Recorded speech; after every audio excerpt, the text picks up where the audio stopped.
to become your dependent variable in the experiment. No, it's not. Right? No. Yes, it is. No, it's not. Yes, it is. No, it's not. No. Yes, and your supposed cause, your presumed cause, right? Earth rotation is going to become your independent variable, which you have to manipulate to see if it causes your dependent variable. That is a terrible understanding of science, and I'm not going to mention it. It's written right there. It's citation right there in the live stream voice text for you to read. That's how you do an experiment. I disagree with that citation. Oh, then you are wrong, because your opinion isn't fact. That is fact. I'm a what? A paganist. Very quick question, Ruhif. What's pseudoscience? So-called science that is put forward as valid science, but doesn't adhere to any sort of rigorous method. Any rigorous method. Yeah. So, being as your hypothesis is just a declaration. Yep. And being as you've admitted that we will be manipulating our independent variable, because you're really scooting on the edge of pseudoscience here, Sunshine. No. Really? Yeah. Because you said if it doesn't follow a method, I'm pointing this one out. You're not fucking following it. I'm not following a really bad method. What, the one that's over 700 years old? Are you serious? Your opinion and view on bad doesn't make it fact substantial. Okay, and neither do you just parroting some person that won't be named doesn't make it right either. Or what I learned... I'm not parroting anyone. That's common sense. Your opinion on something doesn't make it fact. This is what I learned at school, in science class. How to build... Here, I'm parroting my science teacher. Exactly, Jedi. Fucking hell, man. We learned how to build a hypothesis in literally year 7. Don't know what it fucking is year now. First year at secondary school. It was quite easy. Guess what we did? We boiled fucking water with a Bunsen burner. Yeah. Right. But we most definitely learned how to build a hypothesis. What you're saying isn't going to pass you an exam, mate. If my hypothesis is true, then I expect and it's not a hypothesis, it's just a declaration. Again, it is not a hypothesis, a supposition into a cause and effect a relationship. It's just a declaration based on your belief. I'm still trying to figure out, 1, what the observed phenomena is, and 2, what your presumed cause of it is, and then how you are going to vary and manipulate your presumed cause in the experiment you keep saying that we ain't got to yet. So I'm hoping we're going to fucking get there with the independent and dependent variable properly associated where they fucking should be. Okay. Jesus, you're an idiot, man. The independent and dependent variables, right, are in the experiment. They are not in the hypothesis. What are they then? Independent variable is what you change, and the dependent variable is the effect of that change. What are they then? In your your sunset idea, what's the dependent and independent variable in the experiment? Right. If my hypothesis is true, then necessarily there will be centrifugal force. So I'm going to design an experiment that dependent and independent variable in your fucking experiment. Okay, latitude and weight. Latitude and weight. You got your answer. Latitude and weight. Thank you. Latitude and weight. Which one is the phenomena? Which one's the presumed cause? The phenomenon that I saw was rotating sky and sunset. So you haven't answered my question. So how dare you turn around to me and say, there you go, there it is, when you haven't even given it to me. You haven't given it to me. You've just literally taken it away from me. I don't need anybody else's help. This is a cunt I'm talking to. You have literally just pissed down my back and told me it's raining, Sunshine. You've lied to my face within 5 minutes. I have not lied to you at all. You have. You've just taken it away. I asked you for it. You said, here it is. And then you took it away again. So I'll ask you again. What is the dependent and independent variable, please, sir? The independent variable is latitude. The dependent variable is the weight of an object. Awesome. So which one are you going to vary and manipulate? The independent variable of latitude. Awesome. What's latitude? Your position on Earth. Distance from the equator. How do you get the equator? That's the midpoint of the tropics. How do you get that? Well, the tropics are where the sun is the furthest north or south that the sun goes. You think it's got something to do with the sun? Oh, shit. Yes. Of course it does. How do we get latitude lines? Well, yeah. Well, they are in a globe, but for sort of what's the word? For diplomacy, they're the midpoint of the tropics. And no, I haven't asked you what they are. Yeah. I've asked you how you got them. You don't listen very well, do you? Polaris of the sun. Yeah. Polaris and the sun. So Polaris, what to do with Polaris? Yeah, your angle changed by 1 degree per 69 statute miles of latitude. 1 degree. So an angle to a star. Yeah. Or the sun. Yeah. Yeah. Oh, I'm talking specifically about latitude lines, and that's got to do with Polaris, hasn't it?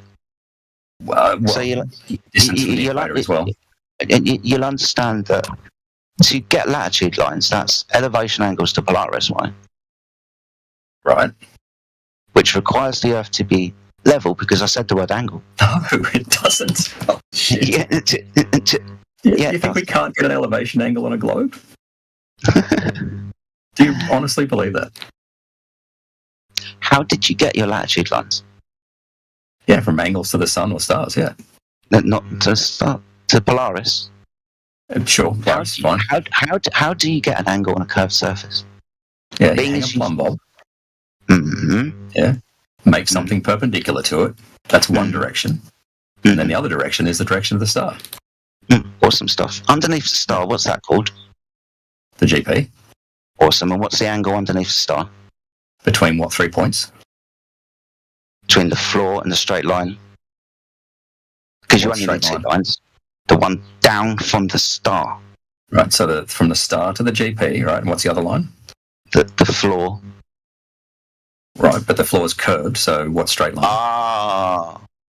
So this is where we've got a problem. Yeah. You think it's a right angle? It's not.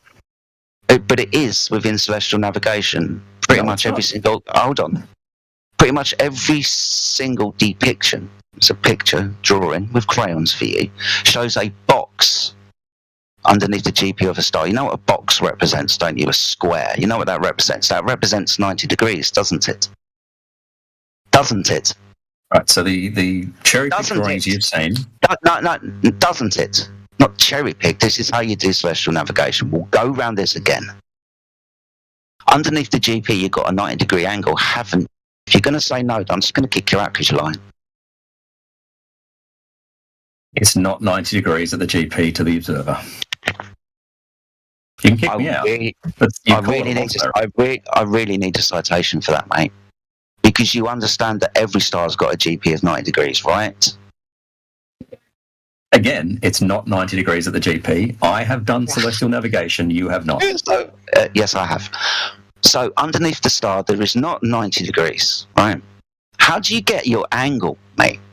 How far away is the GP, mate? You need to know how far away the GP is, don't you? Especially in the case of Polaris. Yeah, exactly. And what's between the ground position and you so you can get your elevation angle up? What do you do? A curve is between me and the GP. That's a bit of a problem then, because you can't measure angles off of curved lines. Again, you hang a plumb bob. Right? Not hanging a plumb bob when it's fucking hell, it's like Groundhog Day. I'm in a ship at sea. I've got a sextant.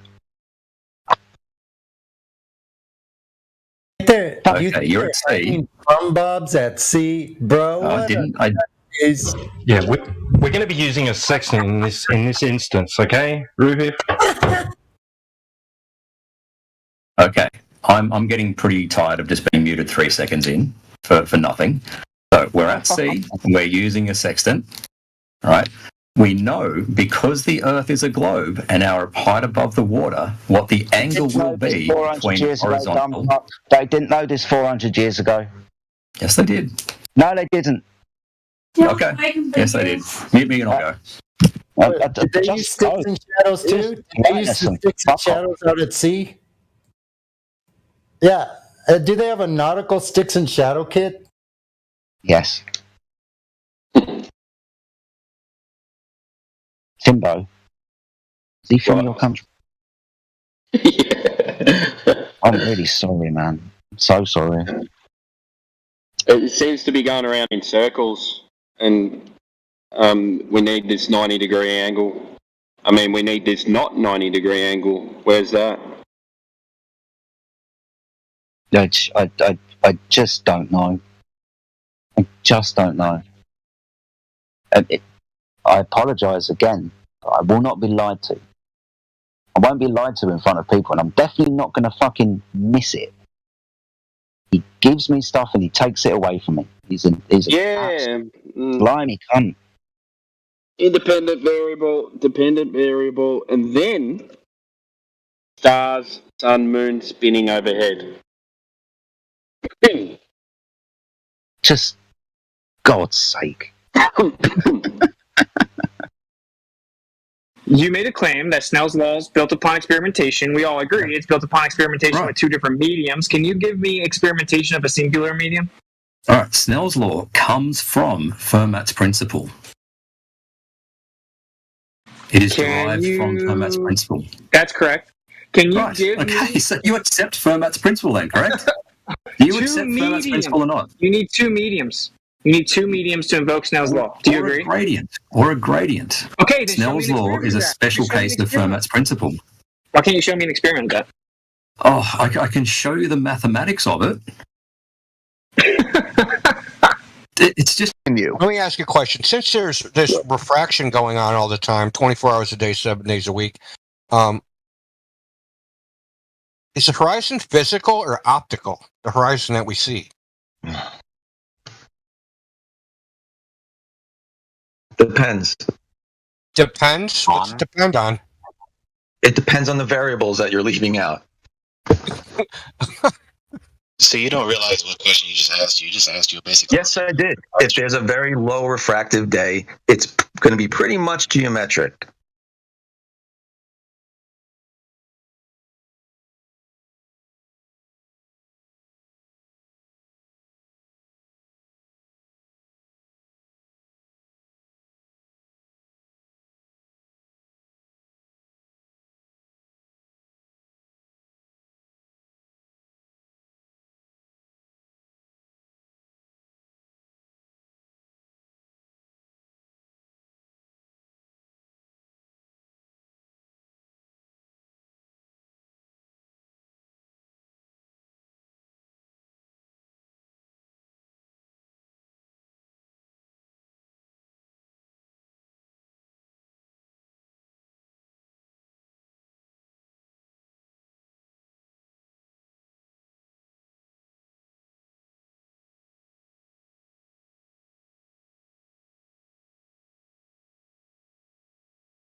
Welcome back to Deep Thoughts, ladies and gentlemen.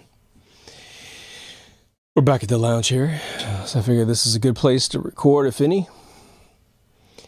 I thought today we'd revisit a bunch of the moon argument and then just branch out into sort of tangent theories that relate to what's going on here, because,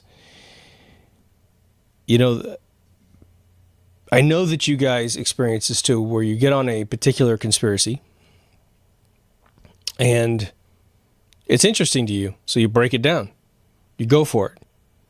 And then someone says, why do you follow that? Why do you care so much about this and that? And don't you, aren't you afraid of looking stupid and all this other kind of stuff? And it's a passion of yours, and you know that you didn't go after, say, the moon missions being faked because that's what you actually wanted to know. It's interesting to you. And if they did fake it, it's even more interesting to you. But it's not like you really wanted that information in the end. You didn't really want the drama of it not being true. Because there's the moon argument, the whole moon mission argument. And it's what's really interesting, and we've talked about it a lot over the last 7 years. It's generational. The older you are, the more you hang on to this accomplishment as your own vicarious accomplishment. So to you, it may matter and it may not matter. If you're 50 and over, it's going to matter more and more each decade that you get older and older. What's really strange about the whole moon mission thing is, I guess it's almost a subliminal thing that all men and women, we all want to go to the moon. Like, we all want to know, hey, wow, that's a world out there, and I can actually take a telescope or a really good camera and I can look at it and I can see the surface, and man, wouldn't it be cool to be there? And I think this would happen and has happened prior to any fictional scenario in the last 150 years by H.G. Wells and others to actually be on the moon. So in Plato's time, and all the Native Americans and everyone everywhere all the time, they see this place in the sky. Now, again, until they told you that the world was a disk or a globe, you may not perceive, honestly, the moon is another place. It might just be a postage stamp floating in the sky. Certainly the sun would evade any heliocentric hydrogen ball model for a really long time, till we could filter some light and see potentially a surface and it rotating and get kind of a sense that it's a ball up there too. But now new generations are coming in. New generations that don't give a F-bomb about anything at all. What they're looking for is validation that potentially they're on the right track, that they're not going to end up in a ditch dead, in their teens and 20s. They want to know that they're smart, because I think that there's a really interesting thing about man wanting to be smart. It's a really strange thing. It's almost an instinctual programming thing to say those who were smart prospered and those that weren't died early. There has to be some sort of coding within our genetics that keeps us alive. Whether it be that we learned it by sheer experience of evolution, or whether or not God invented us, put us down here as full Homo sapiens sapien, and the code from Westworld's active. Now, if God made us and put us in this world, are we in a God matrix, for instance? Are we truly in a real reality? Reality, when we were young and in the 70s and 80s, is just one thing. It's how sentient are you? Sure, there were existentialistic philosophers that came in and parsed, the definition of is, right? Bill Clinton being one of the biggest experts in that. But as we have created video games and movies to the point of like craziness, I'm sure the people in the movie industry well before the 70s obviously were seeing, oh my God, look what we're doing here. But when we made a simulation of reality in a video game that was a single player game, then a multiplayer game, then a massive multiplayer online game, and then role playing to add a little bit more genre to it, intense to it, what reality actually ends up being for the current human being, I was trying to say Homo sapien or human, said at the same time, it changes. It changes the whole paradigm of where we think we are and where God may have put us if you just simply believe in God and a flat earth, right? Now, don't get all pissed off. I entertain both sides of the fence because if you can hear my voice, you haven't been in space. You just haven't. You haven't seen the Earth. For any of you who've looked at all the pictures of Earth from all the space programs over the last 40 years, hell, 55 years, it's all bullshit. All the pictures we've seen are complete bullshit, right? It's a composite. It has to be. It's a composite. It has to be, says the last artist that made the full picture of Earth from space at NASA and was interviewed by this girl. It's a composite. It has to be. That's what the fucking artist said who was working for NASA making this picture. Why is that, Joe? Why can't you just fly out into space and take a picture of the Earth? I mean, how many times have we been to Mars already? You know, how many times have we been to the moon? Just turn around and take a picture. Nope, but the blue marble shot from the Apollo 17 has been heavily edited right at the Red Sea, which was all screwed up. You realize that the red marble shot coming back from Apollo 17, supposedly, which is a bunch of high-altitude photographs stitched together, is a smoking gun that we never went to the moon.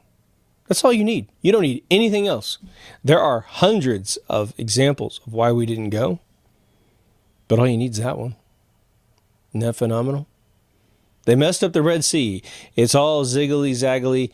The Earth, is touching the other side, and it's not even a straight, and then they modified it. Didn't tell anybody in the world and re-released it. Unfortunately, these photographs were printed in books and distributed to everyone in the military, everyone in NASA. Everyone could buy these books just as soon as they said they went. And that's why they don't like books, because books are recorded history in print that cannot be just easily erased with the click of a button. Rollerball 1970, was it 75, right? James Caan, hey, they lost the 12th century in the middle of that movie. It was a fictional movie, but that's what they want. We keep looking at Tartaria, this reset theory. Oh, I think we've been reset. It just depends on what the fabric of the universe is as to how that would actually take place. Apparently, it is not a computer simulation, because why would there be any teardown? Why would there be any build up? There'd never be a building. There's a lot of evidence that buildings just seem to appear overnight with no construction photographs, but why would they ever tear them down? You just simply push pause, delete the building, write it into all the history books that it was torn down. No pictures of the actual deconstruction of these buildings, but they seem to come and go willy-nilly. And they're out in the middle of the jungles, man. I mean, it's just unbelievable how these incredibly modern buildings that would normally last several hundred years are already in a patinaed state of falling apart by the time we take the first photograph in the 1800s. But I said a long time ago, I really don't think that the younger generations give a crap of whether or not we went to the moon. They've been lied to their entire life, and the moon thing was never something they celebrated, right? They were raised with the notion we went to the moon to tell them that we never went. As I warned in several episodes, they have extinguished the desire to ever go because they teach kids that we went. And by the time some of them learn that we didn't go, they're like, whatever. I can't even pay for gas to go across the street, man. I got student loans, like I'm on the bottom of the ocean and the student loan debt's way up there 7 miles. What do you want me to do? They don't care. But I watched this, and it's just interesting. It's going to sound like a bit of a broken record, but I'll tell you what, it's going to be interesting. Riff Tracks. I keep telling you guys, I'm watching these old movies. It's a great service. They make fun of movies while you watch it. Okay, you get to learn a lot about film, trust me, by seeing a bunch of crappy movies being made. But these guys will take pot shots at conspiracy theorists the entire time. There are 3 guys in the United States, 2 women in the United States, one married to one of the 3 guys, and there's 2 dudes over in the UK. That comprises pretty much the entire channel with guest appearances. There's one with Fred Willard for Missile to the Moon is one of the greatest things with Fred Willard. They did it again with the 3 guys, but Fred Willard, God bless his soul, is not with us anymore, but his version of the thing is fantastic. But these guys take huge pot shots at all the conspiracy theorists. Now, I might even agree with some of the ones that they take pot shots at, but they'll go after a bunch of them that we know are very, very real. It's frustrating. Is that how they get their funding? That they are willing to take all these pot shots? They had the guy from the that debunk show, I'll just put it that way. The blonde hair guy who wears the horn or big thick glasses. I was at a party once. This dude shows up at Sid Mead's house once. And I couldn't bring myself to walk downstairs and even say hi to this guy because he did the 9/11 one where he blessed all of the bullshit official story stuff. And I just was like, man, I'm going to want to punch him in the fucking face. It's like, I don't want to have anything to do with this guy. He's been on a riff tracks. They couldn't get more of his junk on their chin. They worship this guy. They feel like, hey. So they're basically brilliant dudes who do comedy, and they don't just make fun of what's in the movie. They actually add a whole narrative over and over and over to a particular film. But they brought that guy on, and oh my God, if they could have been pregnant men from his semen, they would have actually copulated with this guy one at a time on the stage. They just couldn't get enough of this guy. And why is that? Why am I bringing that up in a Moon Debate movie or episode, right? Because for them, they're not scientists, they're comedians. When you devote yourself to something else other than science, but you really are intelligent and you wish you maybe had that other knowledge, it is a way to somehow pretend like you actually have that knowledge by making fun of those who've actually done all the research, and have the experience in this stuff, which is every single one of you who are a habitual listener to this channel. It's a way for them to pull down their zipper, take a pee on you, and say, look how much smarter I am than them. I have researched nothing, but I know everything. And that's how they hang on to their fake reality. We have to understand the psychosis and the defective minds of those that are perpetuating all that is evil in this world, which is basically just a lie. Forget all of the Epstein stuff and the Satanistic stuff, okay, which is basically one and the same. They're very important subject matters. But before we even get to that crazy, nutty, eyes wide shut crap, any division or faction of society that is hanging on to a lie is a danger to society. How could it be anything other than a danger to society? And that's where we start dividing up the demographic of those who care about the moon and those who don't. Now, for a long time with the moon mission theories, the technology that contributed to rocketeering, the computers that are supposedly on board of both the service module, lunar lander, and the rocket itself, plus mission control, no one could understand remotely what these people did. But now your average teenager is a coder. And so now they understand what it would take to logistically pull off what they claim to have been done. Then they look at the differential between the average computing power of a watch that you wear on your wrist versus what they said was inside these space vehicles. And we start to realize, wow, I could not land on the moon with the power that's inside of an iWatch, or an Apple Watch, excuse me. Couldn't do it. Couldn't do it with the laptop I'm staring at right now. But these guys did it with nothing. Over and over and over again, flawlessly, besides the, fake anomaly in Apollo 13. Again, like I said before, a lot of these movies that I've seen over the last several years from my life, but the chronology of the films that I'm watching are from the 30s up. There's an overwhelming, echoing sentiment about everything that is what they want you to believe. From paleontology, the belief in dinosaurs, to all the cosmology of exactly where we are, and especially from the second that this agenda hatched in Hollywood, how insignificant and ridiculous we are as human beings in relation to the universe. There's always this minimizing algorithm when it comes to us being in the universe. We can't remain fascinating and amazing and literally the jackpot of absolute all consciousness. We have to be immediately subjugated and minimized down to pissant living creatures as related to the next thing we're going to find in the universe. We are always going to find a super intelligent thing next, not just bacteria on a rock. We got to find super intelligent things. We always have to feel utterly inferior. Anything that makes you inferior allows yourself to be opened up to authoritarianism. And boy, they have plenty of candidates in there that are going to run for office over your life. The more that you believe that you are insignificant, the more they can hatch these theories on top of you, these world agendas on top of you, to tell you that, one, you're physically so inept in your creation, which negates all evolutionary theory and all creationism, that you need to take a regimen of shots in order to be just basically healthy. No commercials on TV ever systemically go after the cause of your illness. They want to give you pills and shots and all kinds of stuff to fix you after the fact. When do we wake up? When do we wake up and say, okay, wait.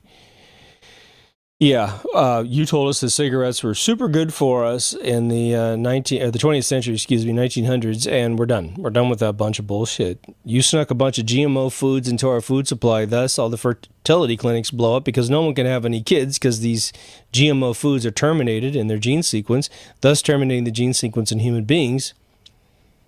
And so now we have octomoms.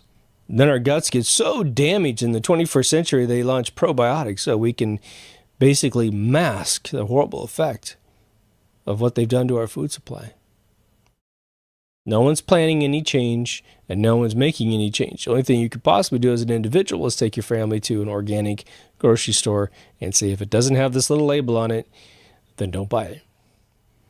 I just think it's extremely interesting when I see grown men, 55 and over, absolutely positively obsess on pissing on something that you know they don't have any knowledge about. One of the big things about all of these knowledge bases is that as long as something remains a mystery to you, it sounds complicated to you. You never get invited to the party, nor do you invite yourself to the party. So if someone says, for instance, that astrophysics is something that they study, well, that's just a big title, isn't it? What does that involve? Well, lots of mathematics, I'll tell you that much. And even though you may not personally be able to get to a blackboard and solve a big equation, you could definitely, as a layman, understand any one of the algorithms that they're trying to solve for. But they won't explain it to you because they want you to be absolutely presence shocked by the mere words that label this area of science. The study of dinosaurs is paleontology. Oh my God, people mix that up with pathology. I mean, it's absolutely hilarious. They hide behind these barriers. Now, if you can keep the public out of a particular domain of bullshit, of theories, how much research and actual reality do you need to actually prove on the other side of a barrier? Not much. You could just have a wall in your city, and there's a little compartment in there, and it says, hey, super duper smart people on the other side of this wall. And if you're not allowed, as the layman of the rest of the clan that's in this particular area, if you're not allowed to go on the other side of that wall, for all you know, nothing's happened on the other side of the wall. It's a big orgy on the other side of the wall. It's a bunch of guys feeding their faces, doing other things. But if you bite it off and you buy what they're selling, then you're going to think that everyone behind that wall is so much more superior to you.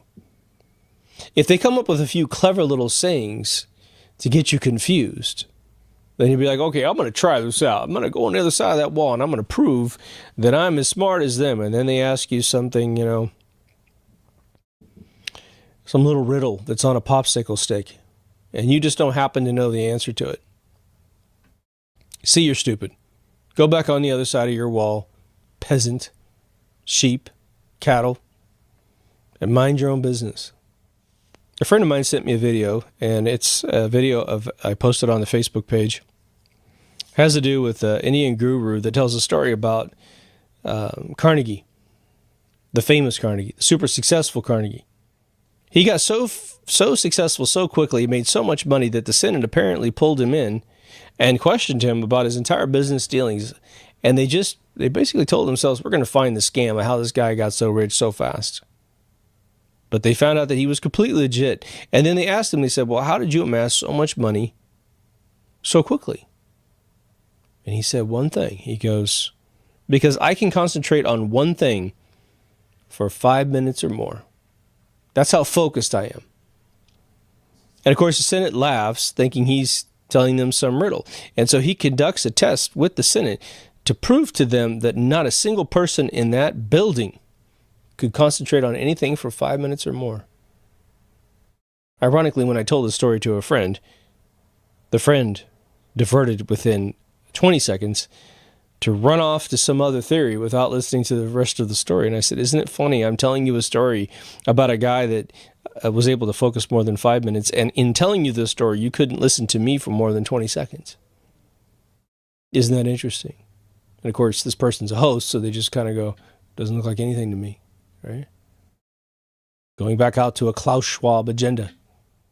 But he proved to the entire Senate that they couldn't concentrate for more than 5 minutes. And then he says at the end of his session, according to this guy, that's why none of you are qualified to run this country. Boom. Moon agenda. The moon agenda has required people to concentrate for more than 5 minutes on things, to see things a different way, to see the moon buggy as a remote control vehicle, after paying attention to the fact that the person in the moon vehicle never acts like a human being. It's just flopping around inside this thing. When people took the frames per second and adjusted them for real time, multiplying them times approximately two times the frame rate, all of a sudden everything starts looking real time. No one looks like they're floating in space. The rooster tail coming off the back of the moon buggy all of a sudden looks real time. When you start looking at the scale of things, remember when you were a kid and you watched a movie where it was like Clash of the Titans or something? And the water looked off scale when there was like a battleship thing? It's because it was a miniature. The Thunderbirds were famous for this. Although they did an amazing job with Thunderbird. All these franchises did. But you could tell the water wasn't to scale. The water didn't have the right depth color. When a firework came off a particular vehicle, it had to be slowed down, which means they had to run the camera at twice the frame rate to slow down how the sparks are bursting out to make it look like it was covering more distance to give it scale of being bigger, because otherwise it looks like a firework stuck up the butt of some model. The Saturn V, although extremely impressive, and my God, I don't remember any one of them blowing up on the tarmac, right? Now compared to all the rockets that we have today, a friend of mine just reposted his trip to Florida. He stood next to an erect Saturn V, which I've been there. I don't remember any one of them standing upright. I don't know if this is not to scale. But honestly, even to scale, compared to all the stuff that apparently takes off and then immediately goes into a curved launch, it's not that big. But it was big enough at the time in 1969 to make the world think that it was actually going to the moon, that it had the ability to escape an object that's 3.6 billion times bigger than the payload that's supposedly leaving Earth's orbit. Telling you that there's a slingshot mechanism, but there's no actual fuel to continue increasing the orbit to create an actual slingshot, ever increasing elliptical orbit to then eventually sling by and get to the moon. But you bought it when you were young, because why? You didn't have anything to counteract their claims. We didn't have the internet that has the entire world encyclopedia up there, plus everyone's individual critique. You can get to scientists of all kinds, independent scientists who know this is crap and those that teach the official stuff. Kids who are in Caltech who start smelling the bullshit. I got very lucky again, and I got debriefed by two guys from NASA that said, look, we were told we didn't go, that we tried to go, but we can't go. So it's more important that we faked it, got the missile program going for the military, the ICBMs all locked in so they can remote launch from a Trident submarine, pop out of the water and take off 2 years after the moon mission. That's what it was all about. But today's kids, no problem. My concern is that the current new generation of leadership, like your 45s and his crew. 45 talked about the moon missions a lot. And it doesn't matter if we went up on some clandestine secret technology. I don't think we have, but even if we did, you can't go around saying that a lie is the truth. You can't. You can't meet God, in my opinion, having done that and be okay. And there's a concern of mine that I mentioned this several times, that all they have to do is tell you a story as a person who's on the inside lying to the people. They tell you that chemtrails are good for you. That they create some story. They even show them some data on a piece of paper, or take them to a warehouse and lift up some dust and say, this is just food, you know. And the person gets convinced because they're a retard, because they're preconditioned to follow whatever they're told, thinking that they're absolutely brilliant in everything that they've ever done. Categorically, the inverse is true. Every lie has to come out. Every lie has to come out. We are inclined to believe that one Elon Musk is on our side now, having grown up a billionaire kid with an emerald mining company in South Africa as his family, right? If emeralds sell more than diamonds. I don't know if you guys know that, but like green emeralds sell for more than diamonds sell, pound for pound. His family mined those things out of the ground in South Africa. His family, not somebody he knew, not 30 generations away, his family. So you wonder why the kid got picked and his mother's this big 666 lady? Can't be more of a Maria Abramovich's panty line. And he's supposedly our fucking hero. Says he keeps going to Mars. Says he had a fucking helicopter that flew on Mars with 1% the atmosphere. Okay, so 1% atmosphere. So you have to rotate those blades 100 times faster than the base that you would, the base speed that you'd have to do on planet Earth. Unbelievable. I get these morons sending me these videos, like friends of mine, not any listener, but friends of mine. Did you see what happened, man? We did this. I'm just like, oh my, they're not Midwesterners, actually. They know better. But my California folks, they want to believe that this is the case. And I mentioned this to you guys a while back, and I had it demonstrated to me again in real life, locally. There is definitely a point where the human mind basically goes out to lunch when you get older. It's only when you get older, and I think the closer you are to death, what ends up occurring is that the brain starts to just basically say, okay, I cannot live in a world of cynicism. I can't live in a world of negativity. So what I'm going to do is take everything that I want to believe, regardless of evidence, and I'm just simply going to believe it. Now, some of your friends will do this in isolation and never bother another human being, and others will call you up on the telephone and, did you know that we found another black hole? And it's all propaganda. It's all crap. Now that I've actually become hip to this, and I want to share this with you just in case you can do this too. I used to play piano and go visit old ladies at assisted living places, something my church got me into when I was 19, 20. And I just sit there and play piano forever. And I had 3 women I was taking care of. But I'd walk around, and there's women who have lost their minds. And the men never, ever talked to me. But the women would think that I was their son. And instantaneously, I just started being their son. I wanted them to have the best day of their lives. I'd ask them how their life was going, encourage them, talk about whatever's going on. If they're building a puzzle, I'd tell them I think this place looks really nice. And, oh my gosh, will you come back and visit me? Absolutely. And I normally would. Then I moved away. That's how I'm going to treat my friends who are losing their minds and starting to pitch themselves all this stuff. It's not important that in their final years of life that I somehow change their mind about anything. This is a young person's game because it's a brawl of the mind, isn't it? Now, NASA's been pretty darn quiet lately, haven't they? It's all been Elon Musk. But even Elon Musk has kind of calmed down, hasn't he? We used to get Starship updates constantly. He used to post that all the time. Now it's about him supposedly trying to buy Twitter. Now, again, remember the 80-20 split. 80% truth, 20% bullshit. Again, intelligence agents have recently updated that ratio to 95-5. 95% truth, 5% total acidic lemmings guidance. I know lemmings don't really jump off of cliffs, but the analogy is still there in the human lexicon. So they're there to misguide you at the last second.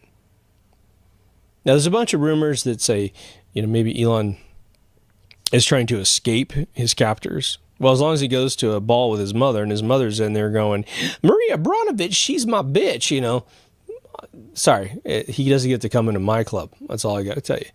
He'd have to come to me. We'd have to set down some ground rules, and we'd have to have literally a schedule for him releasing the fact that he never reverse landed, the fuselage of a rocket. He never landed on a barge in the middle of the ocean.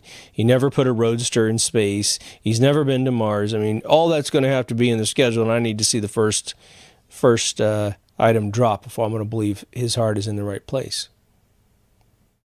Now, could someone have a gun to somebody's head? You bet. Now, the interesting thing is that we are led to believe that NASA really wants to go somewhere, that SpaceX really wants to go somewhere. The only place they want to go is in low orbit around Earth. That's it.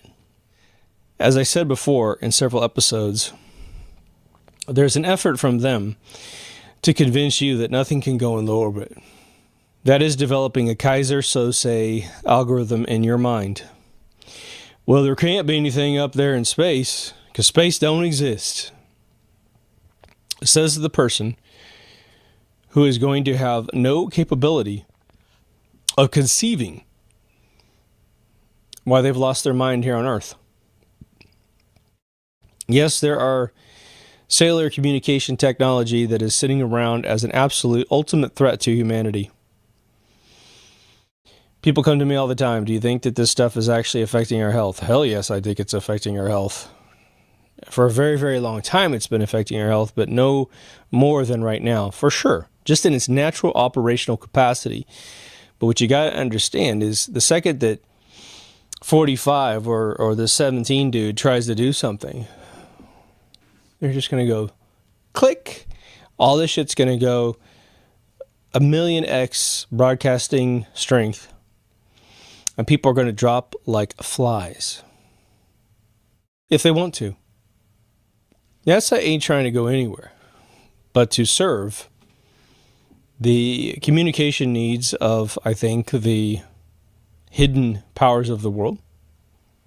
That's all it ever was in the first place. The whole mission to the moon thing was to get, again, ICBMs developed and perfected for all kinds of different launch mechanisms, from a submarine to a silo, etc., etc. What I think is utterly brilliant, and it's just a tangent to the subject matter, is that they actually invented a technology that we are addicted to now, which is cellular communication. They use television, and mainly television, but I'd say television and maybe music and maybe radio to get us into a short attention span primer. And then when they delivered the smartphone, oh my God. The addiction to short attention span, aka the Carnegie, that was a Dale Carnegie, his whole theory of not being able to concentrate for 5 minutes. Oh my God. Do you realize he said that, I believe, in the 30s? That's 90 years ago. And no one in the Senate could pass the test? Not even a single senator could pass the test? Not surprising. 5 minutes is a long time when you think about it. Anyone who's in a spice challenge knows all about 5 minutes and how long it can be. We have utterly amazing, horrific things happen in this world, and it's unbelievable how much it just falls out of the press. Within 2 or 3 days, half the time. How many of you remember seeing an article in June of 2022 about the Ukraine? It's over. It's over. They lost so absolutely hard over there that when the metrics, the data is coming in now, the data streams are coming in, and we didn't, well, whatever, what the mainstream media said was happening wasn't happening. So we'll just kill the story. And the public's like totally cool with it. Well, yeah, man, I don't want to talk about that crap. Personally, I don't want to talk about it either. But we don't do any inventory and assessment to make sure that we understand. Remember all that? That was lies.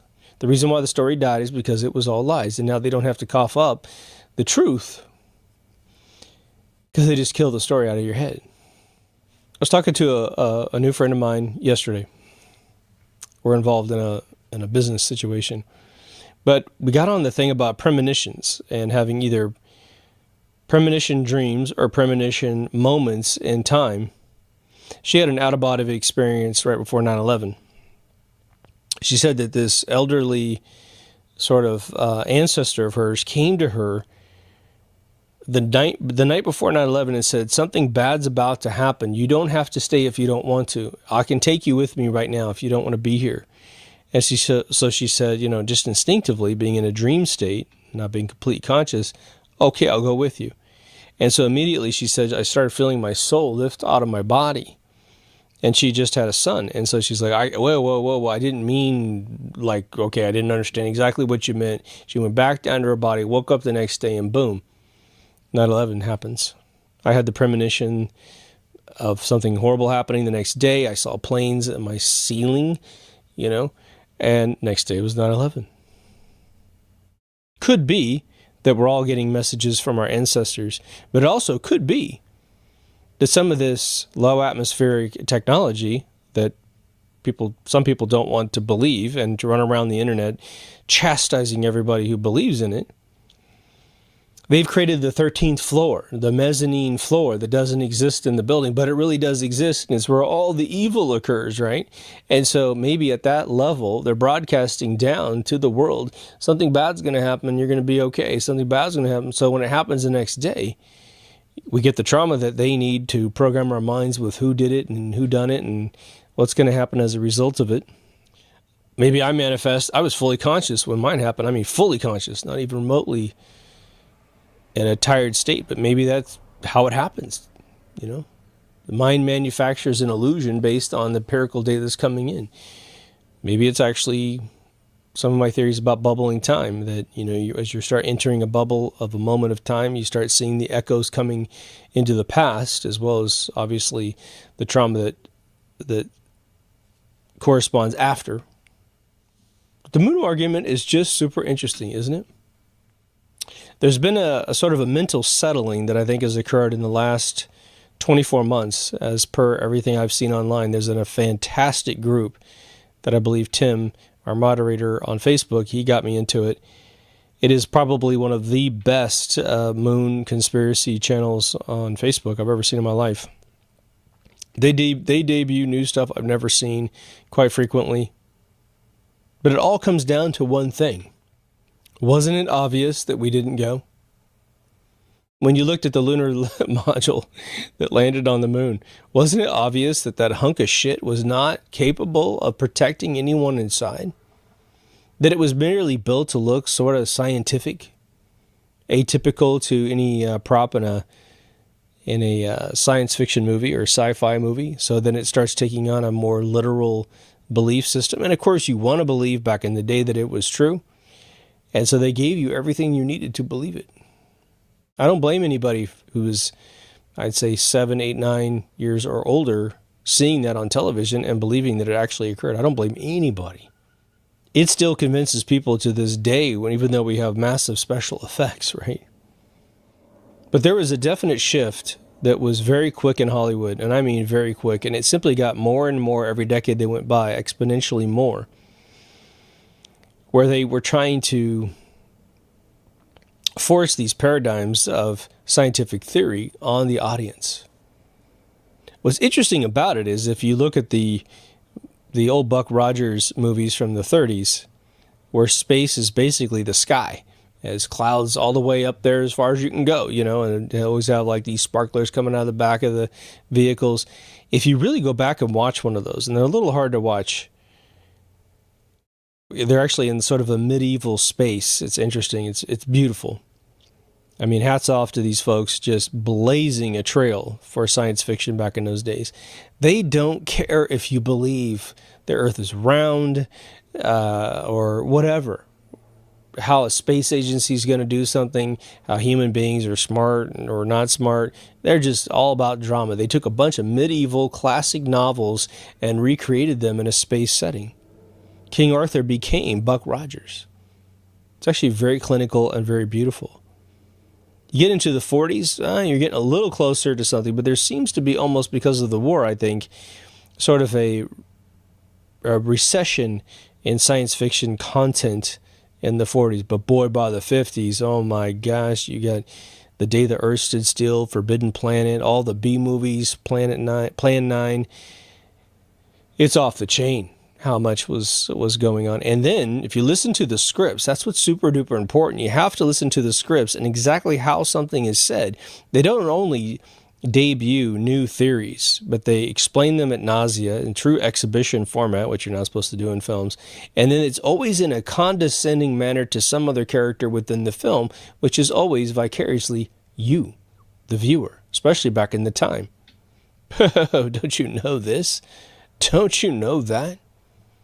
It's to make you become defensive within your tribalism and your survivalism within the tribe to adopt their theories. Otherwise, you'll be cast out. The second that someone were to show up with a tougher, more articulate vocabulary than you have, you immediately, almost subconsciously think they're smarter than I am. When all they have maybe is just a better vocabulary, a better way of communicating. If they could so much as grasp the fundamentals of a division of scientific theory, they got you by the small hairs for the rest of their conversation. Portrayed in film, oh my gosh, how much stuff have we seen in film that just your brain has no problem adopting what you're seeing. Forbidden Planet alone, 1956, the debut of Robbie the Robot, Leslie Nielsen playing a serious role, right? Walter Pidgeon, who was a big swashbuckler guy back in the day, plays Mobius. You immediately believe what you see, even if you can see the matte painting in the background in 2022. You keep watching that, and man, your brain just, this is the best sort of 50 sci-fi movie ever made in history.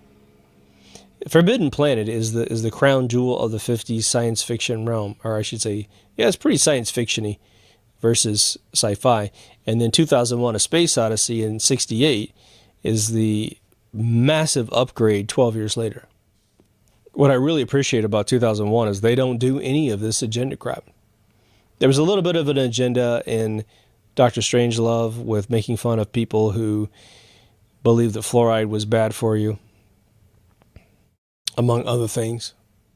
But what if I was to tell you that the agenda at this stage within the NASA organization, which stands for Not a Space Agency, what if the agenda at this point is not to go after the individual faux pas that they made during all the 6 missions to the moon and all the other missions that supposedly orbited the moon, or, you know, like Apollo 13 kind of stuff? What if they don't really care about the shadows, the zero gravity stuff, the heat and cold, the solar panel bullshit, the reflector on the moon, all this other stuff? What if that's not their agenda right now? What if their agenda is merely addressing the debate itself, just to undermine the credibility of anyone or anything that would get you to question science in general? What is the psychosis foundation of this 2019 thing, which was debuted in 2020? It's to believe the sciences, right? RiffTrax guys are out there making fun of every single thing that is actually true. I mean, they'll make fun of some reptilian stuff. Hey, maybe I don't believe that particular one. Well, a bunch of other good stuff is being made fun of, including not taking drinks in general, as we say on this show. There's an interesting phenomenon in Southern California. This is going to be an analogy it's a real thing that happens in Southern California. Happens around the entire world, but definitely where I live. And that is to get you to buy products you could barely afford, especially fancy cars. And then what they do is they engage in a shame algorithm for guilt-tripping you into paying 2, 3, 4 times the amount for the maintenance on your car, to upgrade your car to a new car. Well, can't you afford that? God, I know that if you're really somebody, you can afford that. And they try to shame you into all of these expenses that you shouldn't pay. If you just talk to any other mechanic around your town, they're like, all right, I'll do it for half price, and I'll do a much more intense job, much more intimate job. Well, the same thing is the reverse engineering of you denying any of their claims. Well, do you have a degree in astrophysics? Well, then you couldn't possibly know that I'm lying to you. You don't have the intellectual capacity to detect a lie within what I'm saying to you. Isn't that unbelievable? The other one is when you see someone cowered down to the system. It kind of establishes, well, okay, this person who's cowering down to this other person, both those people are technically famous people, technically financially okay. You know, as long as they don't have like a blow problem or something like that, right? They're going to be all right. And you're thinking, well, geez, what am I not doing to get into their realm? One, you're not selling your soul. And two, you're not selling out your very being. When you look in the mirror, you like who you see. Very important. Worth more than anything. I've mentioned it a couple of times, but I want to mention it again. There's the old saying that used to bother me as a child before I could intellectualize the whole saying, which they said it was harder for a rich man to get into heaven than someone who was completely broke. Usually the analogy is it's easier for a camel to walk through the eye of a needle than a rich man to get into heaven. I thought, man, that sounds like bullshit, right? So I work really, really hard and I make a bunch of money and I can't get into heaven? I mean, a camel walking through the eye, that's never going to happen, right? Poor camel. Now, in the last, say, 5 years of making this show and listening to you guys talk to me and talking to a bunch of you personally, it's really dawned on me, it's more of an algorithm of the mind. Your lust properties, what you live for, whether or not you determine that you should help somebody else out if you can. You can't always help somebody else. That's the bummer. I mean, you could rationalize, I can always help somebody. A lot of times you can, but when you really do the algorithm of what would it take away from your life to continually help everyone else all the time, you will eventually perish yourself. And I doubt that that's the algorithm that you're supposed to prove to God. Life is a marathon, not a sprint, right? And sort of the analogy in a marathon is that there's always someone offering you something to drink on the sidelines of a marathon. You can't take every drink. You don't need every drink. But some people, you know, if you were to try to take every single one, your stomach's going to explode, right? Now, I'm going to make an episode as soon as things kind of settle down here for me, which is going to give you... I've been doing new research and downloading new things and reading new books and looking at this Facebook page, which seems to have just a whole slew of new stuff. But we are going to make a new episode that's going to be probably very long, that will be every single thing that I've ever seen that negates the idea that we ever went to the moon. So you can brace for that one. It's coming. But I want to preface that episode with this episode because I want you guys to understand that I don't think they care about that debate anymore. It's kind of like all their old conspiracies and their FFs, right? Those events that are false that did occur, but they weren't who the bad guys that made the event occur, not the same ones that they accuse. They don't really care if you focus on the past, because it's the game today that I think is really idiotic. And if you want to take something out of this episode and improve your life drastically, and if you want to improve your communication with the rest of the world in a better manner, there's this notion that if we expose the truth, that somehow something's going to change.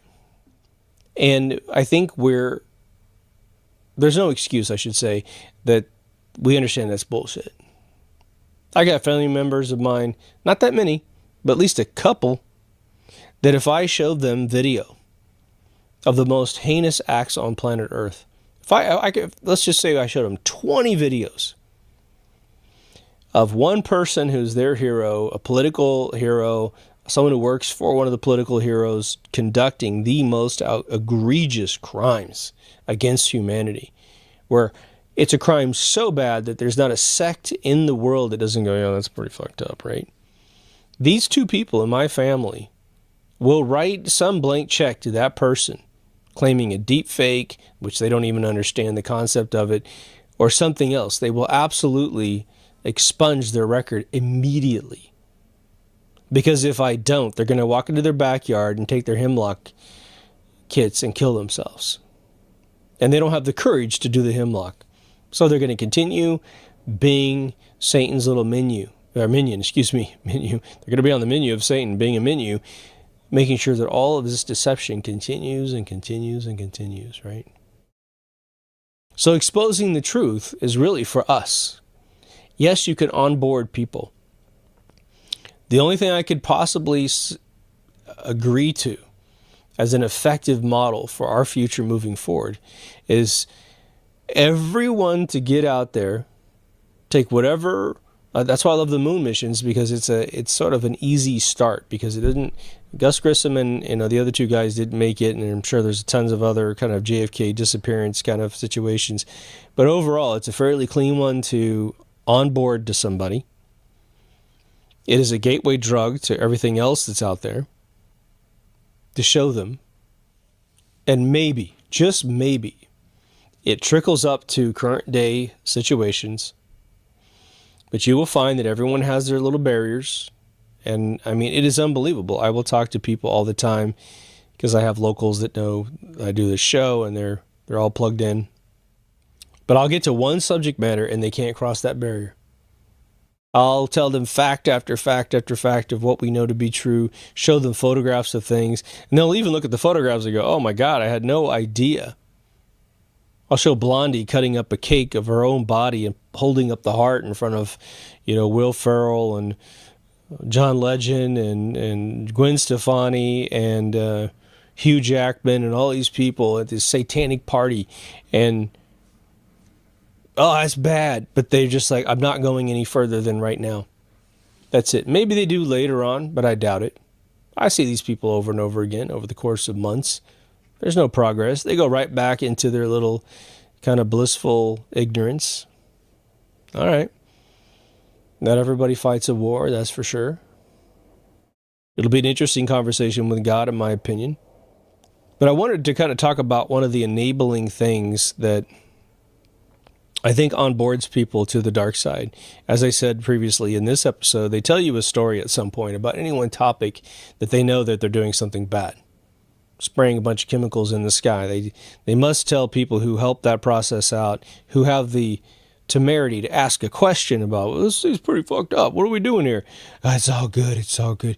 Trust me. We're fighting global warming. We're fighting aliens. This is, you know what? This actually makes you a superhuman. And the Russians are already doing it there, people. So we want to make sure our people are superhumans too. There's this place called Yale University. They got a ton of different secret societies on the campus. But one of the very first ones, and the year vacillates, I've heard conclusively several times, 1834, now I've heard it down to 32. One person claimed 38. In the 1830s, this place kind of starts. It's a group called Skull and Bones. And they have this weird ritual where you get in a coffin, you masturbate. It used to be men only. And you'd have to talk about all your sexual encounters. And you're like 18 years old doing this, which, I mean, what is it? This is what I used to do at home. That's about all the sexual interactions these guys had. But as a part of the end of the ceremonies, and especially in the 21st century, I'm sure this goes all the way back. They think they're descendants of pirates. That's the funny thing, at least the OG members. They make you say, death is death. Over and over and over again. Death is death. Death is death. In a bunch of different ways. Why do they do that? Because what they want to train their people to believe in is that there is no God, there is no afterlife, and that death is death. Why would they want to do that? What's the point of that? Well, obviously getting rid of God gets rid of a moral fiber in your system. It turns you into a minion of their demand. And every time they call you, it's some eyes wide shut situation to say, we are now blackmailing you to do what the hell we want you to do. And believe me, you'll be rich. Only on earth. Until you die. If you're lucky. Most of them are pretty lucky. Most of them are hitting their graves without ever paying a price. But by God, the one they're going to pay after they leave this place, trust me, you wouldn't trade places with any of their wealth on earth for that kind of infinite payment they're going to make on the other side, right? It's like there are people out there that understand that when they tried to onboard people hundreds and thousands of years ago into these deep organizations and tried to sell out their own population and their own people, their own family members, okay, their own offspring, they found the moral fiber in man. I think, genetic beacon back to their souls, which connects back to the universe, which in itself is nothing but love and morality. at its most primal common law definition, not all this spin on what is, these micro sins and all this other stuff. Just stick to the basic meat and potatoes, man. Thou shalt not kill. Thou shalt not harm another being. Do no harm to another human being. They realized, I guarantee you, over 2,000 years ago, if not tens of thousands of years ago, they have to condition the members out of this moral fiber, this connection to the universe. Should you pollute your pineal gland with a bunch of dust called fluoride and other things, oh shit, man, I'm just going to shut down your actual physical connection to your soul. What little is going to leak through, it's not going to change your mind. Because the second I get you laid, the second I get you all that property that you want, by also getting you addicted to the desire for it in the first place, I got you, man. I got you forever. There's a great movie called Three Amigos. And within that movie, there's a little lesson for all of us in this realm. I don't know if you guys remember how the movie starts, but after they do the intro and show us how the Three Amigos do what they do inside the silent films that they portray, the Three Amigos come into the studio with Flugelman, the guy who runs the place. Every actor's phenomenal in this movie. John Lovitz and Phil Hartman are in there. But they apparently have, on the side, decided that they're going to ask for more money, but they haven't really let us know, the audience know that. And so Flugelman's pitching them a brand new movie after telling them the last movie just crashed. They strayed from their formula. It wasn't a success. So now we're going to go back and you are going to be the Three Amigos like you normally are. And Steve Martin says this funny ass line in the front of the movie. He goes, he's about to negotiate with Flugelman for more money and he doesn't know what the hell he's doing, right? And he goes, that'll be the day. He's like, what? What did he say? He said, that'll be the day, Mr. Flugelman. He's like, what? And he goes, I don't think, you know who you're talking to here. And so then they start to ask for more money. And Flugelman's like, did you not hear a word I just said? I just said your last movie was a flop. I had to pay money to keep you guys in business. And he goes, you know what? You hit me on a bad day. Where do you live again? And they look at each other like, oh, we stay in the studio mansion. Get him out of the mansion. Phil Hartman makes his phone call. Get him out of the mansion. Aren't those clothes our property? What are their gifts? Martin Short starts saying, no, these are gifts. We get to keep these gifts. Take their wardrobe. Wardrobe instantly shows up, takes their clothes off. So in a few seconds, they lose where they live and they lose their clothing. They're out on the streets in just behind one of the back lots, right? Now, luckily, of course, in the movie, a telegram shows up and they get a job in Mexico. The premise of the movie, I'm sure all of you have seen it, but if you haven't seen it, it's someone watched their movies in Mexico. They have this villain called El Guapo who keeps terrorizing the village, and they think the Three Amigos are real. So they hire the Three Amigos, promise them 100,000 pesos to come down and perform in their little village. Chase away this guy, El Guapo. They think it's a performance by the time they get this abbreviated telegram. They think they're going down to be movie stars. They show up, and they actually have to fight El Guapo. But they're just three actors. I guess you could maybe say washed-up actors because of Flugelman firing them. But what happens in this film? The three actors become the real Three Amigos through the hardship of the whole thing. The analogy is this. We would love for these people who keep selling us out to just go ahead and be good and to feel the true spirit of being good in their life, to become the truly decent politician that they were elected to be. But instead they stay the actors. And who becomes the Three Amigos in this world? We become the Three Amigos in this world. The more they screw up the universe, the more they screw up this planet, the more they make it hard for us, we have to hustle or we die. The silver lining of all this horrific crap that's going on in the universe right now, meaning our world, is that we're getting tougher and tougher and tougher. Not something we would order in a catalog for ourselves. If you really look at, I can only speak for Americans, okay? And of course, there's always poverty areas in America of all races, of all creeds.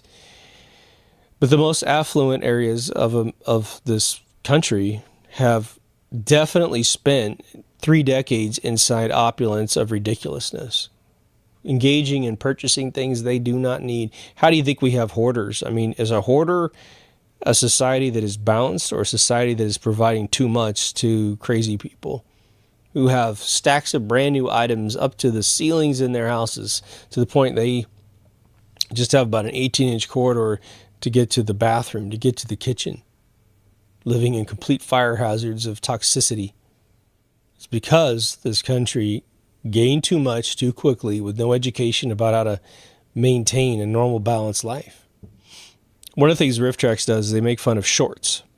Shorts are little tiny public service announcements, marketing videos on how to teach your kids how to cross the street, how not to set yourself on fire. Apparently, we used to wash clothes with gasoline in I guess the 40s, and they had to actually make a video telling women, don't wash your clothes in gasoline because you need any type of spark in the kitchen, you're going to blow your whole house up. Apparently, this was a problem, right?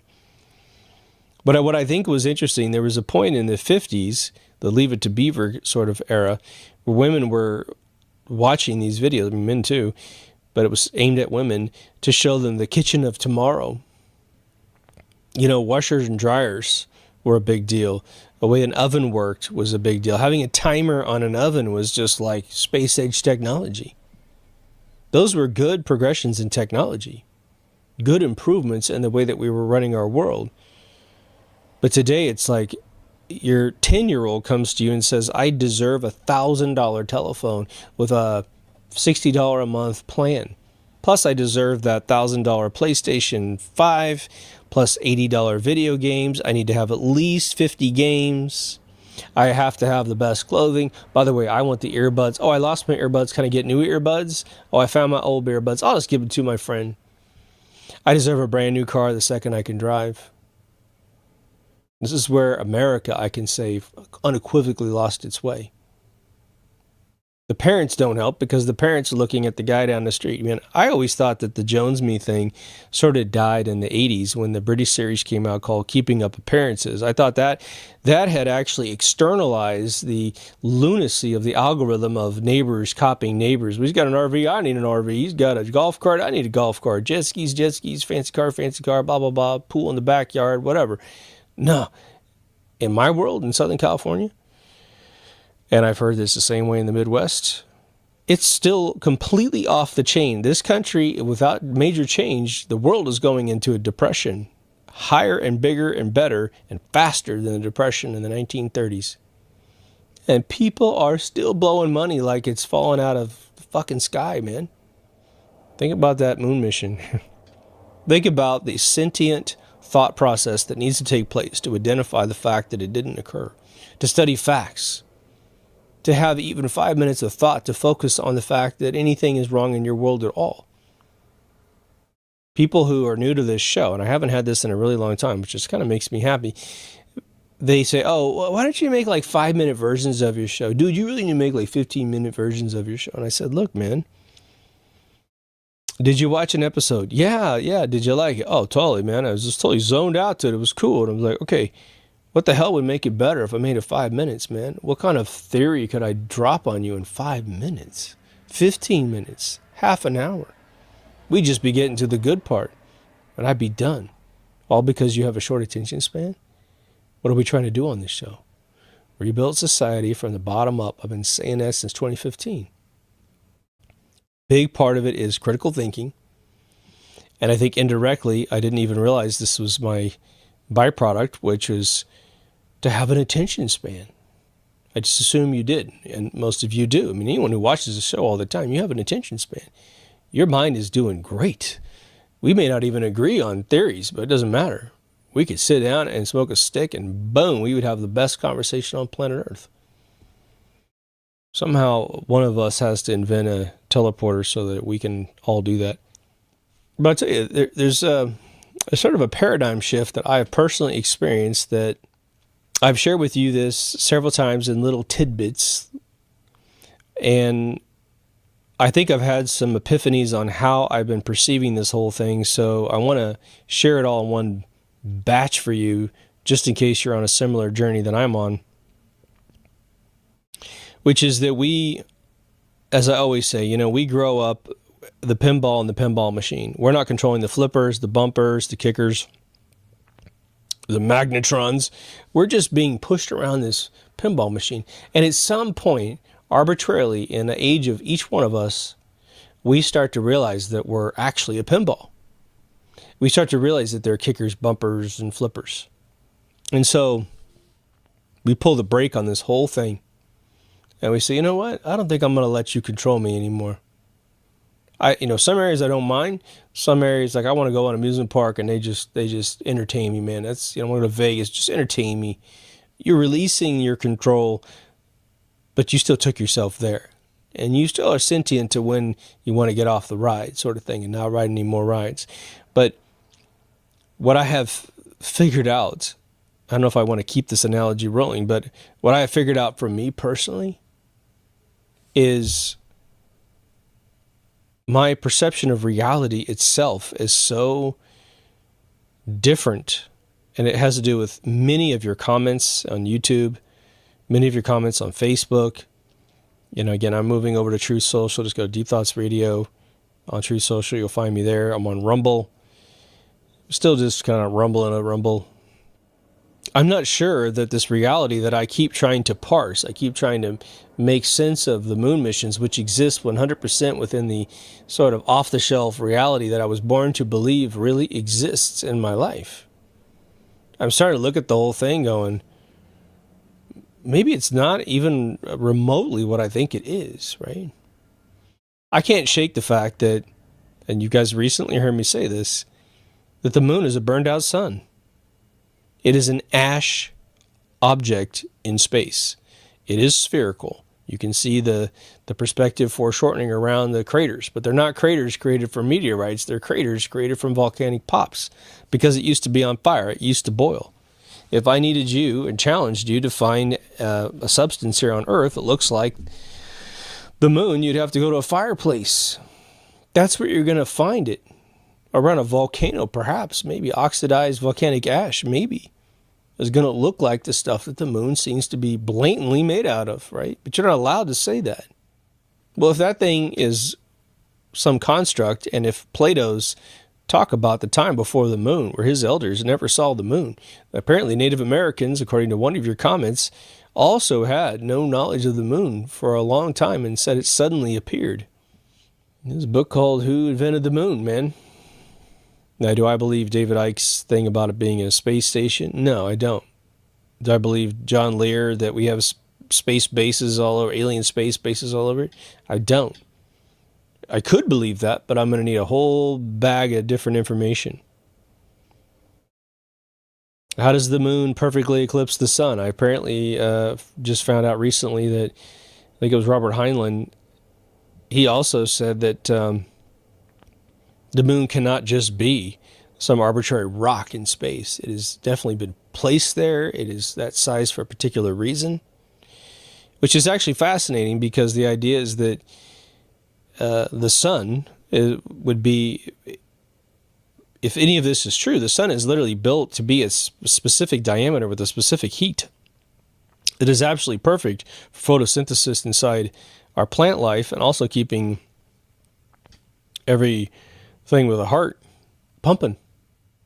It's no wonder Bill Gates wants to block your sun without your fucking permission. How is that even possible, man? It's like Bill Gates decides you shouldn't have as much electricity as you have in your house, and it just suddenly can fucking become true.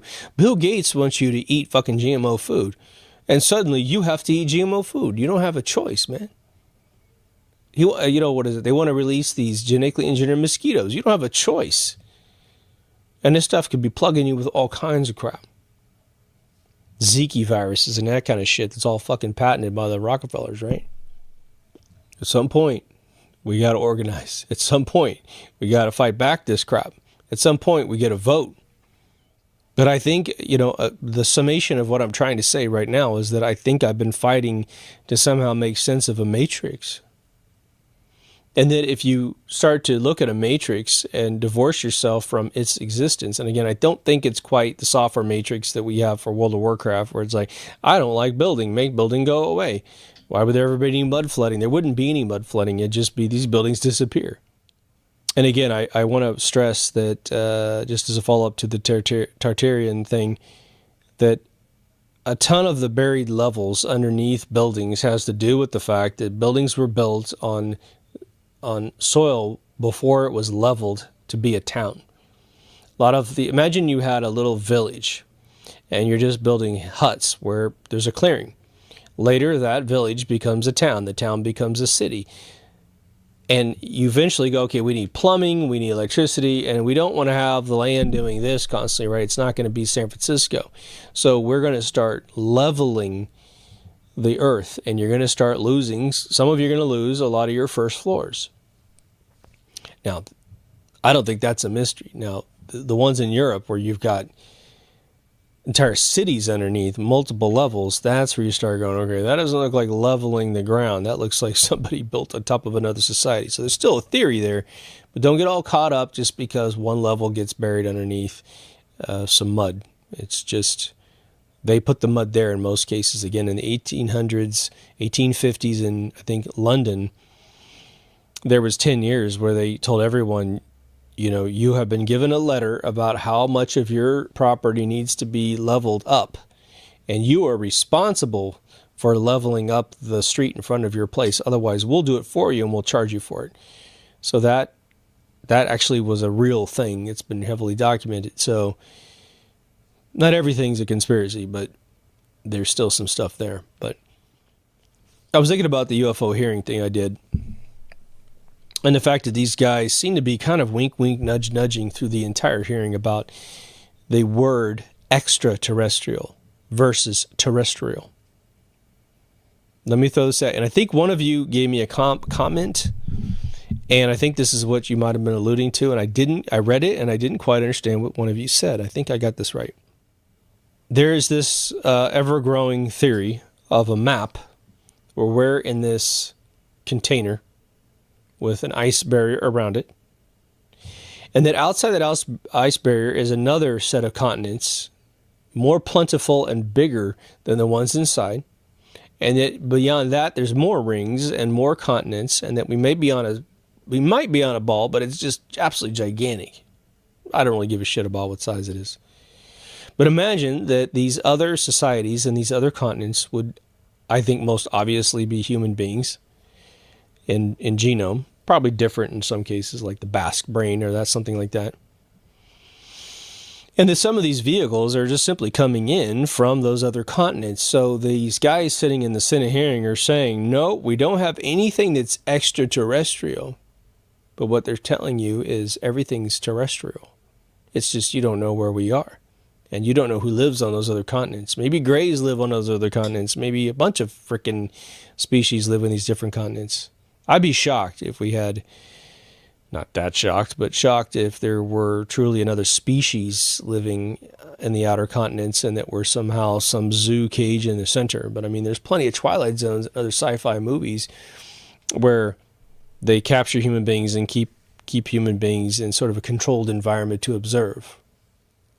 And the way that you can really rationalize this extremely easily, in my opinion, is if you had the capability of doing this, wouldn't you do it? If somebody said, look, did you watch Westworld on HBO? Oh, yeah, it was fucking badass. It was, at least the first season was amazing. Well, if we could build that, would you go? Hell yes, I would go. I mean, I get to be a Western cowboy. I get to come in as Doc Holliday or just some average Joe. Hang out in saloons, and if I want to pull a gun and shoot a bad guy, it's not even a real dude because the guns won't hurt the guests. It'll only hurt the hosts. You don't think we would build that place? Hell yeah, we build that place. You have to have sex with anybody you want, and you won't even know that they're not human unless you cut their head off and look at their mechanics inside. I think that'd sell pretty fast, right? So the only difference between that actually being a reality and being a fictional show on television is that somebody actually has the technology to do it. If that's indeed the case, then the moon mission situation either could have intentionally started off to be this thing I'm about to share, or could have evolved into this theory. The idea that it evolved into a perfect theory is pretty hard to believe. All of what I'm about to say is hard to believe. But if they said, okay, we're now starting to travel, we're now starting to get private aircraft, even in the 50s, right? So they're going to sign this treaty. Apparently it's late 50s, 58, not 54. No one's allowed to go to the South Pole because that's the door out. And so we're going to all get together. It's going to be the fastest treaty that hundreds of different countries have signed eventually over the last 50 years. No one's allowed to go. I mean, you can visit, you can do ice samples and be a geologist and stuff. And we might even take you inland quite a ways and tell you that that's the South Pole and you can work in a base and you think you're there, but you're not even remotely close. Because maybe the barrier goes a long way. I mean, we don't know. We don't know. But if the idea is to say we have to take the people off the scent of the path, that we are truly inside a container. So let's do a fake mission to the moon so that we can engineer an excuse. In terms of the ICBMs, which were really the operation, well,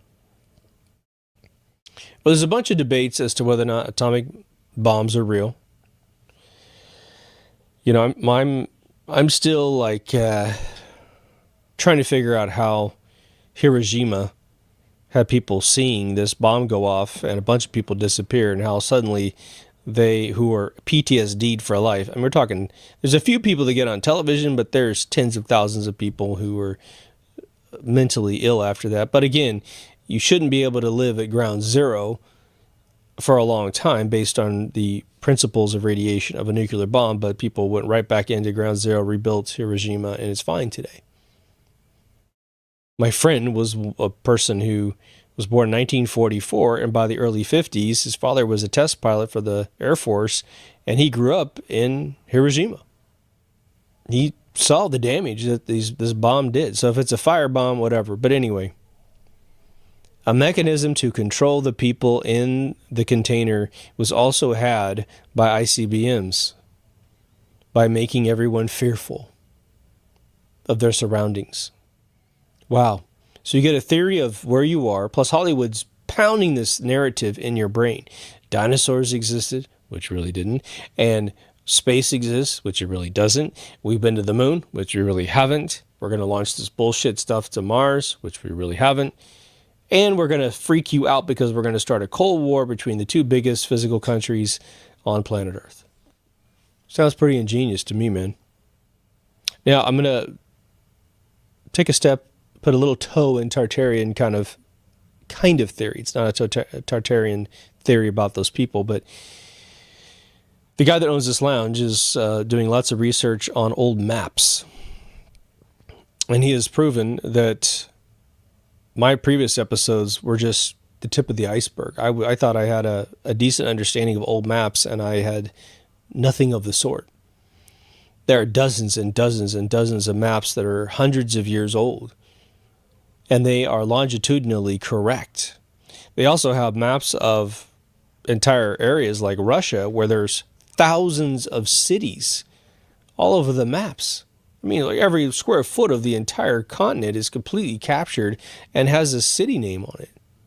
Obviously, someone could make these in the recent day, but apparently these have been sold and they're in books and they've been around for a really long time. Now, what I was told in my official research, this is official news, right, was the Royal Academy of Sciences put out a contest in the mid-1800s for a device that could track longitudinal degrees accurately, such that the distortion that was in all the maps, especially on a horizontal level, but it affects all axes if you can't get a longitudinal degree to be accurate, especially sailing a boat. But anywhere you are on land, using the stars and the sun and trying to figure out where you are. Apparently it's a timepiece that's also related to it when you're on a boat. They had a contest. As I remember it, and I could have remembered it wrong, I believe it was like 100,000 pounds if you could come up with a device that did it, and a dude did it. But what that does is that says that no maps beyond or before 1850 could have been accurate in this sense. But there are plenty of maps that are accurate. I mean, I would say, well, considering that the globes are wrong because the Peter projection map is not in the globes, and that's the most accurate map supposedly we have, might just be the UN logo, that there's some explaining to do, right? The reason why I mention that is that calls backwards in time to a time when, how do I put this? We were mega sophisticated. And all of you know that. I mean, one way or the other, whether you study the pyramids or ancient civilizations, I mean, it looks like, again, Tartarian theory of all these amazing buildings that are already falling apart by the time we find them and we take photographs of them in the 1800s. It's like they were built in the 1200s or something. Now, again, there's plenty of excuses we could make about why these buildings fall apart, but they're all over the place in areas of the world where the locals don't have the sophistication to have even an automobile or even a horse and buggy. The wheel is missing from some of these regions, which have the most ornate architecture you've ever seen in your life. I want to ask you, because the episode's called The Debate of the Moon, you might be a little frustrated I wandered around, but I want to ask you, outside of man creating fire, discovering how to make fire reliably, and man discovering the wheel, what is the next biggest single accomplishment that man could have ever put on a piece of paper after those two accomplishments? And I would wager and debate that going to the moon was the third one. Even though mathematics and ethereal sciences is in there somewhere, that's a big algorithm to try to say it's just a single thing that we did. Now, of course, going to the moon wasn't like flipping a switch, even if they were able to have ever pulled it off. But for me, in the history of mankind, as we have currently had our history revised into the current form that you find in a library or bookstore or online, in Wikipedia or some bullshit apparatus like that, the moon is this pivotal moment where man has a upgrade of perception in man. I know for a fact, Buzz Aldrin's talked about it in interviews, as he's admitting we didn't go. He's also saying, when he toured the world as an astronaut that went to the moon, that everyone around the world said, we went to the moon, we did this. And he goes, I'm going into countries that don't even have a space program, but they still feel like we, mankind, went to the moon. And that's amazing. There's a book out there, 2001, about 2001: A Space Odyssey, and how they simulated how 9,000 computers responsible for tens of thousands of engineers in the 60s and 70s turning into AI coders. It's just a movie, man. Yeah, sir. Certainly, Alan Turing came up with, the first lineage of trying to make computers think. I think the guy's a complete enigma in himself, considering he was attached to this fake project called Project Enigma. I think is very ironic. No evidence that those things ever existed again, right? The guy is chemically castrated, and they were going to chemically castrate him, and so he committed suicide. Guy saved the world from World War II, can't get a free have sex with men pass? Are you kidding me? They probably let that guy do anything, right? On one hand, we're supposed to believe that these royalty figures engage in all this crazy satanic ritual, which I believe is real for some of them. And they care whether or not he has sex with a man, to the point they don't cut the guy a blank check in the courts of Britain and say, yeah, he just saved us. He created the Project Enigma machine, the Enigma machine that broke the German code, saved us years of war and millions of lives. And we're going to buy the guy an island and put a bunch of men on there. He's going to have the best time of his life. That's what would have really happened had the story been true. I think the moon thing is a massive pivotal moment for man. Massive. And the debate around it is still as important as it ever was. And I think that we're in a flow mode. We're in a flow. We're going with the flow right now. We're not ebbing against it right now. We're going with it right now. And there's certainly more important immediate agendas that are being thrown at us. And so we're not focused on this thing. And I don't blame anybody for being unfocused, but I know that you guys love the subject matter, and I do too. The amount of times I talk about it in my personal life is really incredibly off the chain, right? But I just want to remind you guys that there's a lot of factors around this, and I'd be really interested in your take on its pivotal nature, Don't worry, we will get back to the traditional dissecting of the entire thing. It's food for thought. Let me just tell you. I know you feel me. Anyway, if you haven't been to deepthoughtsradio.com, please go. Everything is there. I'll make a short bumper today. For those of you who support the show through mainly Patreon lately, I super duper appreciate it. You make the world happen. I have arranged to be recording here once every Sunday night to get you guys an episode once a week at minimum. The backyard that my friend offered to me is actually having a pool replaced, so it's going to be sort of too tossed up to make that happen. I will probably be going to my friend's house in Pasadena and maybe filming there as well, but that'll be just a random thing. I can't guarantee you guys. But anyway, take care of yourself and someone else, and I'll see you in the next Deep Thoughts. Over now.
Good morning, 24/7 Flat Earth Discord.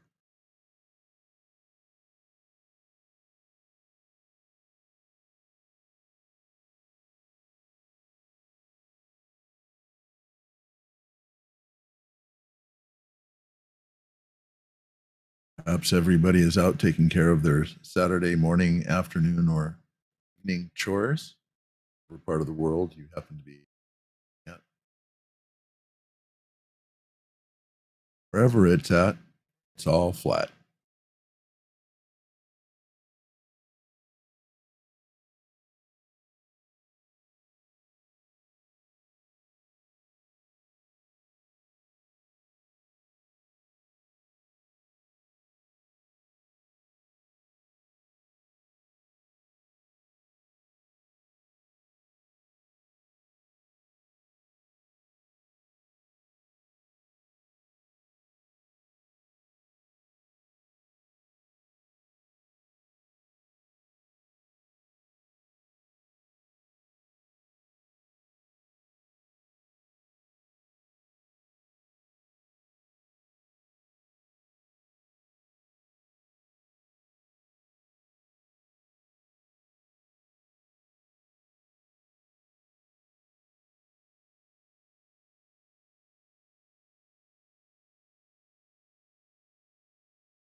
I think I broke the bot.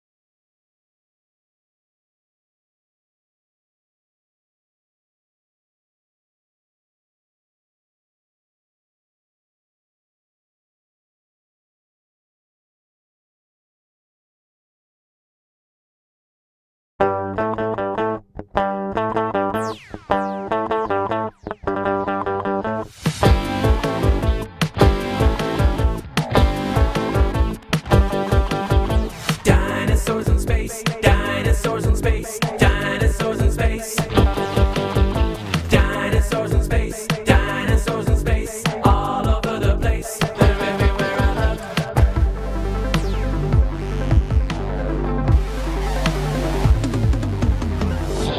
Jurassic on the Jam Jam, a T-Rex on the moon, Stegosaurus on a skateboard, pizza triangle cartoon.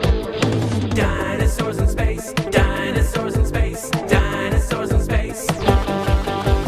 Dinosaurs in space, dinosaurs in space, all over the place. They're everywhere I look. Dino and the Bam Bam, a skeleton from a tooth, a poxy putty sci-fi, mind control falling from the sky.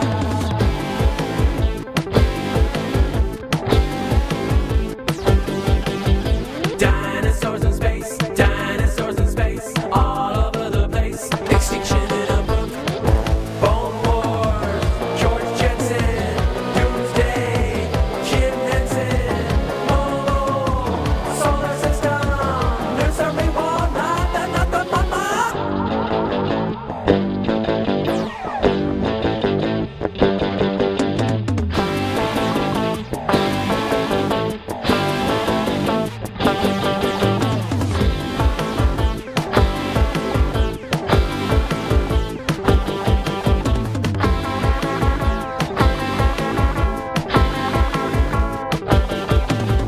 Dinosaurs in space, dinosaurs in space, dinosaurs in space. Dinosaurs in space, dinosaurs in space, dinosaurs in space. So it turns out that if aliens ever show up here on Earth, little green men might be the least of our problems. A new study indicates that instead, they'll probably be more like super intelligent dinosaurs, as smart and as cunning as humans. As one scientist put it, we would be better off not meeting them. Sleep tight.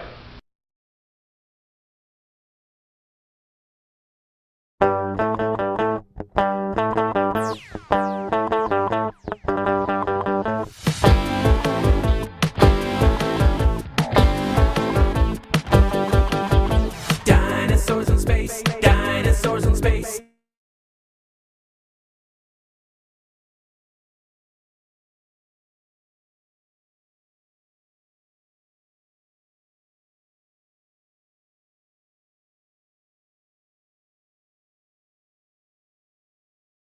Have you ever looked away from Earth into the black void? Because you can see the stars. Oh, yeah. You know, and we were never able to see stars from the lunar surface or on the daylight side of the moon. It's not a black void. I mean, it's black, but there's all kinds of polka dots. Space is fake AF. Space is fake AF. There's more than stars. You can see planets. You can see moons. you see the gas. It don't let it, said the sky was not the limit.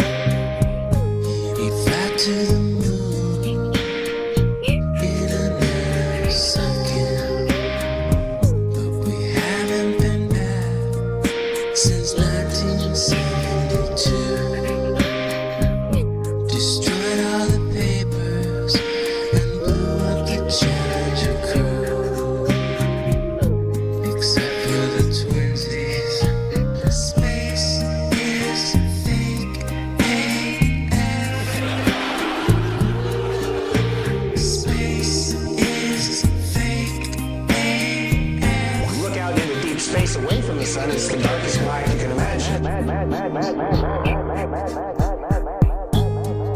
Hey, space boy, you broke my rocket man heart. Where are the stars? Is it bright or is it dark? The vacuum of space, oh the tomfoolery.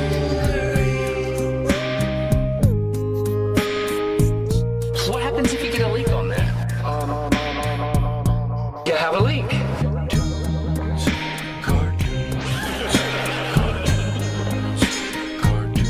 Debunk my bubble.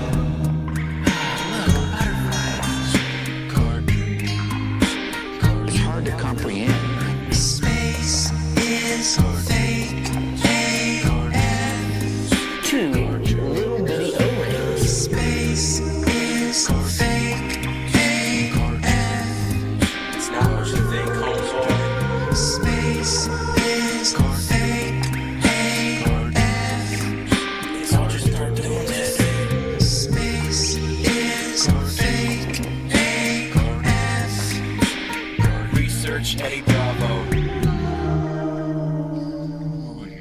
You just have a leak. And what you would do is lose air.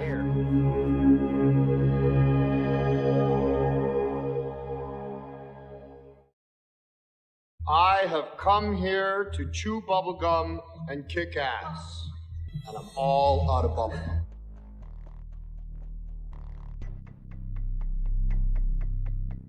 They Live is held in very high regard by conspiracists, especially if you're a movie buff like myself.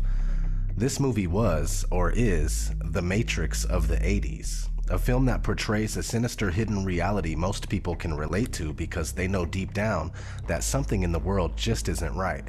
Though the movie often seems cheesy, it nonetheless conveys a strong message about the elite of the world and its utilization of mass media to keep the population under control. The star of the movie, Roddy Piper, was noted on Twitter saying, "They Live is a documentary." This was roughly 2 years before he died in 2015. Of course he was joking, at least a little bit, right? This movie is one of those rare subversive stories that forces viewers to question their world and their surroundings. Because despite the fact that the movie is about ghoulish aliens, it communicates truths to the viewers that are only alluded to in mainstream movies. In fact, looking deeper into the storyline, one might realize that there's probably more science than fiction in this story. Are the aliens in the movie an imaginative way to portray the world's elite, those who secretly run the world, those that we call the Illuminati? Let's revisit this cult classic and see how it describes the hidden rule of the elite. Right from the beginning, as we see Nada walking around Los Angeles with his backpack, the movie sets a particular mood. Something is not quite right. There is a sense of impending doom in the air. Poverty is rampant, helicopters fly all around the city, and street preachers speak of soulless beings that rule the world. They have taken the hearts and minds of our leaders. They have recruited the rich and the powerful, and they have blinded us to the truth.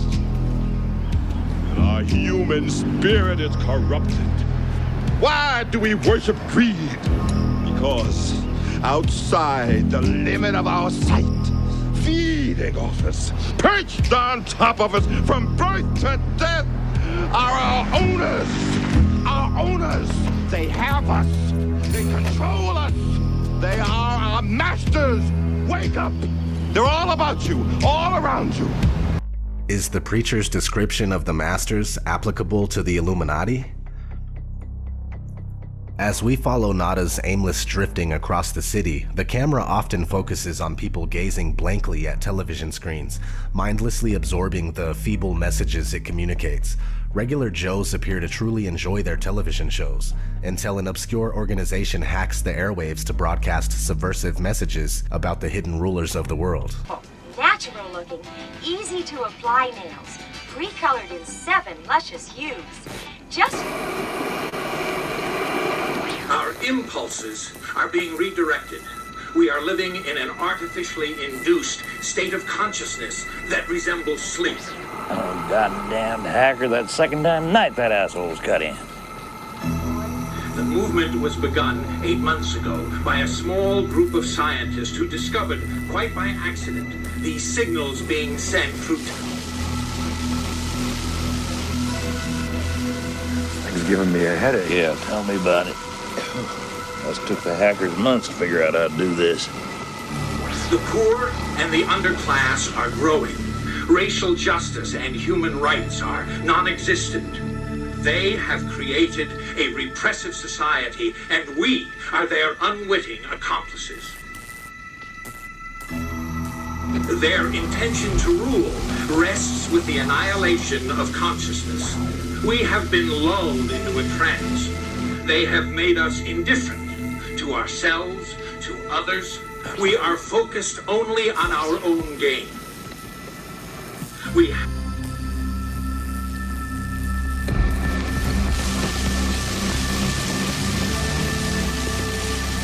Please understand, they are safe as long as they are not discovered.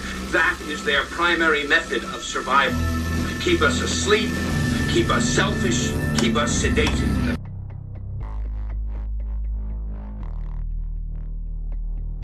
The average Joes who watch this pirated TV broadcast all get a massive headache. The raw truth is indeed too much for most people to bear.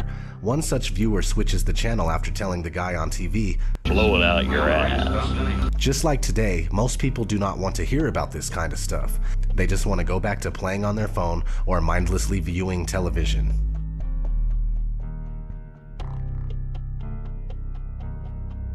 Nada realizes that the street preacher and the man on television are connected through a local church. When he sneaks into the church, he discovers that it's actually the headquarters of an underground organization. On a wall inside the church is written, "They live, we sleep," a phrase that describes the fundamental difference between the elite and the masses. Those in power know the truth about the world and possess the means and power to truly live. The rest of the population is sedated, dumbed down, and manipulated into a zombie-like state in order for it to be easily manageable. Nada learns that the rebellious organization is attempting to recruit people to take down the rulers. However, a few days later, Nada sees just what happens to those who plot against those in power. Helicopters, bulldozers, and police in full riot gear raid the place, destroy everything, and arrest the members of the underground organization. That is how the elite respond to contrary views. After witnessing the violent police shakedown, Nada begins to realize that something is wrong in America. The guy who believed in working hard and following the rules is starting to believe that something is completely out of place here. Determined to learn more, Nada re-enters the church and finds a few interesting things. First, "They live, we sleep" has been painted over. They don't want that message to be known.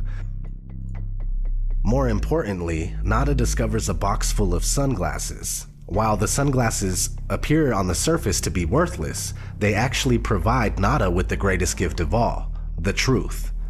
When he has the sunglasses on, Nada sees through the smoke and mirrors projected by advertisement and mass media. He only sees the core of their message and the only reason why they exist. No matter which magazine Nada flips open, he sees the same subliminal messages, which tells a lot about the true function of celebrity and fashion magazines.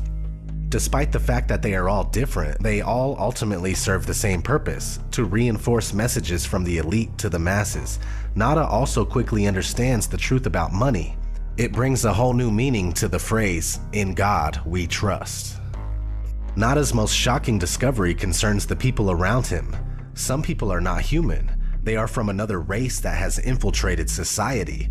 Nada realizes that they are everywhere and that they hold positions of power, like this politician giving a speech on television.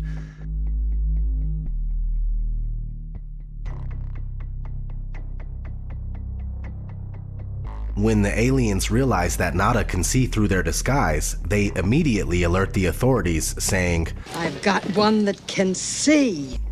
Being able to see is obviously frowned upon by the aliens. They do not like to be exposed. Nada quickly becomes a social outcast and aliens start closing in on him. I don't like this one bit. Nada and everyone in the city are constantly monitored by flying surveillance cameras that are oddly similar to the new unmanned drones that are currently appearing around the world. Flying surveillance cameras were considered science fiction in 1988. They are now a reality. The concept of truth-seeing sunglasses is an interesting way to illustrate the importance of knowledge in one's worldview. Two people can be looking at the exact same thing, yet perceive two very different realities, depending on the level of information and awareness possessed by each person. Nada's sunglasses can therefore represent one's knowledge of the truth, which allows a clear perception of reality. Upon learning the appalling truth about the world, Nada feels the need to share this vital information with his friend, Frank. Nada, however, quickly realizes that some people do not want to hear about the truth. In fact, many actually get angry and offended at the simple mention of something that alludes to it. When Nada asks Frank to put the sunglasses on so he can see what he sees, Frank firmly refuses and calls him a crazy mother. Nada replies with another classic line. Either put on these glasses or start eating that trash can. Followed by one of the longest one-on-one fight scenes I have ever seen in my life. A scene that is dragged out for so long that it becomes utterly absurd and even comical. While the scene maybe appears ridiculous, it says something about the difficulty of making regular average people wake up from their blissful ignorance. Frank finally sees the truth. All it took was Nada to beat the crap out of him, sticking the sunglasses on his face against his will and forcing him to look around. Yes, convincing other people of the truth can be a hard task. The two bros are then invited to a secret meeting of the underground organization that is attempting to rid the Earth of aliens.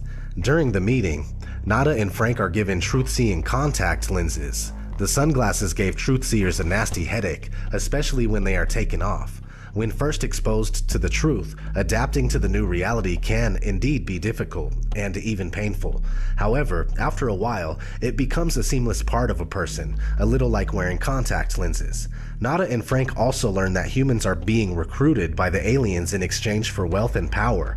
As the leader of the underground organization says, most of us just sell out right away. It is rather easy to make a correlation between the movie and the actual politicians and celebrities we've seen in the past who readily sell their soul to the Illuminati in exchange for wealth, power, and celebrity status. However, the meeting doesn't last long as the police barge in and start shooting everyone in there. They are designated as a terrorist organization by the elite. Nada and Frank manage to escape and accidentally find themselves behind enemy lines in the aliens' underground base. While exploring the alien base, Nada and Frank stumble upon a party thrown by the aliens for human collaborators to thank them for their partnership. Although humans will never be considered equals to the aliens, those who sell out to them get monetary benefits, much like those who are not part of today's elite who nevertheless sell out to push the elite's New World Order agenda. Our projections show that by the year 2025, not only America, but the entire planet will be under the protection and the dominion of this power alliance.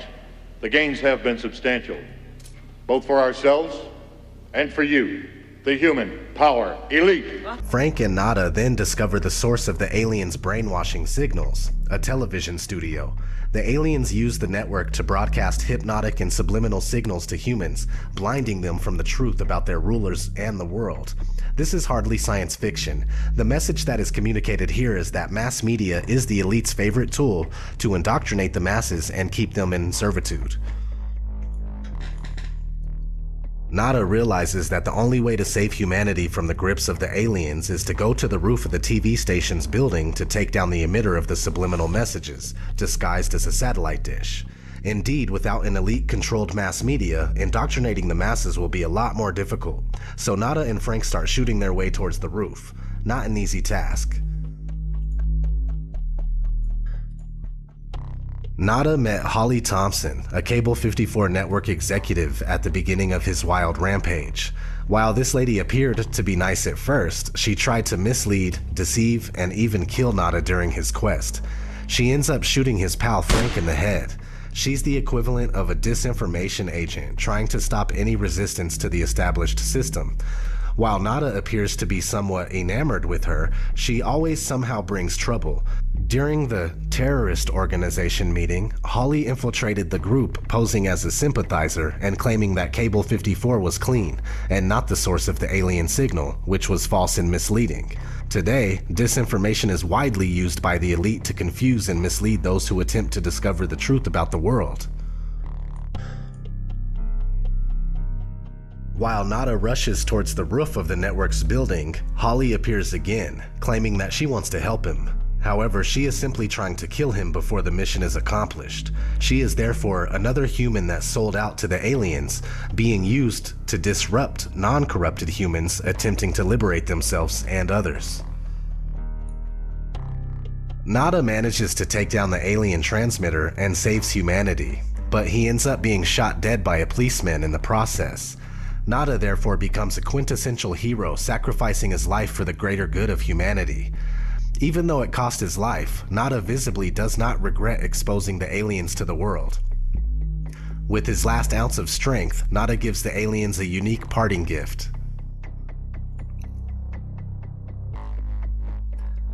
Once the aliens' satellite dish is down, the masses are able to see the world as it is. The aliens' ugly faces are exposed to the world.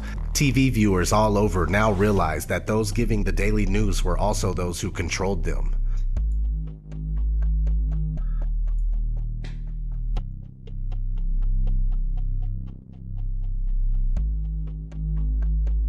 As the years have gone by, this movie's message has become increasingly relevant and freakishly realistic.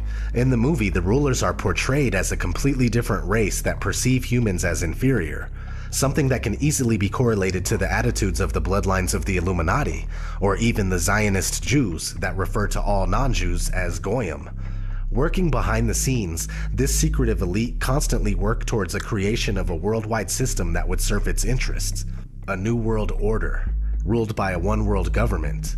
To facilitate the ruler's work, the masses are kept in the dark and are distracted with the fake puppet show that is politics, and the no independent thought programming that is the mass media.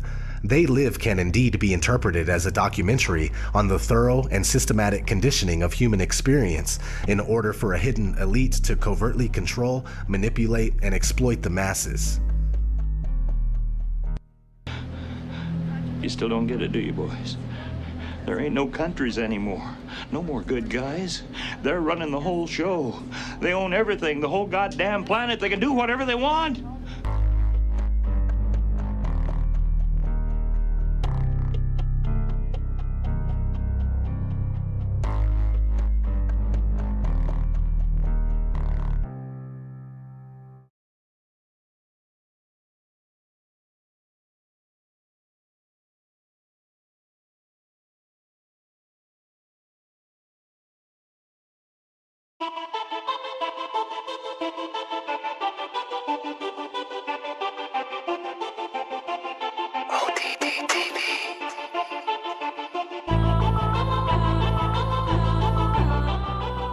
NASA claims that we successfully landed man on the moon 6 times between 1969 and 1972. Here we are in 2016, and NASA constantly tells us that we can't go beyond low Earth orbit. Low Earth orbit is between 99 miles and 1,200 miles away.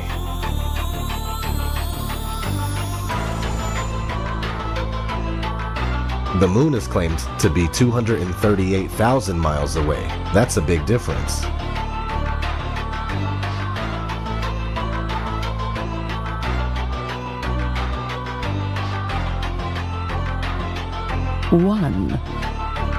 NASA's next spacecraft, already being built and tested across America, will do those things and more. This is the spacecraft that's going to take humans to explore the solar system. It's the next big step for NASA in exploration. Called the Orion Multipurpose Crew Vehicle, or MPCV, this next-generation spacecraft will enable America to explore beyond low Earth orbit. 2. As we get further away from Earth, we'll pass through the Van Allen belts, an area of dangerous radiation. But Orion has protection. Shielding will be put to the test as the vehicle cuts through the waves of radiation. Sensors aboard will record radiation levels for scientists to study. We must solve these challenges before we send people through this region of space. 3. Plan that NASA has is to build a rocket called SLS, which is a heavy lift rocket. It's something that is much bigger than what we have today, and it will be able to launch the Orion capsule with humans on board, as well as landers or other components to destinations beyond Earth orbit. Right now, we only can fly in Earth orbit. That's the farthest that we can go, and this new system that we're building is going to allow us to go beyond and hopefully take humans into the solar system to explore. So the moon, Mars, asteroids, there's a lot of destinations that we could go to, and we're building these building block components in order to allow us to do that eventually. 4. The kinds of technologies that we're testing out on Space Station are definitely helping us with our goals of going beyond low Earth orbit. So we have a really robust exploration program at NASA. 5. And unlike the previous program, we are setting a course with specific and achievable milestones. Early in the next decade, a set of crewed flights will test and prove the systems required for exploration beyond low Earth orbit. So how did we send humans to the moon 6 times so early on, but we can't figure it out in 2016?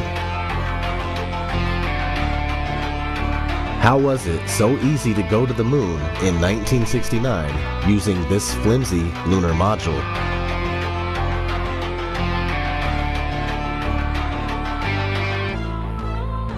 Even more interesting, who was already on the moon filming the arrival of the module?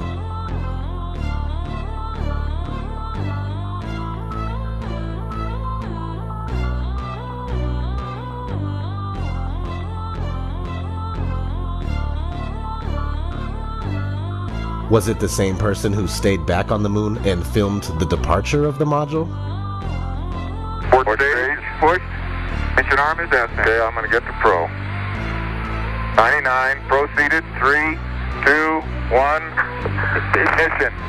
Right away, Houston. Bets are good. Ag thought.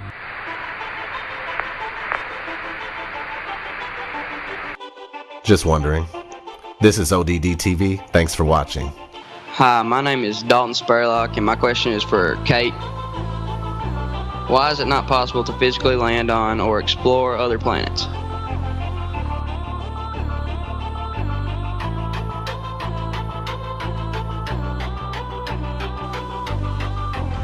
Well, it is physically possible. We've sent humans to the moon. The United States has proven that we can actually land people and a large amount of equipment on another body. Oh, by the way, I've cracked the code. I figured out the shadow organizations and the Illuminati know that they're finally primed for world domination. And soon you've got black helicopters coming across the border, puppet masters for the new world order. Be aware, there's always someone that's watching you, and still the government won't admit they faked a whole moon landing. Thought control, race, psychotronic scanning, don't mind that. I'm protected cause I made this hat from aluminum foil, where it had this foil lined in case an alien's inclined to probe your butt or read your mind. Looks a bit peculiar, seems a little crazy, but someday I'll prove there's a big conspiracy.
truth undefeatable. I'll set you free.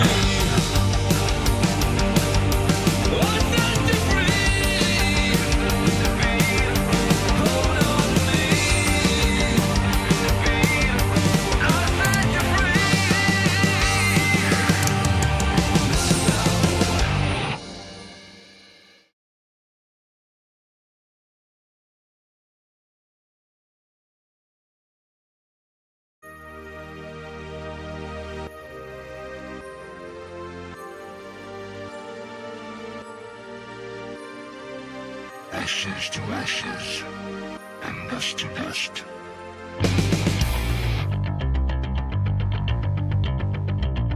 Ashes to ashes, and dust to dust.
Sign up and for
from distant height, a beacon light, a signaling ray. As embers glow and flames to grow, to journey my way. From peak to peak, the call repeats, each new fire ignites. With leaps and bounds, they skip the ground, a message takes flight. On through the mist, the glow persists, till distant bells chime. Through canyons deep, the searching sweeps, unfrozen from time.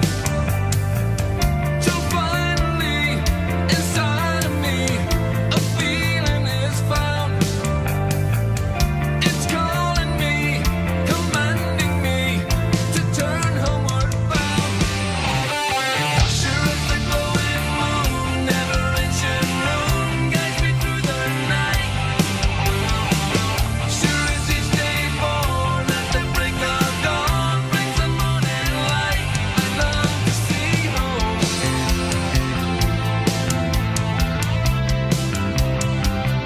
I need to see home.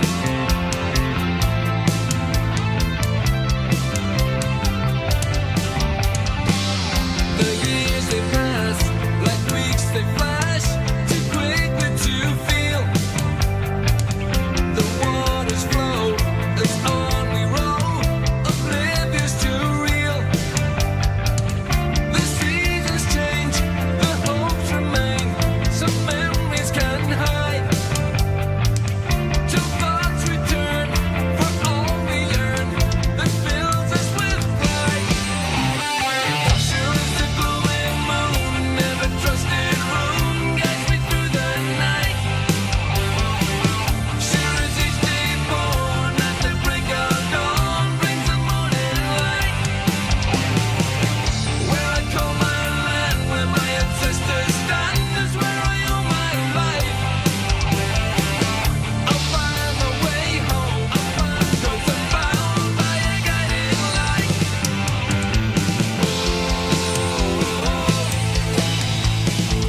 It's time to come home.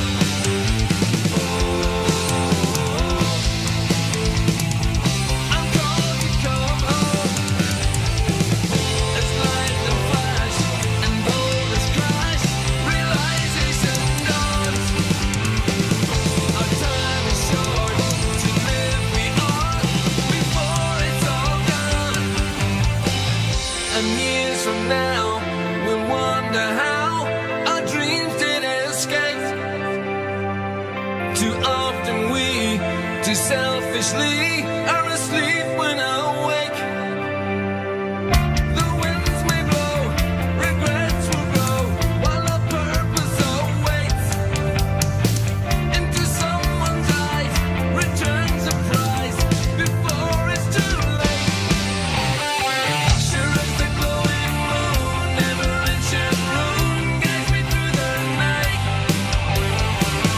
Sure as each day born at the break of dawn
goes your mind.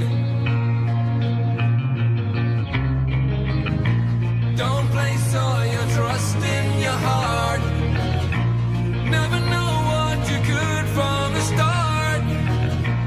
In the end, only lost in the dark. Into the depths, disappearing down.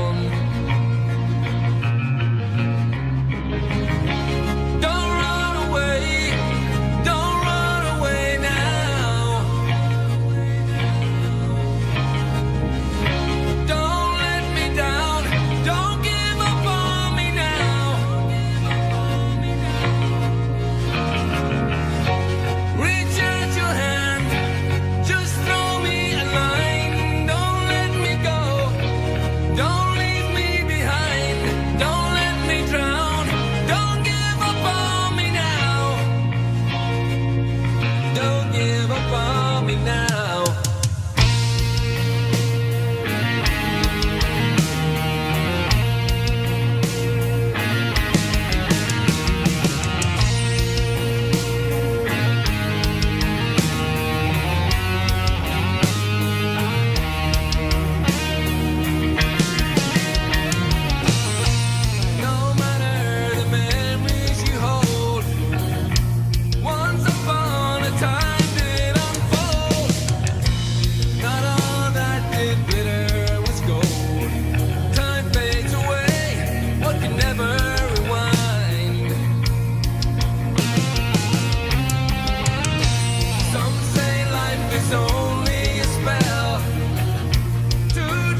Somewhere far across the sea, far from where trouble could reach you or me. Somewhere, nowhere, tranquility will await us, you'll see. Somewhere shipwreck will be. We'll find an island and we will be free. Somewhere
a tavern in Plymouth, our adventure awaits. To my wife I bid farewell as she waved from our gate.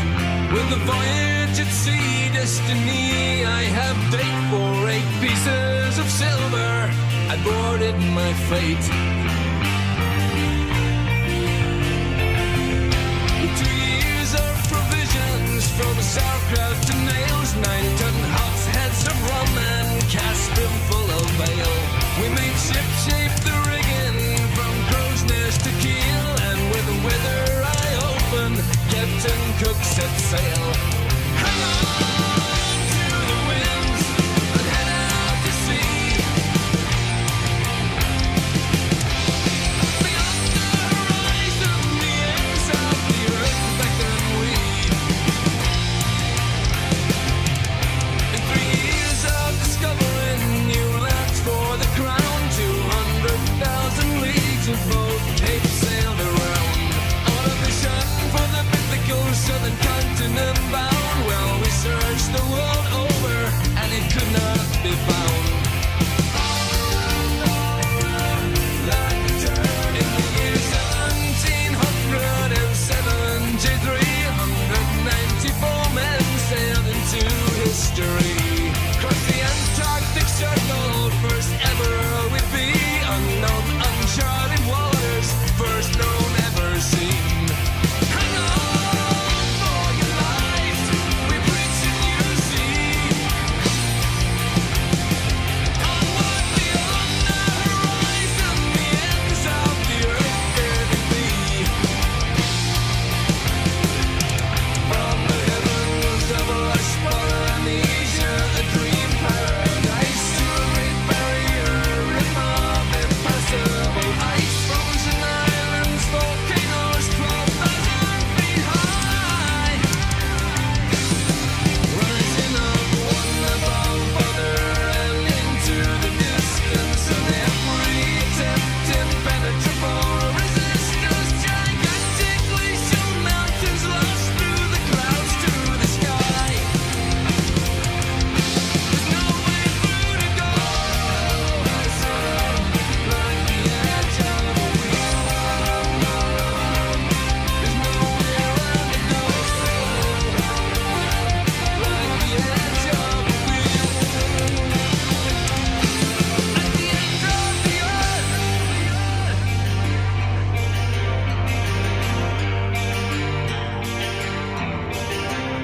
And I say that beneath us graves await those drowned sunken men. Will our fate be to sink here or return home to see you again? In the fog and much darkness of a black midnight sun, our 2 ships separated, though we fired sounded guns. Time and tide wait for no man. To the end we have come, but come hell or high water, journey home's just begun. So turn the bow hard to starboard, put our stern to this hell. We've mapped the treasures of value, discovered tales we must tell. So never were seen again, lost on the board they were fell. We come the white cliffs of Dover, like home we should yell. Hang on to the winds and cut through the sea. Beyond all horizons, the ends of the earth we have seen. Hang on for your lives, you're living your dreams. To find a place can't be found, need be lost now, should know where it be. Blooming monoliths of Easter Island, nearly lost our lives, attacked by savages with rocks thrown in battle cries. On the Great Barrier Reef wrecked and almost capsized. But nothing compares to the endless sheer ice cliffs through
twisting hallucination streams, as real as they fool you to seem.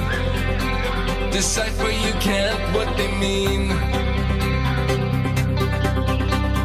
Fear that all may be just as appears, that blindly deceived for years, to let go of all was revered. So fly above every cloud in the sky, no matter how low or how high, horizons will rise to your eye. And I, above every ocean is wide, no bend in the surface you'll ever be finding, it only exists in the mind. If you really wanna know, take a look around and do what you found. Never need to look down as you leave the ground. Really look around, real feel this down. What you believe is round, it cannot be found. Like the secrets get locked in the heart, like the shadows that hide in the dark, like the seasons that know when to part.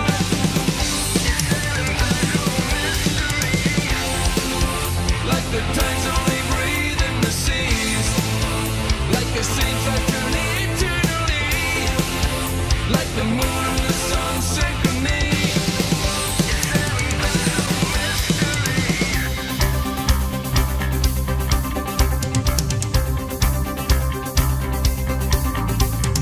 Light, illuminate day from the night, even where the sun's rays cannot sight. Existing is dark, but it's bright, ever immovably still. No drop of movement could you spill, no motion to find, only nil. Stationary is death that it kills. If you really wanna know, take a little look around and do what you found. Never need to look down as you leave the ground. So little looks around, real feel this down.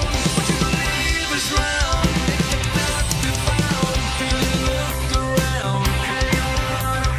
That's your only show. Always know, it's not made to found.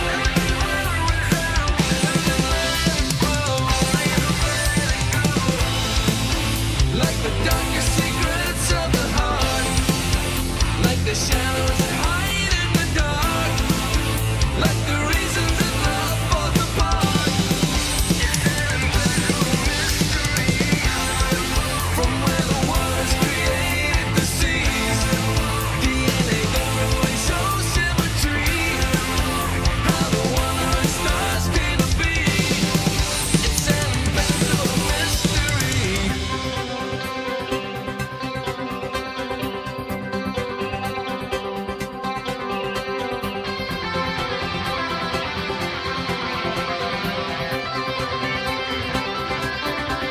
Starlight, sparkling gems pierce the night, unknown as a source of the height, pools of shimmering wonderful sight, luminiferous time, a shine to keep reason and rhyme, displayed all above us designs and mesmerized perfection unerring sublime.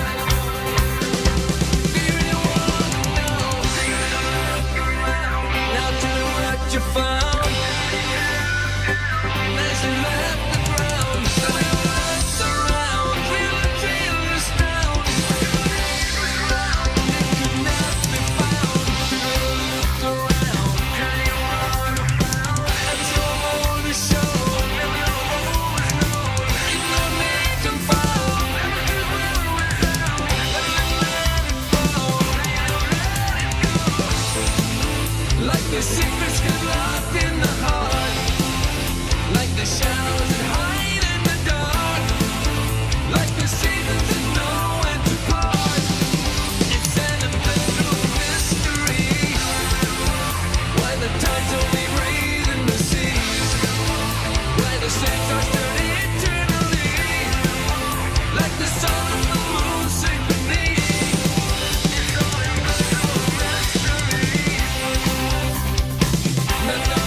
Nobody knows. Stay the ground, but could not found upon this ball.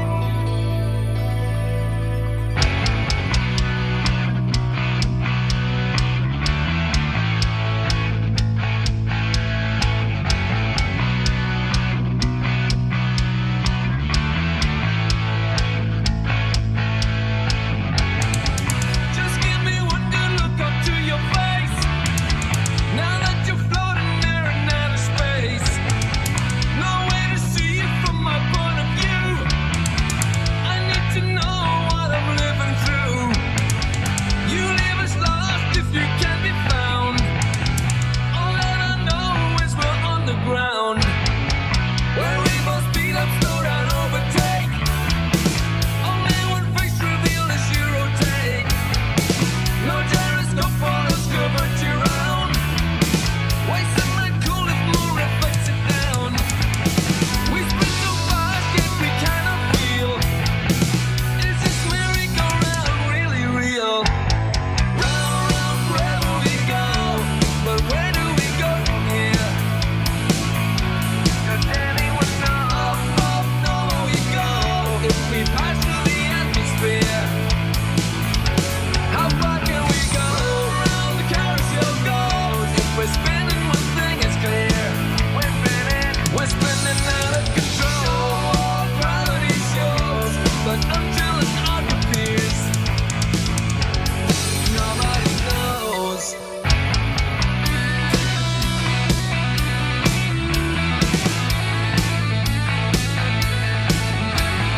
On and on and on and on it goes, and on and on and on. Why do the waters not pull into space? Not run away by saying that holds in place. No, we have mapped and ventured circles round. Either way, as long as not up or down. Too much to see when too far away. How's yesterday? Now you're not today. Round, round, wherever we go. But where do we go from here? Does anyone know? Up, no, we go. If we pass through the atmosphere, right through the atmosphere, how far can we go? Round the carousel goes. If we're spinning, one thing is clear. We're spinning out of control. Gravity shows, but until an arc appears, nobody knows. Stay the ground, but could not found upon this ball. Nobody knows.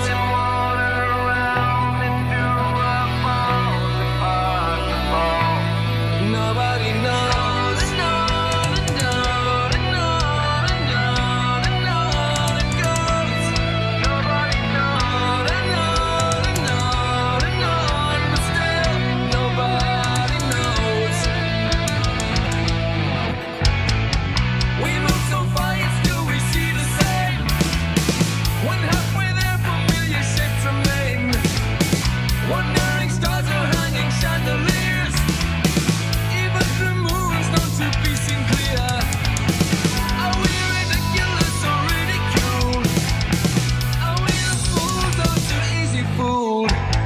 Round, round, wherever we go. But where do we go from here? Does anyone know? Up, no, we go. If we pass through the atmosphere, right through the atmosphere, how far can we go? Round the carousel goes. If we're spinning, one thing is clear. We're spinning out of control.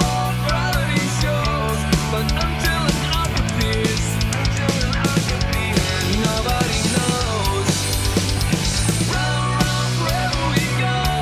But where do we go from here? And how did we get to here? Nobody knows. Up, no, we go. If we pass through the atmosphere, how far can we go?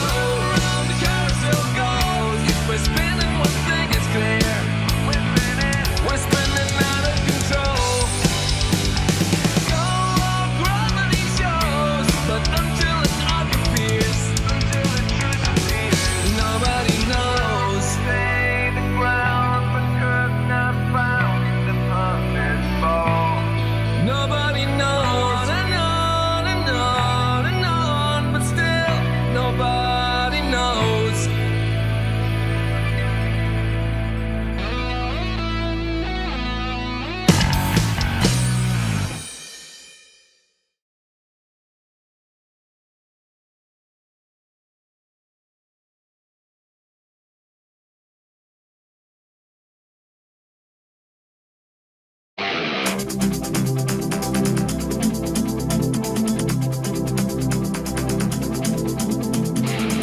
I'm standing with wings a-gliding on highest mountaintop.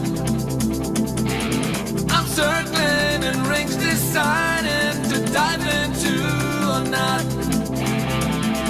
I can see misty clouds below me, but I can't see through. But I know once I cross that madness, there'll be a beautiful view. There's always too much dividing, two worlds that could be colliding, and sometimes you must leap into the blue. A flash like a bolt of lightning, destined for you. I fly like a raptor flying,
loves you.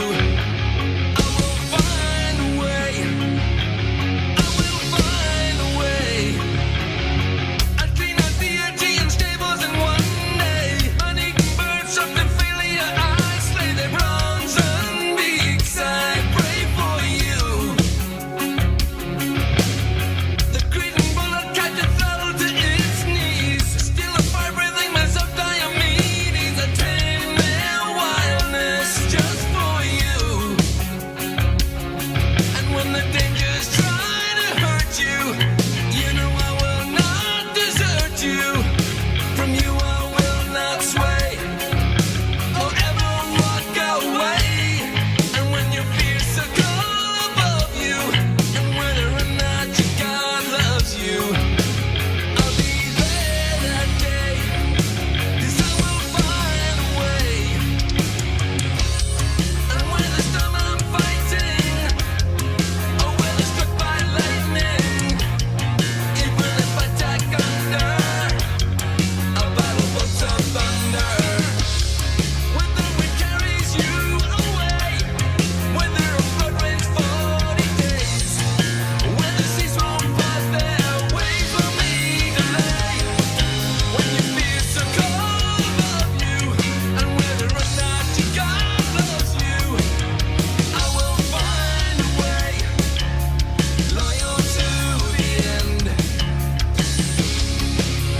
Here I am, loyal to the end. Here I stand, loyal to the end. Heart in hand, loyal to the end. Here I am for you. Here I stand for you. Understand, true, loyal to the end. When the darkness is behind you, and you need someone to find you, I will find a way. The belt of Hippolyta I'd retreat for ya. The Mosagurians cattle I would lead to your poison sting terrorist for you. I steal the apples from the garden of Hesperides. I catch the Cerberus, a three-headed hound to Hades. All 12 now complete for you. And when the demons try to hurt you, you know I will not desert you. I'll stand in their way. From you I will not sway. And when your fears circle above you, and whether or not your God loves you, I'll be there that day, 'cause I will find a way. And when the storm I'm fighting, or whether struck by lightning, even if I tack under a battle bolt of thunder, whether it carries you away, whether a flood rains 40 days, whether seas won't pass their waves for me delay. When your fears circle above you, and whether or not your God loves you, loyal to the end. Here I am, loyal to the end. Here I stand, loyal to the end. Heart in hand, loyal to the end. Here I am for you. Here I stand for you. Understand, true, loyal to the end.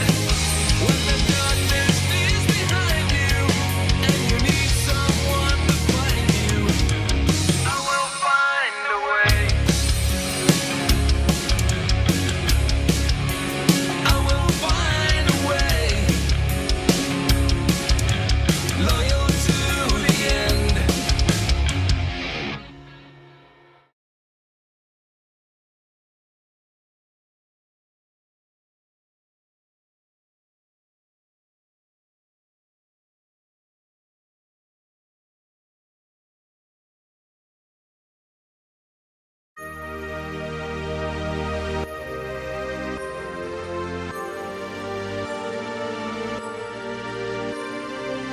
Ashes to ashes, and dust to dust.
By the end of the 19th century, the triumph of the Copernican system seemed complete.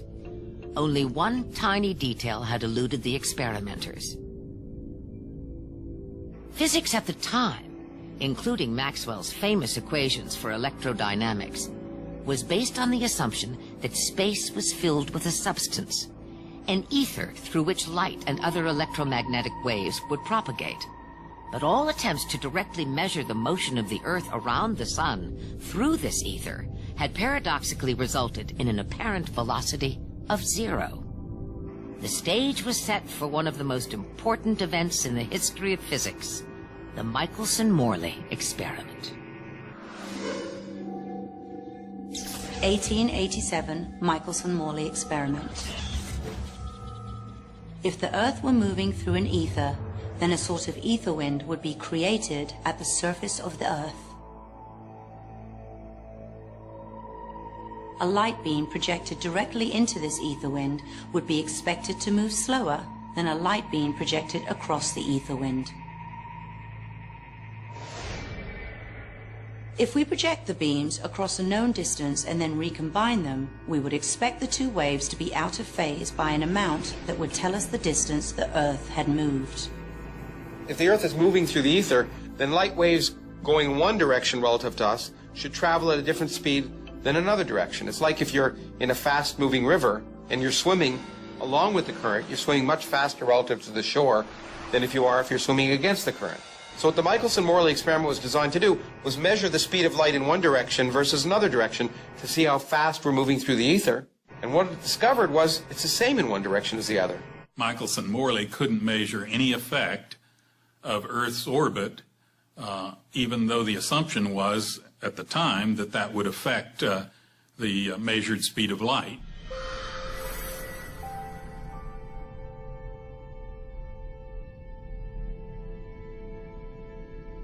The experiment failed to detect the Earth moving in or against the ether.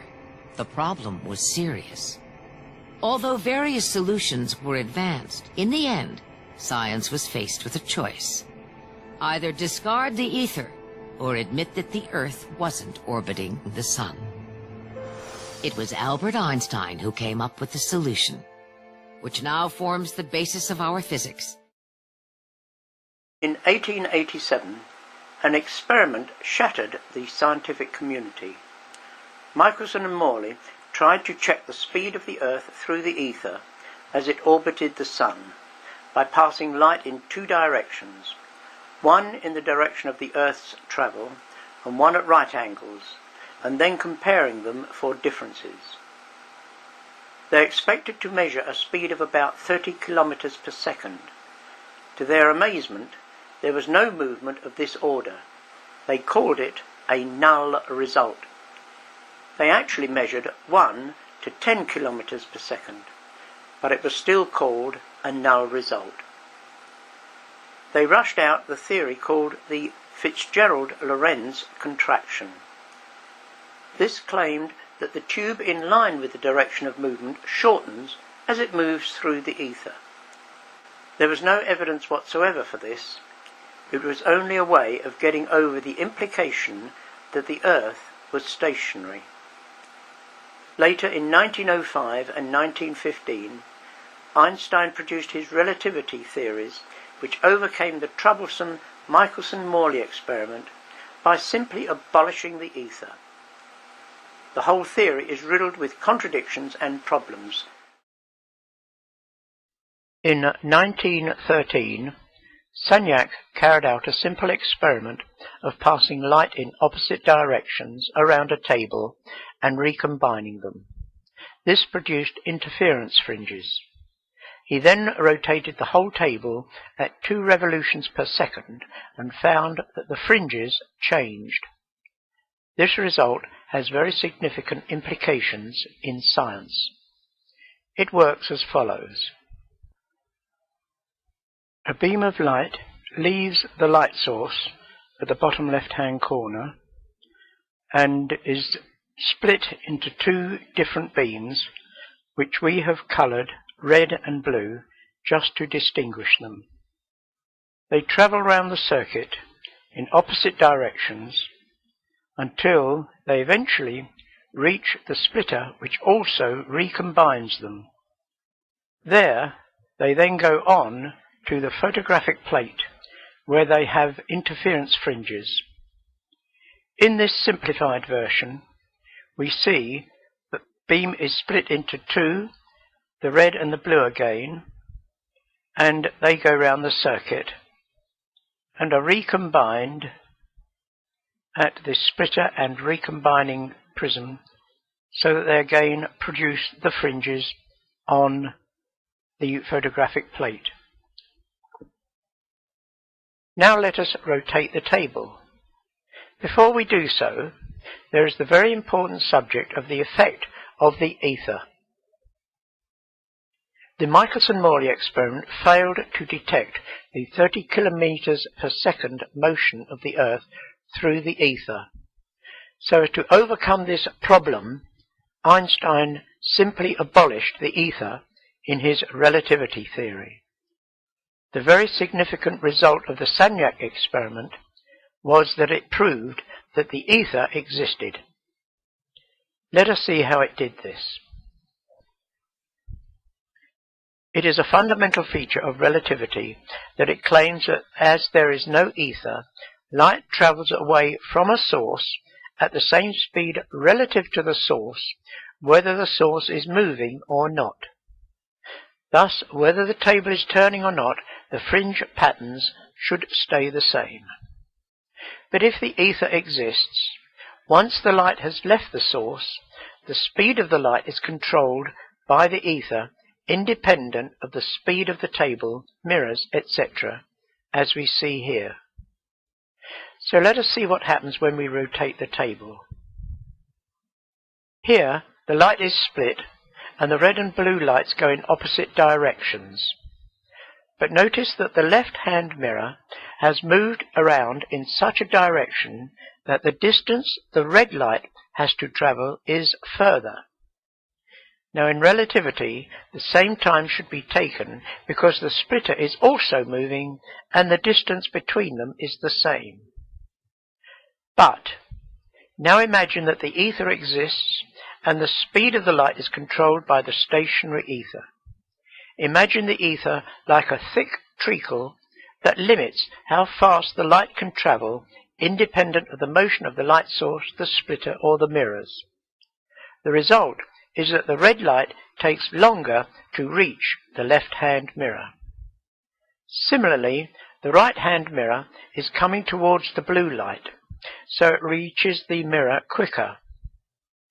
After they change ends, the red light again takes longer to reach the recombiner, whilst the blue light gets there quicker again. So they reach the photographic plate with a delay between them, and this changes the fringe pattern. In fact, Sagnac, using the speed of the rotation of the table, calculated how much the fringes should change, and found that they did change by just that amount. The crucial feature of this experiment is that it demonstrates that the ether does exist, which demolishes relativity. How does the scientific establishment deal with this result? By muddying the waters with scientific gobbledygook. Wikipedia says, in the above discussion, the rotation mentioned is a rotation with respect to an inertial reference frame. Since this experiment does not involve a relativistic velocity, the same wording is valid both in the context of classical electrodynamics and special relativity. How on earth can it be valid in both theories? It clearly proves that the ether exists because the speed of the light is controlled by the ether, independent of the rotating table and mirrors. This Sagnac effect is used by airlines for their compass directions. As the plane turns, the change in the fringes are translated into a change in the direction of the plane that then registers on the cockpit compass. If a telescope is pointing at a star and both are stationary, then obviously the light comes straight into the telescope. In 1729, Bradley found that he had to tip his telescope forward very slightly to get a star in the center of his telescope. It was assumed that this was due to the motion of the Earth around the Sun. Let us assume that the telescope was moving at 5 miles an hour and had to be tipped 5 degrees.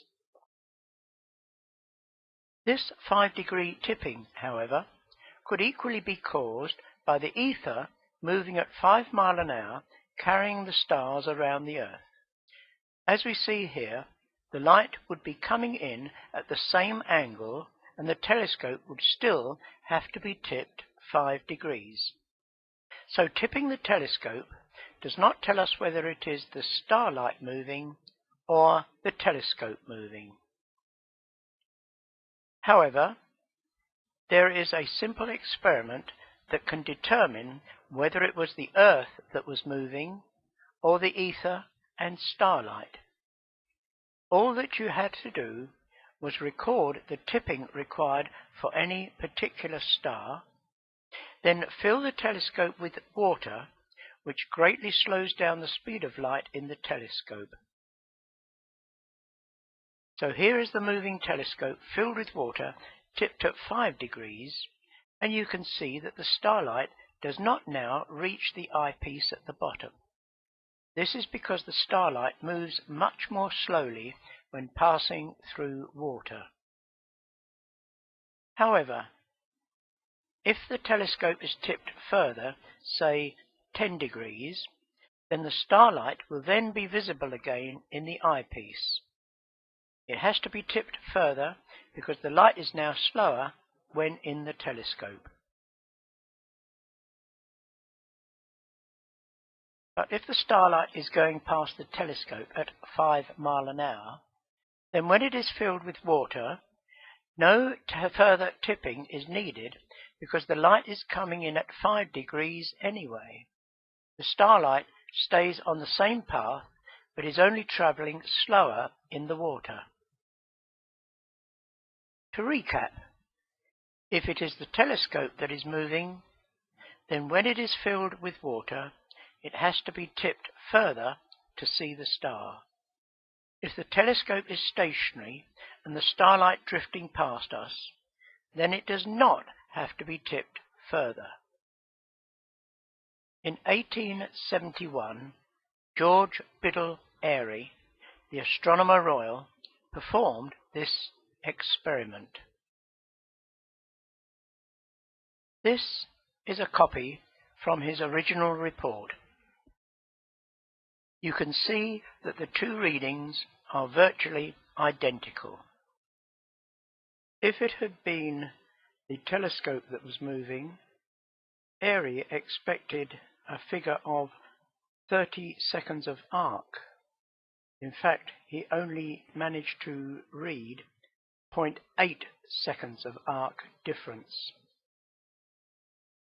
Bradley first discovered stellar aberration, and it is interesting that in his report, Airy mentions that it was now about 100 seconds of arc, and that it was still slowly diminishing.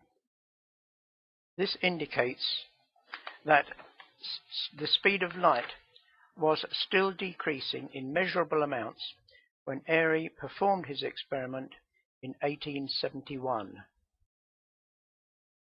The result of Airy's experiment, known as Airy's failure, was that the telescope does not have to be tipped further.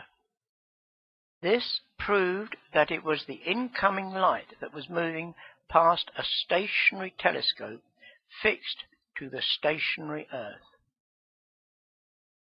What is interesting in his very brief report of only 4 pages is that not once did he refer to the astonishing results that the experiment proved, that the Earth was stationary.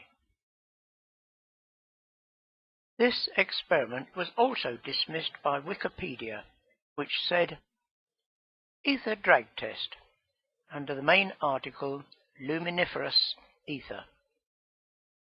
By means of a water-filled telescope, Airy in 1871 looked for a change in stellar aberration through the refracting water due to an ether drag. Like in all other ether drift experiments, he obtained a negative result. This is a gross distortion of the truth. That he did not have to change the angle proved that it was the ether drifting past the stationary surface of the Earth. This experiment is never taught to university science students. They might begin to question what they were being taught about the cosmos, the universe, the Big Bang, evolution, and much else, if it was realized that the Earth really is at the center of the universe, which is rotating around us. Scientific proof the Earth does not move.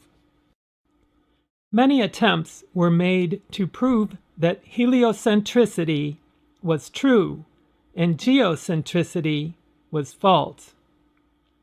Every such attempt has been a failure.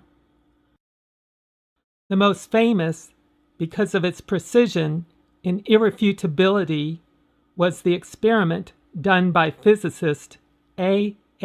Michelson, 1852 through 1931, and chemist E. W. Morley, 1838 through 1923. The Michelson-Morley experiment, using an interferometer which measured light rays, established that the Earth is stationary. Michelson was involved in other experiments that confirmed, to his dismay, that the Earth is stationary. The Michelson-Morley experiment, 1887, does not stand alone. It is joined in its confirmation of a stationary Earth by the James Bradley experiment, 1729, proving that the ether is not carried along by the Earth, the Sagnac experiment, 1913, proving that there was in fact an ether, the Michelson-Gale experiment, 1925, proving that the ether passed over the Earth once every 24 hours, and Airy's failure, 1871, proving that the stars moved carried by the ether while the Earth remained stationary. There are many other experiments that have each time given results that were not only consistent with a stationary Earth, but indicative of a stationary Earth. From the light polarization experiments of E. Muscart in 1872 to the mutual inductance experiments of Theodore de Coudres in 1889 to the 1903 Teuton-Noble experiments. Indeed, there is not a single experiment that proves that the Earth moves. The moving Earth is based entirely on a theory and is contradicted by all of the experimental evidence. The Sagnac experiment, proving the existence of ether, destroys the theory of relativity, which necessarily assumes that there is no ether. The Michelson-Gale experiment proved that the ether passed over the Earth once every 24 hours, but it did not prove whether it was the ether moving or the Earth spinning. Airy's failure determined with scientific certainty that in fact it was the ether carrying the stars that was moving over the Earth, and that the Earth was stationary. Dr. Neville Thomas Jones, Ph.D., explains that George Airy proved that the world was stationary and the stars are moving. Because his experiment proved that the Earth does not move, which was the opposite of the expected outcome, Airy's experiment is commonly known as Airy's failure. There has been a virtual blackout, however, within science education of these experiments. Dr. Malcolm Bowden reveals that he asked 3 Christian physicists if they had ever heard of them. Not one had. Indeed, in March 2005, another physicist wrote to Dr. Bowden that, quote, "After 35 years as a professional physicist with a thesis in relativity, I only learned of Sagnac's experiment last year." Close quote. The degree of the cover-up of true science is simply astounding. The Michelson-Morley experiment was simple in concept. A light beam was split. One of the split beams was sent at a right angle to the Earth's supposed direction of travel, and the other was sent along the path of the Earth's supposed direction of travel. The light traveling in the direction of the Earth's travel should have taken longer than the light traveling at right angles to the Earth's direction of travel. To the amazement of the scientific world, the results were null, meaning that there was no difference in the speed of the light beams. That meant that the Earth was motionless.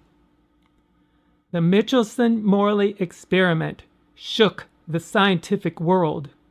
The implications were devastating for the Copernican model of a globular, spinning Earth orbiting around the Sun. If the heliocentric model fell, then evolution would not be far behind. The priests of science knew that something had to be done if they were going to maintain their godless religion. In desperation, the priests of science tried to explain away the null result of the Michelson-Morley experiment.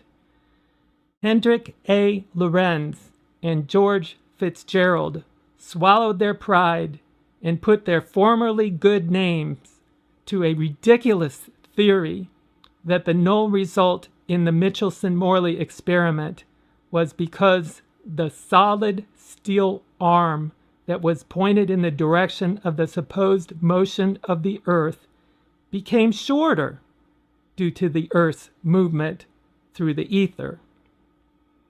That shortening of the steel caused the light to arrive at the same time, not because the Earth was stationary, but because the Earth was moving. Seriously, I'm not making this up. This supposed contraction became known as the Lorentz-Fitzgerald contraction.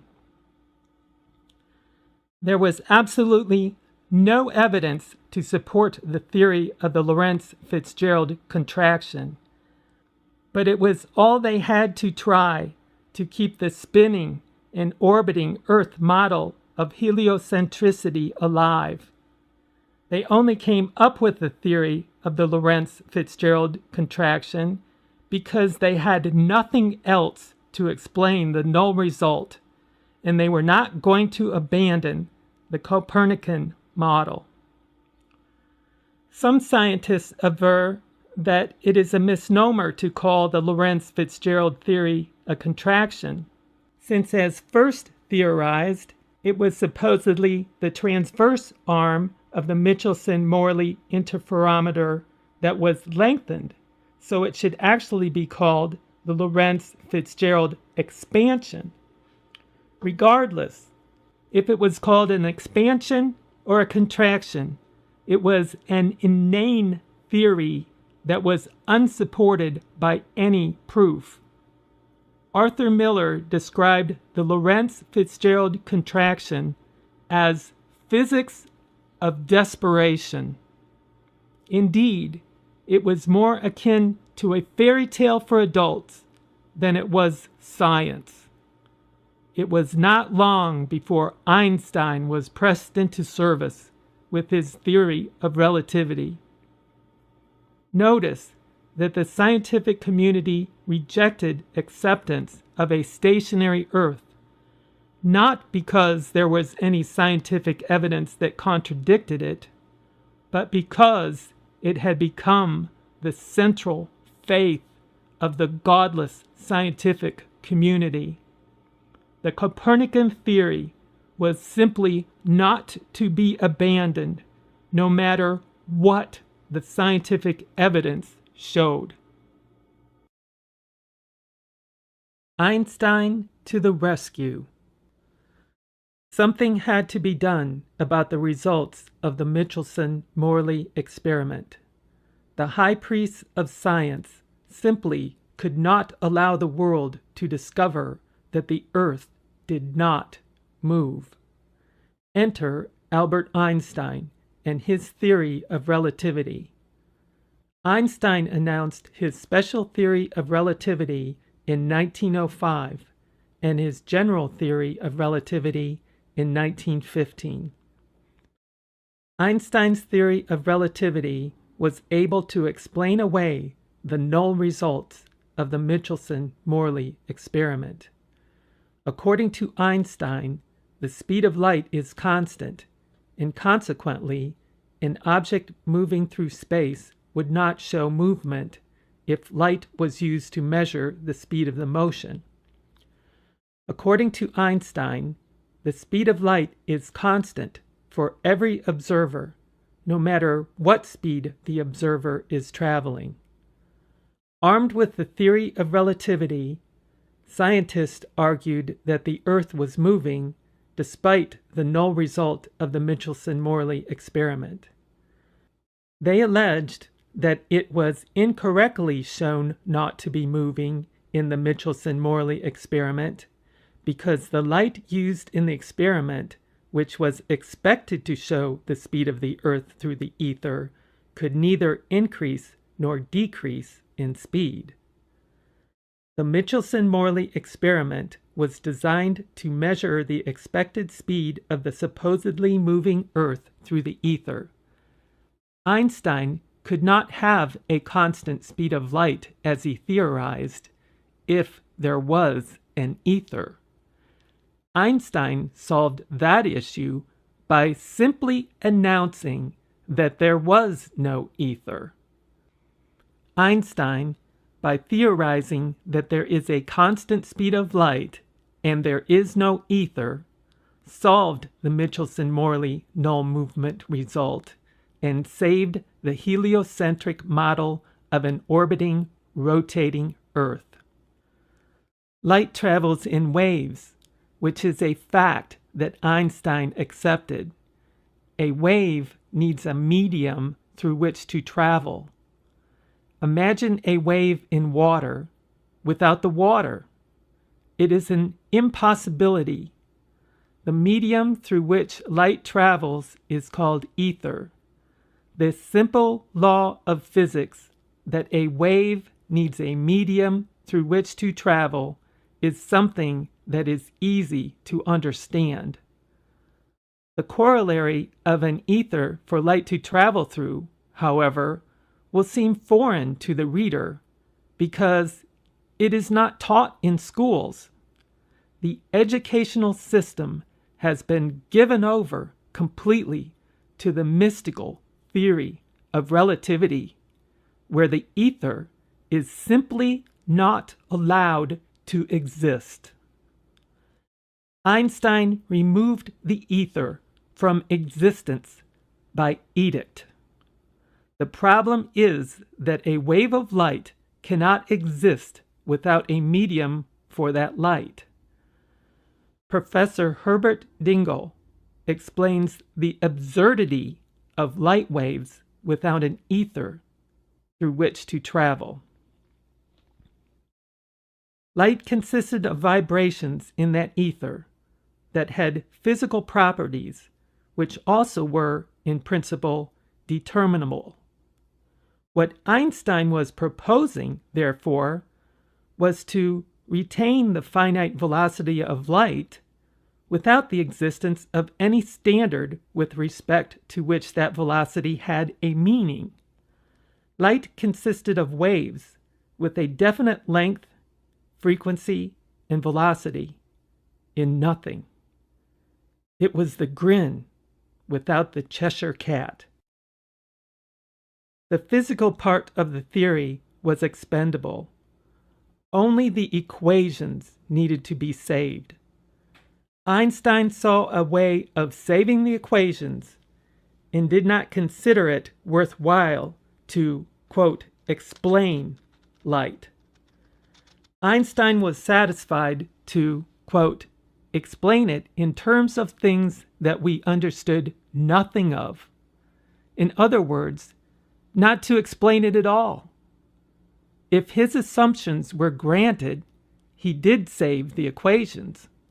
And when his theory ultimately made its general impact on the world, mathematics had so dominated physics that the non-existence of the Cheshire cat was regarded as a triviality. The grin remained, and all was well. Einstein's construct of, quote, no ether, close quote, is an impossibility, just as a wave in water without the water is an impossibility. In any event, Einstein was proven wrong, and the ether was proven to exist in the 1913 Sagnac experiment. That experiment proves scientifically, beyond any doubt, that there is in fact an ether through which light travels. Indeed, airlines today use cockpit, ring, laser, gyroscopic compasses that are based upon the discovery by George Sagnac of fringe changes in light traveling through the ether. The changes in the fringes of light is then computed into a reading which tells the pilot about changes in bearing of the airplane. Without an ether, those sophisticated optical compasses would not work at all. The very existence of the laser gyroscopic compasses used by airplanes today proves that there is an ether and impeaches Einstein's claim that there is no ether. The existence of ether destroys the theory of relativity and establishes the Michelson-Morley experiment as proving that the Earth is stationary. Einstein removed the ether, which upended the traditional laws of physics. Einstein did not present any proof that there was no ether. He just made it up. Removing the ether was a way of explaining why Michelson-Morley's interferometer showed no motion of the Earth. Removing the ether removed the resistance of ether to light waves, which allowed Einstein to conjure the myth that light will not change speed on a moving surface. That explained away the Michelson-Morley results, showing that Earth did not move. If, however, there is an ether, that necessarily means that the Earth is stationary, as proven in the Michelson-Morley experiment. The theory of relativity is a complete lie. It is based entirely on convoluted and deceptive mathematical models. Nikola Tesla's statement about the modern methods of scientists like Einstein is revealing. Quote, "Today's scientists have substituted mathematics for experiments, and they wander off through equation after equation and eventually build a structure which has no relation to reality." Close quote. Professor Herbert Dingle was once an eminent proponent of the theory of relativity. He later realized that it was simply a myth, supported not by scientific experiments, but rather by false math formulae. He discovered that the theory of relativity is held to be true not because it is true, but because mathematical formulae were devised and held up as evidence of its truth. Quote, "Not only are hypotheses held to contain the, quote, real truth, it is now claimed that any mathematical hypothesis is necessarily true." The problem with basing proof for a scientific theory solely on mathematics is that a mathematical equation may not correspond to reality. A mathematical formula may only prove something that is imaginary and not real. Professor Dingle explains, quote, "The symbols that compose a mathematical expression may, with equal mathematical correctness, correspond both to that which is observable and that which is purely imaginary, or even unimaginable. If, therefore, we start with a mathematical expression and infer that there must be something in nature corresponding to it, we do in principle just what the pre-scientific philosophers did when they assumed that nature must obey their axioms. But its immensely greater power for both good and evil makes the consequences of its misapplication immensely more serious. The experiments supporting the theory of relativity were, quote, thought experiments, performed completely through complicated math formulae designed to bedazzle ignorant laymen. Professor Dingle stated, "Mathematics has been transformed from the servant of experience into its master, and instead of enabling the full implications and potentialities of the facts of experience to be realized and amplified, it has been held necessarily to symbolize truths which are in fact sheer impossibilities, but are presented to the layman as discoveries." Dr. Dingle reveals the key point that is the cornerstone of the theory of relativity. Many highfalutin scientists do not seem to know this one simple fact. Quote, "In the language of mathematics, we can tell lies as well as truths. And within the scope of mathematics itself, there is no possible way of telling one from the other. That is the dirty secret behind the theory of relativity. Einstein used mathematics to tell lies. The only way to determine if a mathematical formula has any validity is to test it in the real world.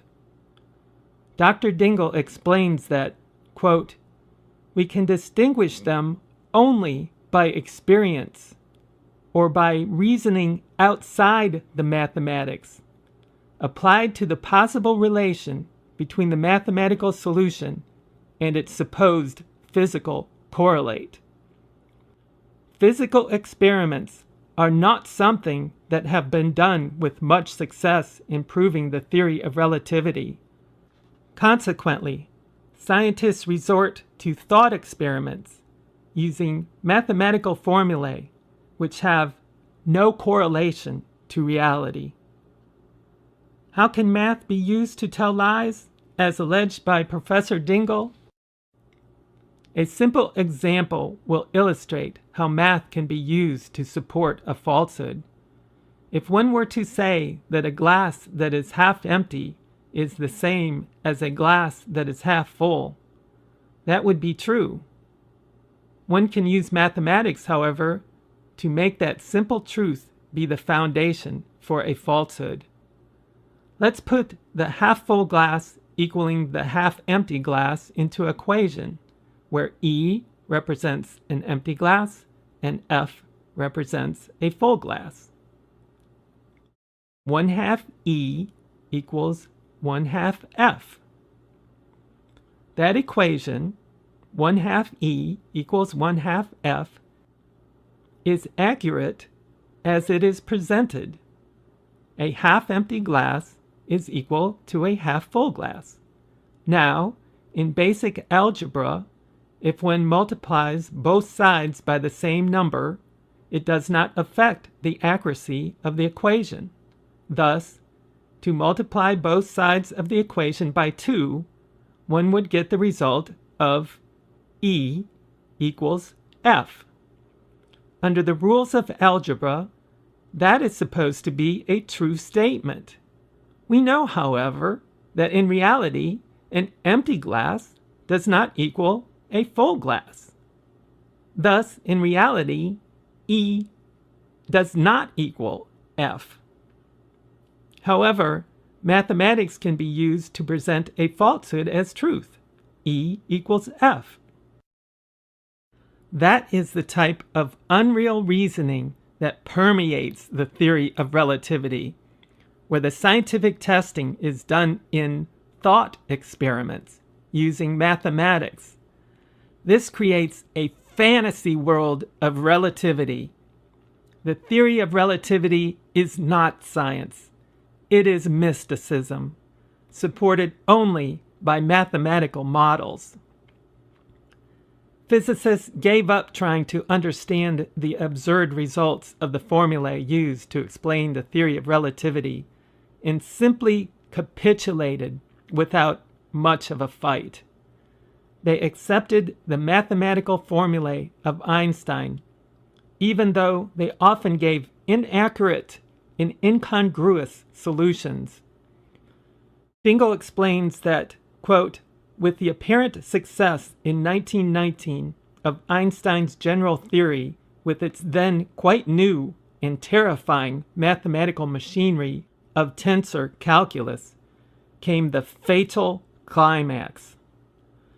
Physicists gave up trying to understand the whole business and surrendered the use of their intelligence and accepted passively whatever apparent absurdities the mathematicians put before them. Einstein's biographer, Ronald Clark, reports that Einstein's friend, Janos Plech, suggested to Einstein that there seemed to be some connection between mathematics and fiction. Einstein replied, quote, there may be something in what you say. When I examine myself and my methods of thought, I come to the conclusion that the gift of fantasy has meant more to me than my talent for absorbing positive knowledge. Close quote. The theory of relativity is not science. It is fantasy conjured by mathematical formulae in the minds of Einstein and his followers. The blind faith of the scientific community in the supposed truth of the theory of relativity and its intolerance for any evidence of its invalidity is akin to adherence in a religious cult.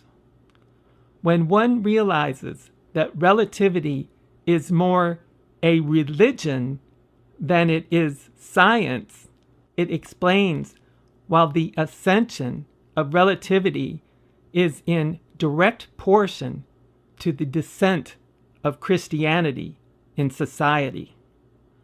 It seems that there is more tolerance in religion than there is in the scientific community toward heterodoxy, especially when it comes to the theory of relativity. Indeed, Professor Dingle said as much. Quote, "It is ironical that in the very field in which science has claimed superiority to theology, for example, in the abandoning of dogma and the granting of absolute freedom to criticism, the positions are now reversed. Science will not tolerate criticism of special relativity, while theology talks freely about the death of God, religionless Christianity, and so on which I make no comment whatever. Unless scientists can be awakened to the situation into which they have lapsed, the future of science and civilization is black indeed." Charles Lane Poor, professor of celestial mechanics at Columbia University and the author of a number of standard textbooks on astronomy, stated that, quote, "The relativity theory strikes directly at our fundamental concepts as to the structure of the universe. Its conclusions are startling and completely upsetting to our common sense way of looking at physical and astronomical phenomena." Close quote.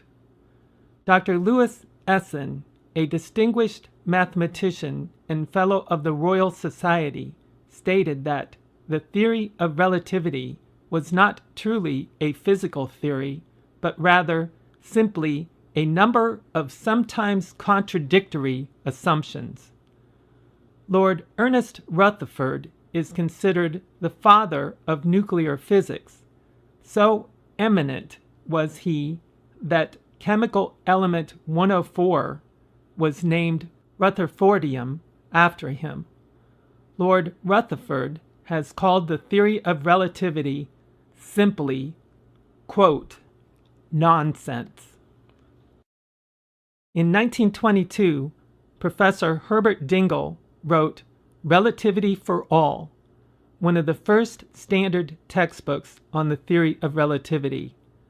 His second book on the subject, written approximately 20 years later, The Special Theory of Relativity, remained for a long time the standard work in English in American universities on the theory of relativity. Indeed, Professor Dingle was one of the foremost experts on the theory of relativity in the world. During a span of 50 years, he studied the theory intensively and conferred about it with all the physicists who were experts in it. Einstein, Eddington, Tolman, Whittaker, Schrödinger, Born, and Bridgman. So renowned was Dingle's expertise on the theory of relativity that when Einstein died in 1955, the BBC chose Professor Dingle to broadcast a tribute to Einstein. In 1959, after years of believing and promoting the theory of relativity, Dingle realized that something was wrong. He found a paradox in the theory of relativity. He spent 13 years canvassing his large network of scientists to try to find an answer to the paradox. Nobody could answer the paradox. He tried to publish the paradox, but was refused all access to scientific journals. Finally, in 1972, Dingle decided to publish his conclusion in a book titled Science at the Crossroads. He explained in his book that he only published it because he was denied access to scientific journals to present his evidence. In that book, Professor Dingle presents unimpeachable proof that the theory of relativity is invalid.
Hello, Governor.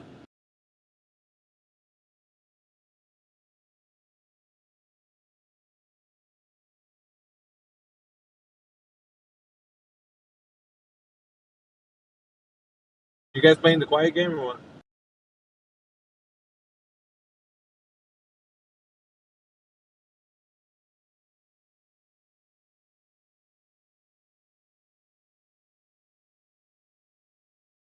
He doesn't know we're here.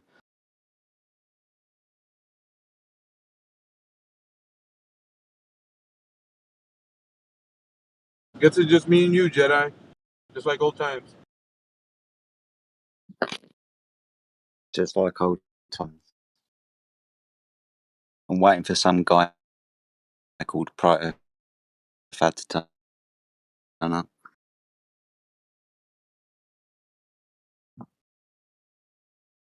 Let me guess, my signal shit. I'm roboting or something. Gotta let him out. Let him out of 19th century. You guessed right.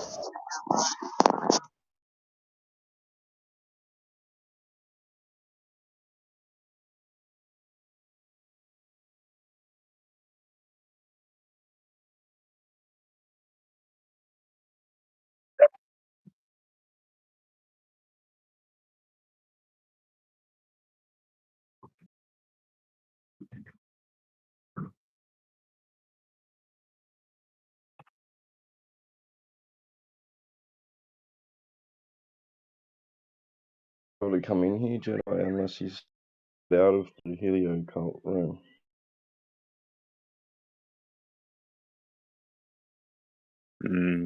Well, Who's coming in? I don't know about him being released. Yeah, release him. Release the Kraken.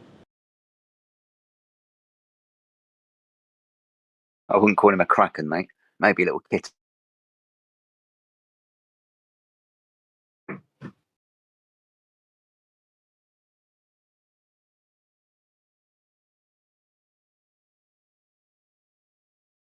So lately, we've been having people that don't understand what a triangle is. So even well-known people who call themselves flat earthers, if you know what I mean.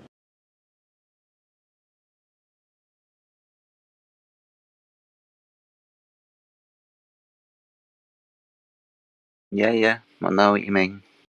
I'm looking forward to seeing Quantum Erasers as well. Ballbusters or whatever it is later on. He's got a bit of a surprise for us, apparently. It's like Christmas all over again. Yeah. All these flat earthers saying that celestial navigation can only work on a sphere is, I'm kind of really confused. I need that issue resolved.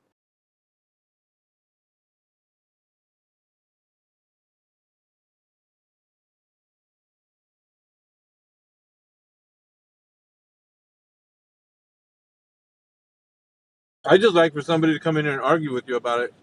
I want to see how they fare.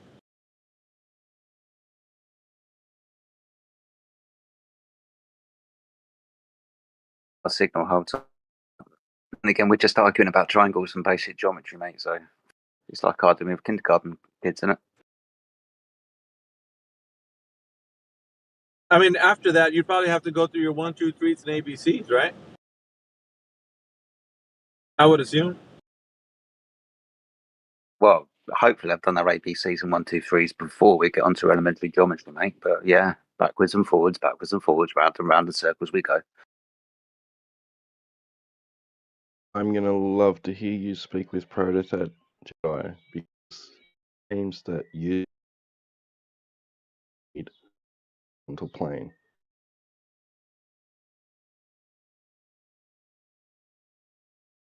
Just one thing I like to hear is a good thrashing by Jedi. I love it. It's been a while, to be fair. I'm kind of hungry for stupid ass ballers.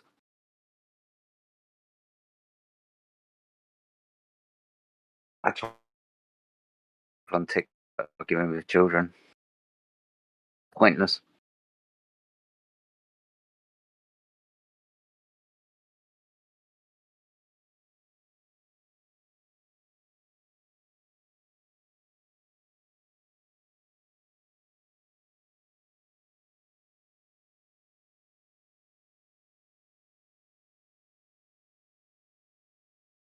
What up, Sasha?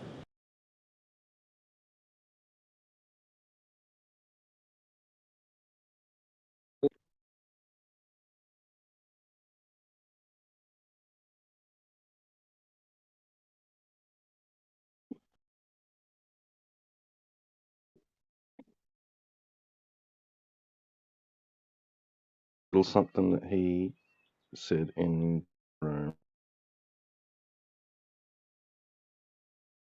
Dad.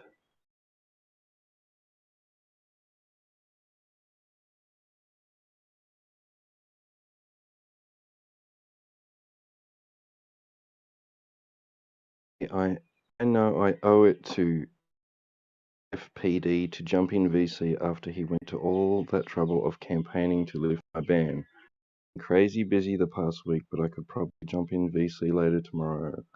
Will Sonny or any of the other self-proclaimed flat Earth navigators be around? I responded, anyone who ever used a nautical sextant is a flat Earth navigator. He said, false. I've used one for 35 years and I am a globe Earth navigator. Every single celestial navigator I've ever talked to is a globe Earther. Understanding celestial navigation is incompatible with being a flat Earther. I look forward to discussing that when you can get some flat Earth navigators in.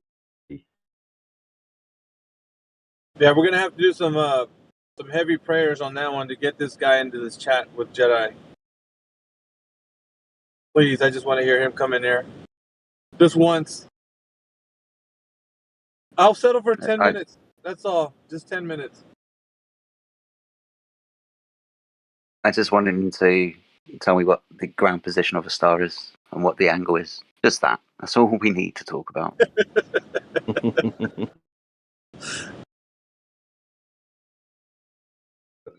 Quote Ruhif, 90. Oh, yeah. Ruhif. It's not 90. Albert Ruhif doesn't count, though. He's just an NPC. We don't count him.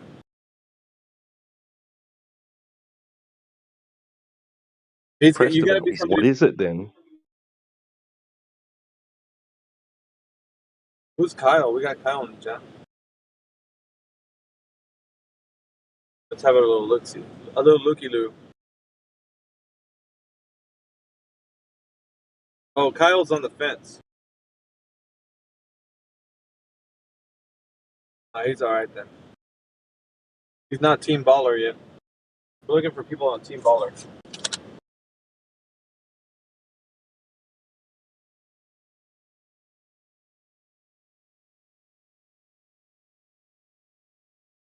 Is anybody out there thinking that you can only navigate on the Earth if it were a sphere? Please come into the chat. If you think celestial navigation can only be done on a sphere, please come into the chat. Click the link in the description on the YouTube channel and join the voice call we're in right now.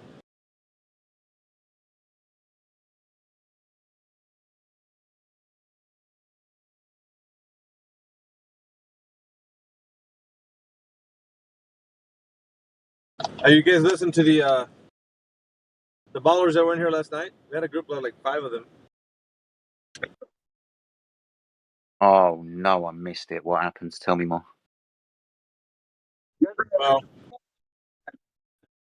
Well, they were young men, but they seem to have an idea that the Earth is a globe. You know, basically they start off as trolls. They all do. They start off as trolls. And they come in here and they find out they just bit off more than they can chew, that this isn't a server like the ones that they're used to hearing dumbass flat earthers talking about bases, hidden secret bases in Antarctica and bullshit like that. Like this is an actual server where people are talking about reality and the what really is level. And they get like, well, it feels like after you talk to them like straightforward, they just don't know what else to say. Because the guy was saying that he saw the curve of the Earth at Lake Huron, you know, one of the Great Lakes. He said, I saw the curve of the Earth at Lake Huron. a boat was coming up over the curve. I was like, no shit. What's the measured distance between you and the curvature of the Earth where you saw that boat coming across? Well, it's 3 miles. Okay, how do you know that? Well, because that's what it is. No. Did you measure it? How do you know it was 3 miles that you're looking over? You didn't verify it, did you? Well, no. Oopsie. So how do you know what it is? Because that's what you've been told? Oh, okay.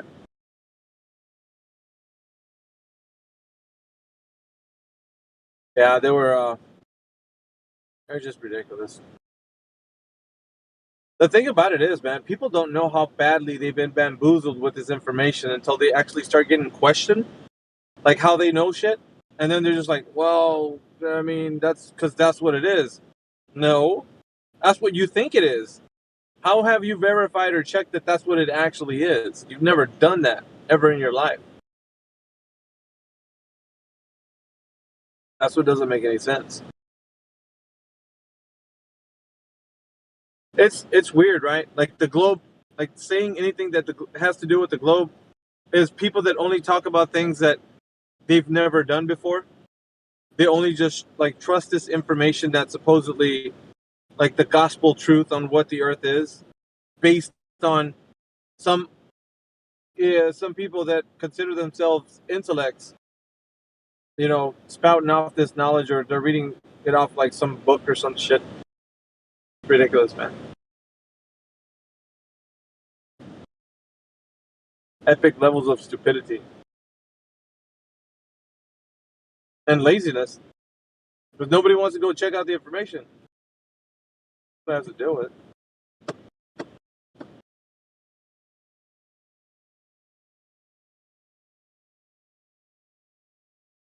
We're not surprised though, are we? We've been dealing with this stuff like the last, oh my God, how old are we?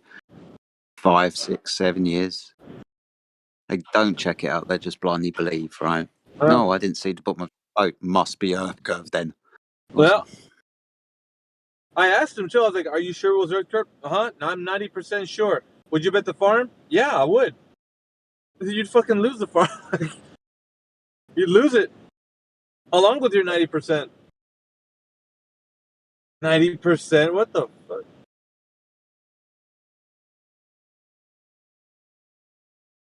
It's crazy, man. It is. So basically, they just churn out like these lemmings. This system that we're in, it just churns out like these massive amounts of like cognitive dissonance lemmings. They one follow the other. Like they don't think for themselves. They all share one community brain or some shit. You get a group of them coming in there, and they're all like nobody thinks for themselves. They're all like agreeing with each other.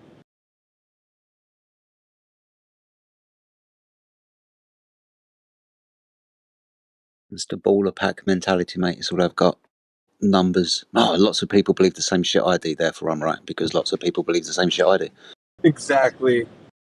It's like, man, think for yourself for once in your life. My God. Stop letting other people think for you and actually examine the information and see if it's true or not.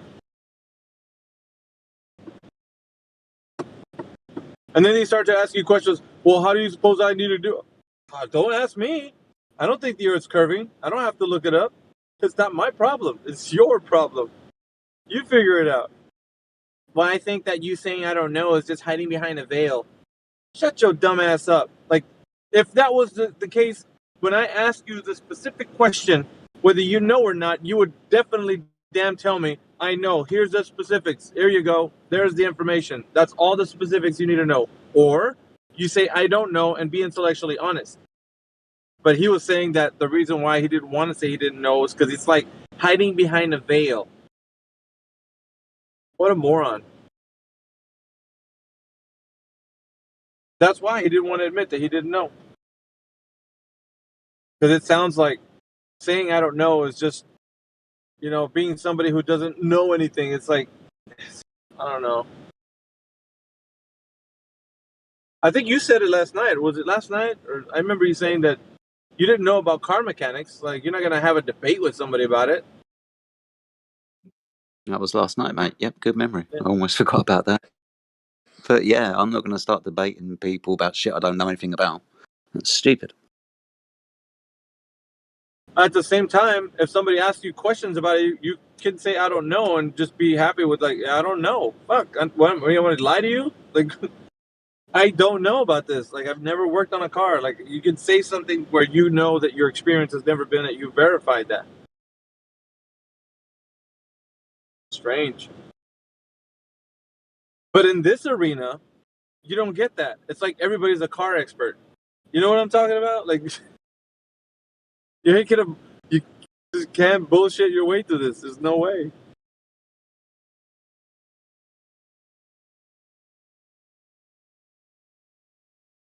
Like we've been pointing out for the last few years, mate, especially yourself with the 3 points. People just have the belief in something because reasons, whatever those reasons are. It isn't because of first-hand knowledge. It isn't because they've gone out and tested it. It isn't because they've got first-hand experience of, I don't know, rotation of the Earth or can demonstrate any of the other claims like, I don't know, gas pressure of that container. It's just a pack mentality. Well, I got told it at school. We all believe it. Yeah. That's it. That's the only answer people can come up with. Unless you're anti-flat earther, of course. That's slightly different. Experience.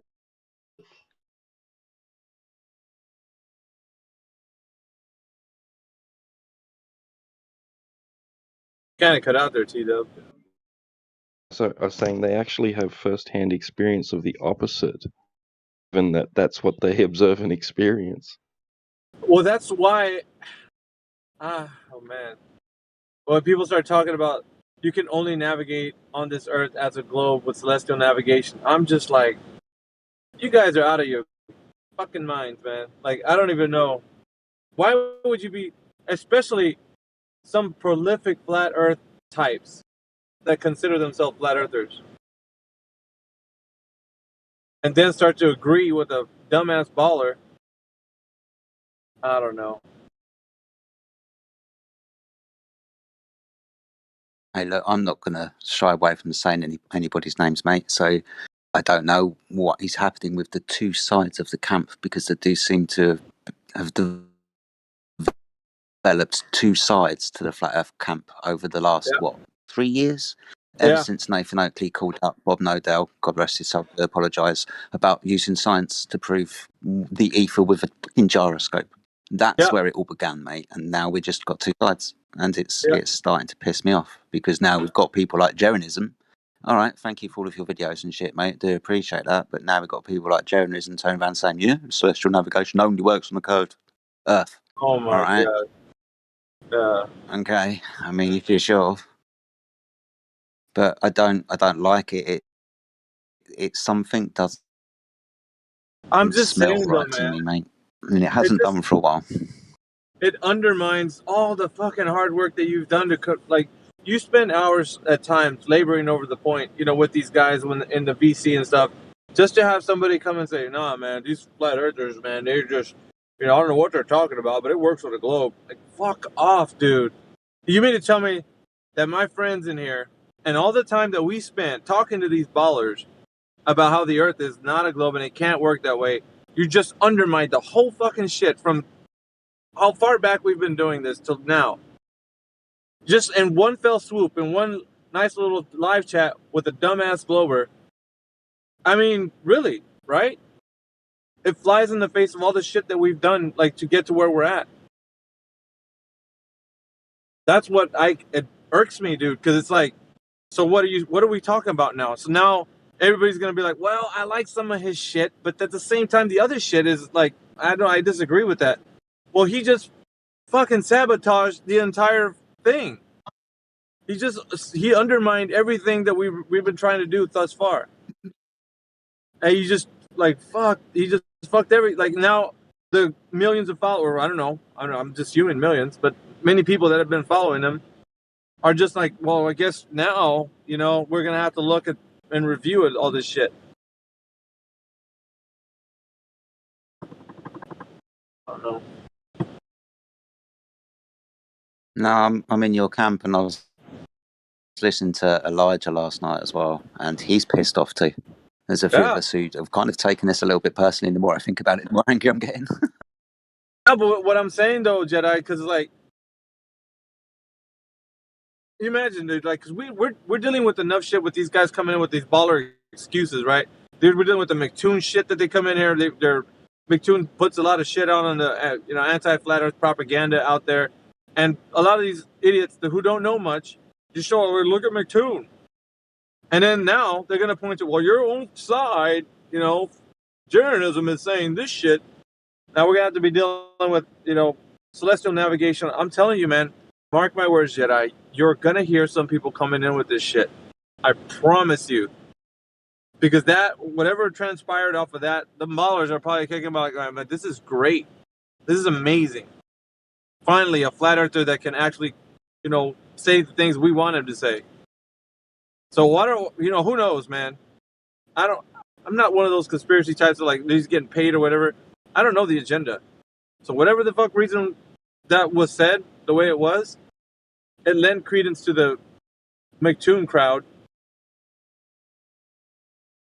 and shit that we're gonna have to be dealing with in 24/7. They're gonna be coming in here talking about, well, your old buddy journalism is, fuck that, dude. That's why I think this group in here and the Nathan Oakley crowd have stuck to our guns, man. Like, and we've been disliked by many people, even flat earthers. They've disliked our group. And it's been that way. They label us all kinds of shit, but we don't care. It's like, that ain't the fucking truth, man. If it worked on a fucking ball, then we would be living on a ball. Like, if that would be evidence of it. But the fact that you cannot even have 90 degrees, on a curved surface, I don't know. It's appalling.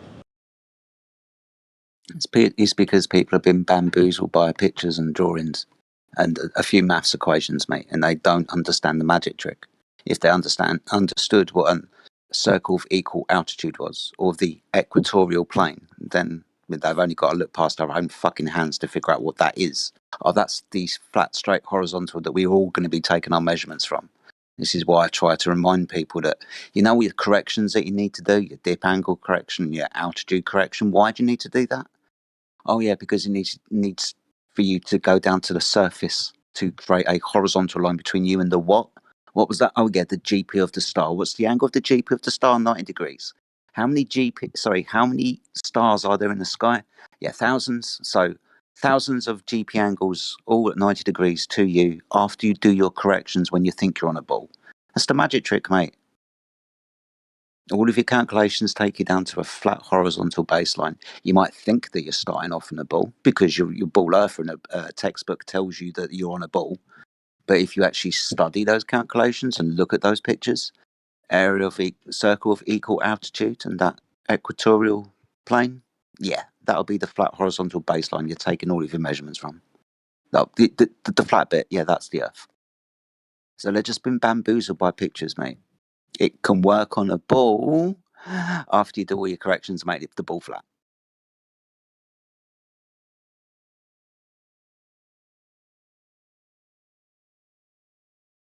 It's all an illusion, guys. All an illusion. Indoctrination. They get really mad when the same you thing with reveal the the earth. magic tricks, dude. Be careful, Jedi. It's You the same reveal thing that them they the did. magic tricks. They get pissed. Well, yeah, I don't care about that. It's the same fucking thing that they did with the Earth curve calculator. I'm kidding. Right? They hijacked perspective. In actual fact, perspective doesn't appear in Earth curve calculators, right? That building that's 100 foot tall is still 100 foot tall at 100 miles away. That's a bit of an impossibility, right? In your orthographic fucking projection side on, which we never... Yeah, there's that magic trick. Should we start pointing out more?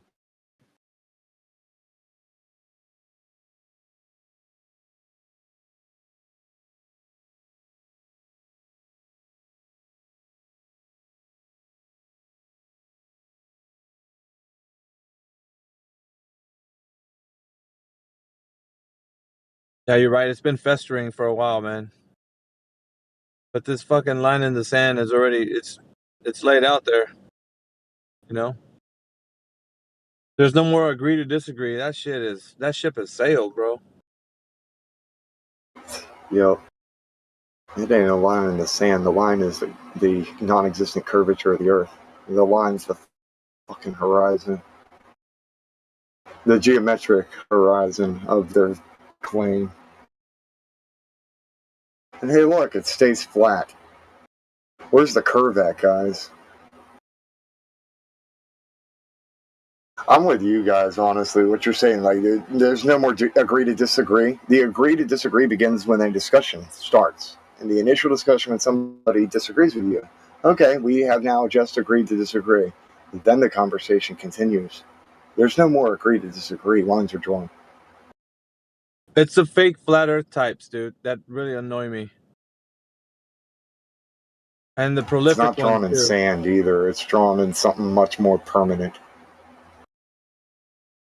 Where you usher this new era of like having bigger audiences just to placate to a fucking group of people who just want to sit down and say, well, maybe there's some middle ground to. There ain't no fucking middle ground.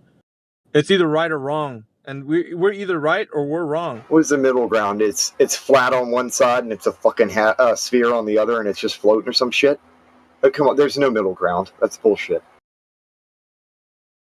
I think a lot of them are coming from it, an aspect of, well, it's not decided. We haven't worked it out yet. It could be a globe, it could be flat, and that's coming from both the globers and the flat earthers. That's because they keep getting told it's a theory. Flat Earth theory, flat Earth theory, flat Earth theory. The globe is the theory. Flat Earth is a hypothesis you can go test for yourself.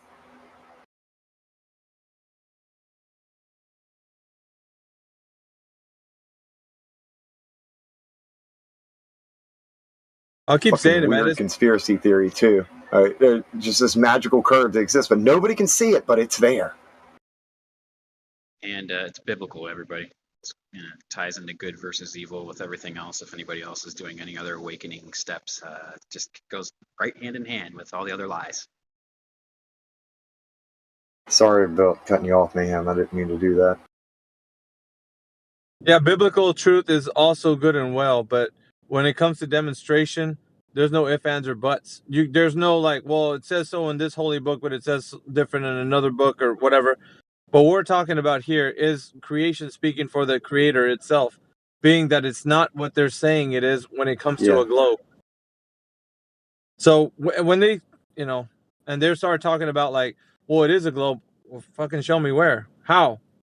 Did you measure the shit? Where's the direct measurement of this Earth curvature? Like and then to interject to say, well, celestial navigation can be only done on a globe. Like that is a slap in the face for any flat earther to say that and agree with a dumbass baller. Because they're all deceived, and yet for a flat earther to agree with that, that's Wait, to agree with what? so bad. Celestial navigation provides evidence that the Earth is a globe.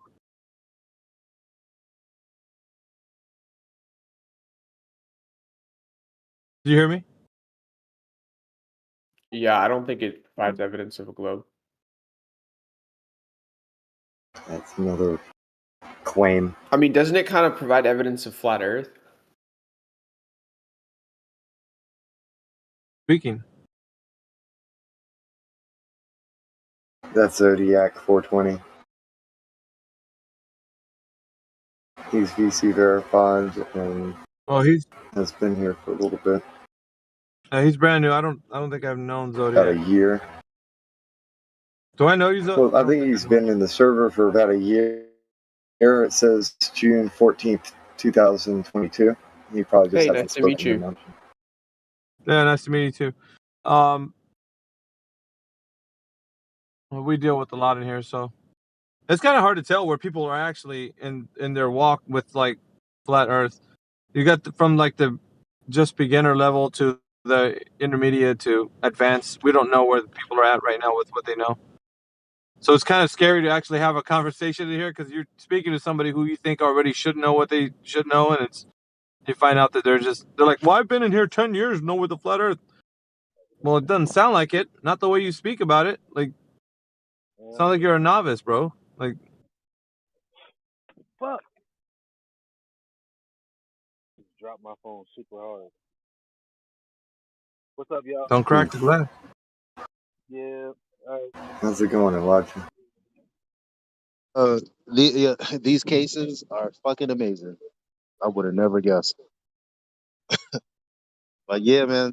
Oh, you're Hey, right. You could be a flat earther for 10 stay years. blessed, dude. Like, listening Sorry. to fucking Jaren, fundamentally, I don't know what keeps him a flat earther. Like, honestly, like, you know what I mean? Not to bring that up again, but seriously, it's No, like I think it's there has to be something fundamental that you know. It can't be NASA-ized. It can't be, here's this model that I saw and it makes sense. It has to be, I know it's not this because of this. I agree. Eli. How can we make sense that We need to even? sweep all the damn sand. Sorry. No, I'm What's that, I'm just I was saying. just saying we need to sweep the damn sand away. No, I'm saying though. How can we have it where somebody embraces the opposing side that way? It's disgusting, bro. I was telling QE when it was in there. It's like I can't. How do you do that? Like, how is that possible? For what cause?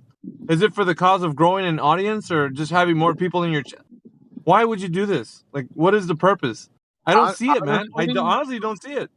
I'll be honest with you. I don't think anybody has my take, but seeing that, I mean, because we like to think that, but first of all, we're spiritual beings, and we take that for granted.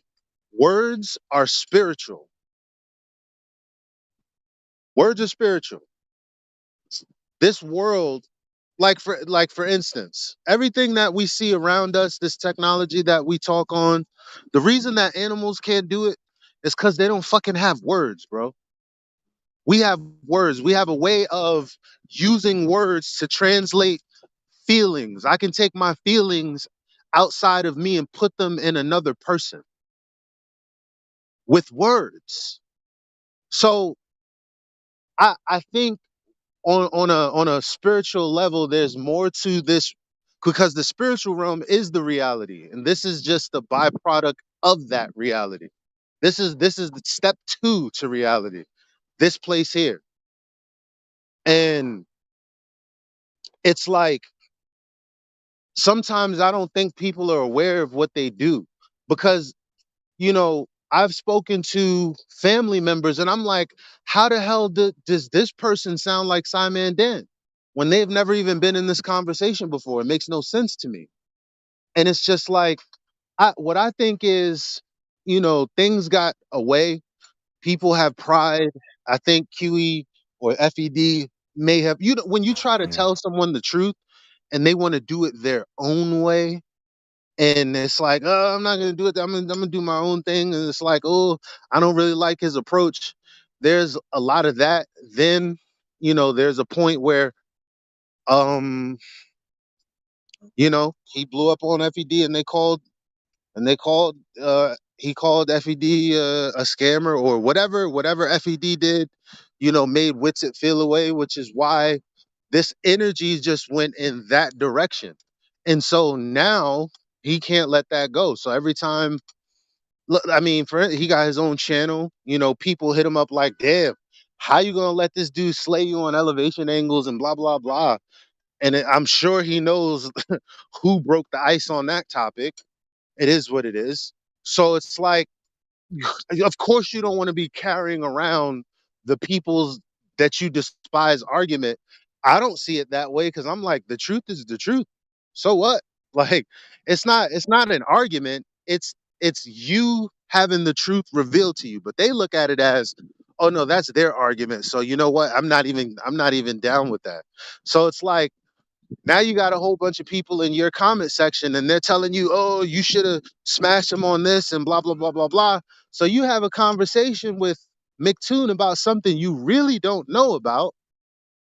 And because of your pride, you're going to side with the enemy just to spite some people in the community.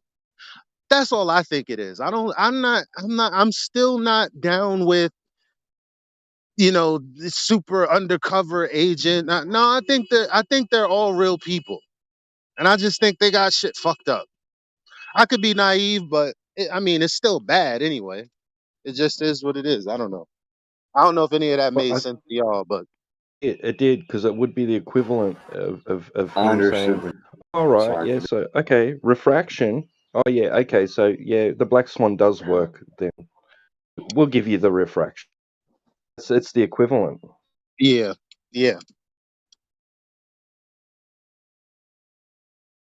Oh.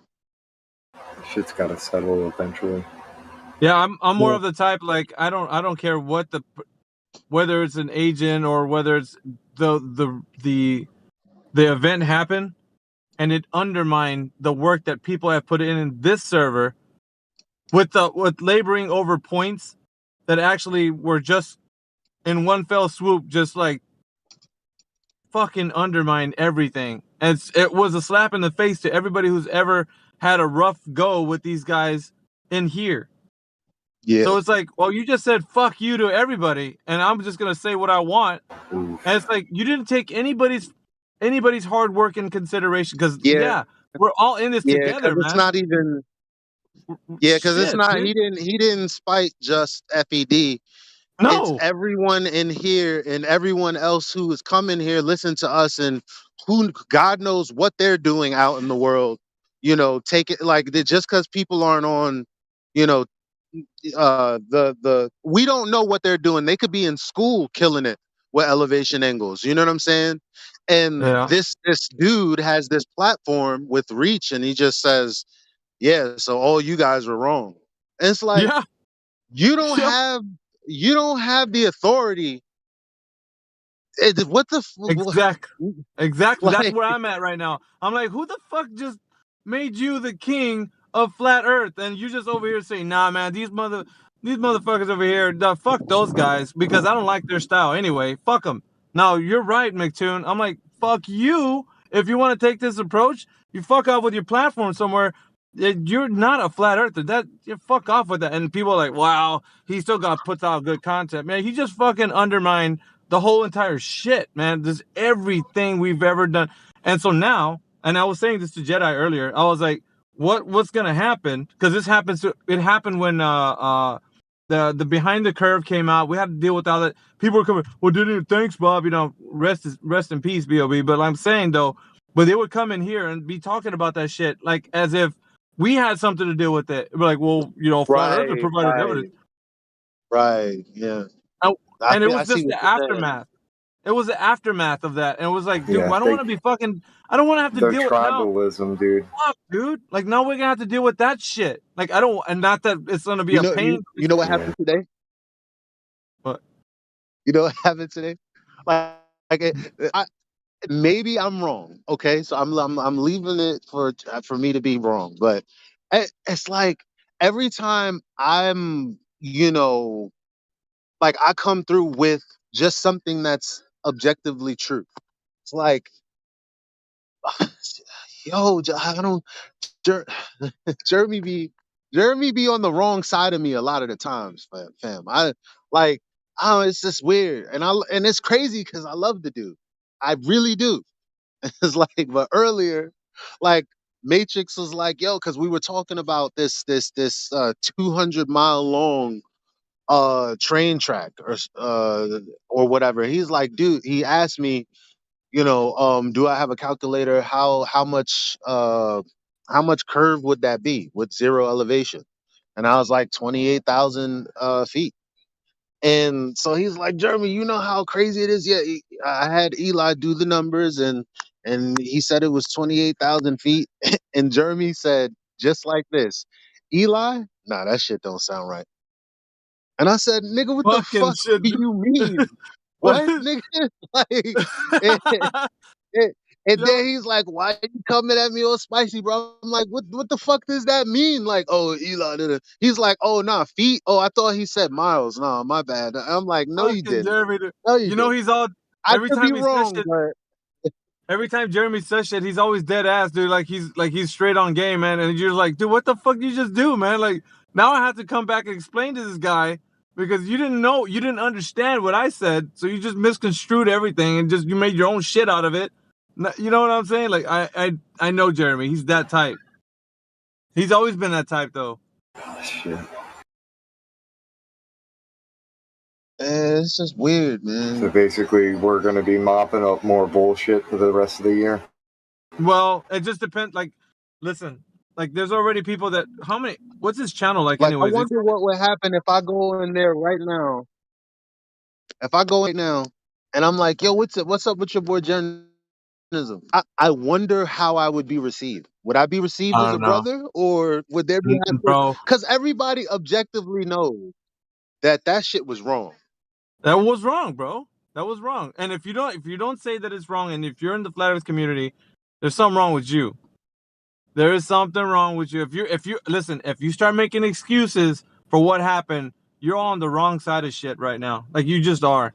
If you're like, well, come on, dudes. I mean, it was just he had to say that. Like that was something, you know. I mean, he's in front of those people, and you know he had to be kind of a nice guy. If somebody makes these fucking excuses, dude, I think that's. It's just you'll start to see, you know, where people are at. You know what I'm saying? Like the temperature, like you were talking about the other day. You'll start to feel like, okay, I know where you're at now. Because I can see it now. I don't have to because like I said before, there was a line in the sand drawn. Like it's clear now. There's no like, well, could he be saying this shit? No, he went out there and he just said it straight up. You know? Fuck, dude. Like, and Look, the part that just rubs me the wrong, like every time I think about it, I go back through like a particular, like a a particular sequence of words in my head. And I'm like, okay, wait a minute. Okay, this was supposed to be a debate between a flat earther and globe earther. Okay. And then at the end of the conversation, it was really sounding like Jaren was being educated on celestial navigation and then was like, yeah, see, so you flat earthers are wrong. How the fuck did that happen? Like, it's what? what the fuck? Yo, that, yo. It made me sick to my stomach because look, like I said, I have turned a group of people with Jeranism's quotes that tell us we've been lied to quicker than QE and Nathan shit. You know, just to keep it real. Like because people like I don't know, like when I'm speaking on the facts, this and that and the third, like people can't really hear me. But when they're like, no, Einstein said that, no, what? Like that kind of opens them up. You know what I'm saying? And it's like, come on, Jaren, no, you didn't do that. Come on, man. Don't fuck the game up, dude. I'm telling you, you don't fuck the game up. You don't fucked it up. Shit. Well, I mean, this is too cliche to say it is what it is, man. But like, what the fuck can we do? You know, just clean up mop the shit up. You know. Hey, said I, what will be, will be. Yeah, well, shit, right? Like, cause I'm just saying, like, I don't. If he, like, did you mention this yesterday? Like, he never, dude. When has he ever come in and said, "Bros, man, check it out, man. I'm dropping this and that." For me, it feels like he's just doing his own thing. He doesn't give a shit about anybody else. Like coming in here, going to, you know, it's He's just like it's never almost like been. a snob. I don't know him. Like a I don't snob, know him. You know? It's like I don't even know how to.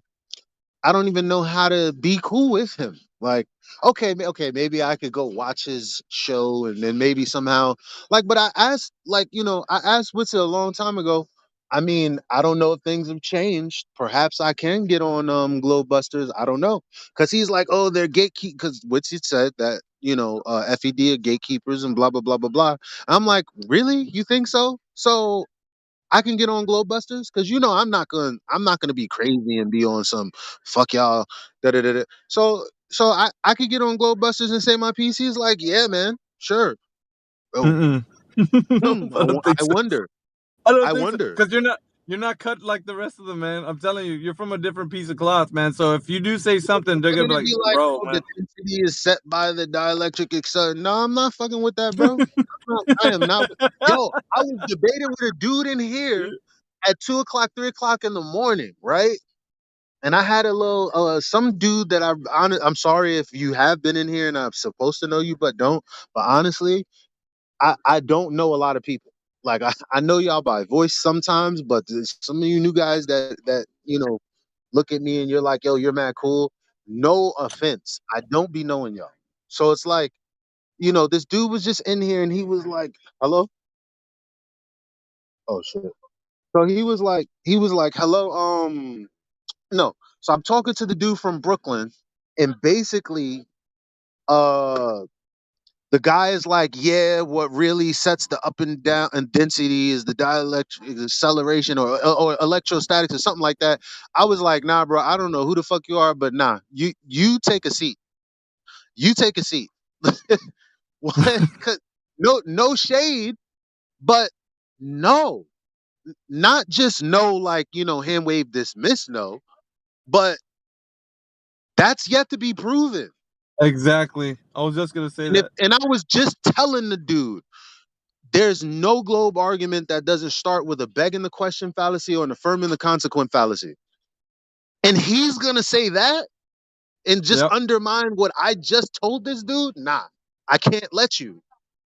Because others are passing it off as the gospel truth, bro. I'm telling you, they're passing it off as this is what we got going for flat Earth, and they're taking it and they're running with it, man. They're just like, man, this shit is better than sliced bread, bro. Like we got it, man. This is the magic right here. We just got to keep spreading the word, and then you got these guys coming in here be going like, man, we heard the good news, man, and check this out, dielectric acceleration. And you're like, what the fuck? Where'd you hear this shit? And just all over again. It's globe all the fuck over again, bro. Only on a different idea. Because Exactly. you're not dealing with this on a fucking level where we're gonna dissect it. You're like, prove this shit, man. Like, don't stop talking. You're talking a mad game, bro. But what the fuck? Do we got evidence for it? Drop that shit, man. Put it in the live stream voice text. Let's talk about it. You don't have it. It's a working idea. So what the fuck are we doing then? Are we just doing another version of the globe? Is this like Globe 2.0 or some shit? Like, what the fuck? Yeah. I'm like, I don't know, man. It's like sometimes you hear speculations and they're cool, bro. Speculations are all right. I'm saying people can talk about stuff in speculations, but people don't take them that way when you're actually like in a good conversation. Like, dude, this could work, man. Like, no, they fucking, didn't we just say it's You know what I'm saying? Like, and I don't know. It's just people on certain platforms, they have a voice, and because of that voice, they got people that follow them. And now you got like, you got what you got, and now you got people coming in here talking about that and be like, dudes, why are you disagreeing with me? Aren't you guys supposed to be on my team? Like, what the fuck? And you're just like, I'll be back in 2 minutes. 2 minutes. yeah, all right. It is what it is. I posted I'm telling you, the man. original live stream, which it's We from South Park and it's talking about Trevor's axiom, but that's how it works, man. These reactions, just like you were saying, there's something will happen here and then it just spreads all the way out across the internet. Now you're hearing it in the streets by some random person. It spreads like wildfire.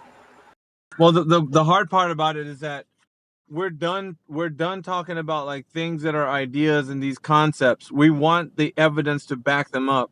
And if people are just going to be waxing themselves intelligent by just going into theoretical ideas, then you're not doing anything a service if you're going to keep continuing to do that. It's not. You really aren't.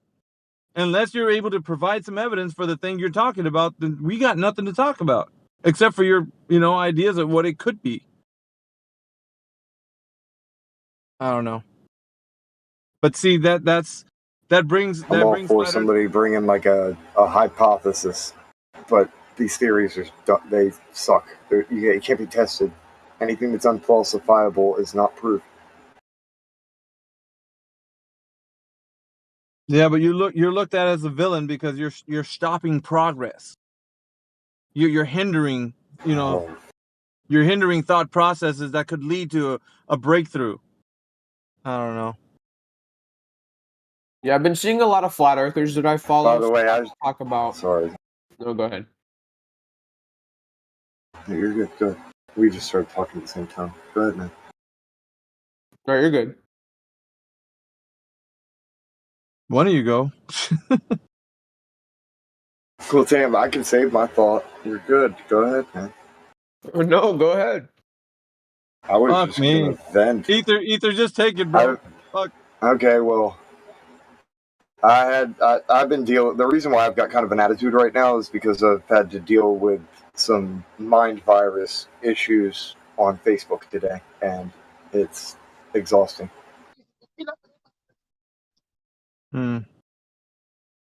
The gentleman wanted to say something, I guess. My wife's aunt claimed to have seen. Sorry, I was just going to say that she claimed to see the curvature from a plane, and then got really angry when evidence was provided in relation to that not being true. And started turning things personally, like ad hom type stuff, straw man, same shit, different day, different. Oh yeah.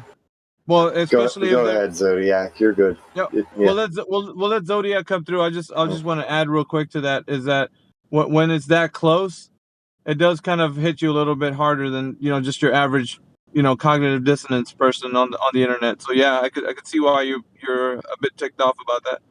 But yeah, I'm just kicking to Zodiac. Just wanted to say that. That and some of the stuff, some of the jabs she tried to make, for one, it was really sad. So that was frustrating too, because I had expectations that it would be a little more intellectual, having a discussion with her, but she spiraled so hard that it was just disappointing. Zodiac, did you have something?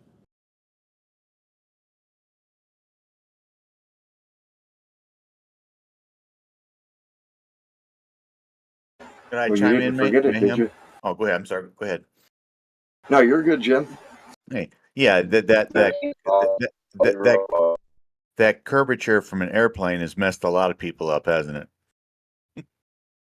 Well, I was just telling Ether that if you're having to deal with that on a like a family member has this like cognitive dissonance and they're strongly talking about it being like evidence that they've seen, then you have a bit of a bigger problem because of the fact that the person that you're dealing with is closer in your circle than just an average internet troll, because it's somebody so it's a bit different. Yeah. It hits different. It's not this as you would if you were just dealing with a regular troll. Well, But it's anyway, more emotional for my wife, which then makes it kind of a little more for me. But listen, in reality, I don't actually have any emotional connection to the discussion. That's what makes it like truly the Matrix. But my wife That's what I was does, talking about which- earlier. That's what I was talking about earlier when it's like when you're speaking to your family and they resemble somebody like Simon, Dan, or Professor Dave. It's like, how? Like, I thought these guys were trolls and government agents, but you're speaking just like them and you don't even have these conversations. So how do you know how to think like this? Like, what's really going on? Like, it's very unnerving. right. And to your point, Elijah, that's why I'm fucking pissed, dude.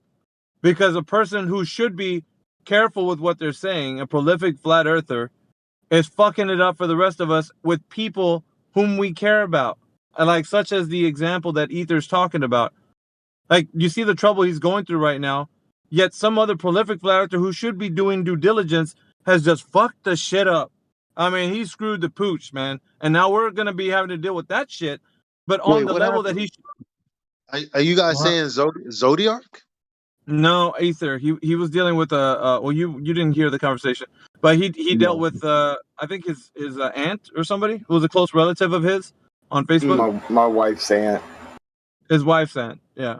Yeah, And so my wife's aunt. Who are you talking about? yeah, Ethergrass. Ethergrass, me. Oh, you were talking Ethergrass, however you want to say it, man. Yeah. Well, it's my wife's aunt. She said that she saw the curvature of the Earth from a plane. And I was trying to explain to her that she did not see the curvature of the Earth from a plane, and yeah. The big bottle thing.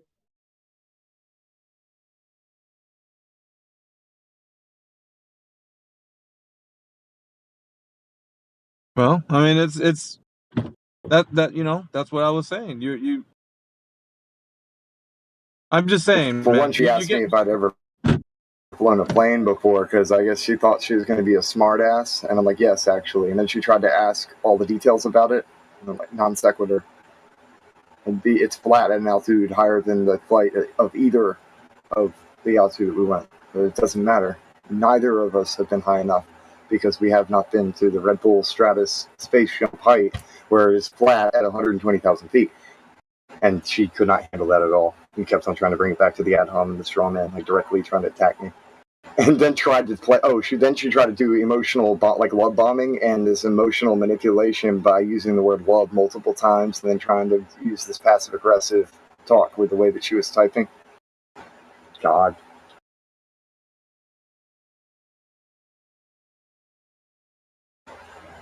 What's funny is look at how cults indoctrinate their people. Love bombing is one of the main ways that they do it. Isolation is another thing. And demonizing anybody with a dissenting opinion or belief, anything that's said outside of the mainstream dialogue, they're a demon, they're evil, or they're a fool, and don't listen to them because they're stupid. I could go down the list of all the steps, but yeah. It's literally what they do to the heliocentric people. Like they're raised and they get hit in the face with a freaking giant ball, and then they believe in the ball for the rest of their lives.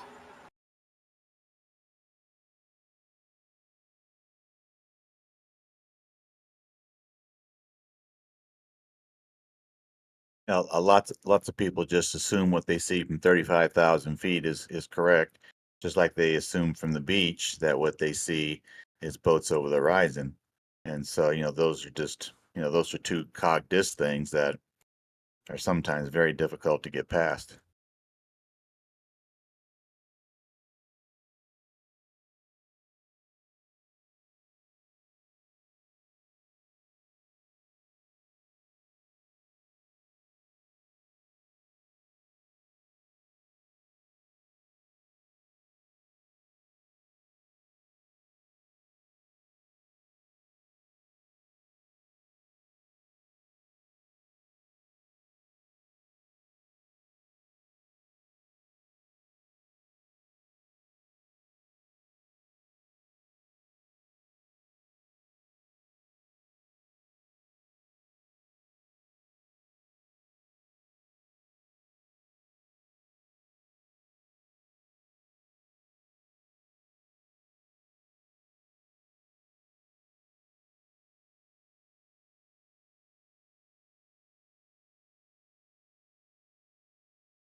everybody still here, or am I lagging?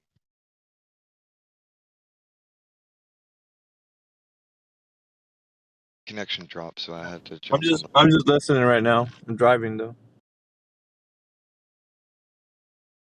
Okay, well, my connection dropped down, and I had to switch to the phone. Oh well.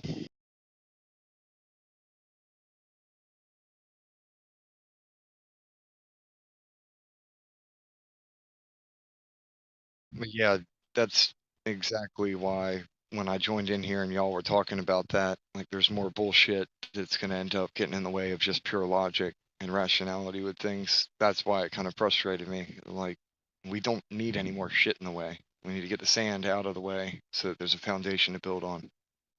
Anything else doesn't matter.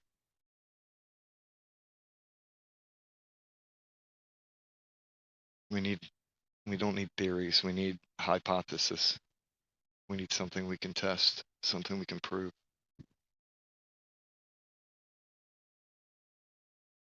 Anything else is just belief.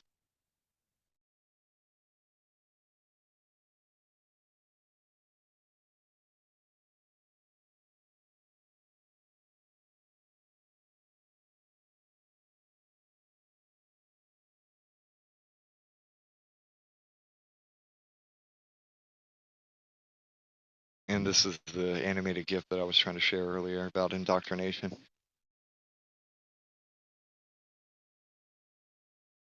But then I lagged out and messed up the timing.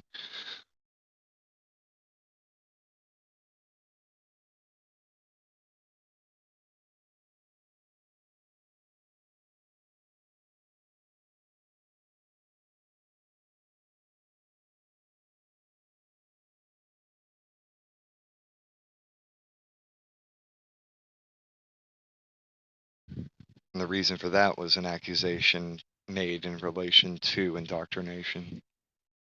So to make it clear what indoctrination is, I made that animated picture and then put the definition there for them to see.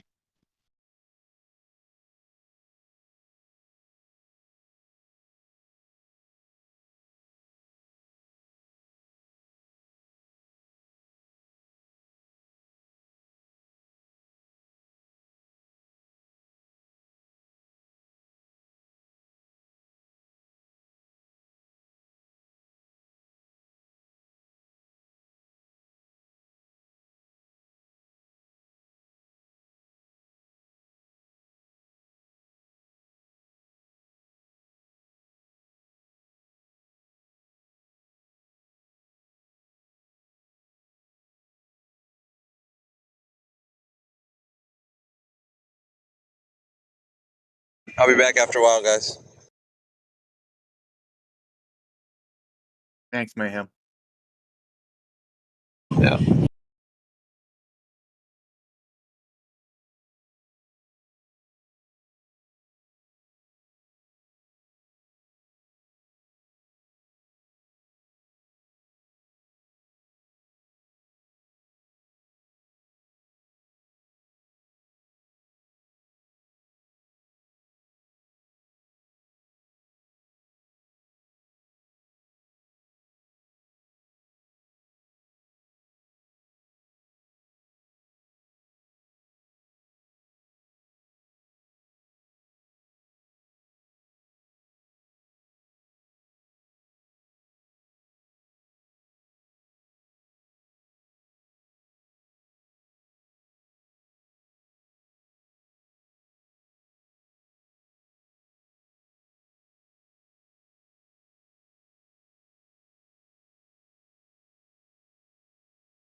I guess I'll go check in the lobby and see if there's anybody there willing to chat. Good luck with that, mate.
Well, nothing interesting except a question about aerogel.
summoned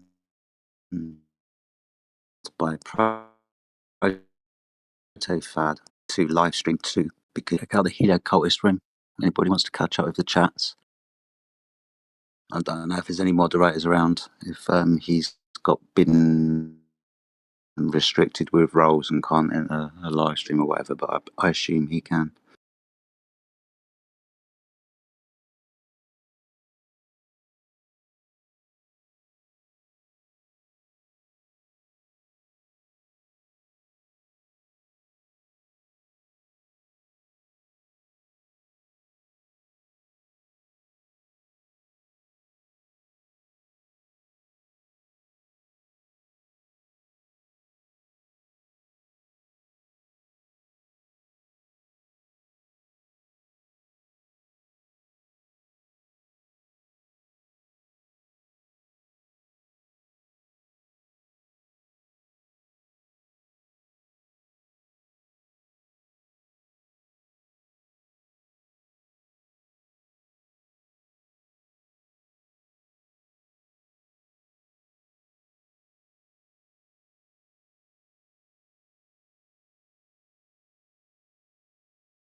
Knock, knock, knocking on the live stream one door. Is anybody in?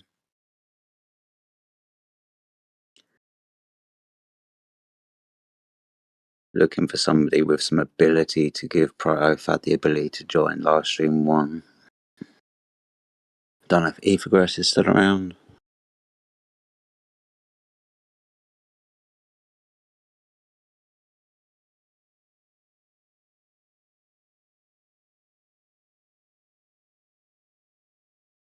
I got you. I just had to walk a ways to get back to my computer. Voice big man, thank you very much. I'm just glad somebody could hear me because I've been roboting for the last few days. So I appreciate you getting back to me. But yeah, Helio Cultist room. I think we've been waiting for this one. Protothad? Yes. I guess I'll just try and do the verified thing, and that should do it. Okey-dokey.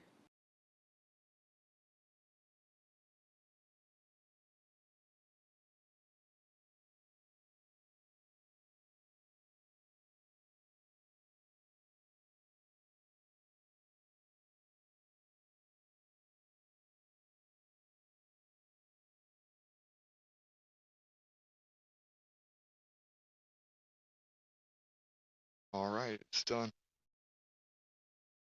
Cool. Thank you, buddy. Appreciate that. I've let him know in the Heliocultist room. No problem. I'm gonna go grab some tea. It's funny, I was already on the way back to the camper when you said that, and I just kind of had to hurry a little bit so that I could be here on time and do it. Good, man. Thank you, mate. I appreciate that. In hindsight, I should have taken my time. There's no need to rush. Protofad, you have joined the live stream. No, you're fine. Thank you, mate. Protofad, you've joined the live stream. Thank you, mate. You should have the ability to unmute yourself. Hello, mate. How are you doing?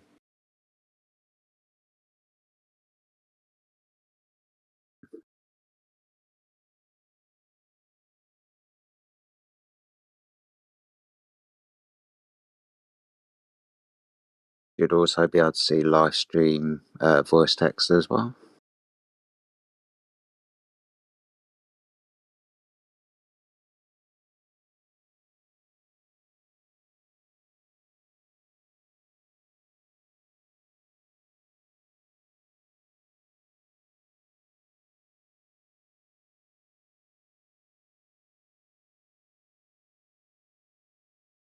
I've unserver muted you as well, just to doubly be sure.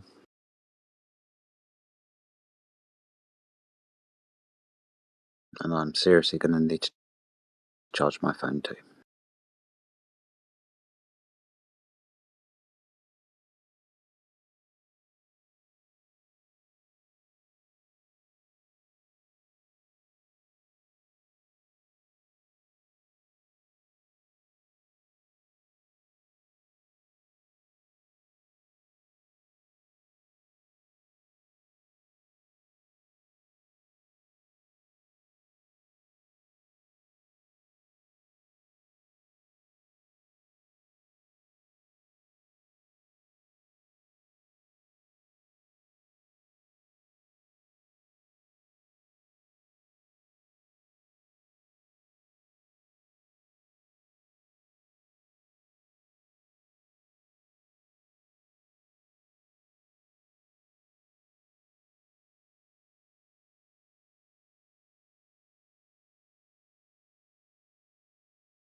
Oh, mic issues.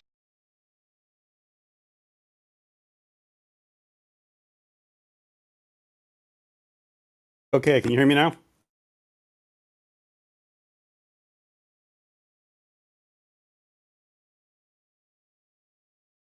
Yeah, man. I hear you. Okay, fantastic. Awesome. Brilliant. Hello, Protofad. We haven't had the pleasure of speaking before. My name's Jedi. How you doing? Yeah, pretty good. How you doing? Yeah, not too bad, man. And just give me a couple of seconds. Got to charge my phone up, so I'm just trying to find an extension cord because there's apparently only one corner in my place where I can get a decent enough conversational signal. So just give me a second, man. No problem.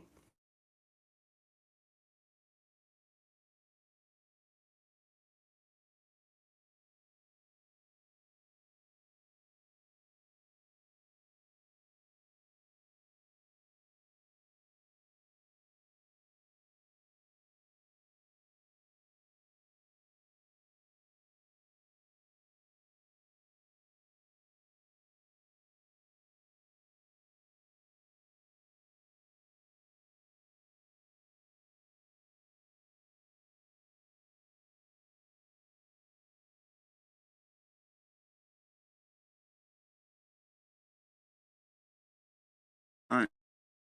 I should be good now, my friend. Hopefully you can hear me. I do apologise if I start roboting. If I do start roboting, mate, just tell me and I'll stop. You were at the beginning, but you sound a little better now. Stunning. Awesome stuff, mate.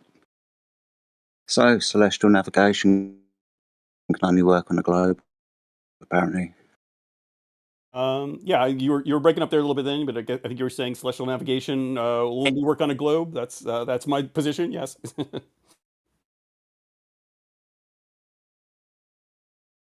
Okay. I mean, can you explain to me, for example, how this is done? Because from my understanding, obviously every star has a ground position on the surface of the Earth, and that angle is 90 degrees. Yeah. You have a ground position of a star. Yeah, so you understand that ground position of the star is 90 degrees, right? Yes, that is the elevation angle of the star from the ground position will be 90 degrees because it'll be directly above you at the zenith.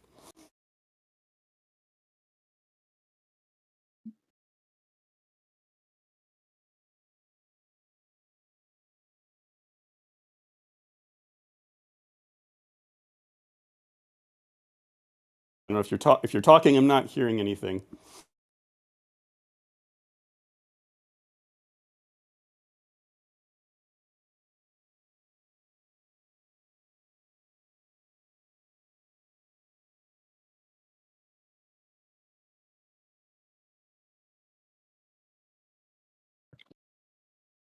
Okay, sorry, buddy. Just a little bit of technical issues there. You can hear me all right, yeah? Yep. Can't hear you at all. Just a mic check, please, mate. Hello, can you hear me? Yes, I hear you, buddy. I hear you. So the ground position of a star directly underneath any star in the night sky, right, has a ground position directly vertically underneath it of 90 degrees to you with your angle measuring device.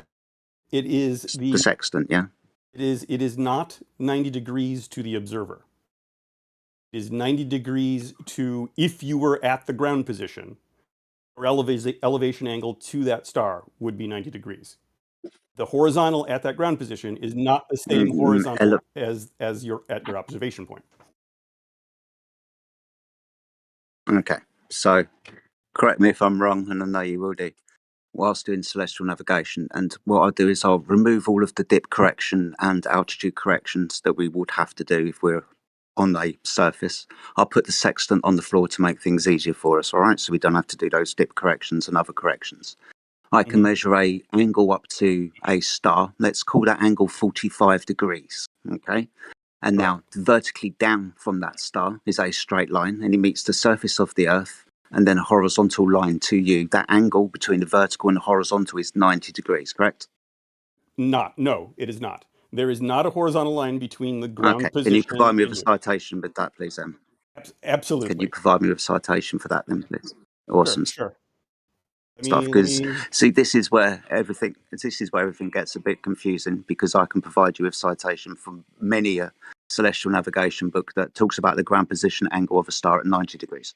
So we're going to have a conflict of interest here, aren't we? What they're saying is, at the ground position, yes, the star is at 90 degrees from that position, at the ground position. They are not saying that there's a 90 degree over to the observer. Now, you will find some simplified diagrams that look like they have a triangle, but that is not how it is actually done. And you can find numerous citations that show it with the actual curvature of the Earth, the parallel light from the two different locations. And let me find you an example of one. I have one I use in the course I teach, but I suppose you will not take a diagram that I have created as authoritative. So let me find a different one that looks very similar that comes from some other source.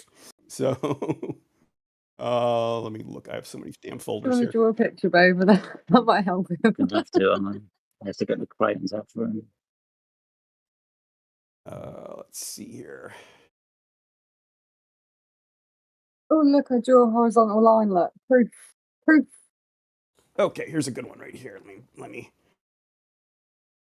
Should I cut and paste this into the live stream voice text? Do I have image privileges there, or how should I do this?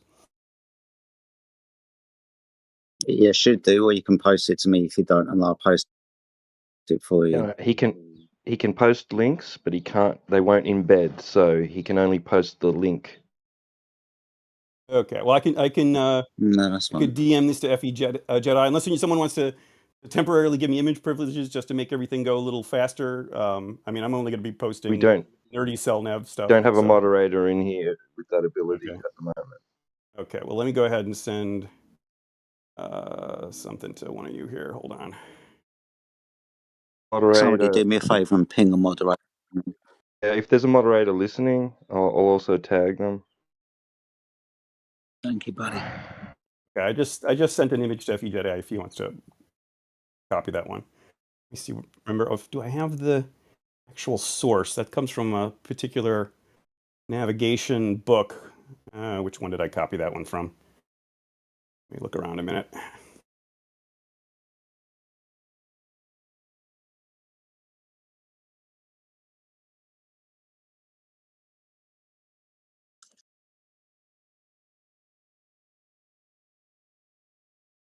I just posted your image in the live stream for you.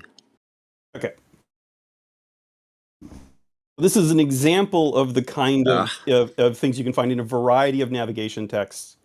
And you'll find and like American Practical Navigator will have some various things that will show stuff like this. Another navigation book. You literally, this is brilliant. Thank you for providing this, mate, because you're literally showing the magic trick for us. This is going to be great. Mm-hmm.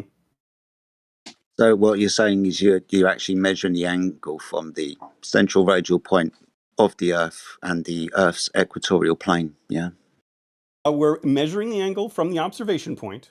What we're saying is that makes the same angle that you would get going from the center of the Earth through the zenith at the ground position and the zenith at your position. That is the same as the co-altitude from your observation point.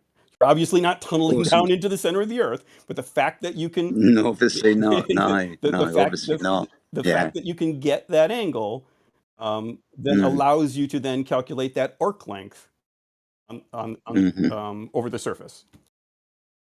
Awesome stuff. So this is where the magic trick takes place. Okay. So we see the horizontal line on the top of the curved surface, and that directly mirrors the one that is on the equatorial plane of the Earth outwards from the radial point horizontally across. Correct?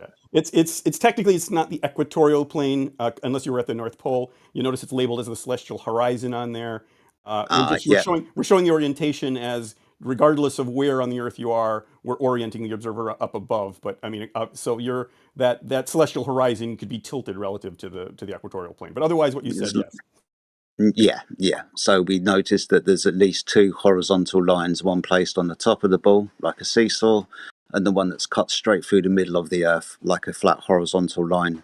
You noticed that the two arcs marked as Z and H, where it pretty much look like a protractor, and you've got lots of straight lines. Measure an angle from that flat horizontal baseline to make your fucking triangle.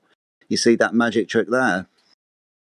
Well, except for there's not really a triangle there. You just have angles that are forming arcs. Yeah.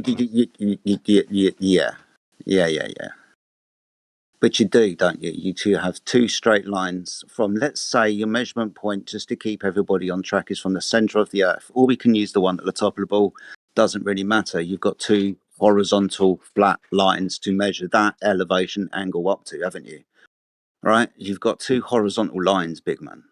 You're not measuring a line off a curve surface. Yeah, horizontal lines. So you're going to admit that you do need a horizontal baseline to measure your elevation angle up to that star, right? Absolutely. Horizontal, I think the part where we differ is that the horizontal line is not the surface of the Earth in the globe model. So No. I want to try and keep this real friendly. I totally understand that we have differing views on this, and I'm actually not coming in here to try and pick a real big fight. Mate, I've got a massive smile on my face. I'm absolutely going to convince you guys or something.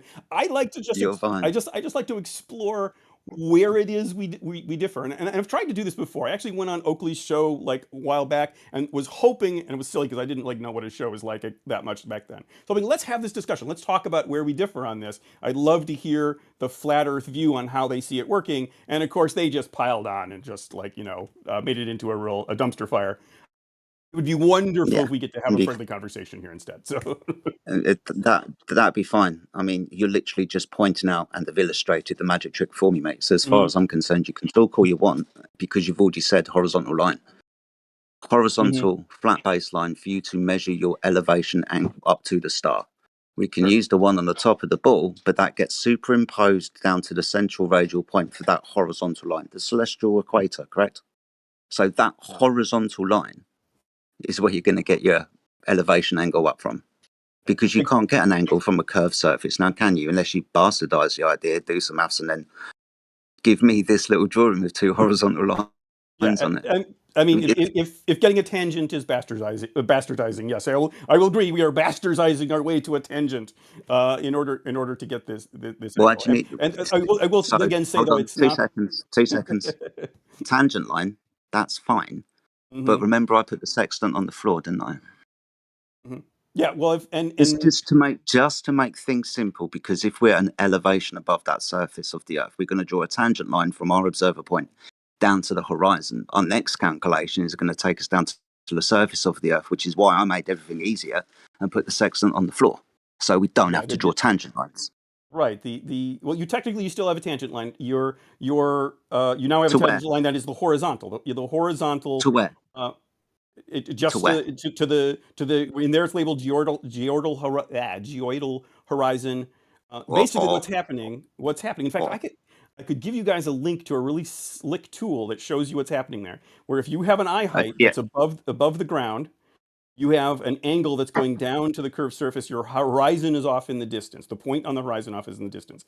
As your eye height becomes lower, that angle is starting to tip up, and the point to the horizon is getting closer and closer to you. As you get to the point where your eye height is basically right in the water, you've basically Quick now question. that sight line is tilted to where now it's horizontal. It is horizontal, and the horizon is at your eyeball. They are now the What are same we- place. So that what- your when- sight line and the horizon and the horizontal are the same thing. They are the same tangent line. Yeah.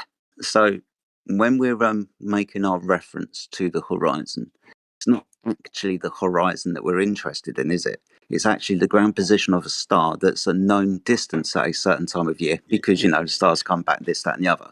So the only reason, it's not the ground position actually. No, it's not. Oh, We're not it's actually not? aiming at the ground position. No, ground No, position comes we- completely from the nautical almanac. The only reason we're looking at the horizon is we want the zenith. We can no. measure directly from the zenith if we want, because we want the coax. How far away can the star be? As in ground far away position along the ground position along the surface of the Earth, or geographical position, if you would prefer. Well, I mean, you're limited by, eventually you can go like about a quarter of the way around it. The star will be, if the star is close to the horizon, you're going to get at your maximum distance to the circle of equal altitude, and then you can't see it anymore. So you're just not going to get that one, and that would be your maximum distance, which is about a quarter of the circumference. We say what, about 3,000 miles? Let me just do the math here. I think in nautical miles. So. Yeah.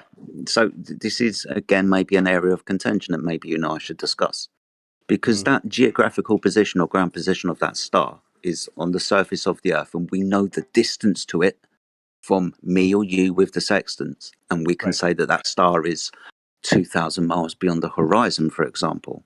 Correct? Which is why we want to have a reference of the horizon, do our calculation, dip correction or altitude correction, which is why I put the sextant on the floor. And the geographical position is beyond the horizon. A distance of, say, 2,000 miles. Yeah, I was going to say the maximum would be like close to 5,400 nautical miles. And you're right. The ground position is typically going to be much farther away than the distance to the horizon. The horizon may only be a few dozen nautical miles away, and your ground position could be thousands of nautical miles away. Yeah. And your angle that you're pointing your sextant is not pointing at the angle of where the ground position would be. It actually would be much lower than that. Yeah. So We're getting a reference from the ground position of that star, we'll say, to keep the math simple, 2,000 miles away. Straight horizontal baseline to me and you. You've just put the sextant on the floor, and that star in question is an angle above the horizon. Let's keep it 45 degrees to keep everything simple. We've just made a triangle. You understand that, right? At the point you've put, when you put your eye down exactly at the bottom, you have basically no line out to the horizon. The horizon is sloshing against your eyeball. So your dip correction has become zero only because you don't need to look down to see the horizon. The horizon is literally on your eyeball. And like, let me What find stuff? this. Yeah, let me get this link to Sorry. show you what I mean on that. Just quickly, and I know this might be a slight aside. The horizon's not physical, is it? It's not the geometric curve of the Earth. It's a horizon. It's an apparent location, right? Well, I mean, what you see visibly with the horizon, the refraction is affecting that. So it is an apparent horizon in that it's not a geometric horizon, because the geometric horizon you'd have to look a slightly different location. Come from. But I mean, you're still looking at a physical thing in that there's water there. There's physical water.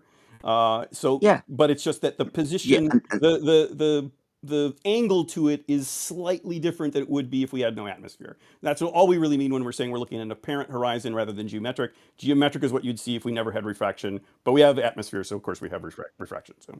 Awesome. So we're just using the horizon as a reference point, right? To draw your tangent down to. Let's remove dip correction. Let's call it an altitude correction, because we can backwards that one as well. Mm-hmm. So an altitude correction, this is why I put the sextant on the floor, because that's what the math does. Is your correction will take your altitude down to zero. So we put the sextant on the floor. The altitude correction, that's not actually what the altitude correction is doing. The dip correction, the altitude correction is dealing with the sight line to the celestial. So it's the upper line, not that lower one to the horizon. Your lower line is handled completely by the dip correction. That includes a component of refraction. There is refraction in that. The altitude correction is a refraction correction. The celestial, it is based on your sextant angle to the star. So depending on your altitude horizontal angle that you're reading, it changes based on how high that star is. Dropping to zero if the star is exactly at what's horizontal, isn't it? Celestial. No. The celestial body is going to be. I'm talking about the celestial body, the star. I'm not talking about the celestial body. I'm talking about the celestial equator. Okay, but you mentioned the altitude correction. The altitude correction is something very specific. The altitude correction, you are applying the angle that you have after applying the dip correction. So you've basically now changed your lower line of your angle being horizontal. So you've got that. So that lower line is adjusted. Now you still have to worry about the upper line that's going to the star. That is also affected by refraction, and the amount it is affected is based on how big that angle is. The closer it is to the horizon, the more it's affected. It gets less and less as it gets closer to the zenith. So when you're up to the zenith, you're basically, because you're cutting through the density gradient exactly perpendicular, there is no refraction. And therefore, the altitude correction is zero if you're looking straight up at the star. So that what we call the altitude correction, sometimes called the refraction correction, is only the upper line of the angle. The dip correction is the lower line of your angle. When you apply the two of them, you now have a elevation angle that has all the potential confounding things like refraction removed.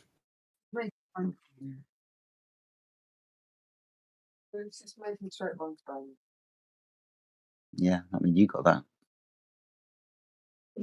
The area in contention, my friend, is, again, as I've pointed out, you've got two horizontal lines, one at the top of the ball and one going through the middle of the ball, and your correction calculations are going to take you down to a horizontal line for you to measure your angle off of. You're going to build a triangle between you, that star, and the ground position of that star back to you with your sextant that we put on the floor. The sextant is obviously just an angle measuring device. Can I just point out too? Measuring device. It's glorified. Can I just quickly point out? Sorry to interrupt, but in that diagram, I still don't see a 90 degree from the GP. It actually is. If you look at where the GP is and where the line out to the the light ray, how that's extending.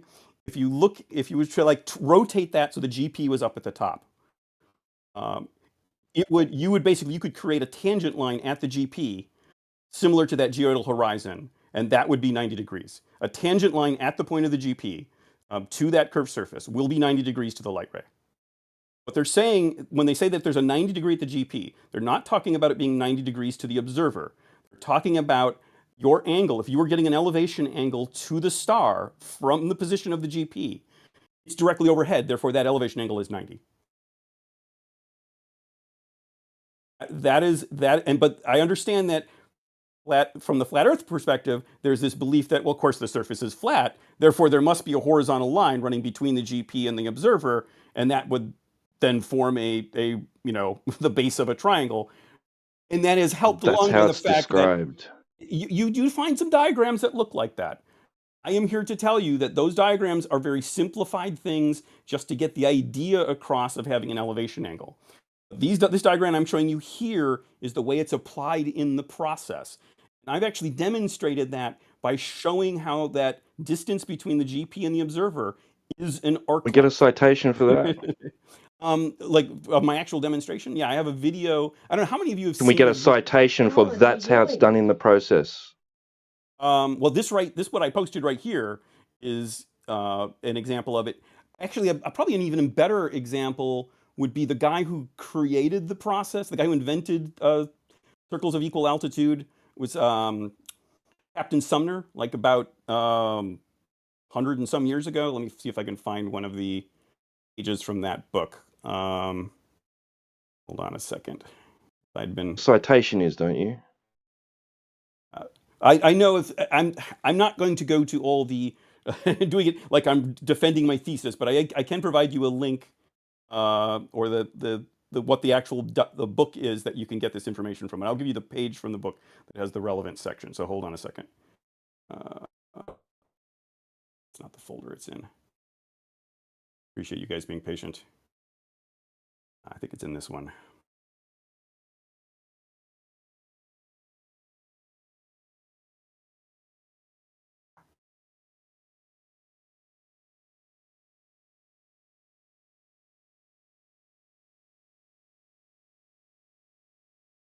Oh, well, this is like a zoomed in screenshot from a video I made, but it is, I can tell you what page it is in the book.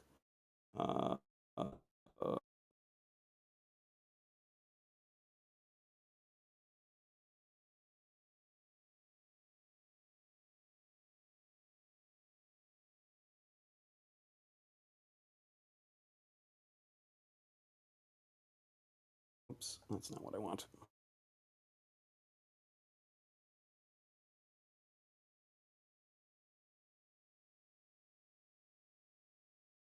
If I'm reading that picture correctly, by floating a rope in the water with a knot in it measures distances.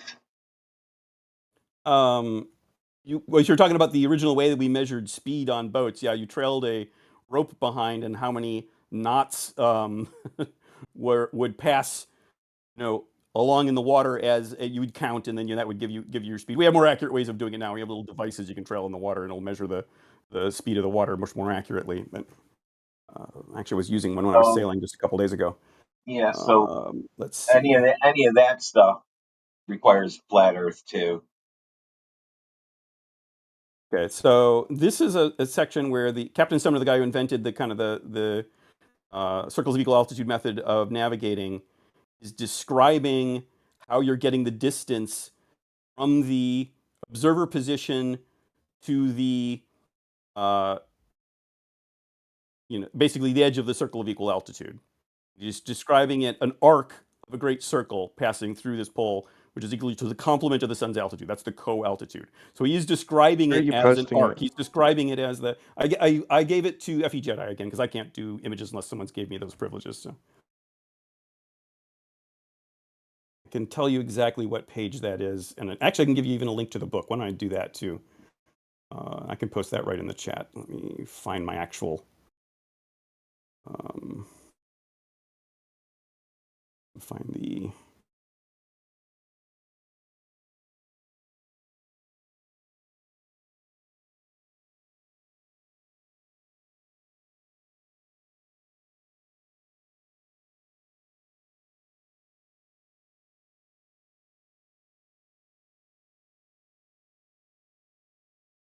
Have a mod out there on YouTube listening in. Could we please give Protothad temporary image permissions? I did post your last message in the live stream voice text as well. Okay, I'm going to go ahead and send a link to this book.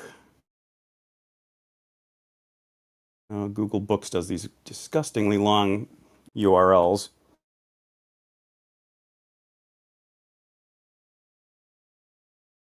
Post this in.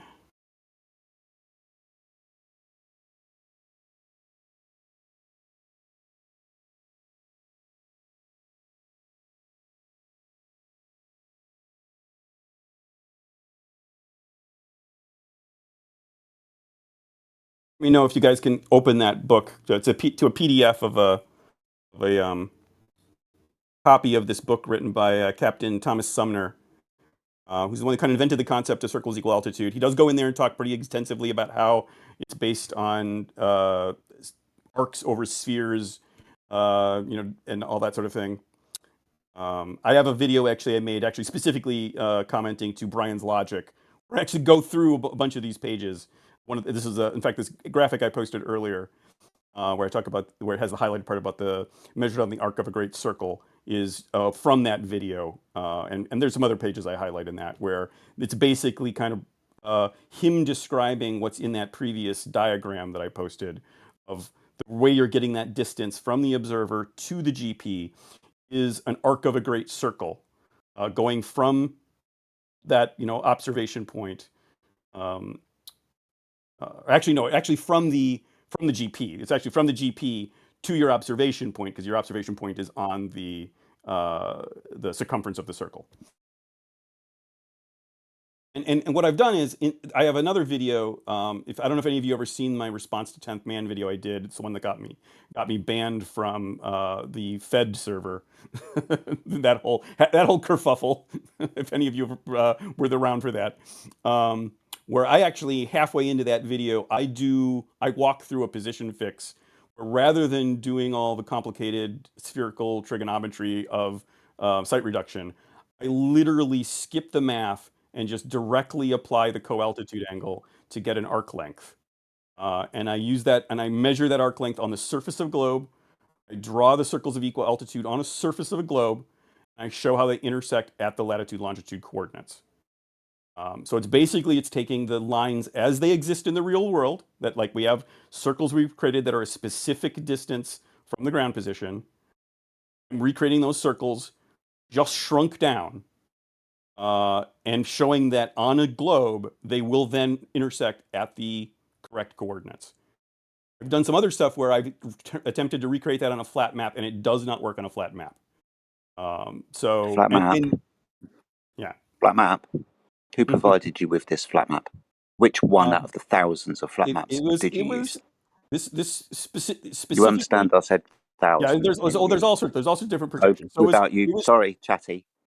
Sorry, don't have to build a straw man because you've used a specific map and said, doesn't work on this map. Which map was it? Just out of curiosity. Okay, I've done it on two. I've done it on the azimuthal equidistance, so basically the Gleason, and I've done it on a Mercator. And it will not work on either of those. You've done it on the Gold-Peterson. You've done it on the Gold-Peterson.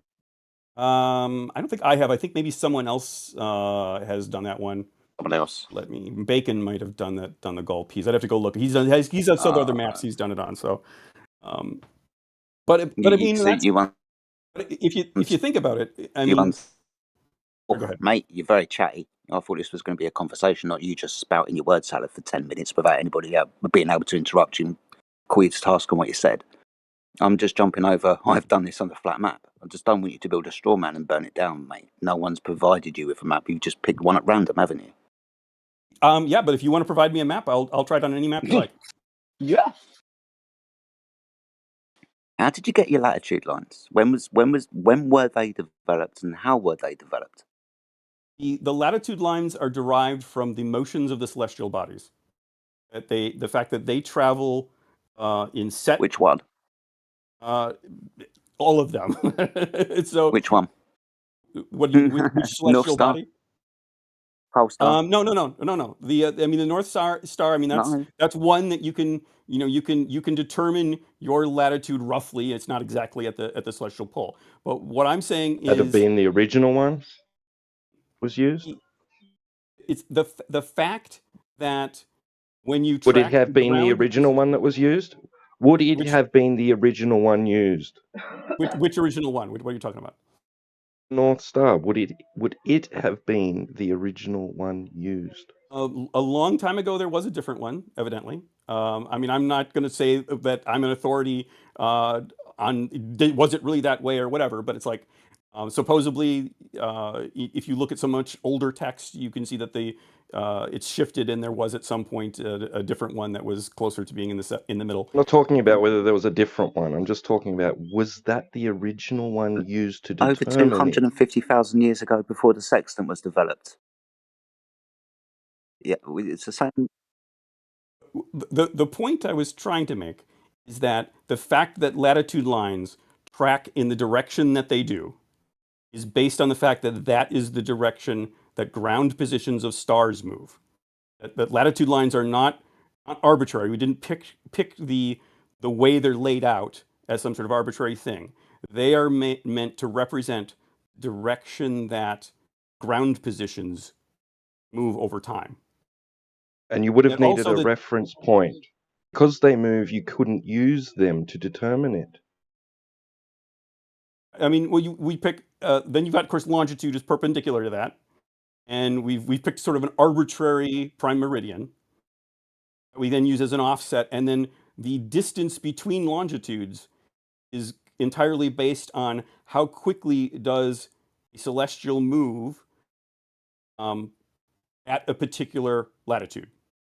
So what we find is they move the fastest at the equator. You would have needed a fixed reference point, right? But you pick a particular geographic location. You said, okay, this is where our prime meridian is. I have a particular star that comes directly overhead at a particular time. But then over time, it's going to be moving a particular direction. It's rising in the east, moving west. And over a certain amount of time, someone directly west of me, after a certain amount of time, will see that same celestial directly overhead. How far away they are and how much time interval there is between those two times is dictating how fast that ground position is changing over a period of time. And that gives you how far apart longitude lines need to be at that latitude. The ground position again. So my point here is that latitude and longitude is not arbitrary. The prime meridian is arbitrary. You can decide to put a prime meridian wherever you want. We've all agreed on a particular one, but once you using that angles? prime meridian, I mean we do use angles to track where the stars are, but you can do all this based on just looking for where these particular stars are when they're directly overhead, when they're at your zenith, and how they move is dictating how the layout of the latitude and longitude lines. They have to follow the motion of the ground positions, otherwise they would be useless for navigation.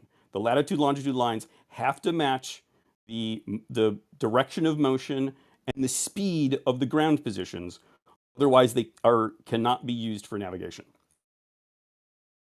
Ground positions, so more than one. I'm sorry. Ground position. I just had a question. Sorry to interject there, guys. Carry on. Yeah, no, you're fine.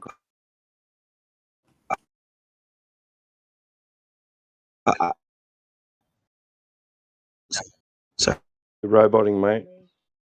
Yeah, someone's roboting. Roboting for me a bit. I'm not sure it's only me.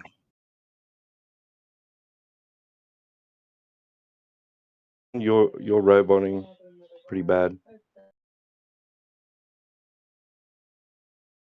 So I guess my question was about the thing Jedi asked about the North Star and the positioning. Like, how were you able to draw latitude lines if you didn't use a reference point like the North Star? So basically, you took the maps and then you took I guess the latitude and longitude points that they told you, and then you went to a different distance and see, and then you use that as your next one and see if it looked accurate on the map? Like, how did you figure out those distances or the latitude and longitudes? Well, I mean, my point I was making earlier was not so much about exactly how you were numbering specific which latitude you're at, but the fact that the latitudes are oriented the way they are. It's definitely you to decide where what latitude number you're at, what latitude you're at. You do want to use the North Celestial Pole, which yes, Polaris is very close to. It's actually not quite there. So when they were determining those, they weren't technically using Polaris. They maybe did in the very early days when things weren't as accurate. But when you want to get really accurate, you're actually determining that celestial pole point that's like a fraction of a degree off from where Polaris is. So that's how you're doing that.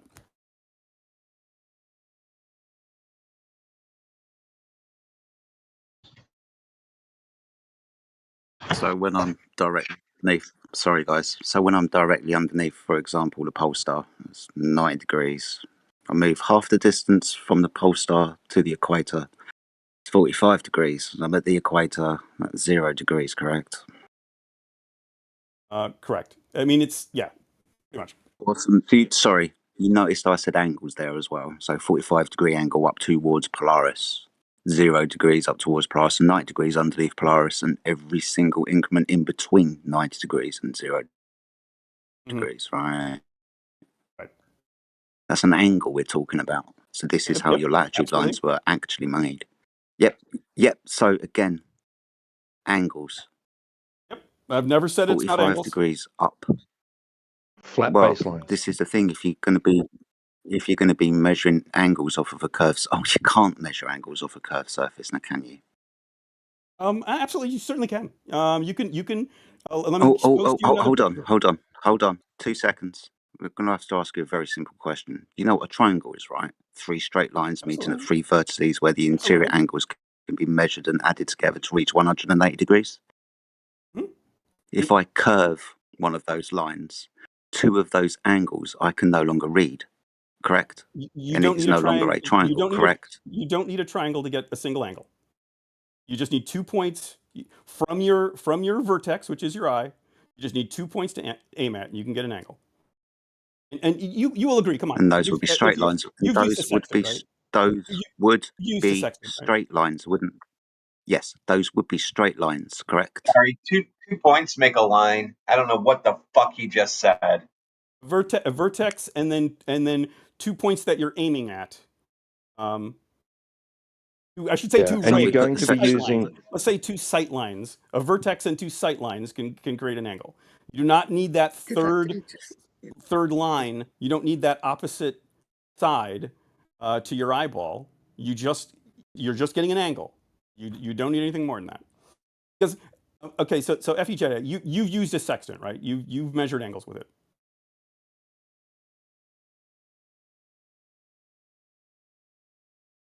I think you might be dropping out.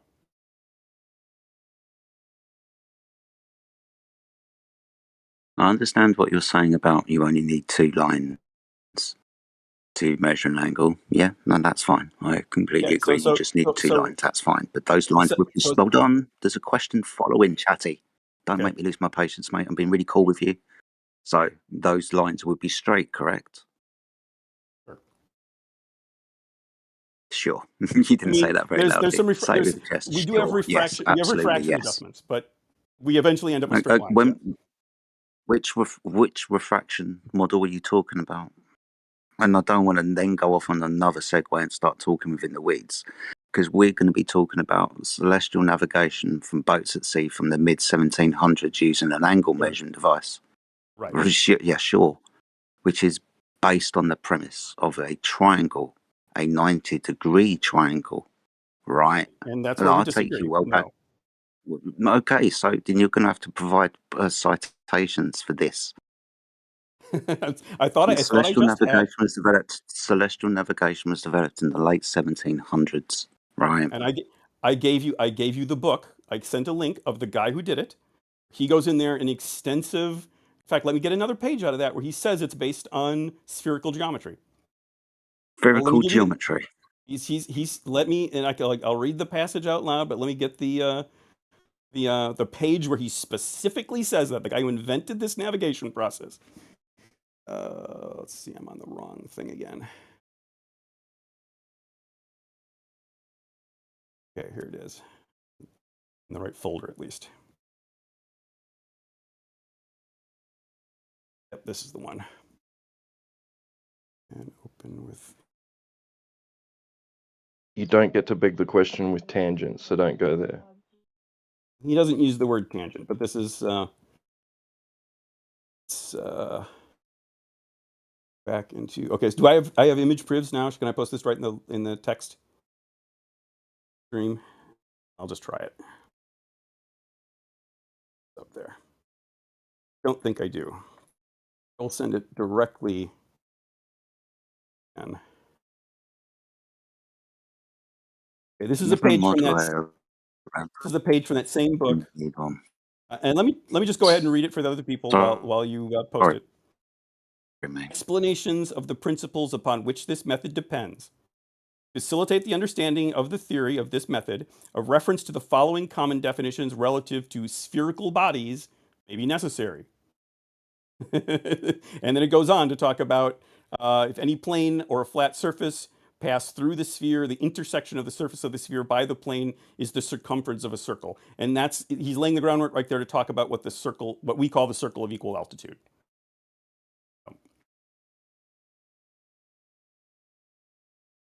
Talks about great circles, small circles.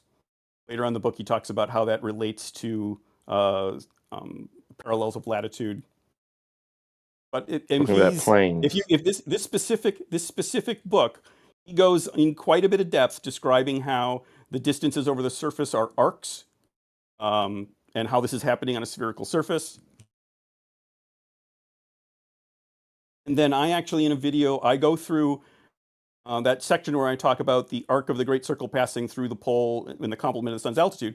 I actually step through and show how that looks like that previous diagram that I posted. And I have my own version of that I also provide. Let's see. In practicality, you're cutting sections out of the Earth, are you? We're just make horizontal planes. No, we're taking arcs over the surface. Assuming arcs over the surface. How you're doing it in practicality, right? Okay. I mean, to do a particular method of navigation, you do have a presumption of what the Earth is like. Your validation of that presumption is, do you actually get to where you expect? Did you travel the distance that you expected?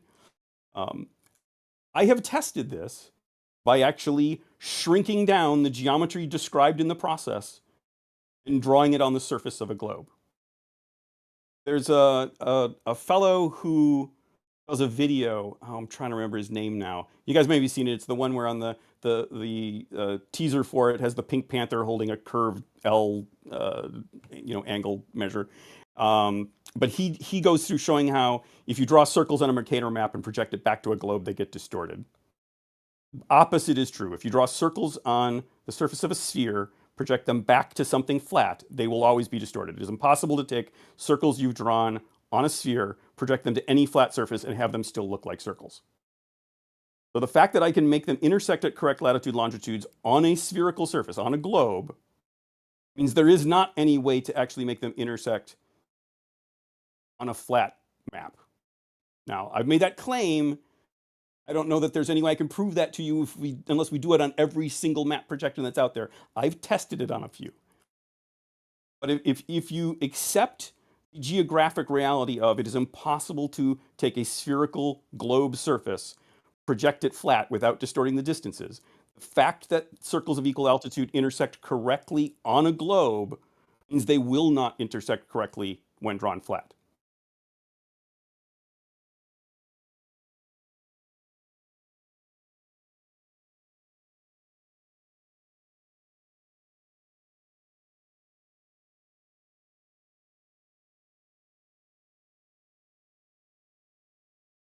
Should I go? Oh, he's back.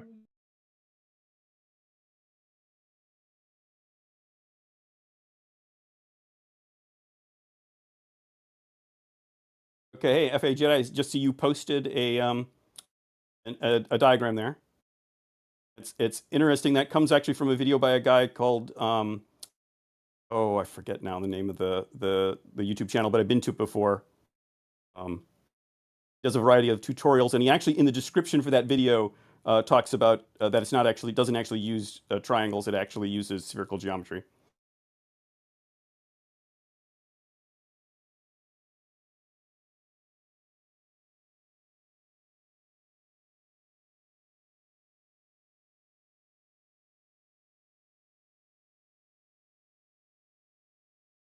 Just going to throw this out there just for shits and giggles. You understand that if the Earth was flat, which it is, but we'll say it is, you understand that that would be the flat horizontal baseline, and it would be really easy to make a triangle out of it, right?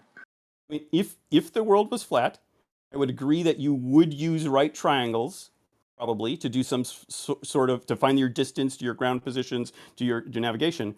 I'm saying that you do not actually use a right triangle. You would agree that you never have the height to the star, right? I mean, this is an argument Globies and flat earthers go back and forth about.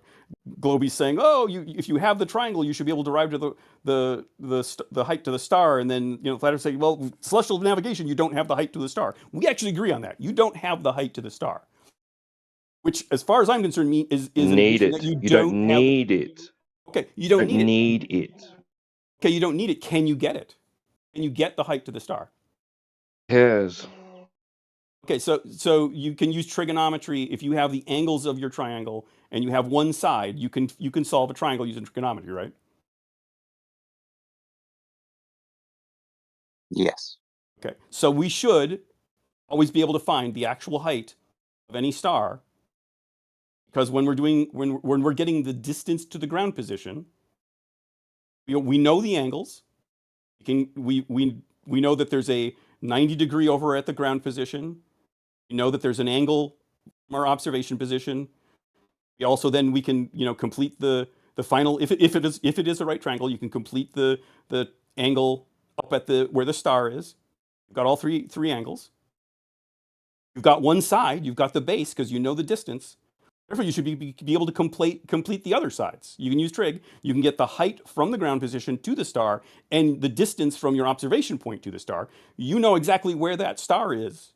It's your distance to it and its height over the Earth.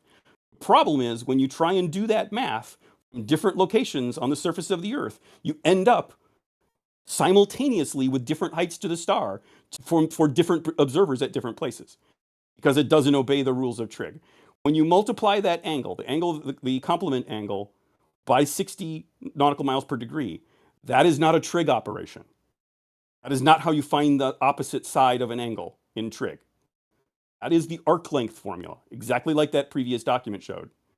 Just like that protractor picture you're showing.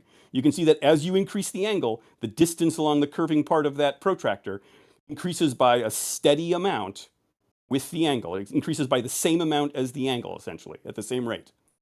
Because multiplying a constant distance by an angle is giving you a curving arc length. If you want to get a flat distance, you have to use a trig identity, sine, cosine, or tangent. And then, as the angle increases, each subsequent degree is increasing by a larger amount, which is not what we see when we do celestial navigation. That's how we know we're getting an arc length, not a flat base of a triangle. Some flat Earth sextant enthusiasts I've talked to, their change to their description that I've heard recently is like, well, we are getting an arc. We're getting an arc in the sky, and then that somehow transforms into a flat distance on the ground. They never really explain how that transformation happens, but that's what they're saying. But in the process, we say that we're just directly getting that multiplying 60 nautical miles per degree by that co-altitude angle, that's just giving us the distance on the ground. We never talk about that being some magical distance in the sky. And that diagram that shows the angle from the center of the Earth is showing why we're getting the distance on the surface. Now, I get that we disagree on that. What I'm saying is I've done a practical implementation of that model by taking a protractor and measuring an arc length on a globe, matching the co-altitude angle, physically drawing the circles on the surface of the globe for each of the stars that I have a co-altitude angle for. And they actually intersect at the correct latitude longitude coordinates. Implementing that geometry as described in the text physically on a globe, and it renders the correct result.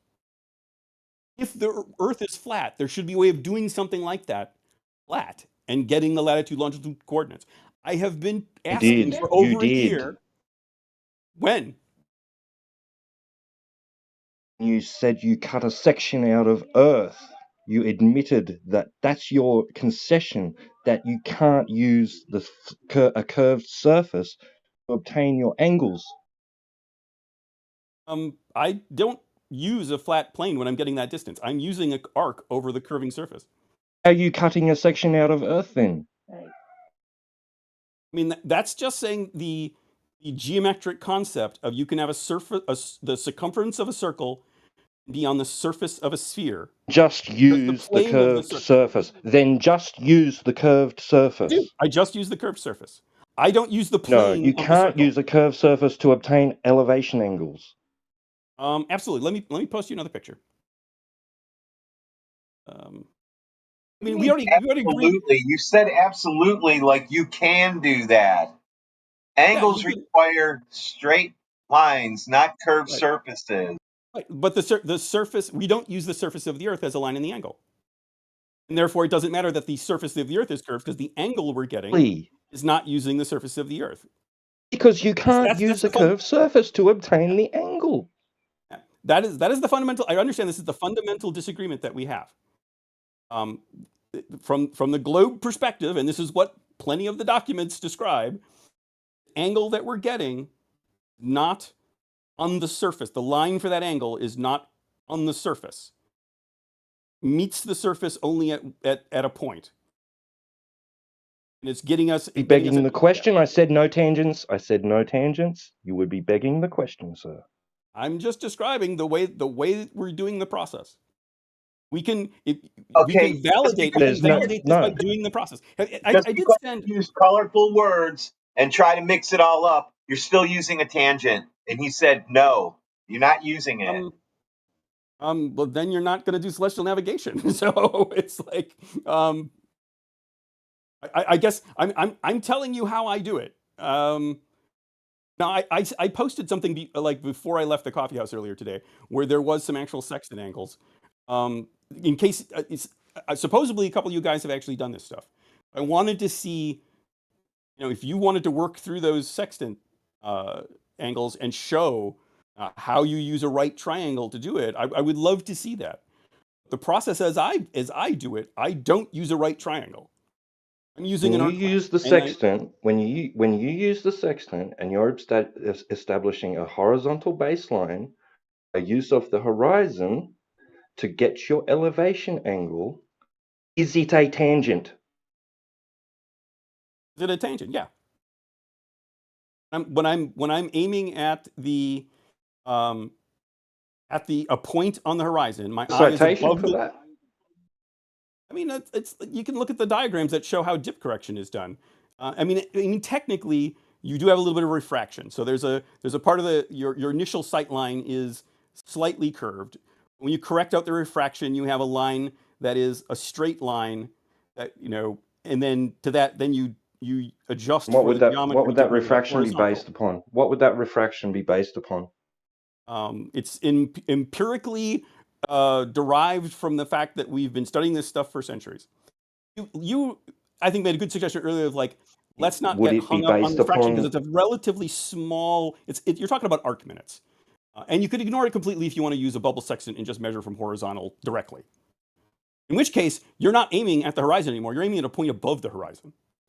If you have a bubble sextant, it's leveled to a point that is above the horizon. It's definitely not at the surface of the Earth, because the horizon dips below horizontal. We know that because we have to apply the dip correction. The bubble sextant, we don't apply it. That horizontal line is at some distance, some angular distance above horizon.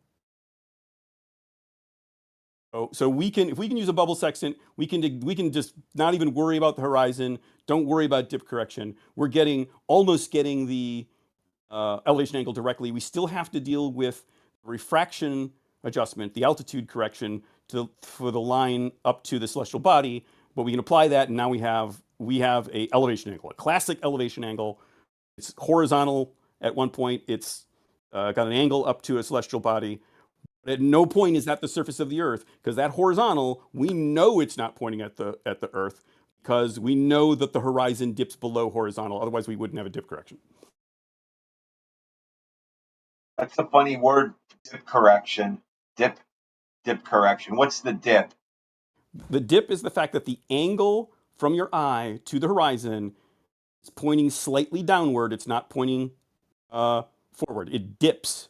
So from horizontal. You know what the horizon is, right? It's where the sky meets the ground. Right. Yes. So your feet are touching the ground. So it's actually the distance between your eyes and your feet. There's no dip correction. It's just so you can put yourself at the ground in a straight line. No curves. I've heard flat earthers describe it that way, and I will agree that as you get lower and lower, the dip correction gets less until if your eye was in the water, it would become zero because the horizon is now against your eyeball. The horizon is actually at your eyeball. There's no need to look down because the horizon is right there where you're at. That does not mean that the surface continues horizontally. If you look at the diagrams in celestial navigation manuals, it shows it curving. I can show you one from Harold Jacobi from like 100 and some years ago. They depict the curve of the Earth, horizontal, dip correction, the dip angle, and it shows that the dip is going down to a curved surface, and the horizontal is above the surface. This is the way the mariners were saying it was done 140 years ago. Is the definition of elevation angle that I just posted in the live stream voice text, is that correct? Okay, let me scroll down.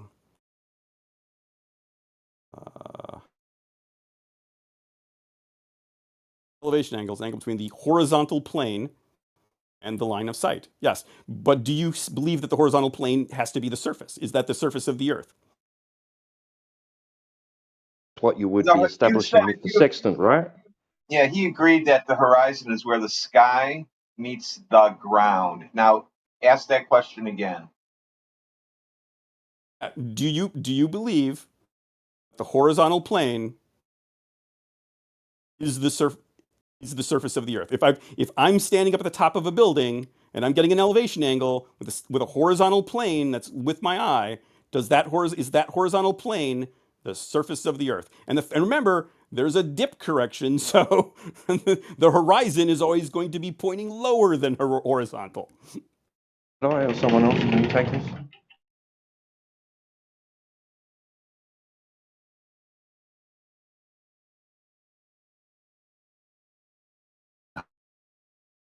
I mean, let me post another image, like an actual definition of isn't physical. Sorry, can you repeat that, And Jedi? Your robot.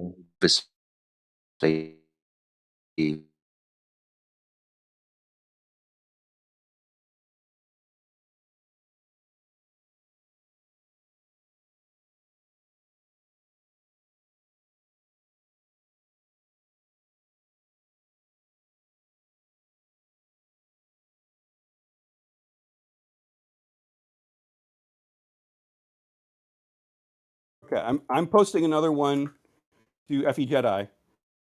One of the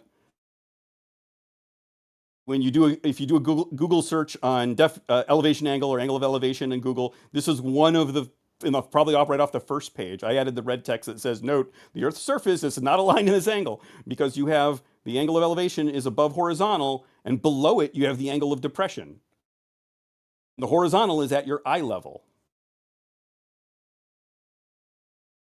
So from my standpoint, when I am applying dip correction, I am not thinking of it as lowering myself to the surface. I don't get down in the water and use my sextant with swim fins. I am raising the lower part of that angle up to my horizontal. And you can find references that talk about it that way, in fact, depict it that way. You find a few that talk about that the tables are written as if you are down at the surface so that the dip correction is 0. Because you still need to apply you don't know what your dip correction is until you actually apply it by plugging your height of eye into the dip correction formula. And therefore, you want to start with the tables being 0 so you can apply that correction. That doesn't mean you ever actually are at that 0. It doesn't mean that we're actually using the surface. We're never actually using the surface as our horizontal. Our horizontal is just horizontal. It's going to be looking straight ahead. Is the horizon where the sky meets the ground? Yes, absolutely. I agree to that. And that point is below horizontal. So your feet are standing on the ground when you do that. So your dip correction is the eye height to the ground. That's it. That's all. The dip correction is not your eye height. Those are two different. The dip correction, the eye height is what you plug into the dip correction formula. The dip correction is what comes out of that correction formula. You've got what the input to the formula and the output. Or you can dig a hole in the ground and make yourself even at the beach at sea level and do it that way. Then you don't have to do any numbers, do you? Yeah, but then your horizon is right at your eye, and that's why you don't have to look down. It's also a real poor way to do it because refraction gets worse at the surface. That's where you have your biggest temperature changes, so you're really better off being higher.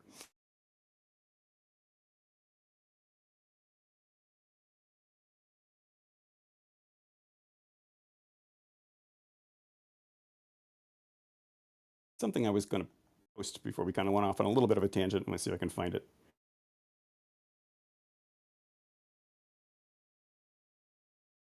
I mean, but we at least agree that the sextant doesn't need any kind of physical surface to get an angle. We're just arguing about it needs the horizon, right? I'm saying to get any angle. You could measure the angle between two different lighthouses. You could tip it sideways. You're doing landmark-based navigation, and you just want to know the angle between two lighthouses because you're going to navigate that way. You don't need any surfaces to do that. A sextant is completely capable of so getting unless you use the horizon, it's pointless then using it for celestial navigation, right? For celestial navigation, you absolutely, if it's a Mariner sextant and not a bubble sextant, you absolutely are going to use the horizon. What's the difference? You're going to do your corrections. Okay, so there is technically in just getting the angle, there is no difference. You're just aiming at a point. Exactly. There's no need for a surface. I have to step away. I'm still listening. That's why I can't stay engaged. Okay. I would say that our disagreement is simply on the definition of an elevation angle. And I think this is a very important point. This is something I'm kind of glad we got to this point because I feel like this is the thing where we always get mired down in these discussions is we fundamentally disagree on what an elevation angle is. Whether or not you need the surface in order to get an elevation angle. You can use the surface to get an elevation angle with a Mariner sextant. It's a convenient thing because you're on a rocking boat. A bubble sextant doesn't work that great. You can't use a theodolite, that sort of thing. And so you're using this stable reference point, which is the horizon, and you're using some math to adjust for things like the dip and refraction and stuff like that to actually get the zenith. You don't actually care about the elevation angle. The elevation angle is just an indirect way of getting the co-altitude angle. And there are actually ways of doing celestial navigation in which you measure directly from the zenith. I've worked on digital systems that do that. For the military, I can't go into a huge amount of detail, but you can go online, you can actually Google these things, and you can find out about how these systems generally work. Where you've got sky-facing cameras, motion-stabilized sky-facing cameras that are measuring how far the celestial body declines away from zenith rather than how far up it is from the horizontal. And then you can skip that whole subtract from 90 and all that kind of stuff and just jump right to the part where you're multiplying by 60 nautical miles per degree and you're doing all the rest of the celestial navigation exactly the same. You can do the same thing with a theodolite, by the way. So you don't need to need some fancy military equipment to do this. You could, theodolites, you can't really use on a boat, but you could go out on land somewhere. You could set up. You can really, and theodolites are great because they're very, very accurate. They get down to like, arc seconds rather than, fractions of an arc minute. You can pin down your GPS, or your lat long, very precisely. And particularly if you're picking stars that are fairly close to the zenith, because of course refraction is less as you get close to that. You can actually do some very accurate celestial navigation, which is what was done when we did all of our initial land surveys. Is theodolites are literally, they were doing celestial navigation to pin down lat long coordinates using theodolites, and it's essentially the same process as we do on a boat. We just get the co-altitude angle differently.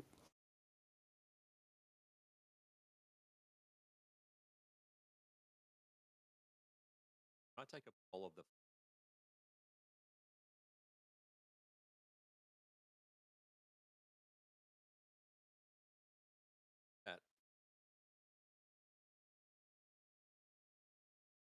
Ruhif, is that you? It sounds like you. Yeah, but my audio. Yeah, you're a little bit quiet. I posted like about an hour or so before I got jumped on. I posted them some sextant angles in case someone wanted to do a position fix, and we could talk about our results and how we got them. I don't think anyone did. You guys, is that better? Yeah, I can hear you better. Okay, cool. Yeah, sorry, there are a lot of peanuts in the chat with a lot of opinions. Yeah, and you're not going to run the show either. So how are we going to do this today? Just asking a question. Is there any flat earther here who can demonstrate that they can do celestial navigation? That's my only question. That's it.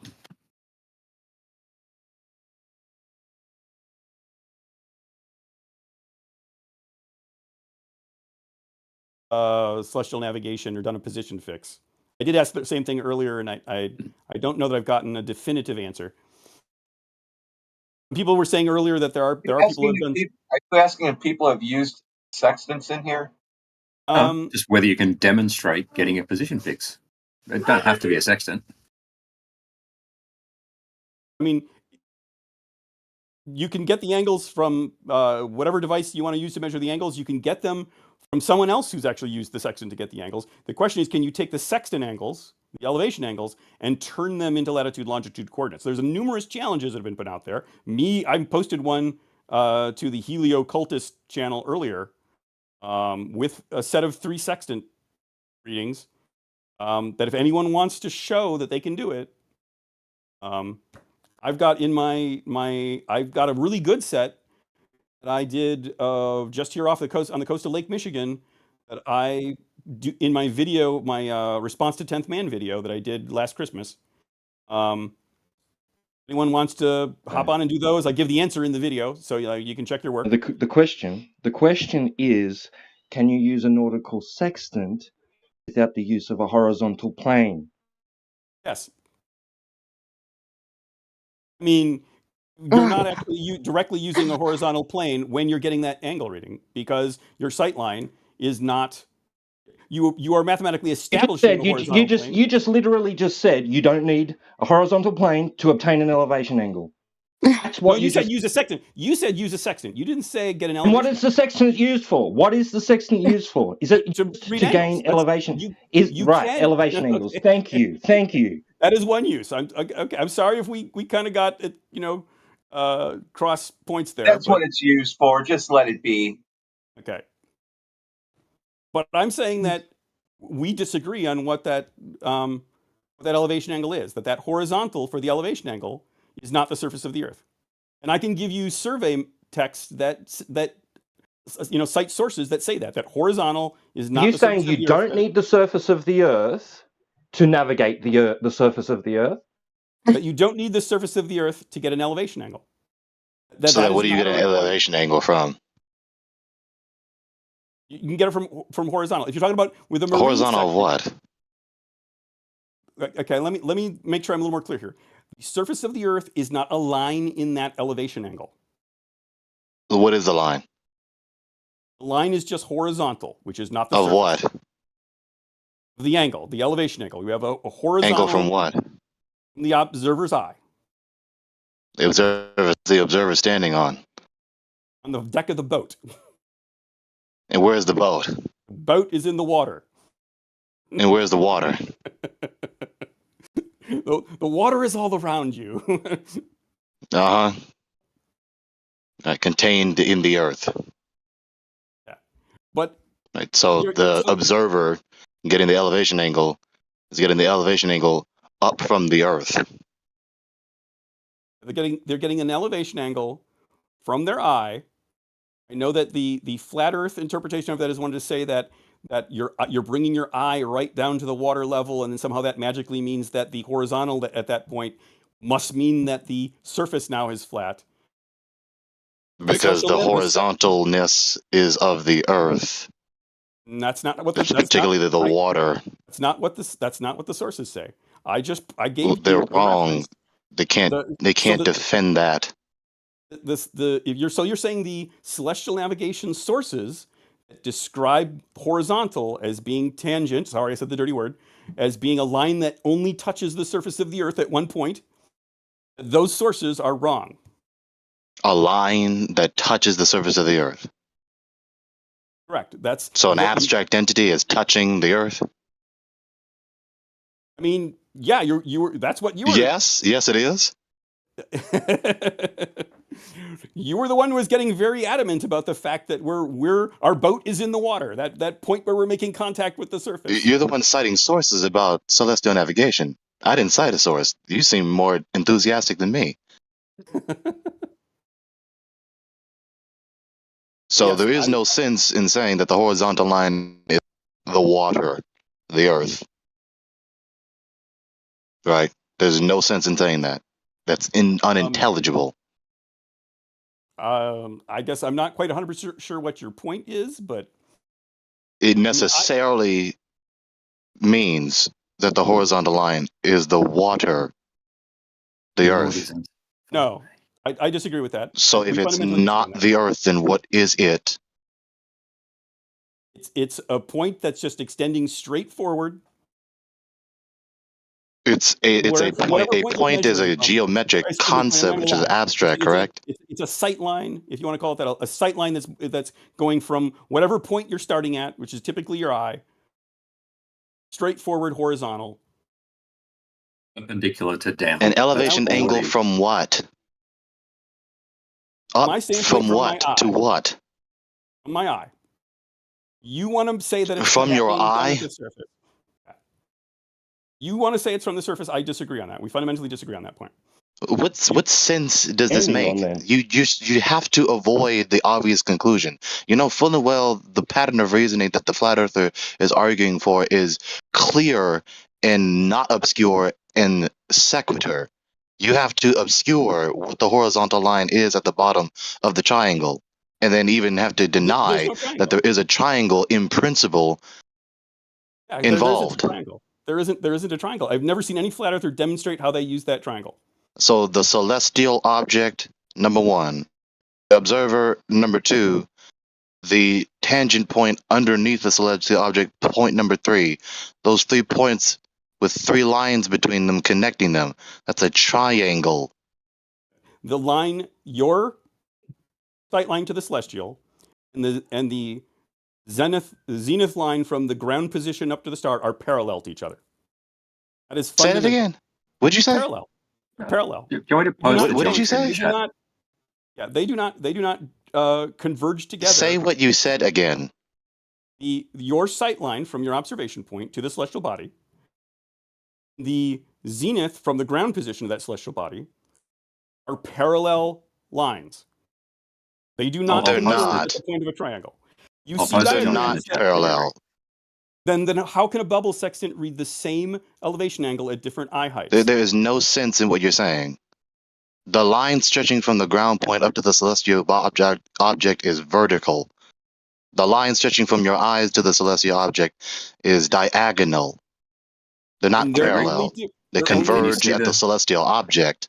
Can you see the diagram in the chat, Gregory? I'm not talking to you right now. Can you see the diagram in the chat? I'm not talking to you right now. All right, fuck you too. Okay, I will talk. You are presupposing That line between the observer and the ground position is a straight line. I'm saying it's not. It's a curved line. The reason those angles diverge at those two locations is because your orientation to the celestial body is different at those two No, locations. back up and turn off the religious apologetics for this ridiculous cosmo doctrine. The line stretching from the GP up to the celestial object is vertical. Up From the to the ground celestial position. object. The From the line ground stretching position. from your eyes to the celestial object is diagonal. They are not parallel. They converge at the celestial object. Do you understand agree? that so far? They are parallel, and let's talk about bubble sextants for a second. If I use a sextant at close to sea level, This is patently ridiculous. and you have someone 40,000 feet directly above me also using a bubble sextant, will they read the exact same elevation angle, or do I need Patently to apply ridiculous some and being do I need to ridiculous. apply some kind of correction? You answer that question. Do I read the exact same elevation? No, stop angle? talking. Being ridiculous. Yeah, Deceiving this guy's people. ridiculous. His Question. premise. This is an important your question. This answers your No, it's question if not. they're parallel or not. Because if they're the No, it's same not. elevation angle, they must be parallel. You just whistled past what I premise- just said. Your premise is faulty. I'm answering Your what you premise- said. Your I'm premise answering is what you said. faulty. Sir, your premise is faulty. You can't is go off to another point or when your premise is eroded. You can't do that. Gregory's pointing out that your premise is faulty and you want to skip that part and go to another point. Your premise is based on the idea that the distance between the observer and the ground position must be flat. You're unwilling to entertain the No, idea. no, that it what can be I just said to you, not what you insist that I said to you, and what I did actually say to you. Do you understand the line stretching up from the GP to the celestial object is vertical, yes or no? It is vertical. Do you agree that the line stretching from the observer to the celestial object is diagonal, yes or no? Yes, it is. Do you agree that I just said two sentences in which two lines are going to a single point, the celestial object? Yes or no? They are not. They are going to something with no parallax. Therefore, Christ they are alive! not- they are Wow. not converging. Not so. Again, not what I said to you. Right. Yeah, Some that other thing I mental- didn't say to you. That was a mental contortion that you just done when you should have just agreed with him. That mental contortion that you just interjected with, you didn't allow for the logical consistency of the point to unfold. Why did you do that? I want to Because know why you're- you did that.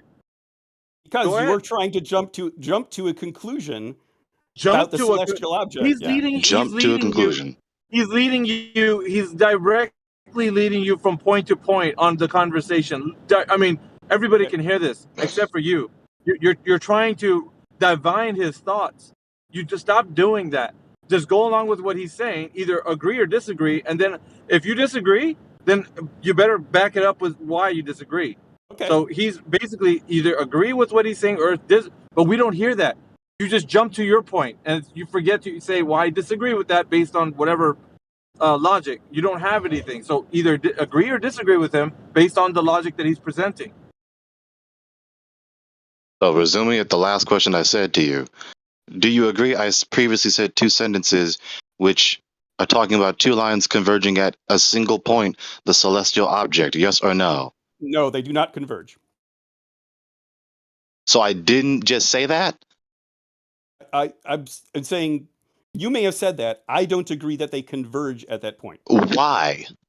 Because the star is massive. Therefore, given the distance of the Earth, your sight lines can go to that star without converging. The star is It's much such more an massive. asinine non sequitur pattern of premises. But There we go. let's say we can disagree. You can say that we don't have any proof of that. You don't believe whatever. But you have to agree that if that was the case, it would allow for parallel light rays. No, even your appeal to parallax is ridiculous. It's an asinine non sequitur line of premises. We can prove it. We can prove it. The We have in measurements to prove it. principle doing the math. No, you cannot prove it. Yes, it You is. need logic in order to do math. Do you understand that? Do you understand Let's that? go back to what I said. Yes, I No, understand. no, no. it. Do I you can prove it. understand that? If we can't agree that we need logic to do math, there's no point in this. Do you need logic to do math? Absolutely. Let's do some math. Okay. Would you let me go With through the a scenario logic, with you? right? So with the logic, right? Not insist on what you're trying to say, on your asinine non sequitur pattern of premises. It's very simple. There's a line number one stretching from the GP to the celestial object. There's line number two stretching from the observer's perspective to the celestial object. That's 2 lines, 1 line, 2 lines, from 2 points, the GP and the observer's position, to the celestial object, point number 3. It's 2 lines converging at 1 point in principle and practice. Do you agree? Nope. Why? Because we measure that they are parallel. We measure that they do not converge. And I was trying to explain that point to you, and I can still How did you explain it measure that? with bubble sextants. You get exactly the same What? elevation angle at the surface as 40,000 feet in the air. That's If horse they converged, they shit. would be different angles. That's They would horse be shit. different angles. That's horse That is shit. absolutely true. It You is 100% you know that. true. I don't know why are you saying that? That's horse shit. How are you going from the GP to where the observer is and saying they're parallel? That's utter horseshit. If you're passing that off as logic, then whoever's listening to it and following you the same line of whatever cockamamie idea that you have is probably as confused as you are. Like, I don't know who sold you this lie and you hook, line, and sinker bought it. Like, you're what are you trying to talk about? Because it doesn't make any sense logically. It doesn't make any sense. I'm listening to you. The light is okay. If the light is not parallel, if it's diverging between the observer's position and the ground position, then it would also have to be diverging when you're 40,000 feet up above. It couldn't be parallel to those 2 points while being diverging at some other point on the surface, could it? I mean, it's all light from the same source, right? It's diverging, Fucking diverging in every retarded. direction An from that. elevation angle of the celestial object, right? But the angle that is your line of sight isn't even pointing at the celestial object, which you're trying to measure the elevation angle of.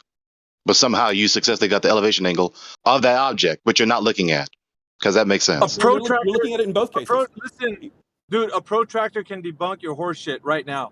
A simple protractor can debunk your horse shit, which is like, I don't know why you would. If somebody can use that simple tool, then they can just easily debunk you right now with what you're saying. You should be able to take elevation angles from sextant angles. I provided some earlier today, and show this process on a flat surface, and show how that results in latitude longitude coordinates. You should be able to show. Model this out and show it flat. What tool did you use? Did you call it a bubble sextant? Bubble sextant. A bubble What is this sextant guy? has no. A bubble Who sextant is has no this, dip Greg? correction. Who is this guy? Where do you I come don't from? know. Like, what? Pray for him. I mean, okay, my name is Protothad. I'm a guy who's been sailing and doing celestial navigation for 35 years. Oh my God, you're that guy. I am Protothad. I'm that guy. So if you want to see an example of this stuff as a worked solution, you can watch that video, my response to 10th man video. I walk through the geometry of it there and show how the geometry on the curving surface of a globe, directly applied with no fancy math, directly applying the co-altitude angle as a curving arc length, yields the latitude longitude coordinates. You're talking about celestial navigation that sailors do, correct? Yes. Okay, what you're saying though is you're presupposing the Earth being a globe, right? Isn't that what you're saying? Because there's no way that you can tell by doing this that the Earth is a globe. I want your confession on this right now. I am saying that is the only geometry that yields correct latitude No, longitude. no. That's not what I'm asking though.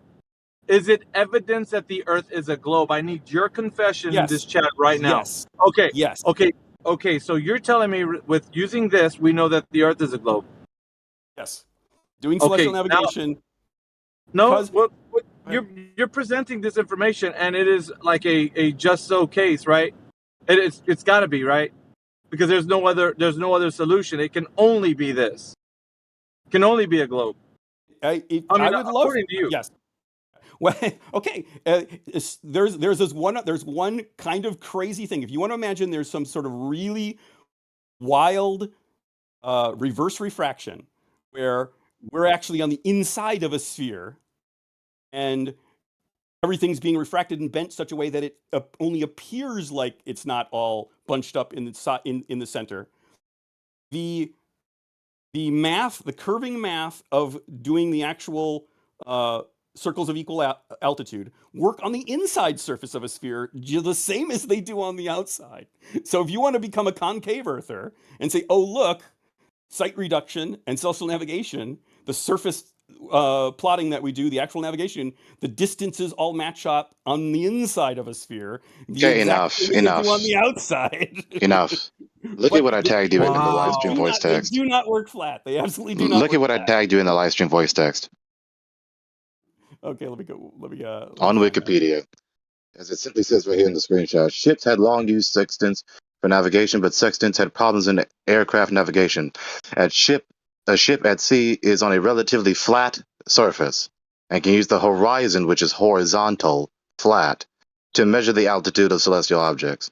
Okay, let's just scroll down. Let us go past where. Okay. Yeah, there it is. I found it. Yeah.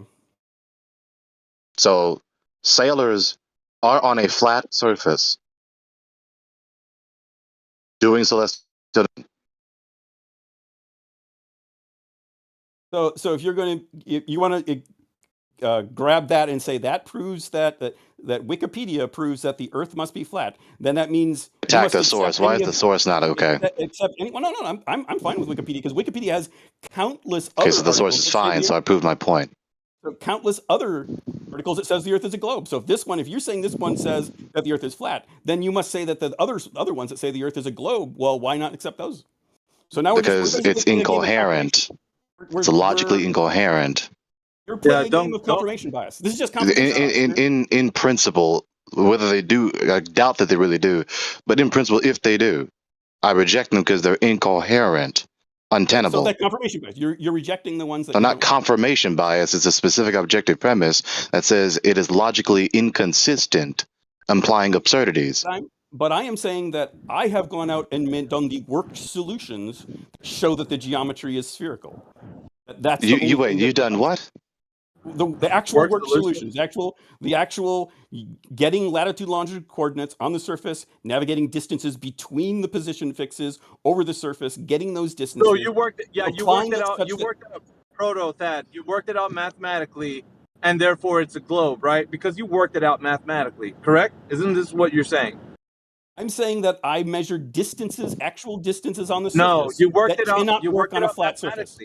You worked it out mathematically, though, right? You didn't apply this directly to the Earth. If you get on in your car and you drive I feel like some you're physical avoiding my distance, question. have you measured that distance? You've avoided my question. That's the second time you've avoided my question. You're using mathematical concepts and you're not directly measuring the curvature of the Earth. So either I disagree. And I say I'm actually. You're directly measuring the curvature of the Earth. I'm measuring an arc length. The process that I'm using is I'm applying an arc length. It's rendering the correct answer, which means it must actually be an arc length. Otherwise, it wouldn't be. You're doing math. You're not directly measuring the actual Earth itself. You're doing math. You never use math when doing a measurement. What I'm telling you is that you're taking math to be reality, and it's not. It's a language that interprets something that you're actually using it for. It's a tool, sir. I'm applying the measurements I get with a sextant directly without applying math. I'm taking the co-altitude angle and applying utilizing it the Earth. You're not. Which is directly utilizing the Earth as a flat plane. Not as a flat plane, as a curving one, because I do it on a globe. No, you didn't do it on a globe. I did it on a globe. I did it on a globe. No, you didn't do it on a globe. Yeah, have you watched the video? You don't exist on a globe. And why does it work on a globe? It doesn't work on a globe. I have a video that shows it does. No, you don't. You didn't do celestial navigation, right? The diagonal line from your perspective is not pointing to the celestial object. If you're not looking at the celestial object, the thing which you're supposed to be measuring the elevation angle of relative to the surface of the Earth, which is flat horizontal, then you do the task. I'm hearing a lot of presupposition in all that. No, it's not a presupposition. It sounds not a single presupposition what I just said. Starting with the belief that it must be flat and therefore throwing applying it to a different model. You want to hear about I'm not just presuming it's flat. We only see a flat surface. Protothat, you It want to looks hear That's what about we only it comes down experience. to I look Protothat? at Hang it and on, it looks kind of hang flat to on. me. Protothat, 1 second. You want to hear about a belief? You want to hear about a belief? What were mariners using before the idea that the Earth was a globe? What were they using to travel the oceans of the world? What were they using to travel the Dead oceans of reckoning. the world? They were using dead reckoning, which is not Were they celestial. using what which is- you're which is- using? Were they using what you're using right now to presuppose that the Earth is a globe as a belief, sir? No, but the fact that All the right process then. I have works. Then no. So what I'm getting to right now is the belief is actually yours, not ours. It is yours, not ours. Do you understand that? Okay, yeah. So I've the actually belief, tested my belief. I've actually it tested doesn't. my belief. No, you did not test your belief. You worked it out on a piece of paper or on a calculator. I got on or a sailboat and I sailed from San Francisco. I don't You care. won't even test the logical coherency and consistency of your doctrine. You're You doing haven't the same tested thing. anything. You're doing the same thing that the mariners of old have done. They've traveled the waters of the world doing the No. same thing. But you're just now saying that I math. applied a different process. Yeah, and that and process then you come yields up. information that gives you. It doesn't matter because they were still no, it doesn't. traveling. They were still traveling in the same direction, going to the same places that they were actually traveling in, without presupposing that the Earth is a globe, and still arriving in their destination. They were still doing that in the days of old. So you're telling me that just because you're working it out that it works on a globe, in your idea, is that it's now a globe? No, you're wrong. You're the one hung up on a belief. The idea that the Earth was not traveled on the waters of the world, weren't traveled as what you're, I guess, 30 years traveling the waters of the world. But people long ago, thousands of years ago, were traveling the waters without thinking that the Earth was a ball. So they were still arriving from their point of origin to their destination without having this presupposed silly notion that they live on a ball. And now you are saying that because you have this idea that you live on a ball, then you've just solidified your belief as its true knowledge, where you're incorrect. Because if that was the case, then they couldn't arrive to the place that they took off of, from the place they wanted to be at, if that was the case. Because they would be all, going in the wrong direction, because the Earth is actually a globe, not a flat plane. Do you know the history of the British naval disaster of the Scilly Isles? You ever heard of that? That was before Okay, so where is that? Kind of special navigation.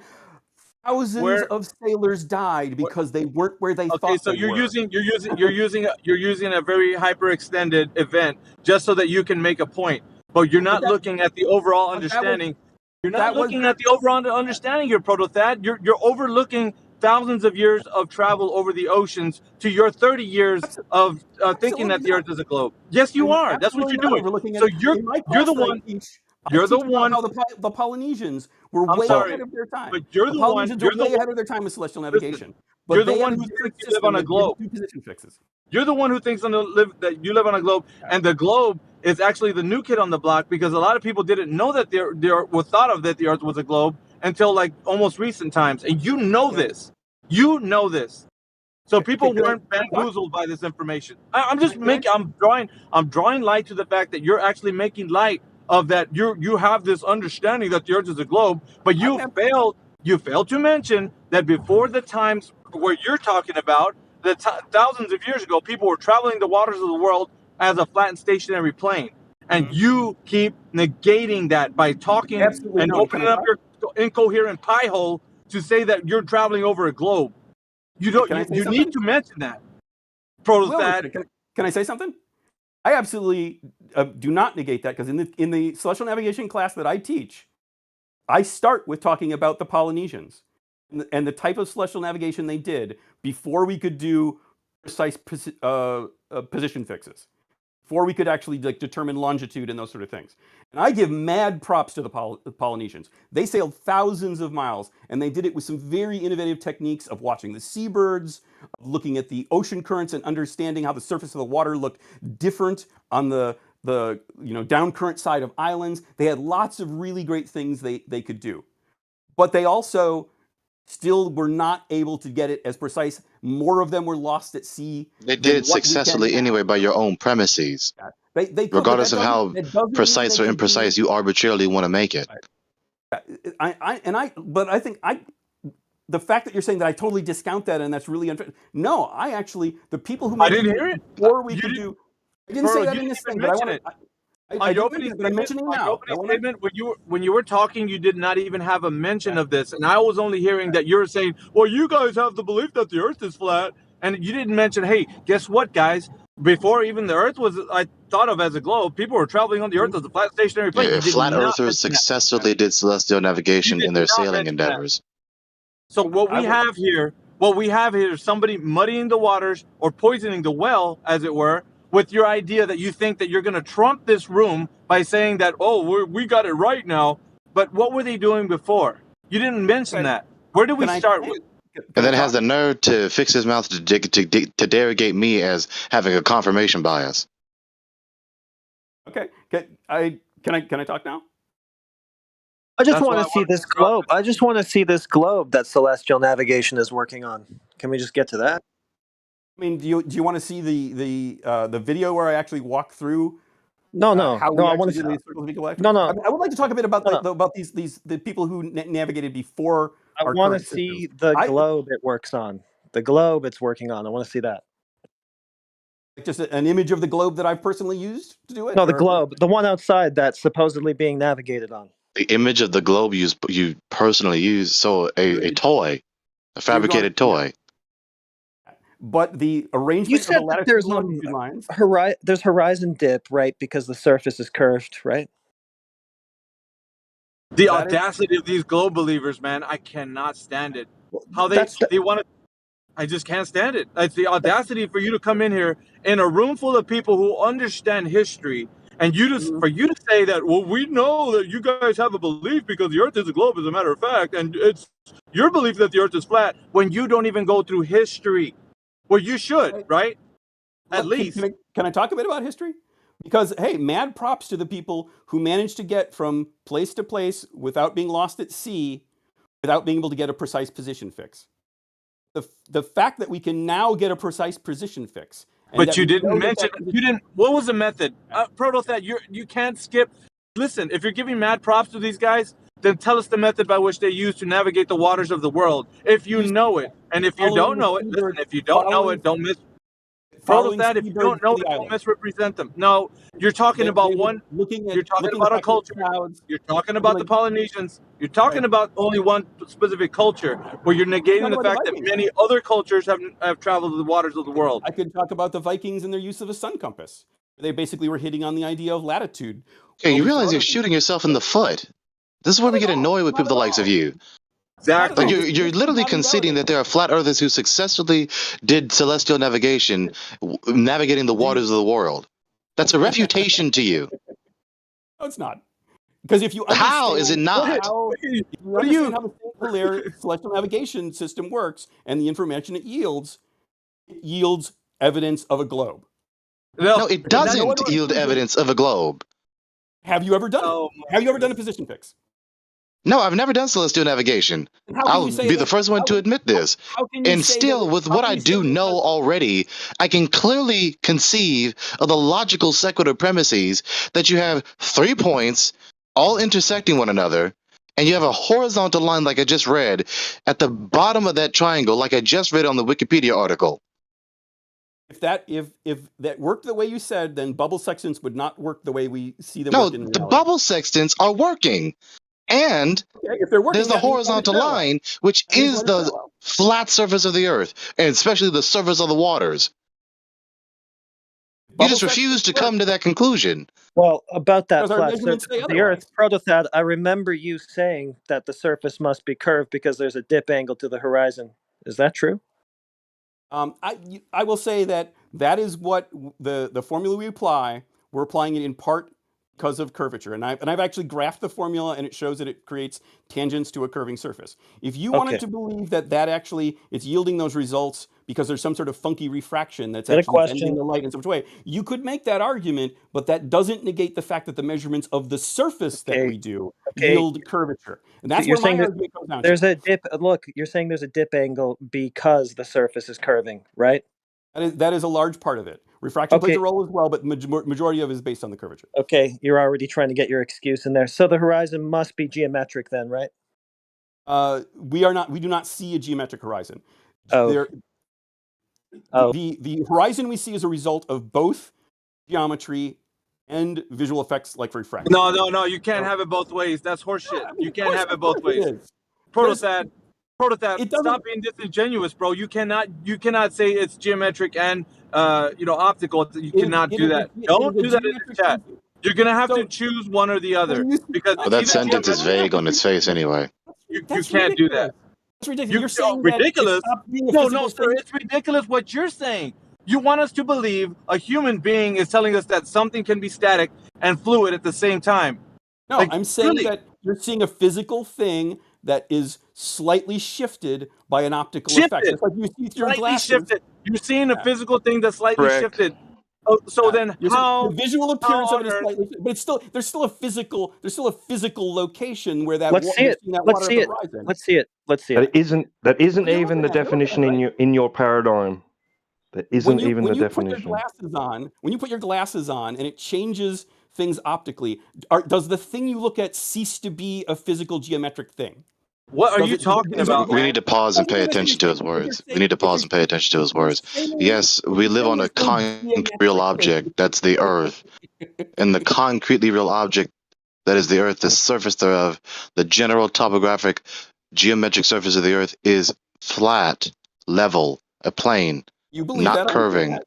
concave or convexly. We know this because we don't empirically detect in the first instance any curvature to then measure it. I understand that you feel it looks flat. So that's I not a know it's feeling. You do It's too, not a though. feeling. Measurements- It's You do- visually detecting. Protothad thinks that too because that's what he's telling us when he invokes refraction. He's saying, well, yeah, no, it is a geometric tangent point, one that we don't see. And then he goes to refraction. So he's actually telling you that it looks flat too. The Well, refraction. then actually plays how a would very you draw a minimal- tangent to it? The refraction actually plays a very minimal role. No. It's the fact that the Earth is very large is the No. reason. that you don't see that much. No. Stop. You're invoking too many variables. By the way, you just blasted your foot. You didn't even shoot your foot. You cut yourself off at the knees.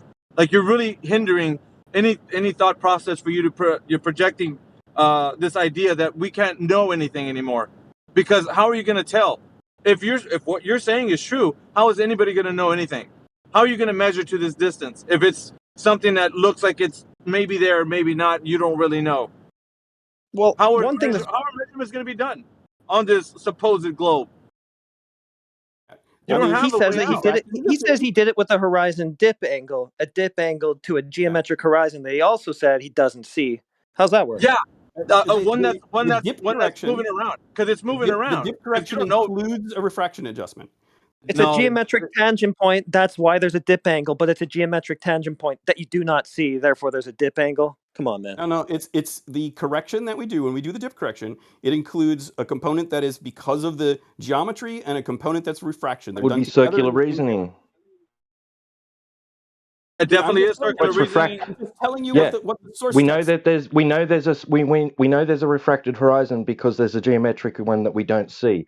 We know that there's a geometric horizon that we don't see because we see a refracted one.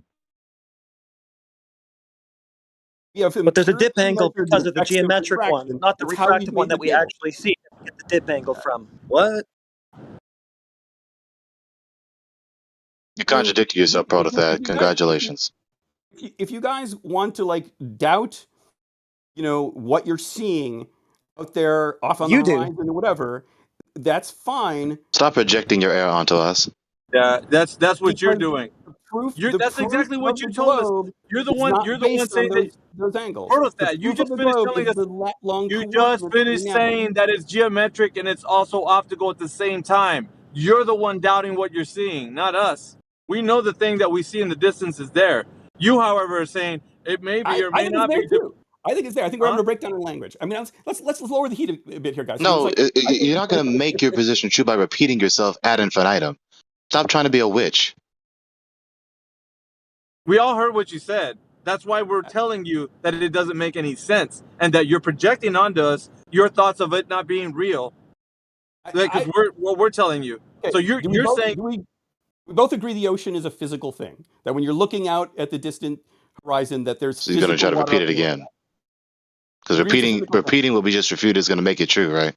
I just want to make sure if we can get on a common point of agreement here. We Okay, both say agree your the world is a argument. physical place. And do we agree that refraction exists, or do we doubt that there is refraction? Did we ever even give you the impression that we doubt that refraction exists? Why is that a question?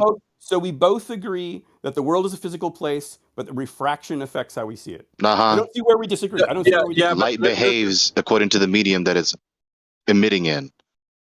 So what are you saying? And if you know how refraction works, then tell us. Because if you think that you know what's going on in the distance with refraction, and that refraction plays a role as to how you see something in the far distance, then you're gonna have to explain what refraction is. And I need you to cite that shit. Put it in. Like the light will bend toward the denser medium. So when we have a density gradient in the atmosphere, it bends down. Density gradient. What the fuck are you talking about? I won't argue that with you. If you guys want to believe that that refraction is working differently. Stop talking about your projection shit. Listen, you're talking about a less dense medium, greater dense medium. You're not talking about what it actually is. It's Snell's law. Did you know that? Go read the definition of Snell's law. Yes, I know about read the Snell's law. definition. Okay, then read the definition of Snell's law to everybody, so we can all hear you say the words of what it actually is, instead of the horse shit that you're telling us right now. Let me say this very clearly. Let me say this very clearly, since he is trying to appeal to the density gradient. The gradient is vertical. Okay, the gradient is vertical. It gets less dense the higher you go. Mm-hmm.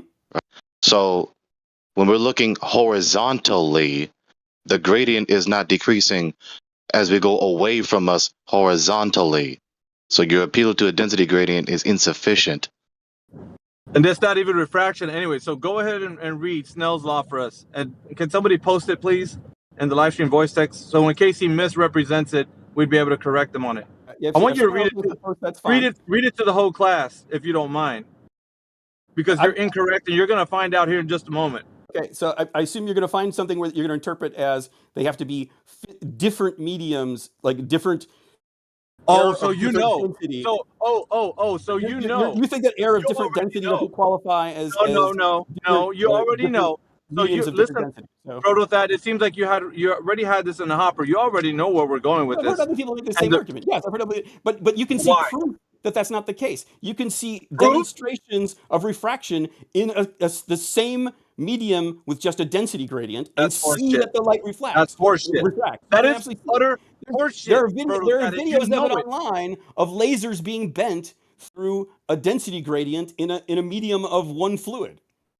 So you know that it doesn't require, say, like two completely different types of medium. You're a fucking liar right now. That's what you are. You're lying right now because you can go find the evidence of it yourself. That is not refraction, by the way. And in whatever, and in whatever scenario that was being used, it's probably a hyper case. A hyper case, which means that it was a condition that was not a normal one that we would normally be out in. It could be due to like heavy smoke or fire or some shit, and where you're seeing like the light beam doing something else. That's not the conditions like going out to the beach someday. That's not it. So when you're actually talking about refraction, it's Snell's law. You need two fucking medias. You do. That's just what you need for refraction to occur. We're gonna have to disagree on that point.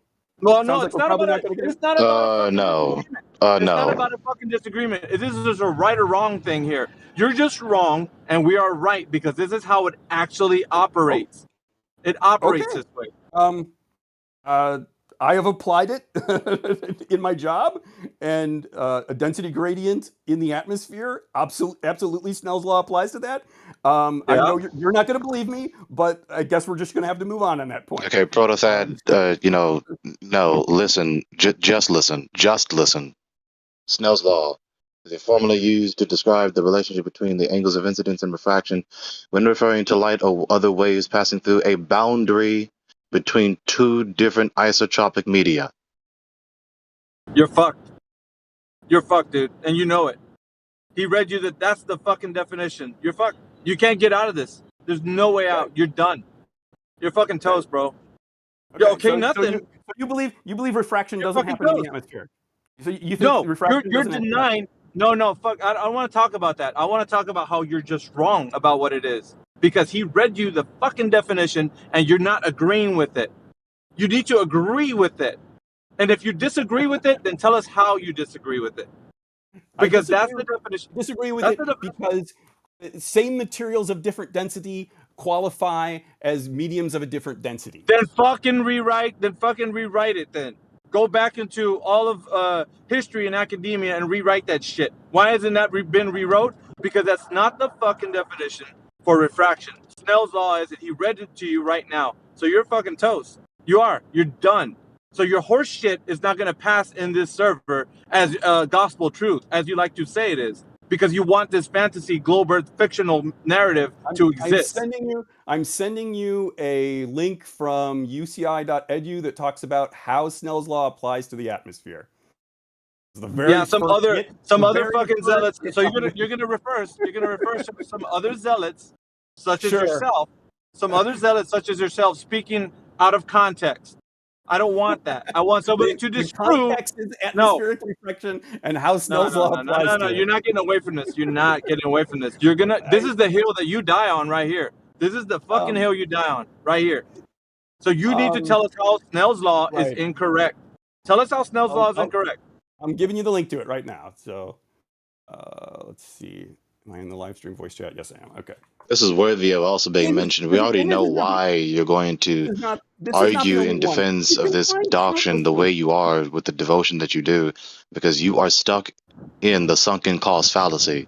You're fucking You and your toast, bro. 33 plus year career, you and all your teaching, this is an essential aspect of your worldview in your daily life. So of course you're not going to give this up. Because you have to concede to a lot of unpleasant truths if our position successfully refutes yours. Except for you guys have never applied this stuff. That's the problem. Not whistle past the point. Not whistle past my point. Not whistle past my point. No, not whistle past my point. Right? No, not that. We know why. It isn't. It is not because you are just this emotional robot that makes no value judgments whatsoever, and you just only care about truth. Everyone wants to think that about themselves. That is not human nature. It is simply dishonest. We know why. So what do we expect? What I'm getting from all this though is that you guys are arguing definitions and Definitions? never actually That is testing not your claims in the refraction. real world. What you're talking about is not refraction. I just sent It you is a not citation and refraction. with other ones. He just read you the definition of what refraction actually is versus your horse shit that you want to spout off as what it is. Your confirmation bias means you will not look at any of the other citations that tell you that you're wrong. Because I just gave you one, the very first hit that I found on Google. You're a fucking weasel, dude. That You know you are. immediately said that you're wrong. That Snell's law applies to a gradient in the atmosphere. Because you're a What fucking is weasel this? right now. Hang on. What is this? What is this link? Who is this from? Like, what is this? These websites that just have black text on a white background. Some look other like- fucking. It's probably Greg. I'm telling you, it's probably some other internet bobblehead like a McToon or some shit. Well, like this Protothad character, who waxes himself intelligent, is a fucking pseudo intellect, who thinks they know what they're talking about and spouting off utter horse shit just to make a narrative sound plausible. And like right now, he can't refute Snell's law. He's like, oh, I know what you guys are going to talk about. You need two media. Yeah, he knew exactly where we're fucking going. So he wants to negate that by giving us some other fucking wizard out there who said some other shit that doesn't have any coherency to reality. Now he's stuck. He's stuck. And he's not going to be rescued out of the hand of truth. He's not. Yeah, Gregory. So what you have here is C. McLinden, a student at wherever.edu. He drew this up on his little spot on a website, and that's all. Thank you, Redwin. And you have the nerve to repudiate us for appealing to these concepts, but you just did the same thing. I mean, you threw out your definition source. We can find plenty of them. I can find plenty of them that tell you that Snell's law doesn't have any coherency to reality. But Snell's law actually. your side argues from definitions. I went out and applied this in the real Oh, you world and showed how the fucking weasel, dude. geometry. No, you did actually- not. I No, did, you did and not I got apply the to video. real I showed you how world. to prove it. Can This you? is where Have you're you a ever weasel. Snell's law that he's applying.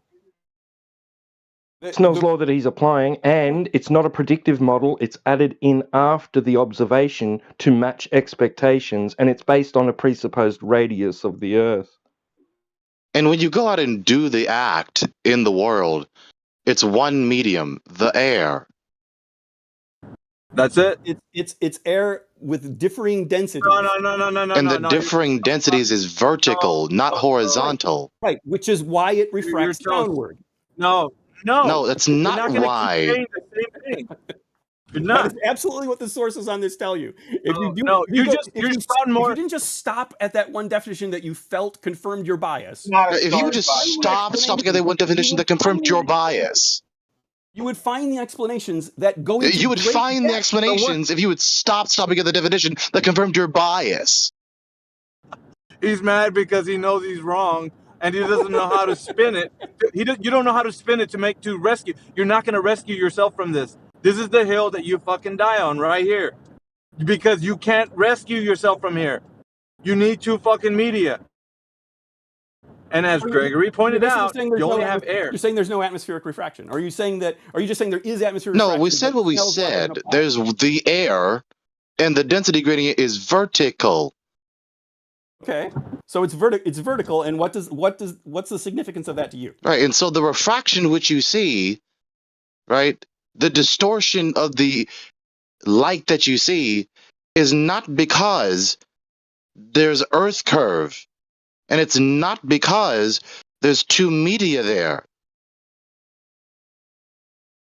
We're seeing refraction, And that's where you're- for some other reason than there being a density gradient. Is that what you're arguing? For some other reason, there's not two media there, and the density gradient is vertical. No, answer this question. Is there two media when you're looking off into the distance? Yes or no? Is there two media? Yes or no? There's more than two, as far as I'm concerned, because the density keeps changing. What the fuck? So there's a bunch of non-air media in the air? There is fucking media toast, of different. bro. You're there's media of more than one density. No. You're dead here. This is- Two different media, not density of one media. That's your dude, applying your confirmation. No, bias, your reading of your- that definition. Wow, that spell doesn't work, pal. Bro, he read you the fucking That's definition. What the fuck are you talking about? Why do you keep projecting that it's our definition? Did we make up Snell's law? Did we? Answer the question. Did we make up Snell's You law? didn't make up Yeah, Snell's you law. laugh You're because you know. interpreting it. You're interpreting that text incorrectly. That's what I'm We're saying. reading- What's the error? What's the error? What the fuck? The error Listen, is he in read- believing that the mediums of different densities need to be different types of material. Well, let's read it again. Hang on. Let's just read it again, because perhaps we did Yeah, right, misinterpret. just Let's read it see. again. Let's just read it again. Let's see here. Let me read the one that Heretic posted. Let me read this one, and then I'll read the previous one that I read before this.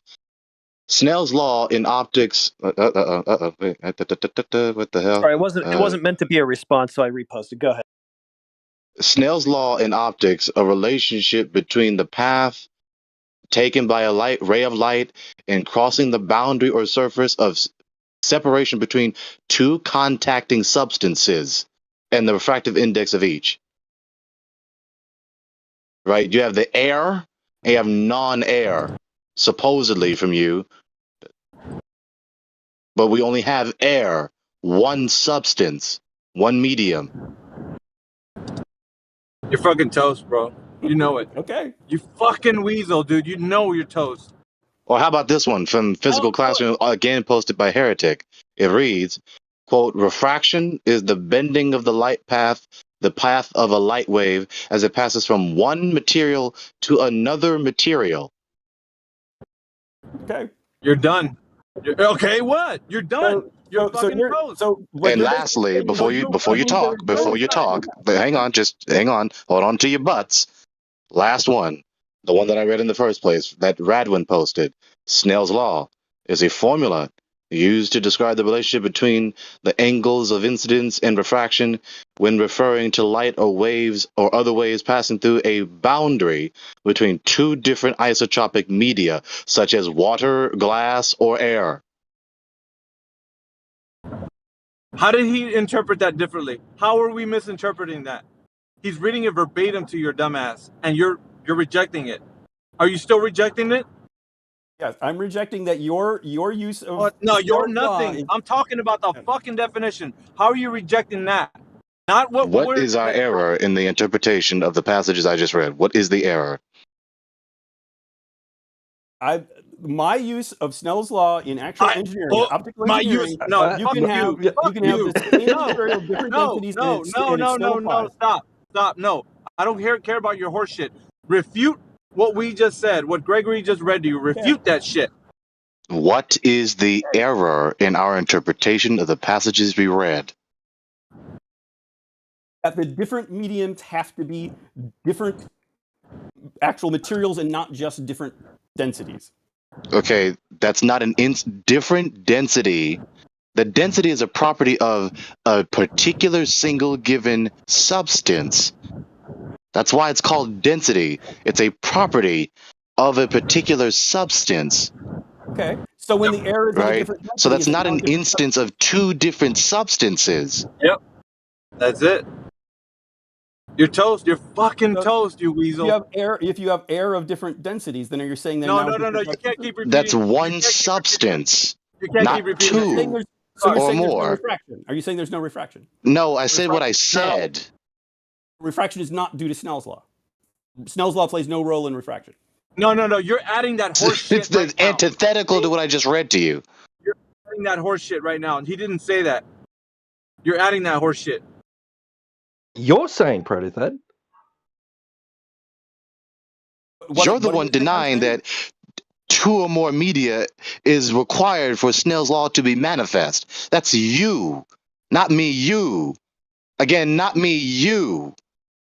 I am saying that the two different mediums just need to be different densities. And then you're wrong. That is of the definition. That is equivocation at its finest. That is utter equivocation. A density gradient is not an instance of two different substances, but you have the nerve to tell me and us that you did this career with all this knowledge for 30 plus years and you teach it to other folks. And it's called the Protothad law, I believe now, because that's all you can have, just made up shit, dude. I'll say it again. A density gradient is not an instance of two different substances. Density in the nature of the case metaphysically, because when you do physics, you necessarily must have math and ontology.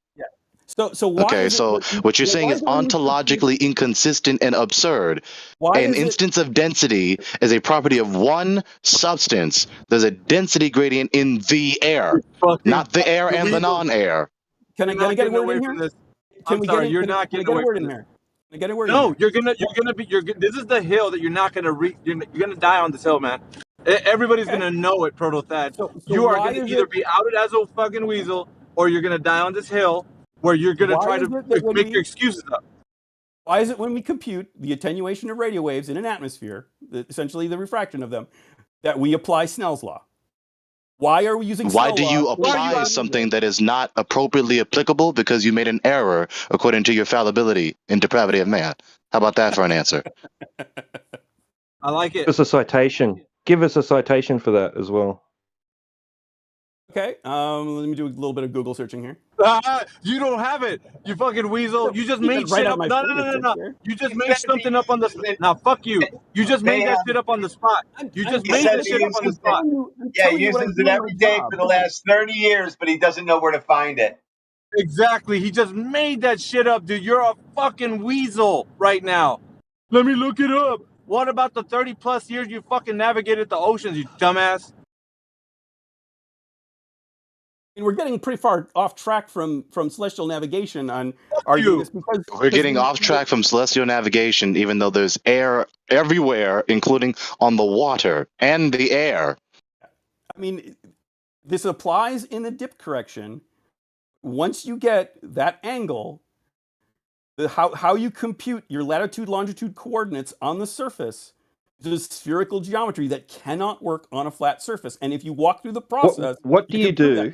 No Proto shit. Thad? No shit. When you try Proto Thad. to do calculations according to a fantasy that is antithetical to reality, yeah, it doesn't work with reality. So what? It's Right. not What do you do? What do you do? What do you do? Proto Thad, what do you do when your when your standard refraction doesn't account for the observation? When the standard one doesn't? I mean, if you have the actual, like say the current temperature and barometric pressure, you can apply corrections that will give you a different index of refraction that will get you a more accurate result. Sometimes you just have to accept that you're getting a little higher level of error because you don't know what the exact weather conditions are. That's the danger of using a mariner's section looking at the horizon where there's higher levels of refraction. So there's a possibility you could be unsuccessful in your attempt to do the calculation. So what? You'll get some level of error. It's a relatively small. You're usually What do you do?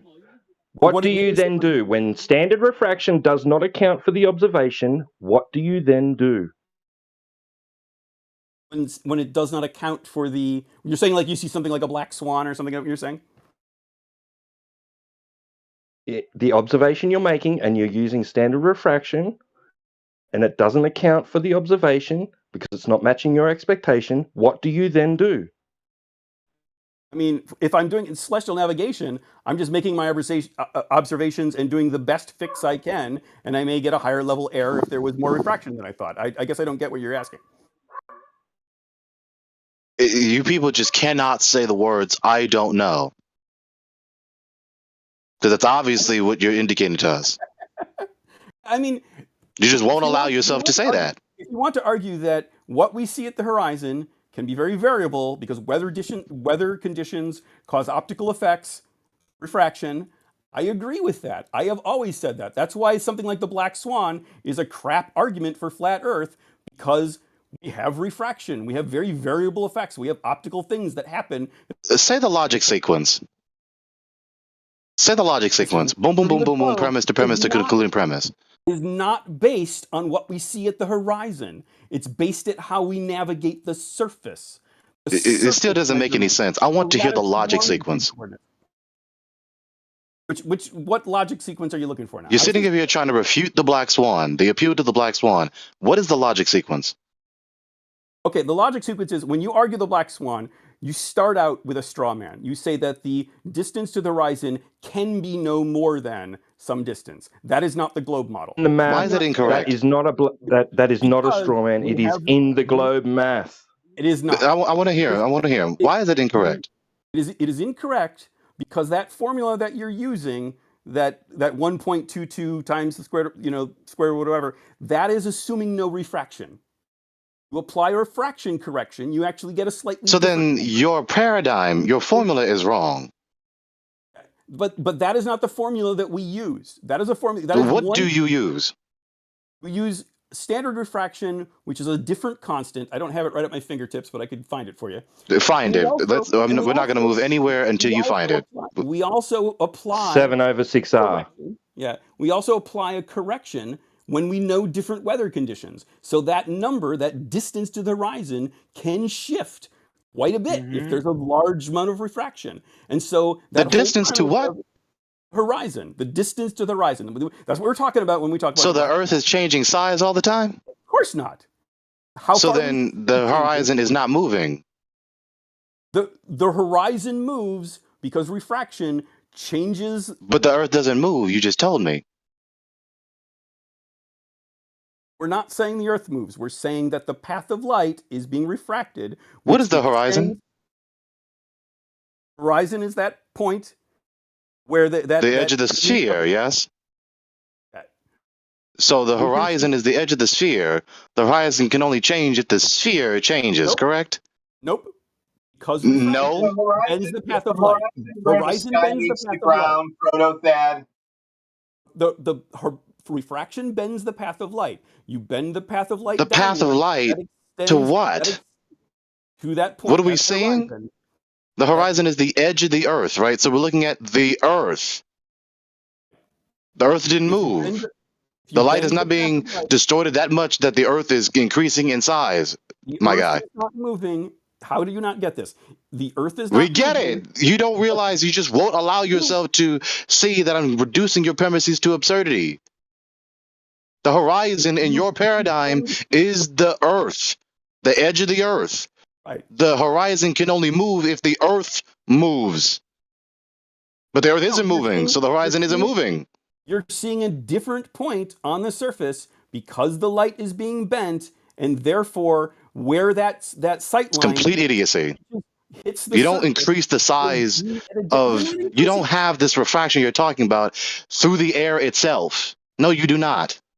So you're The saying air is not a refraction doesn't silly exist. mirror in a fun house. Okay, so this is where we're to. We're saying refraction in the atmosphere doesn't happen. Okay. As No, long as it we're- doesn't as long as we happen what understand- you're saying. Okay. Okay? Yes, there's distortions in the appearance of the object. It is not increasing size, right? It is not increasing size by several miles. The air is not a silly mirror in a funhouse. You're saying The that air cannot get that thick unless by a miracle of the God himself.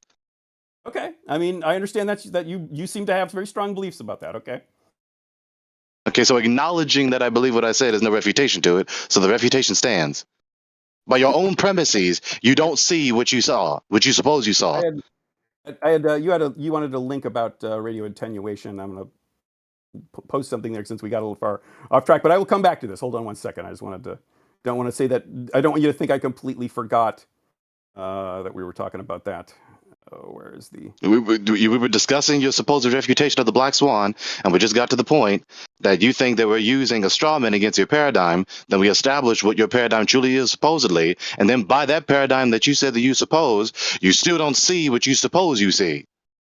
Okay, so the Earth is a particular size. It does not change size. If there was no refraction, you could see the horizon as a straight line to a particular point on that curving surface. What the hell are you talking about? I thought the horizon is the edge of the ball. He needs to define refraction. Okay, let's and I'm getting to that. Let's go through Yeah. walk through this a bit. We have a sphere of a particular size, an unchanging size. Fraction is 0. I have a sight line, a straight line to that edge, which is the horizon. Now No, you don't. We apply. No, you well, don't. This is a hypothetical. I want you to understand why refraction changes the distance to the horizon. Okay, so we have this Not using straight lines, you won't.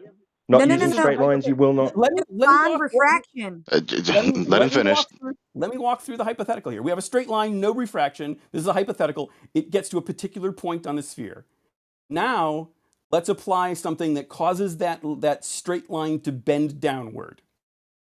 We are no longer looking, at this point, if we don't change The the way straight our line eye- is your line of sight, correct? Just a minute. So Why? if we don't change the direction our eye is looking, and we've bent that light ray Why? downward, we're no Hang on, longer hang on. Just, I want him to finish this because I can address this. Please, go ahead. So our eye is looking in that same direction. What we were looking at was the edge of the sphere.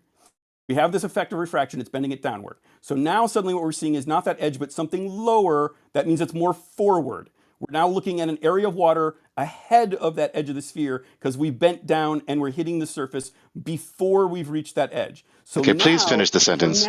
So now to look up and see the edge, we need to raise how high we're looking so that curvature is now impacting that point, which means if we were looking in the same point we were before, we're looking beyond that. Okay, enough. End. All right. You just said another ontologically absurd, ridiculous series of premises. This is what happens when you people don't study philosophy. This is what happens when you don't study ontology, which is a necessary prerequisite to physics. Look up the Wikipedia article. It's a necessary prerequisite to physics. There is no negotiable. It's non-negotiable. So if you're ontologically absurd, you have failed to successfully do any physical endeavor. What you just told me is that the line of sight is being, the line from your eyes to the horizon, right, is being distorted so that the distance changes. No, the distance, right, distance is the amount of space between two given particular concrete objects. The distance between your eyes or your head or your body, whichever particular component of your body you want to specify, and the horizon, which is supposedly the edge of the sphere. The distance can only change if the size of the sphere changes or you get further away from the sphere. No, we're saying No, I'm not done. No, I'm not done. No. That's how the distance changes. Anyone with two brain cells to rub together knows full and well that's how distance between concrete objects change, because there's more space between them. Not because the perception of the goddamn object in the distance is being distorted. Secondly, the line of sight is not a concrete object. It's not a concrete object. I never said neither is the length thereof changing. It's a detection. It's an empirical detection. Right? You're detecting light, which is emitting from the object. So no, it isn't the case that it is not the case that distortion of your eyesight is increasing distance. No, it is not. So your ontologically absurd breakdown is just that. The point at which your line of sight is making contact with where the water. What the hell do you mean contact? Do you believe our eye of sight is a concrete object like a pole? No, because contact is a poor word. I'm trying to like actually. This would be easier with. So we are just seeing the object, right? We're just seeing it. We're seeing a point. We're seeing a point on the surface. The point at the surface that curving line of sight meets, where it's like that is the point. Curving line of sight. What the fuck? Curving line of sight. Okay. Curving path of sight. If you don't like line because the lines are straight. Curving path of sight. Because do we at least agree refraction? What the hell are you talking about? Curving line of sight, curving path of sight. Sight doesn't have a shape. The hell are you talking about? What is it you think refraction is? What is it you think the line of sight? What do you think sight is? Ask that question. Okay, it's the light passing from some other location to your eyes, from some object to your eyes. Without refraction, that would be a perfectly straight path. With refraction, it's a curving path. Because it curves, if you're looking over the surface of the sphere, if it curves downward, the point at which that path reaches what we consider to be the horizon, that changes without the size of that. Are you seeing light itself curve? The path of the light curves, yes. Are you're looking at light itself? The path of the light curves, yes. You can see videos of that demonstrated on YouTube. What you're talking about is when we see an object look crooked in some form or manner. I mean, right? The object seems to be crooked. There are forms of distortion that do that, yes. There are things that also looming where it's raised higher than it otherwise would be, sinking where it looks lower. That is exactly the kind of refraction we're talking about. Okay, so how is this sequitur with your conclusion?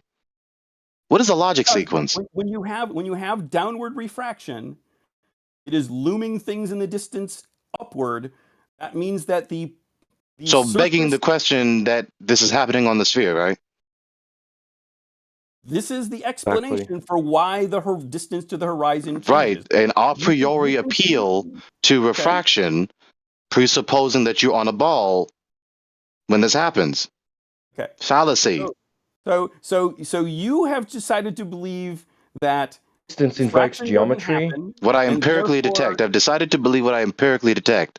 So I have not chosen to believe that the Earth is a ball, which I have not seen. I've chosen to believe that the surface of the Earth is a flat plane, which I have seen. That's what I'm doing. Okay. Distance invokes geometry. You are therefore saying that the horizon we see is the geometric horizon. No. When you've previously said that we don't see the geometric horizon. So which one is it?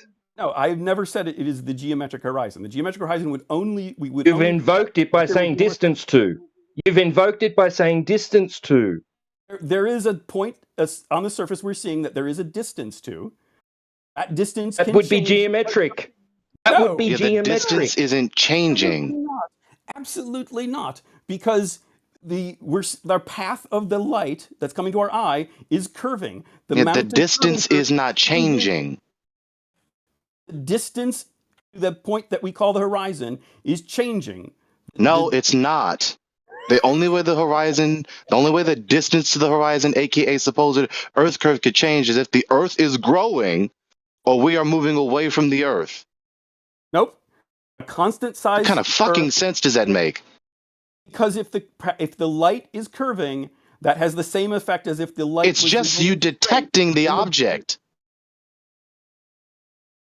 The geometry of this is very clear if you stop and actually look at it and think about it. No, you seeing the object is not an instance of the object going away from you or coming close to you or moving.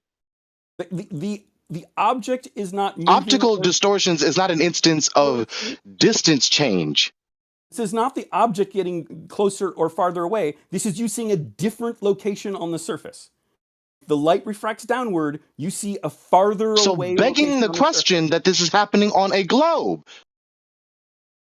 I'm saying this is the explanation for why we see what we see. Right, an a priori appeal, ad hoc a priori appeal to Snell's law, which you misapply here. I get that you believe that. Now you're saying that the black swan. So here you go, finna go to the circle again. Refraction. Because the game doesn't work on me. We're gonna go to the circle again. Right. So go ahead, go to the circle again. Okay. Let's go to this circular debate with you yet again. Go ahead. You're basically saying that the distance to the horizon can never change because refraction does not extend. Doesn't change the distance between the objects. Yes. It's not changing the distance of the object. You're seeing objects that are farther away. So it's not. Let me hold on. The distance between the objects are not changing. The distance of the object is getting farther away. No. You're seeing different location farther away with different objects. A different location farther away. So the Earth is growing. No, it's not. Right, the part of the Earth that's behind the Earth curve, it must be growing. Or it must be flattening out in its somehow. actual location. Yeah, that's right. Are we seeing it in its actual location? If you're seeing, do you mean are we seeing it at the angle it's actually at? No, we never are because refraction is changing that angle. Are we? Okay, so this refraction that you're appealing to, there's only one medium, not two, and the density gradient is vertical, not horizontal. Your appeal fails. You're wrong. I'm just sorry to say you're wrong because this is how we apply it. No, you're wrong. Given my specific objective premises and my refutation. Not an unjustified negation retort like you just saying, you're wrong. Did I ever get around to posting that definition? Oh, I think I didn't hit enter. Okay, there we go.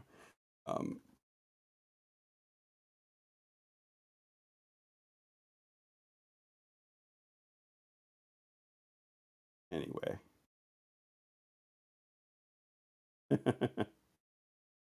Sorry, just reading something in a different thing here. Okay, so we're not going to agree on this. You have a very different understanding of Snell's law than engineers who actually work in optics do. You are going to believe that I'm completely wrong about that. We're probably just going to go around in circles on that. So, Protothad, fuck you. I'm sorry. I was hoping we could stay a little less heated than this and move on. With well, you're not an engineer, so you couldn't say shit. Well, then you should shut your incoherent pie hole then. How about that? Stop flapping your guns then, because you're not one of them. There you go. And your caval must necessarily... See when the shoe's on the other foot, you don't like that shit? You don't like it, do you? Fucking weasel. And your caval directed to us necessarily applies to physics classroom and Britannica, which of course were authored by specialists in the field.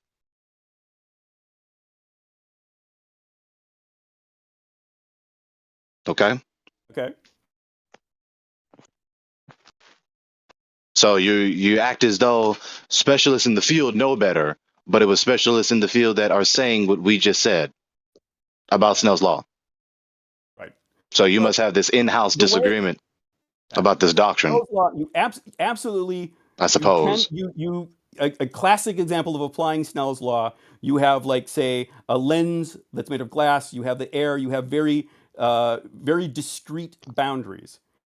And what can apply Snell's law to What Snell's gradients. law has That is to a more do? advanced. What? That is a more What? advanced application of Snell's law, but it is And absolutely a valid and application of More Snell's advanced law. application of Snell's law, even though there's You only absolutely one medium in your hypothetical, not because two. you treat same materials but with different densities. He's trying to or put lipstick different on a pig, That's right? explicitly As what far as the Britannica Snell's in law, physics classroom said. this fucking wizardry that he's trying to pull off right now, and so that somebody can probably say, "Man, he might have a point."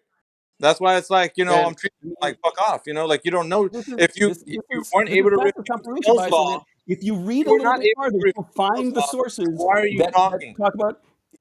You're not refuting protostat. You're not refuting Snell's law. All we hear is you gish I'm not. galloping off to another point, which is I'm not well, refuting some Snell's other law. I'm not some saying other that. bobblehead that I know of is refuting the fact that Snell's law is actually that because we've got a more advanced knowledge of it, and it's like you don't say shit. You're not saying anything. You're not refuting Snell's law on its face that is two contact immediate. So this is the hill that you die on right now, right here. Your 35 years of fucking navigating the earth is just gone in one fell swoop because you can't understand Snell's law. He died on two hills at once. Not only does he not have the conditions required to invoke refraction, he also doesn't have a geometric horizon to refract. And when you So teach your this, you appeal teach, to try and refute the black swan failed, even you with teach this. the adjustment to the supposed paradigm that you really do use, supposedly. So basically, you're coming to the black swan must be right because atmospheric refraction. No, doesn't we're happen. coming That's to essentially what we're coming to is a sunken cost fallacy for you. This is what you have right now. It's a sunk cost fallacy. There's nothing else for you to do but just to admit defeat, which you won't because you're 35 years into it. So you might as well just fucking go all in. You just got to go all in. Full cog this, man. Refute everything. You might as well. You See, might this as is where well. I'm afraid we'd get off kind of mired in some of these side quests here. The mire that we're in right now is your horse shit that you want to spout off as refraction, which it is not, and it's going flying in the face of what actual definition of Snell's law is. That's the fucking mire we're in right now that you can't get out of. You know that, or you not paying attention? So with that being said, let me just say this. Y'all bless you and may y'all have mercy on you and get you out of your sunken cost fallacy and come to a whole knowledge of the truth, not just about the cosmos, but about the true way of salvation from this perilous world, which includes all the deception which you are currently stuck in. And with that, I'll take my leave. I was gonna say I appreciate the the positive sentiment. I want to say that even though I know we fundamentally disagree, I appreciate you guys talking about this, and I'm sorry we got kind of heated. Sorry, but it's not a disagreement. It's a rejection of truth, which you have. It's a rejection of the truth, which you have. You're rejecting the truth. This isn't a disagreement. This is a right and wrong scenario, which we are right and you are fucking wrong. Like to the 10th degree. You are so wrong. You're not only wrong, you're so wrong. If that's the case, it's the why rejection of truth. So thank you for rejecting the truth. But what else why am I able to get correct latitude longitude coordinates, correctly applying measurements?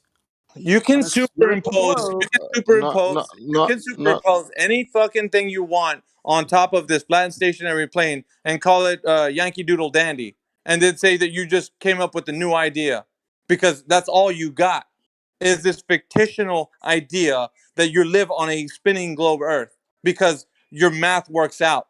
Who gives a shit? Did you go and verify that shit? No, you're just talking about, well, it works out on a piece of paper or my computer screen or in a math formula. Like, so what? It is not what the reality is. Therefore, you're rejecting the truth straight out, well, as we pointed out. And you're Just also real quick. Just real quick. Protothat, from me to you, come back, and it was my pleasure. Yeah, from me to you, Protothat, you respawned retard. Go back to Romper Room, you fucking clown. God, he was vanquished about a year ago, Miggy, over on Nathan's channel. He's now respawned. Oh, I was glad to have him in here because he needed another shellacking from the 24/7 crowd, at least from this group. But I don't know. It's so bad, QE. I mean, it's just so bad. Oh my God! I was like, who is this? I haven't heard of him. I didn't even know he was. Like, what rock did this guy come out from under? Because what the fuck, who's Protothat anyway? He's the one who's educated Herman Munster, McBugger Eater, on celestial navigation. Oh, this is the guy? Yeah, and Bob's whore, the science guy, Bob. Yeah, he put a little feather in their ear. He thinks he's all that in a bag of chips. This fucking guy couldn't navigate out of his own bathroom. You're so right. You're so right. You're a fucking clown, Protothat. What are you doing respawning back here? I was gonna say, QE, have you guys managed to demonstrate celestial? Shut the fuck up. Go sell that shit to, like, third graders, and they'll laugh you out of the classroom. You're a dumb fuck. That's already been proven. I'm not doing it again. Bye. A weasel of epic proportions, man. I haven't heard him. When he came in here, I was like, what the fuck am I listening to? And he sounded like one of those fucking weasels that you just want to like shellac. So I was like, I just want to let him speak just a little because I haven't heard of him. So when he came in here, he was talking high and mighty about celestial navigation and how he worked it out that the Earth is curving. What the fuck is going on with these guys? He doesn't know what an elevation angle is or a triangle. That's what the problem is. And it became clear as day as soon as he started talking his horse shit it was talking about. Yep. He says he doesn't need the Earth to be a plane in order to gain an elevation angle. Well, he doesn't know what an elevation angle is then. Yeah. What's an elevation angle? Somebody define it. You should hear him talk about Snell's law. Oh, it was so good. John, you came out with the Black Swan 2001. Is that true? 2000. Yeah. 2001. 2000 to it doesn't matter. Let's say it's outside like let's 2-3 years, and we know the argument. We know that it's horizon. And because of that horizon, we know it's not only horizon, that water, it's physical and making the horizon together with the sky horizon. That means the water is physical. I don't understand why people, Globers, coming and keep speaking about light, because that didn't change the physicality of the water. What is the distance? 6 miles and 9 miles, and behind, let's say, 10 meters behind the second oil rig, there is a water. That means whatever light is doing, we cannot see that water if we are on a sphere. Does that Globers can understand that? Bro, Sasha, fucking Snell's law fucking singed his short hair like clean off. He was dead in right when he started talking about that, he was dead. It was just over look right. at this. Even there, you will say 2 millions, but doesn't matter. What is going on Black Swan? You have the ocean. You see the ocean. You don't have that phenomenon that you know. Oh, you need to speak about Snell's law for 1 hour. No, man. You see the ocean. You don't have phenomena. You have phenomena on Black Swan refraction. You have some phenomena on the top of the crane. You don't have phenomena on the water. And then his citation was some fucking random guy. It was just he pulled out of his ass and then he put it in the live stream, voice text. I don't know. You might see it. It's somewhere there. Bro, how much refraction do I need to get my super glued fingers unstuck? Did you get them stuck? What the hell? Well, yeah, I mean, I heard refraction fixes everything, so I was thinking if I put some on my fingers, the glue will come out. You'll need some gravity to go with it. Hey, QE, I liked that show today. I was listening to it, circling around, trying to pick up my husband from the airport. Ah, yes. Yep. We got a Might as well go. treacherous, Might as well. treasonous traitor exposed. Yeah, we might as well give them refraction, right? Because that's what we're in the habit of doing now, is it? Just giving them things. I guess that's You another think the topic. question We're of? still on refraction. I thought we were on the treasonous traitor. I thought we moved on, but apparently not. Yeah, we are. Yeah, we are on that. I'm just saying, if we're going to give them, a presupposed radius of a presupposed ball, we might as well give them refraction too, eh?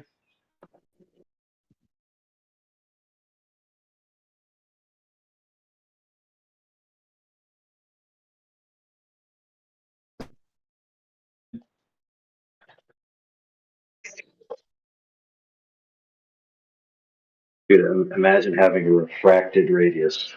Mm.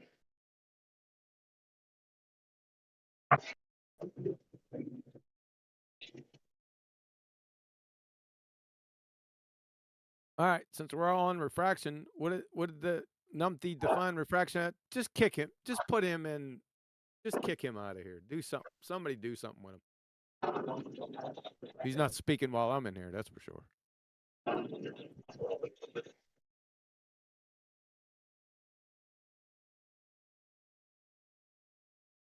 So, Maggie, what did he say refraction was, since we want to stick with refraction? I got my iPhone, but it's somewhere in the chat. Can somebody pull it up? He had cited someone, and it's definitely not Snell's law. Like, can somebody pull it up real quick on live stream voice text? You have to scroll up a bit, I guess, if it got lost in. Yeah, there's too much, man. There's a lot of shit in there. But he was talking about some other numpty that he was mentioning. That he says we have a more advanced version of Snell's law. Version. Which I was like, what the fuck? There's levels to Snell's law. What the fuck are you talking about? Yeah, it was comical to me. Yeah. And he pulled this other guy, whatever he was saying, out of his ass, because I know he didn't know. Right. So in a medium where there's infinite variability of gradient density, you'd have an infinite amount of points. So it's impossible to preserve the normal line. So essentially, you can just make up any path you want. And as long as you can get it to balance mathematically, you can then, in their view, just claim that that's the path the light took. You basically just draw squiggly lines on a piece of paper and then say, yeah, that's the path the light took.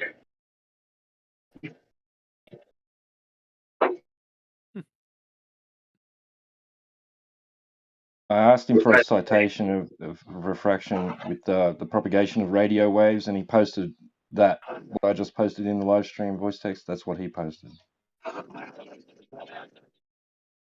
Yeah, so just for the record, that's what Walter Bislin did to try to defeat the Black Swan. He just drew a bunch of lines on a piece of paper and then, essentially applied them in a ray tracing program and forgot that the light rays flipped over each other, so the image would be upside down.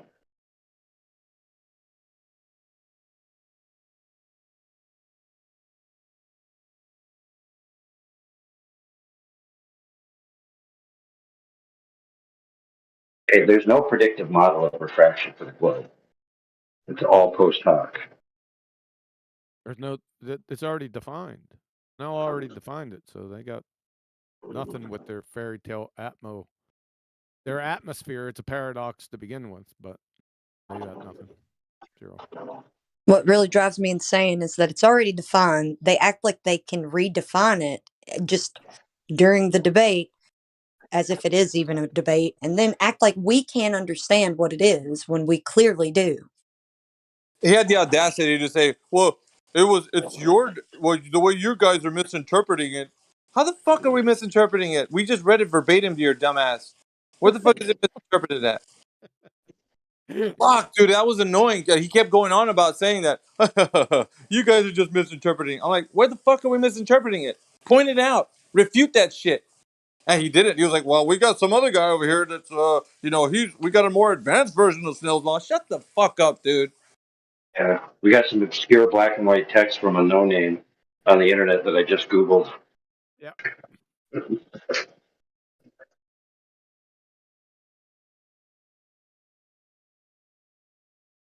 I've seen some comments from Roofy.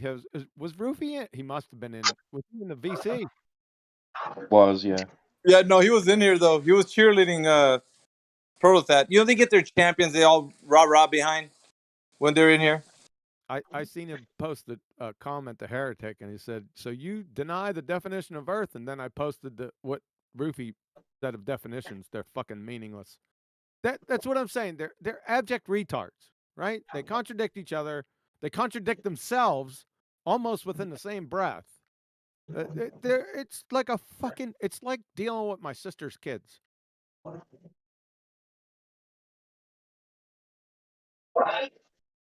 Right, they got one finger unstuck with minimal loss of surface area.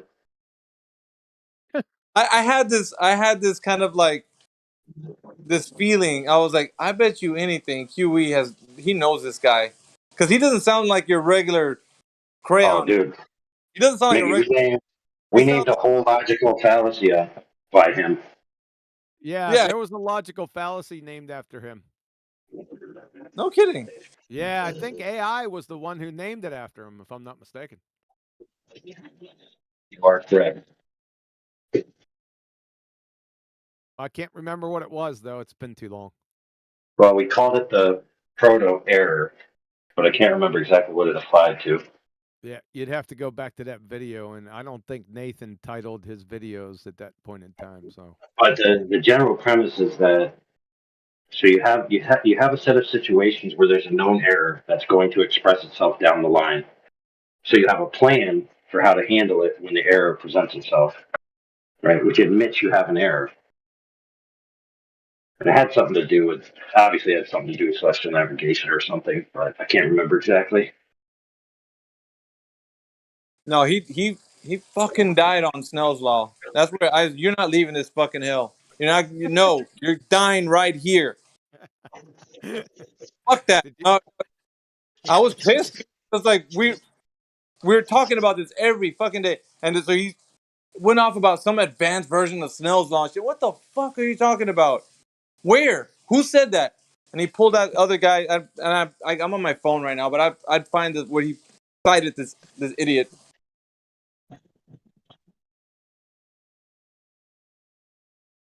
it doesn't even make sense, though. A more advanced law? What the fuck? Yeah. What the fuck does that even mean? Well, It's stupid. It's just an Elmer Fudd sophist attempt to fucking to prove something they have they're village idiots. All of them. They're fucking fake intellectuals. Every single last one of them. Prototash, he's an actual retard. I mean, he's retarded. The more advanced law. More advanced law. That's pretty funny.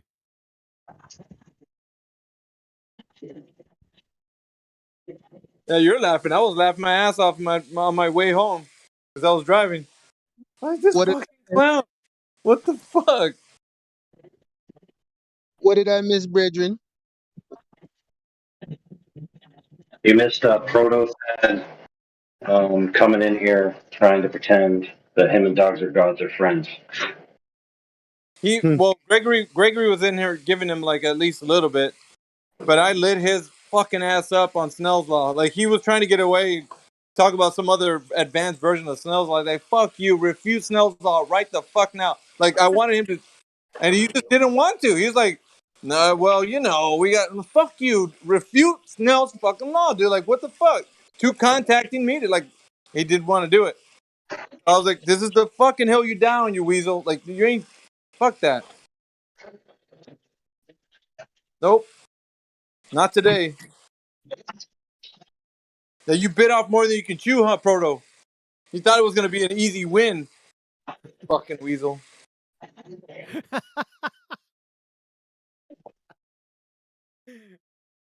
Mickey. If somebody tries that again, just ask them this question: how do you preserve the normal? Oh shit. Do I dare go down that road with this guy? I sailed the ocean waters for 30 years. I know what I'm talking about. Shut the Yeah, fuck but what's the normal, right? In Snell's Law, it's the 90 degrees that they measure the angle of refraction. Right? He doesn't know So you have but think about it. If you have a discrete boundary between two media, right? Then you have a plane of which that angle can be measured. But if it's just a mishmash of infinitely variable density, essentially, where's your normal biome? AI. He said that the from the ground position from the GP of a star to the observer, the angle that the observer is seeing the celestial body, both of those lines, the connecting line from the observer to the celestial body and from the ground position to the celestial body, are parallel lines. Are So, parallel fucking lines, dude. so That's what. what he's fucking actually saying is the hypotenuse and the adjacent are parallel lines. That's. I couldn't believe I was like, and he sailed the ocean waters for 30 years. Yeah, he's a fucking clueless clown. Yeah. Wow. He didn't. He's down in his mother's basement. I mean, that's the only thing I can think of, man. He's got videos and shit, but like, I don't know, man. I don't know, dudes. Like, Hey, he draws circles on globes. Man, dudes. How am I going to take my clothes off with my fingers stuck together? yeah, did you really glue your shit to a board or some shit? Yeah. Oh shit, dude. I was trying to put in a little chipped piece of vanity with some super glue. I got a little too carried away.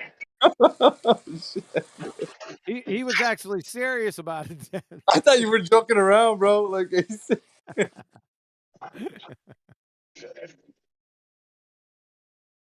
oh god. Maybe some of the conversation from Protothat got into your ear and just like screwed with your whole day, huh? Like, what if I use my vibrating saw? You kind dude. Get some acetone, man. Yeah, nail polish remover will do it. I just said get some acetone. What about mineral spirits? Yeah, that might, but I would go with acetone.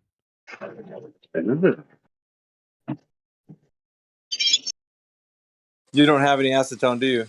Well, yeah. Like somebody said, fingernail polish. Do you have a wife? No, but I am in a bathroom that had women in it at one time, so. Yeah, check for fingernail polish remover.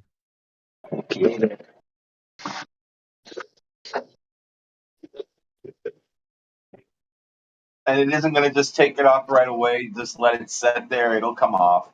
Oh, yeah, we forgot to tell him that. Yeah, is it on the tips of your fingers? Don't rip your fingers apart as soon as you put it on.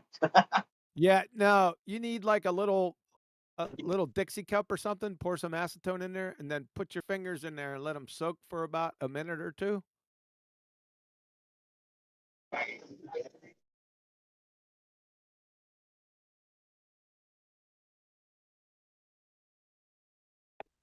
Yeah, it'll definitely come off.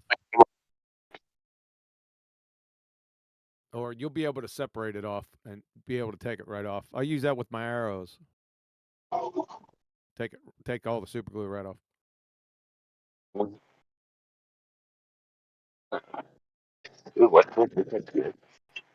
Oh, isopropyl alcohol. That doesn't look powerful enough. Yeah, isopropyl to 90%. I don't think it's going to take it off.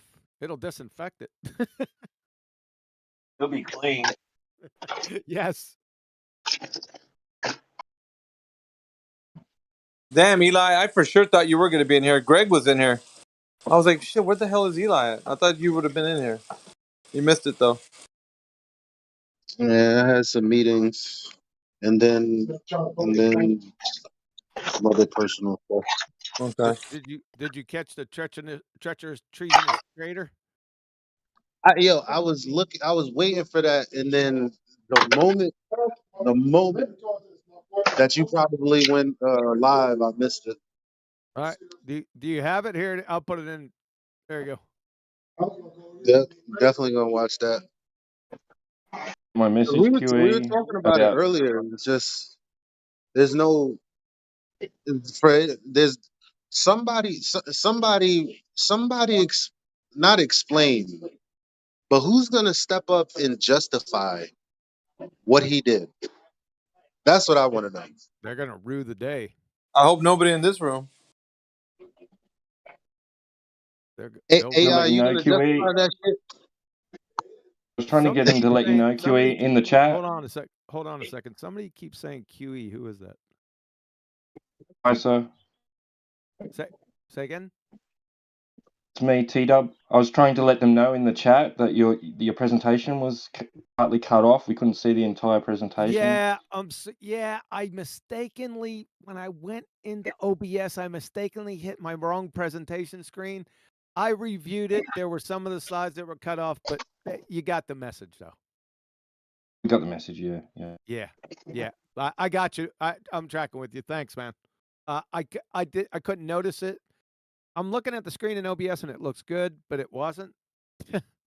So it's not a big deal. Like I said, there was about 4 or 5 slides that were kind of cut off, but I went through them and because I put about 12 examples in there.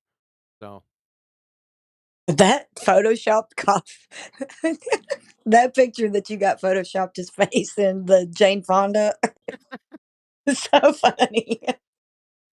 I did not have that. I had a vision when I woke up. Every time it seems like when I wake up in the morning, right, like the first 15 or 20 seconds, it hits me, and Hanoi Gerain hit me. Then, but Betty's not around, so I put an emergency meeting with Betty over Skype. I'm sitting there. Listen, I got the picture of Hanoi Jane. I need his mug in place of hers. She got it to me at right before, right after the presentation. It was almost right on time. So, shout out to Betty.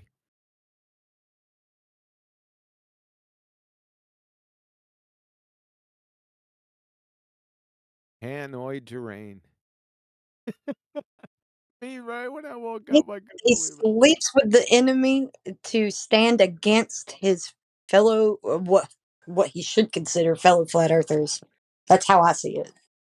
Yep. And I'm gonna work with that because the other 2 guys are gonna get ball tarts faces in there.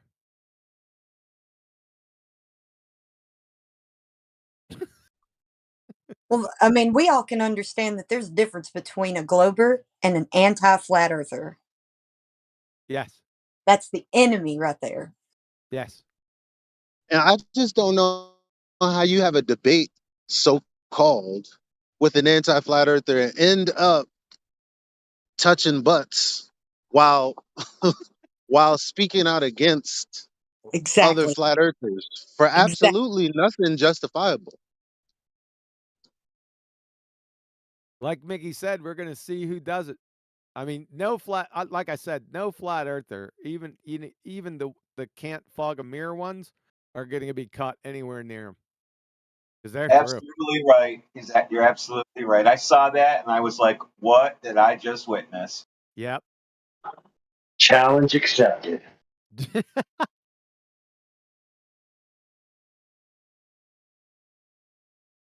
You really want to test the Kool-Aid? Let's go into Earth Awakening and see hell who, no. let's see who agrees. Why? Yeah. What happened? What happened? So this is appropriate because you got Hanoi Gerain going into Hanoi Jane server. The irony. Is it going smooth over there, or there's some problems? No, I don't know. They said that the Globers don't come over there anymore like they used to either. So I don't know what's going on over there. Oh.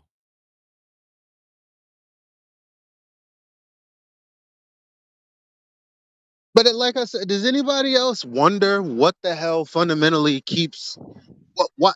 I really don't know why Jaren is a flat earther. He's not. Fundamentally, like, cause you can't, cause we all know when guys come in here and we're like, okay, why are you a flat earther? Well, Nash is lying. Nah, you need something better than that. Well, the government, no, you need something better than that. Well, like,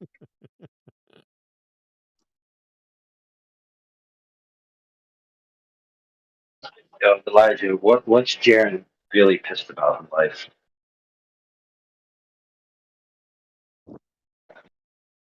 What was that? What's Jaren actually really pissed about? Stuart Johnson. Stuart Johnson. What the? Short Johnson. Stuart Johnson. Are you sniffing that snooper glue or? He was drinking a little bit of it. Yeah, you said drink the nail polish remover. No, did you find some? Well, somebody said put it in a little cup, so I just assumed you're supposed to drink it. No, you put it in a cup and then soak your fingers in there. It won't hurt your fingers. You can put them in there for about 5 minutes or so. You'll be all right. And then when you're done, put that cup of acetone on your eyeball, hold it there, and that'll get your eyeball cleaned out too. What? He got what? What? Don't get that fucking acetone anywhere near your eyes, man. Yeah, it'd be like doing bleach, yeah.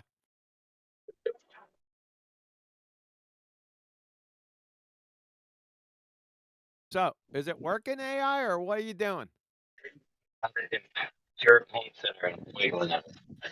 I think your mic has some super glue on it. It'll work. Leave your fingers soaking. It'll come apart. Or else you're going to just pull your skin apart. So you either soak it or you force it apart. So using the vibrating saw was a bad idea, just so you know. Can we get an update? Do you have your fingers in the acetone? Inside pure odorless mineral spirits. Yeah, I don't know about that. That's not going to work. Are you close to a store? Nope. Fuck. Let it happen naturally.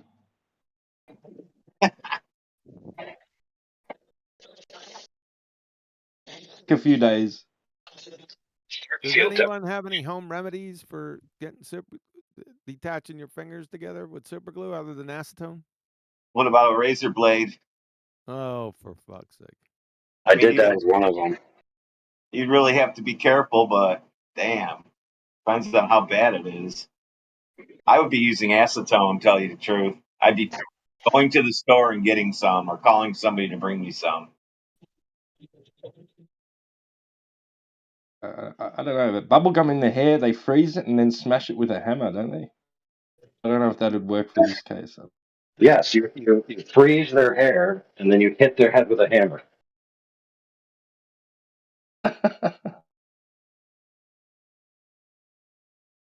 That teaches them not to let it happen again. Yeah. Yes, don't put Gorilla Glue in your hair.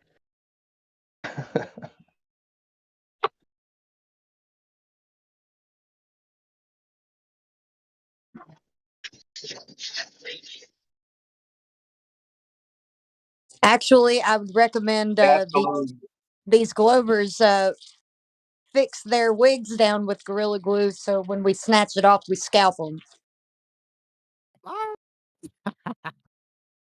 I'm just being a little sadistic. The Simpsons, Actually, Dr. like Hibbert used fear.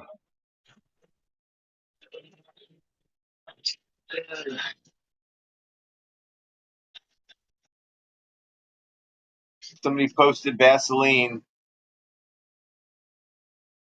Petroleum will break down super glue.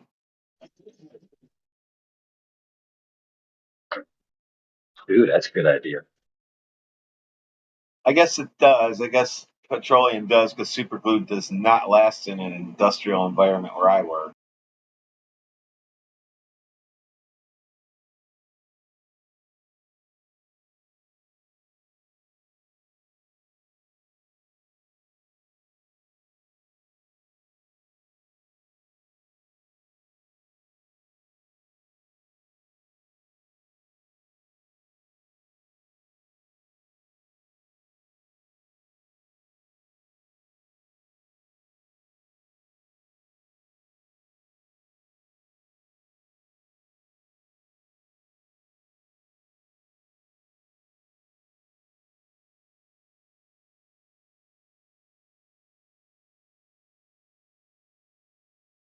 Can't you phone a friend or something?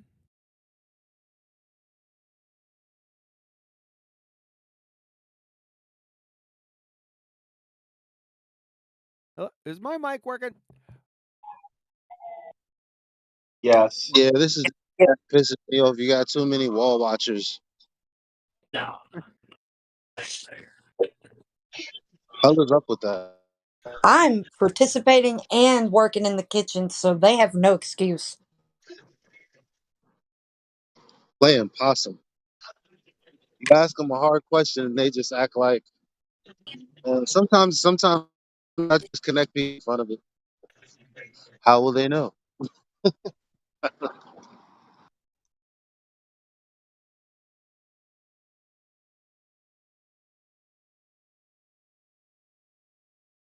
Yeah, Protothad probably wouldn't be coming in here anymore unless he fancies himself another shellacking.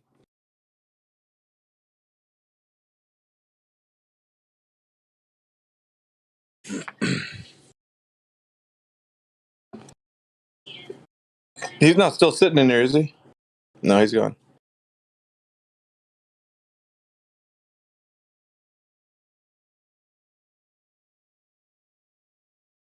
Yeah, are you still there? How we doing, bud? You still in the pickle? So I'm remodeling a bathroom, right? So all the ladies' toiletries are in a box in the hallway, and I can't find petroleum or nail polish remover. How bad is it? Like you can't drive with that thing the way it is to like the store? I'm gonna finish work regardless. Okay.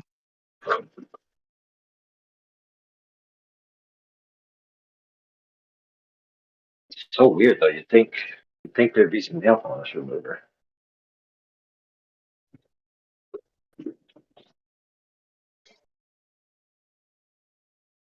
Man, Go to the next door you guys neighbor's are house. soft. You guys are soft. In the projects, we just rip that shit off. I can't afford to get blood all over everything.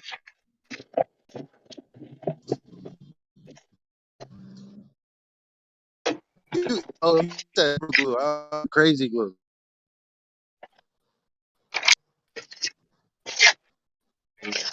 How the hell did you do that?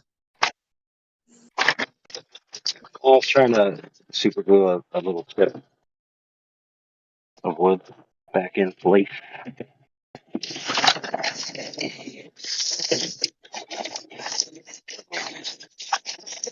Get somewhere.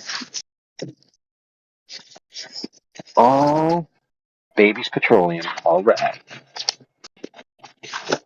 Someone told me this is gonna work.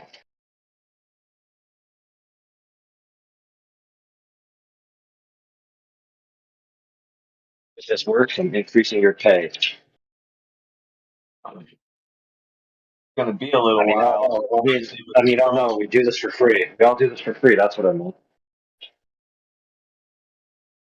You're gonna have to be patient.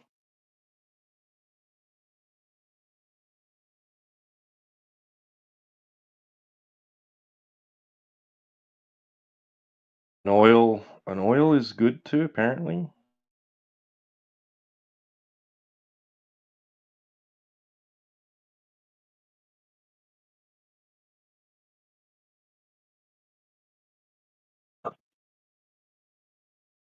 I would think vegetable oil would break it down also. It's letting me peel the edges, but it's super hot. It feels like we're getting burned.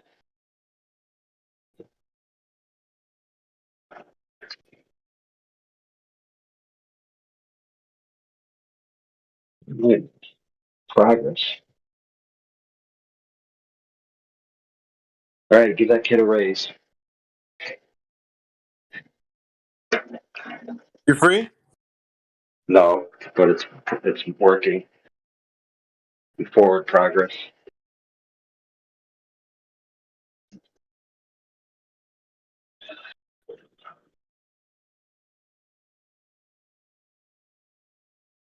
What you got on it now? I just got back. Sorry. Baby's Petroleum. Oh, okay.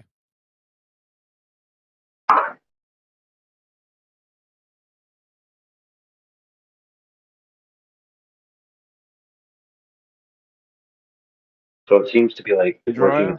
its way in between the skin and the glue. So it's like peeling off in the ever so slightly as I go along. So it feels like this piece of glue is going to peel off in like a single piece, not actually dissolve. The tries Yeah, that's what's heating. happening. Nah, this is working great. Just slow and steady.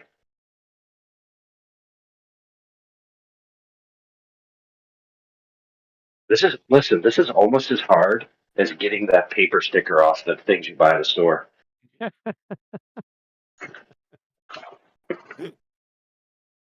Shit. Well, just make a mental note.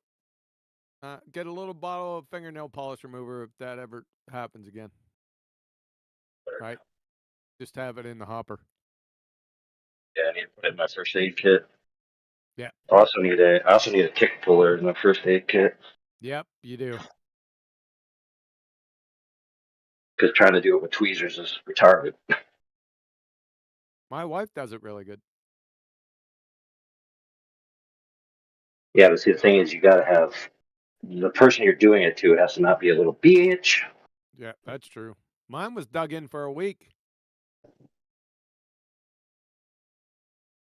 Little son of a bitch got on my back. I couldn't see him. Good thing it wasn't a Lone Star tick. That's what I was most concerned with.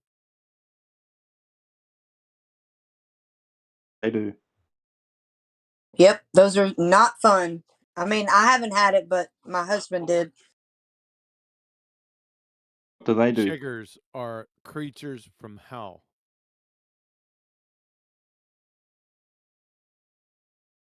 This Chiggers. I just got rid of my last chigger bite about 3 weeks ago. That son of a bitch started itching again this morning. We had a whole lesson from Helio Skeptic on chiggers. Yeah, chiggers are. Oh man, that's all I got to say about that. Never heard of them before. Yeah, they're horrific, man. It's just horrific.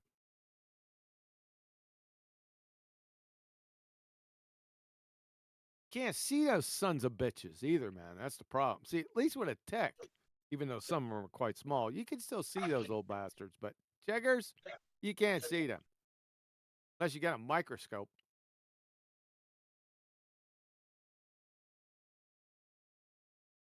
All right, so the only problem with the Vaseline tactic is that it gives you a false sense of acceleration, and you're like, oh, I could totally just rip my fingers apart right now. Right.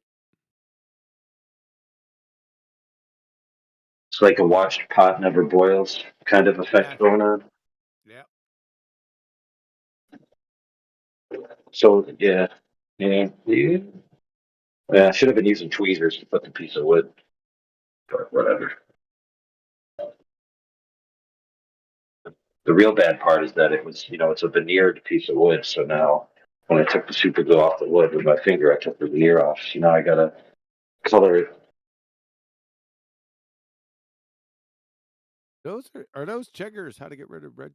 Those chiggers are huge.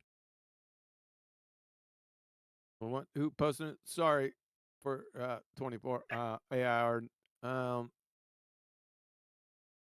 Yeah, those are pretty big chiggers. We got microscopic ones over here in Missouri.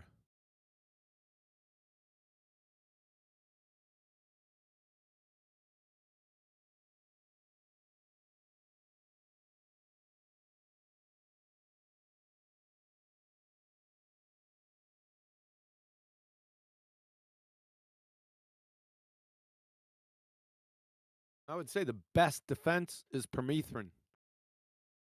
Oh, Brad, now why don't you take that shit off of there? Jesus. I just ate.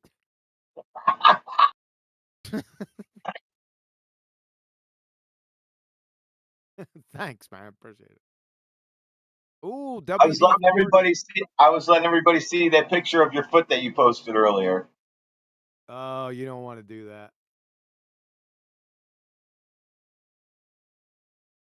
I had an allergic reaction. Happened to me twice. I don't think it was from chiggers. I think it was from spider bite. Both of them.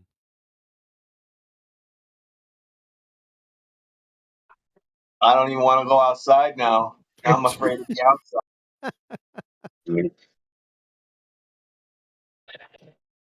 If you don't know about them, I think you're good because I spent most of my life in the woodline and never had any issues. Now, I did have some chiggers in Louisiana.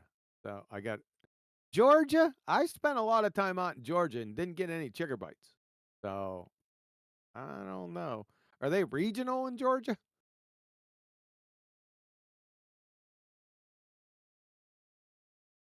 I was in there late spring to early summer. Fort Benning. I lived in Georgia 2 years. I never seen them. Yep. There's the microscopic one you're talking about.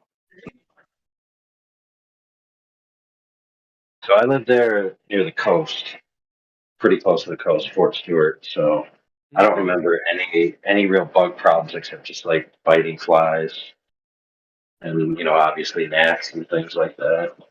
Yes.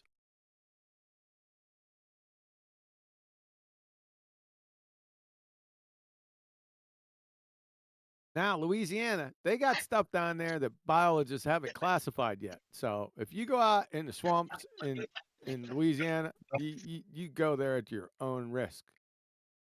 Say for the snakes and the friggin' gators and So we do our training. Pigs and wild dogs, and they got stuff on the ground down there that's been mating and mutating. I'm telling you, it's really scary down there.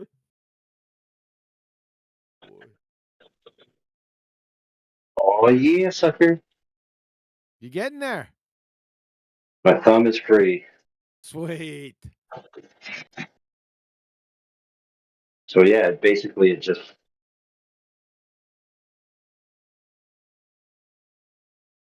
kind of separated the.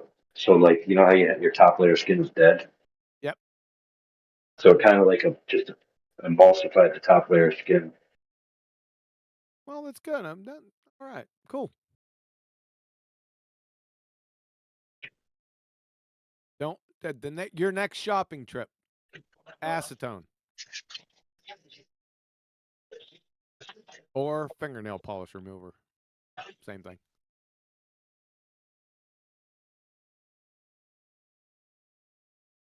I don't know. This actually could have just been like Dumbo's feather, where I actually was just tearing my skin off, and the Vaseline was just soothing me. It could be because that happened awful quick. It doesn't even really matter though, because somebody told me put Vaseline on it and it will come off, and it did. Good.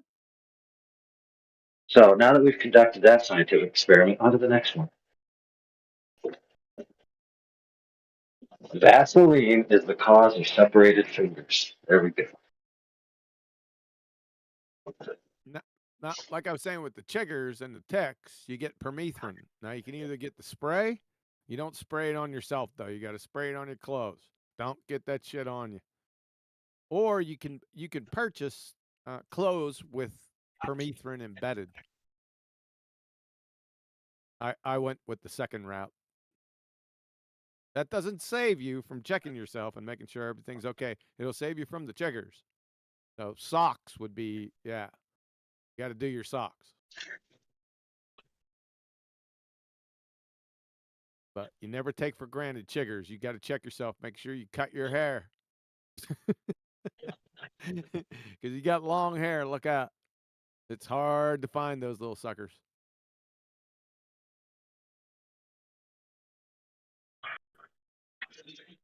All right, so until I get to acetone, I'll just have my middle finger be hard tipped. Yes. And then get the acetone and remove the rest of it.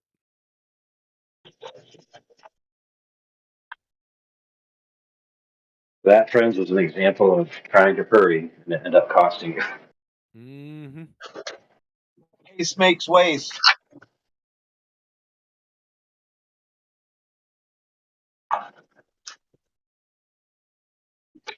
Where'd everybody go? Where's Miggy?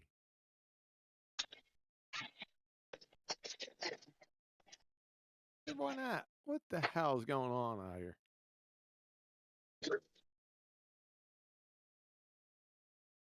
Dude, Miggy's tired. What, for being on TikTok all day? No, from dealing with Protothad. He's got to rest his vocal cords. How long did that go on? A couple hours, 3 hours. 3 hours.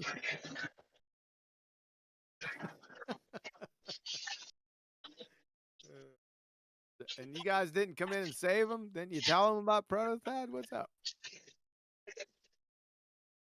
Some people need to experience things in life without it being spoiled. I got you. So you're saying Miggy needed that?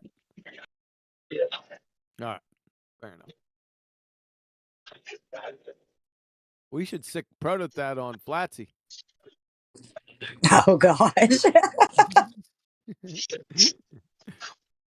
I was kind of jumping in. I was getting real pissed that he kept saying refraction. I was like, he doesn't fucking know what refraction is if he keeps saying that. Sorry. I was getting real heated.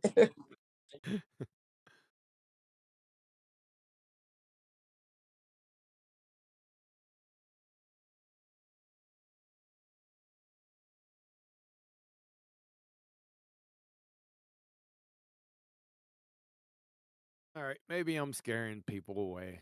I'll go away for a while. I might come back. It seems like there's a lot of folks in here.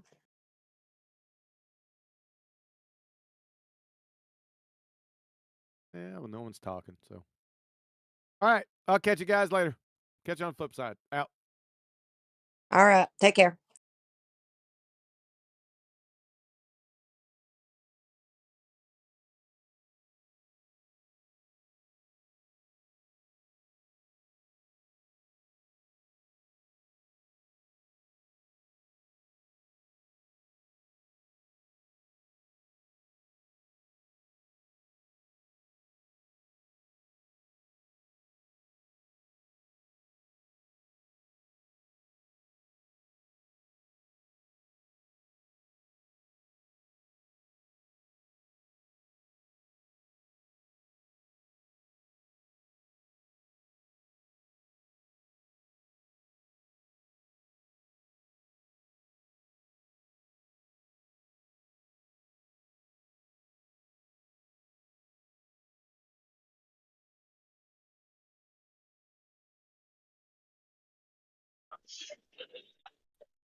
All right, now that he's gone, let's all pull together to help our buddy Jaren out.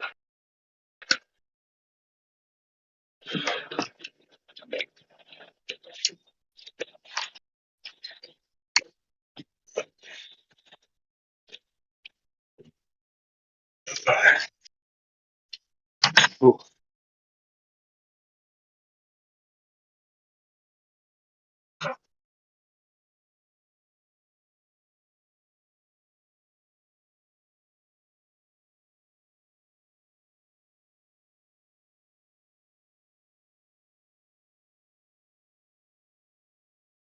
And Nathan tried to help him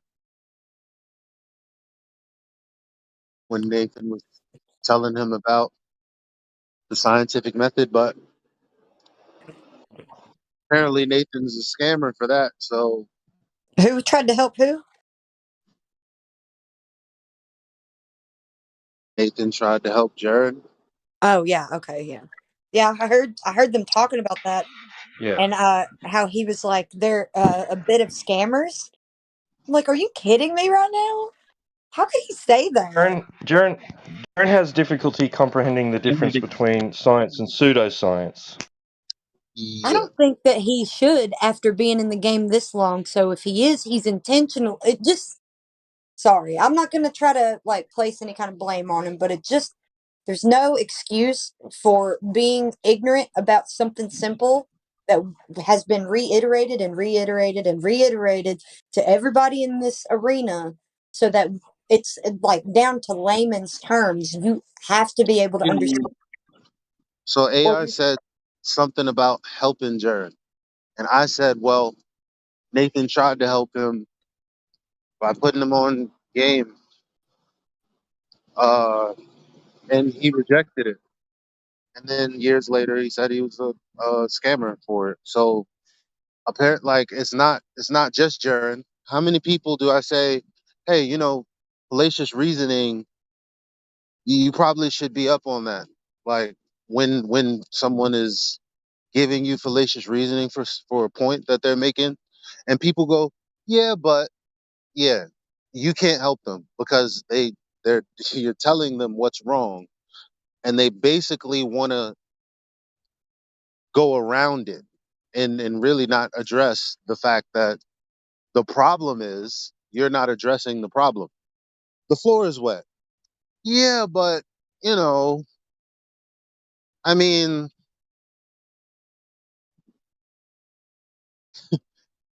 can't we just put some like socks on? But the floor is wet. Yeah, I know, but well, whatever. How many flat earthers? I mean, shit. I don't even try to.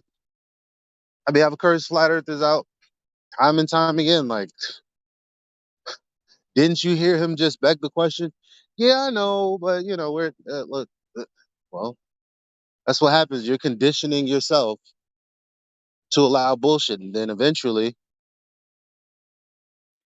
well, here's the thing: like when anybody is welcome to come to FED and present any kind of like claim, proposal, they'll walk it through the tools that we all should have by now of the scientific method, yeah, logical they thought, reject those and tools. That's natural the laws. problem.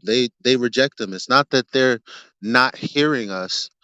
They reject them. Well, then they're pseudoscientists, and they're not realists. They're not dealing in reality, because those three things are what keeps us right here in reality. I mean, the this whole conversation, like what you're saying right now, will have certain flat earthers call you an atomist. Like, say it'll jump all the way to there for whatever reason. So there's no helping them. It is what it is. Believe what you want, think what you want, do what you want. It Yeah, is what yeah. it So that's a good point. So what is an atomist? That it's What a happened? pejorative. What is an atomist? That it's a pejorative.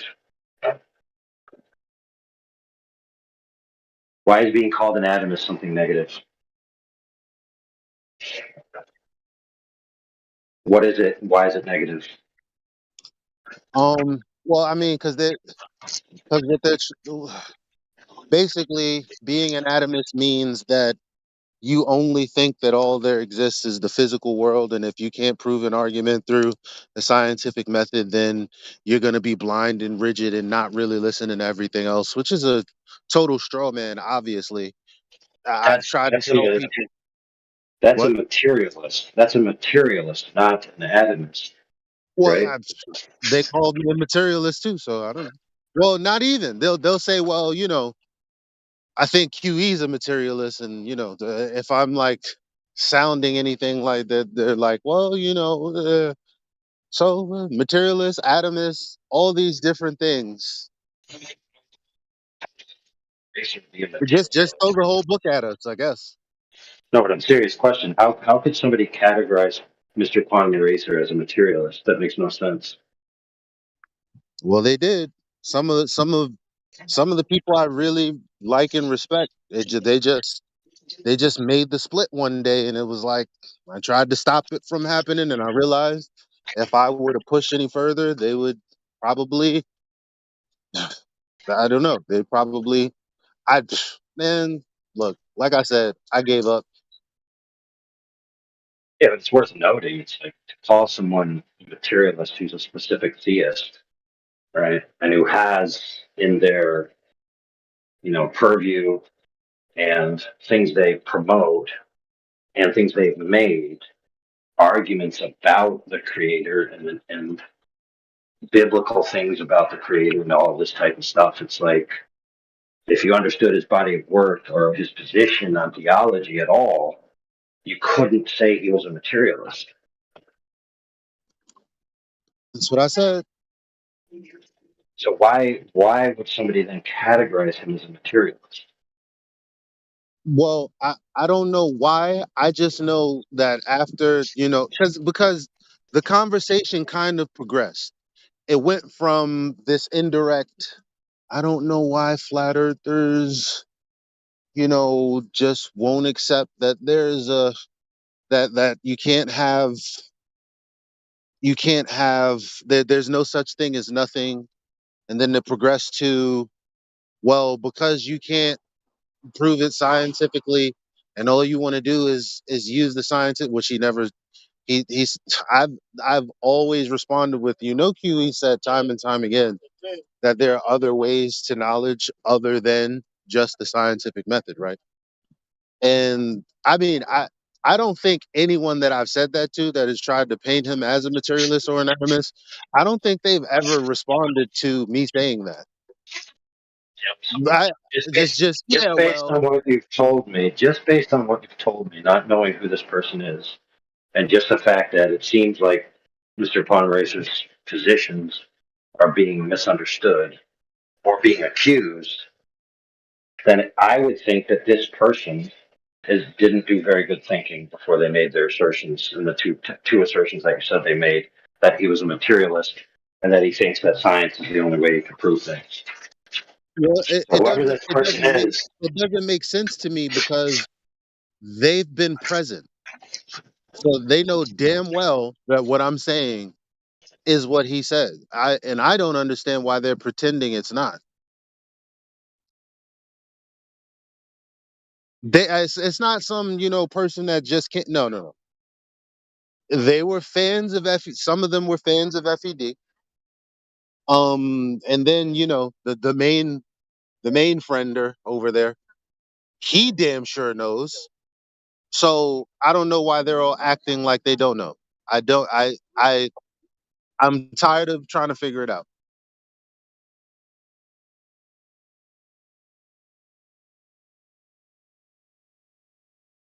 As we have somebody in the voice chat who's actively typing in the lobby, no roles, error boss.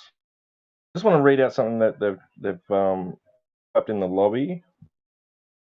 How do we verify the information we establish as compelling evidence to sustain our hypothesis? Could we run it through here and get the nod from all the head honchos here to establish a consensus? Or do we need to present the evidence in debate or discussion and see if it stands to reason on its own within the discussion? I'm being genuine here. Wondering if maybe we could unmute him and ask him what he means by that.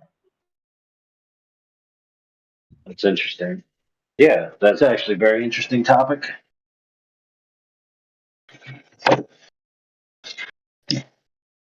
Of course, read him the knowledge of the rules, that he's being recorded, that he's not to troll, etc., etc.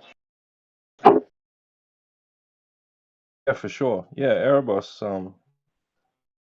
wouldn't mind reading the welcome page and agreeing to those rules. Be aware that this is live streamed to YouTube, maybe a couple of other platforms. And we can open your mic.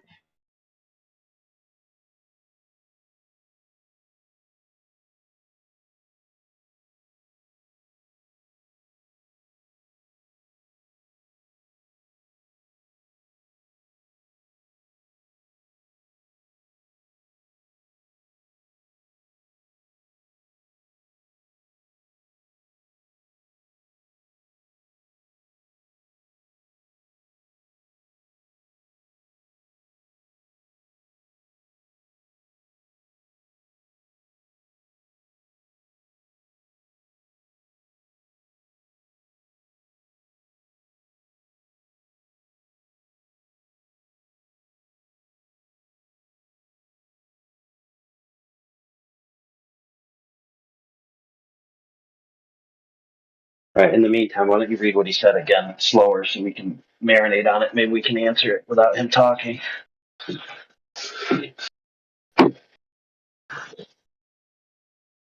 If you don't mind.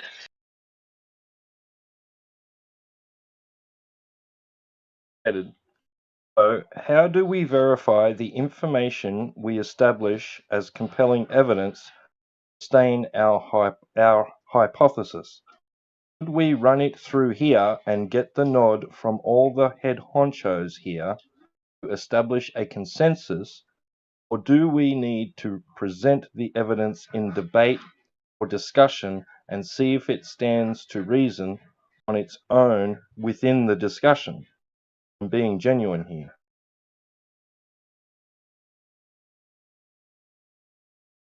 Okay, so the first thing said verify the thing, but then you said just talk about it to reach consensus. Well, consensus doesn't verify anything unless it's something that can be Wait, agreed what's upon. happening? Is that you asking a question, or are you reading out something? Reading something Reading out. out somebody's Error question. boss. Yeah. Oh, okay, I don't. Okay, I don't even. It's not clear to me.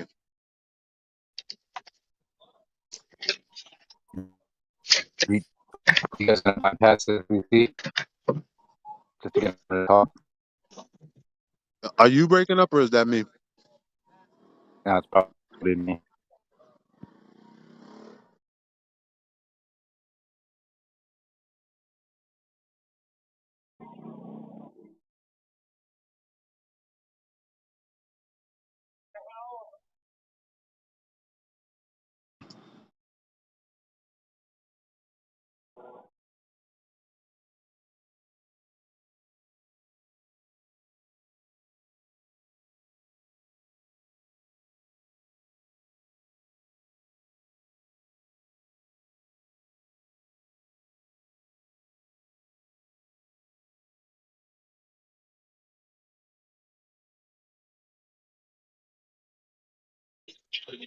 All right. We're gonna have to read the question again since we all forgot.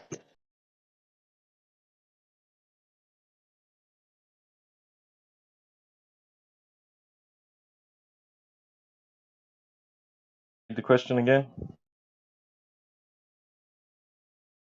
How do we verify the information we establish as compelling evidence to sustain our hypothesis?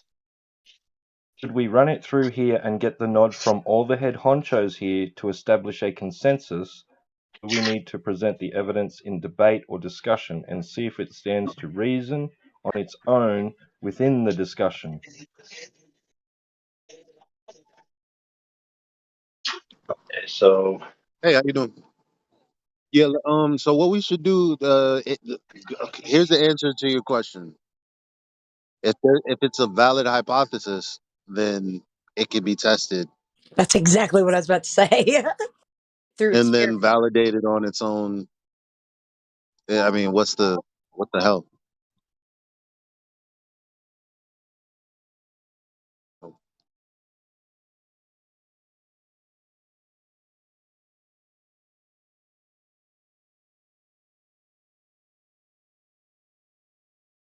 This seems like somebody has doesn't understand what a hypothesis is.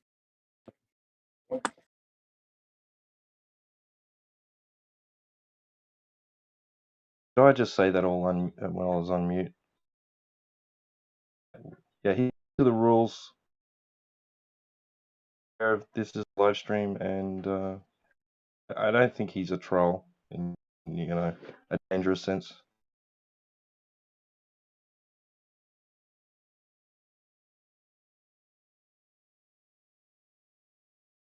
I've unmuted your mic, Erebos. You have control of your mic and free to Hello?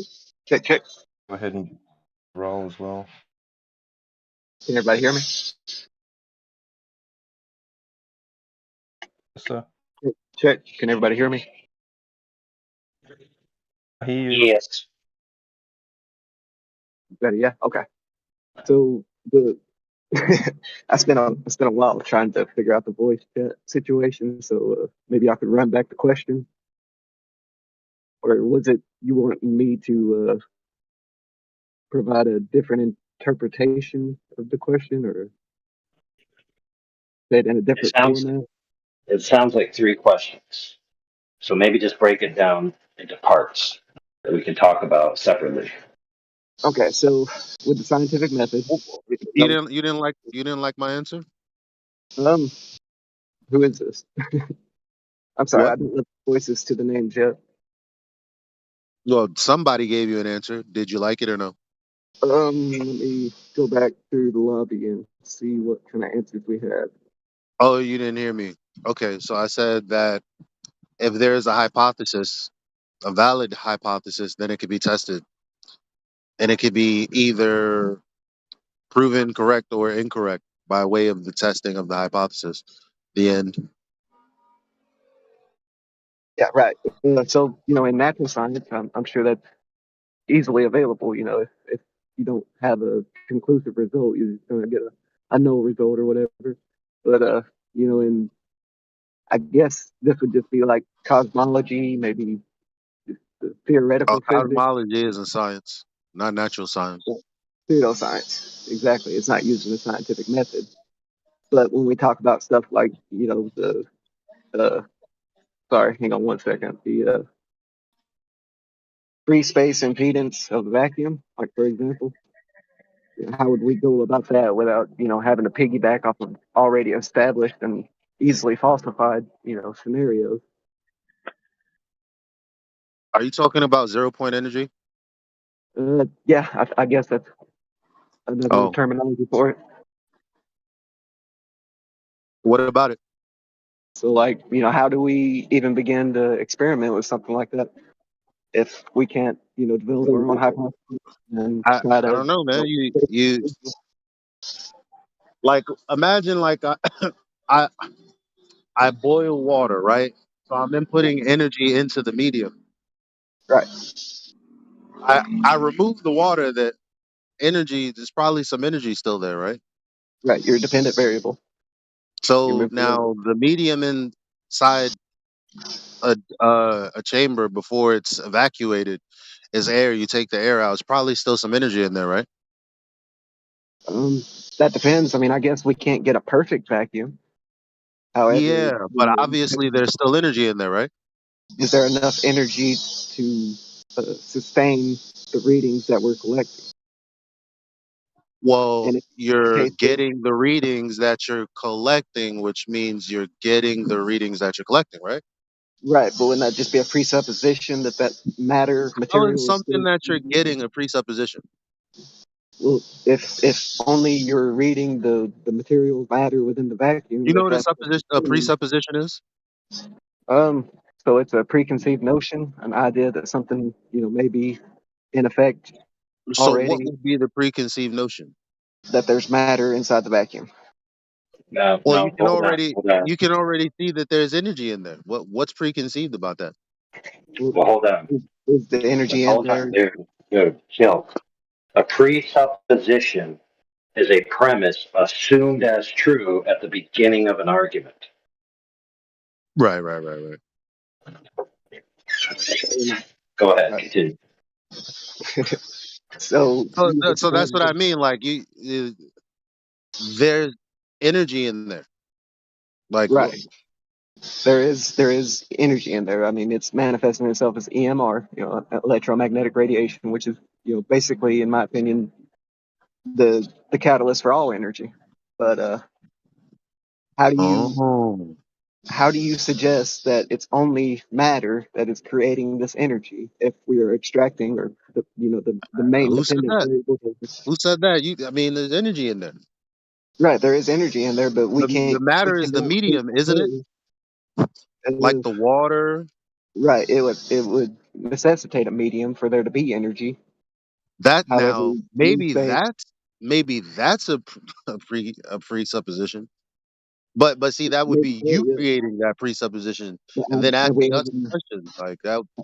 have we ever made an observation of that happening? No.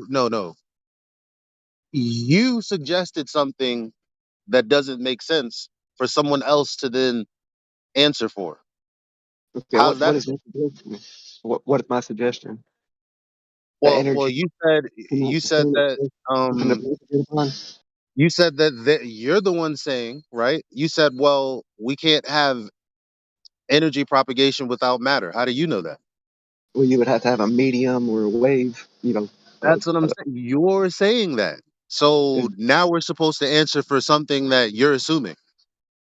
has that ever been observed happening, without that? I don't know. AI take over. I don't know. Am I wrong? Asking that question to come to any conclusion would be an argument for ignorance fallacy. Right. So we can suppose that there is a medium there, but you're suggesting that that medium can only be material. No, nobody said that. I mean, I'm not trying to put words in anybody's mouth or anything, but that would be the alternative to my suggestion, right? I mean, I'm not trying to present a false dichotomy either, but an either or situation. I'm sorry. You're arguing fallaciously. I don't know.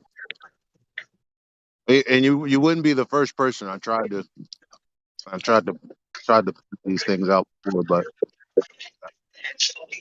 somebody pointing out shit that makes sense. Be damned. I guess we have this question again. Where you're making assumptions. We're supposed to answer Yeah. for it. Yep. For example, what if matter, right, only has tangibility as an emergent property once it reaches a certain level of excitation? And so when it's not excited, it doesn't have tangibility as a property. So it would essentially be matter, not a medium. But then again, if you define a medium, what's a medium? If it's not tangible, would it be representing itself in physical reality?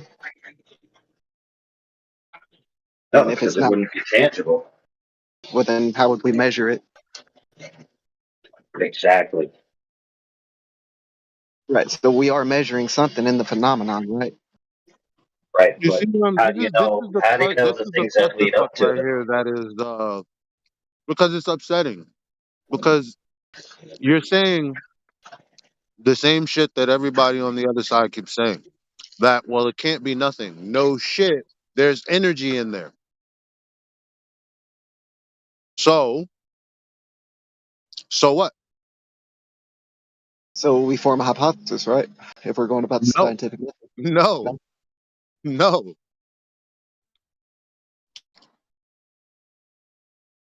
So then what do? We just say, I don't know and leave it alone? I don't know what. What don't you know? There's I energy think in there.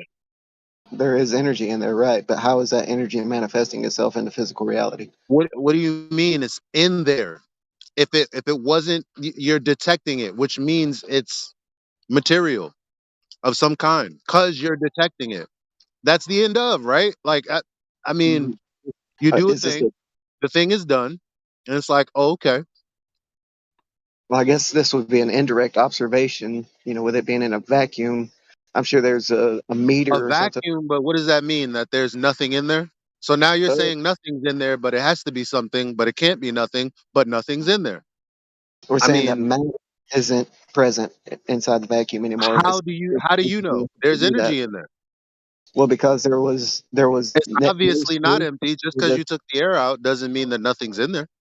Okay, so if we take like a cylinder or something and a plunger and push that plunger all the way down till it's flat to the top of the cylinder, right? So there's no room for any matter to collect, and then pull that plunger back to where there's only space in there. I mean, I know that's a weird concept, only space. It's never a situation. Well, if there was only space in there, then you probably wouldn't read anything, but you read something, therefore there's something in there. Right. Which to me is Hypothetical. to me that's pretty compelling evidence of a background No, medium. you're trying to say, well, there's nothing in there, but something is in there, so it must be coming from somewhere. I'm not It's trying the to say most. nothing is in It's like the more I think about it, I there. mean, it's just humans intellectually scraping spiritual brain cells from their soul. It's I wish I mean I'm gonna come up with some sort of statement that is equivalent to it. I want to see how many people agree. It's probably gonna take me a while because I don't think like that. I don't put myself in logical mind traps like that.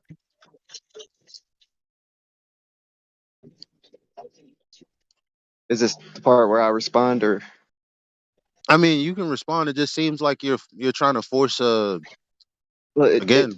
I kind of feel like maybe my position is being strawmanned here. At no What? point am I saying that nothing is in the vacuum. However, I'm Yeah, saying that but material nobody's is saying in that nothing is the in there. vacuum. So who strawmanned you? You just said that I'm saying that nothing is in the vacuum. Did I say that? Yes. No, Did I say that, y'all? no. Oh, and if I did, maybe I misspoke because I was pretty clear on saying there's obviously something in there. Because if there wasn't in there, you'd be getting nothing. Yeah, but you're saying my position. My position No, is I that didn't there's say your nothing. position was anything. What I is thought you your just position? presented us with a hypothetical. I thought you just presented us with a hypothetical where a hypothetical situation where there could absolutely be nothing inside something. That's what I was trying to do, but before my point got across, I got interrupted. Okay, so let's. Well, I said, well, how you gonna say nothing is in there, but something is in there? That is just a contradiction. I'm saying that no matter is in there. I've not said nothing is in there yet. I'm saying that no matter is in there. But something is in there because We're getting we're reading there's energy. something that is being detected. If we're talking about the 0 point energy, if Right. we're talking about your We can't even your get there. hypothetical is a contradiction. Right. Right. So first, before we continue, you who say there's no matter in there need to define what you mean by matter. Matter, I just mean by like physical representations of material. So let's say anything that's existing within reality, that's physically occupying space. Something that you can touch, energy, even in certain forms, I guess would be considered matter. Well, look, if you define matter as anything materially manifesting that also includes energy, then I Okay. don't see how your Do we thing you're trying establish to set up would make any sense. how do we establish that energy is matter? I don't know. You just defined matter as including energy. Some forms of energy. Certain forms. Yes. Okay, so now you need to define energy. Right. So, let's say radiation. So emission from any source. I'm not trying to be intentionally vague here, but kind of getting Well, painted to the corner. Look, defining energy is quite difficult for Right. anybody. Right. Most your professors and stuff like that can't define energy, waves, force. All these fun words that we like to throw around. But to me, energy is just the radiation from the source emission. Would be a fine definition of it.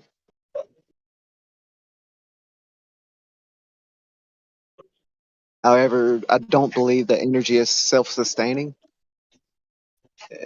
You must have some type of medium or field for it to propagate upon.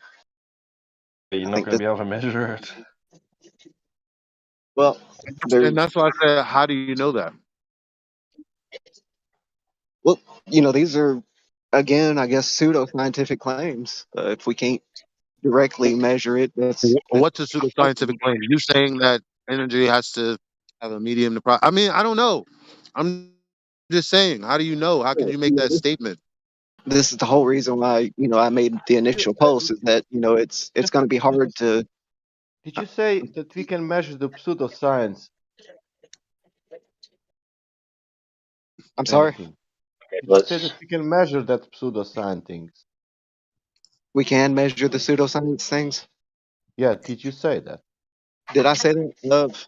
I don't recall saying that. Okay, good. I'm sorry. Maybe we can indirectly measure pseudoscientific things. Like, for example, if I make a pseudoscience about love, Can you measure how much love is in the world now? So without a proper definition of love, maybe not. But if we just, establish that what they say in biology is that, there's certain chemicals that create this feeling of euphoria, and we decide to measure this chemical, then we can get Oh, an If approximation of, if we don't know what energy is, how do we know that it needs a medium to propagate? because we've never observed energy without a medium to propagate upon. Right. Hold on, dude. So Hold on. Before we continue, he done screwed up. Because we know for a fact that women and men experience high levels of the quote unquote chemical while they absolutely detest the person they're engaging with that elicits that chemical response. So their internal emotional state is not congruent with the release of the hormones. So it's not the case that hormones equals love. yeah. It's only sexual attraction. It's not maybe. I don't know. So we're saying that chemicals released. I mean, we're secretors, so when we So you are any saying there is a chemical for proving the love? I'm saying if you wanted to measure love, that would be the appropriate avenue. No. I mean, And you know, and and probably and No, who it did that? wouldn't. And how we can? scientific I just method. explained to you why. I don't necessarily agree So with that explanation. your claim would be that a woman. And this kind of feels a little off topic from, a little non-consequential to the initial topic. But Why? Why? No, Because it's very on topic. It's I very on topic.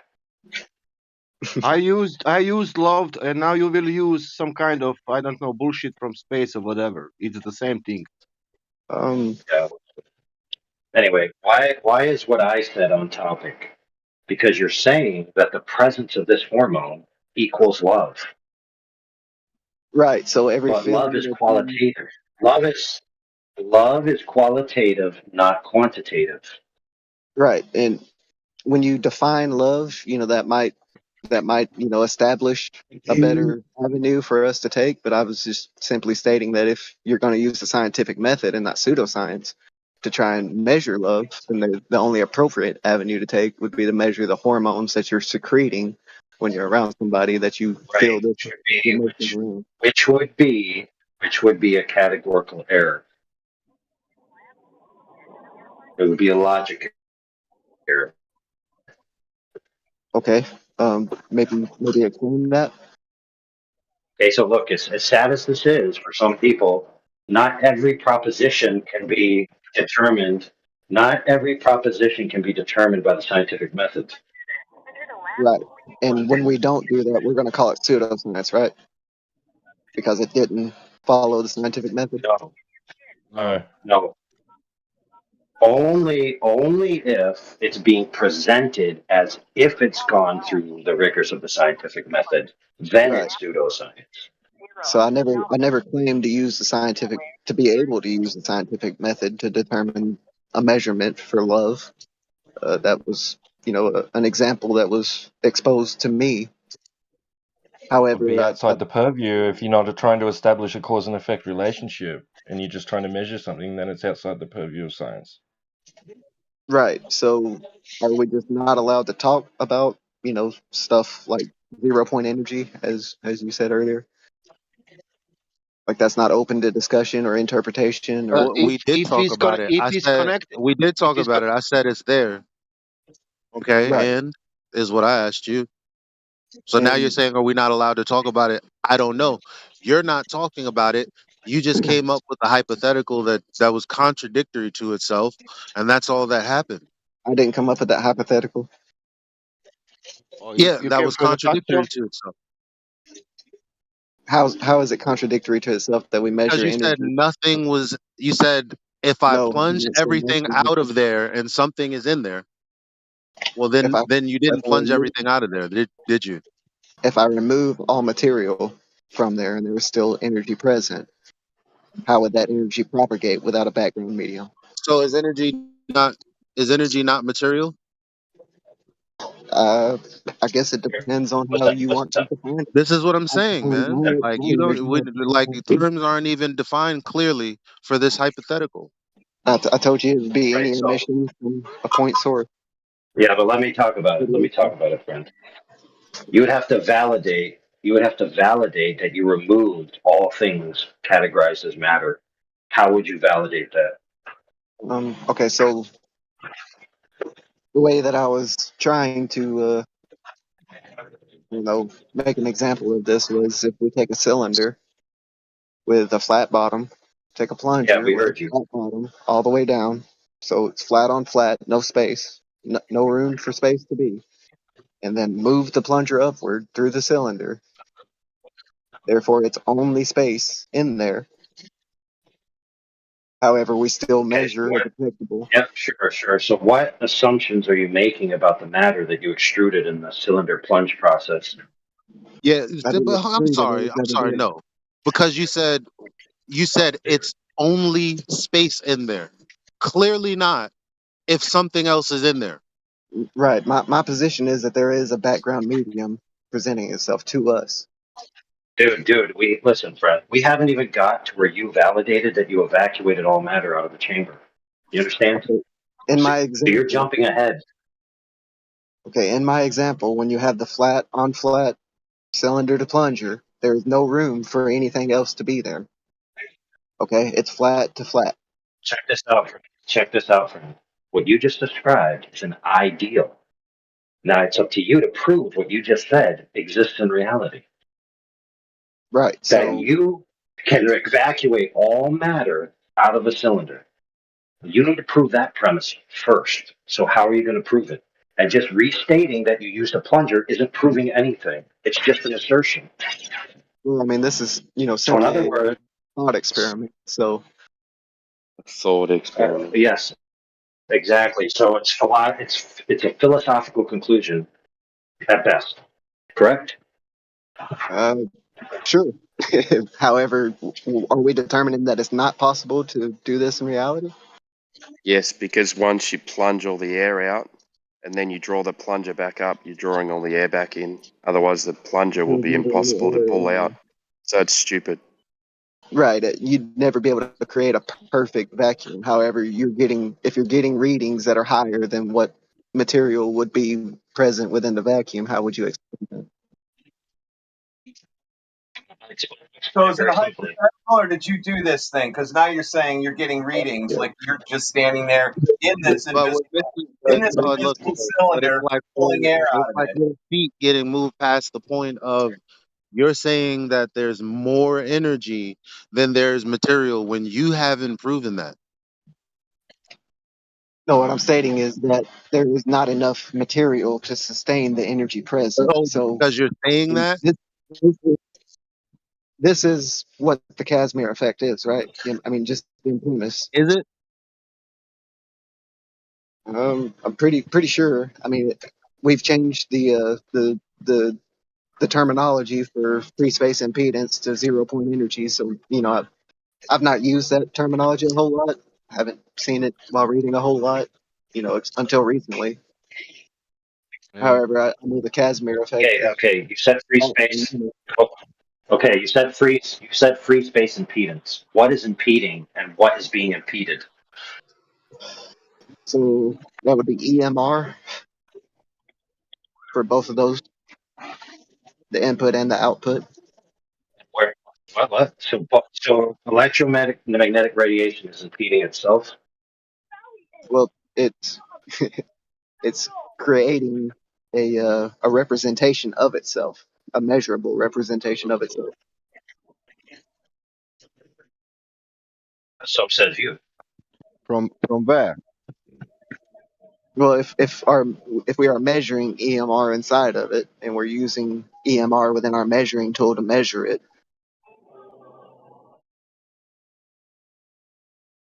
I don't know how else Okay, to so explain it. maybe all as you've proven. Okay, so check this out. Maybe all as you've proven that when you evacuate a chamber with most of the matter, because you can't get it all out, that the matter that's left goes into a super excited state because it has more free space to move around in.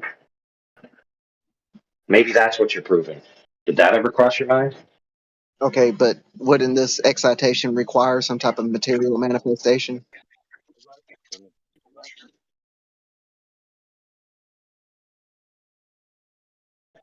Like what? Like like okay, so let's say if we're going to call it a wave, so we'll say it's a compression and a rarefaction of the medium. So what would be compressing and rarefying the medium in this case? You just said Why are we calling this it a wave? matter. You just said the Calling matter, what a and then you wave? switched it. Yeah, you My bad, switched from brother. matter to energy. I'm sorry, both of y'all are talking at the same time. I'm just saying you switched from matter to energy in the mid sentence. So we're establishing that energy is present. However, I'm trying to establish that matter is not present. I keep getting painted into this corner that there's a little bit of matter left over. I agree that ideally we cannot create a perfect vacuum. However, in this thought experiment, there's no reason why you can't create a perfect vacuum.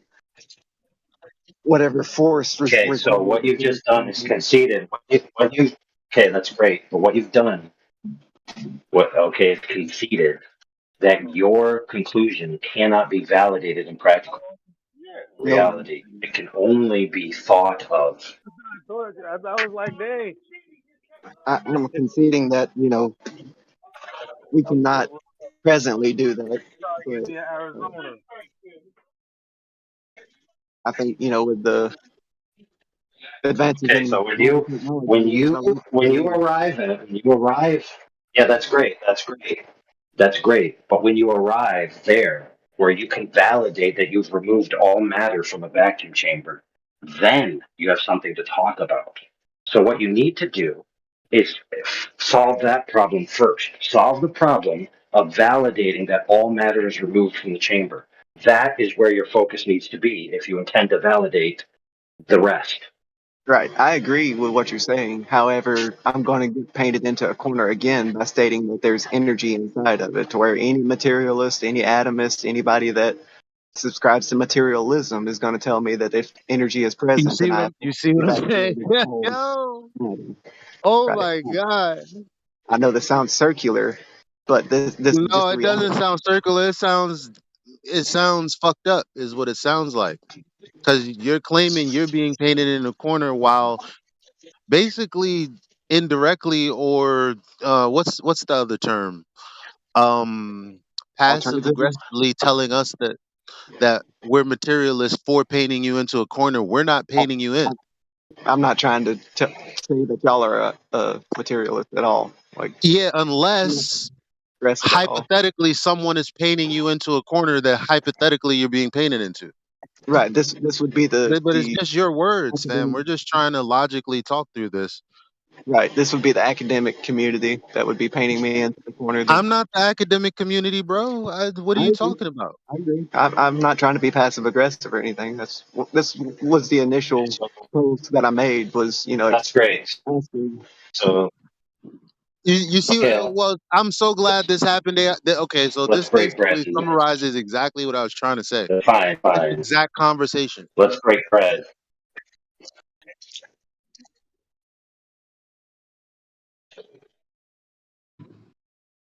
Okay, And you know so where it came from, right? where have you arrived I'm sorry. at? Not really. AI Scott miking.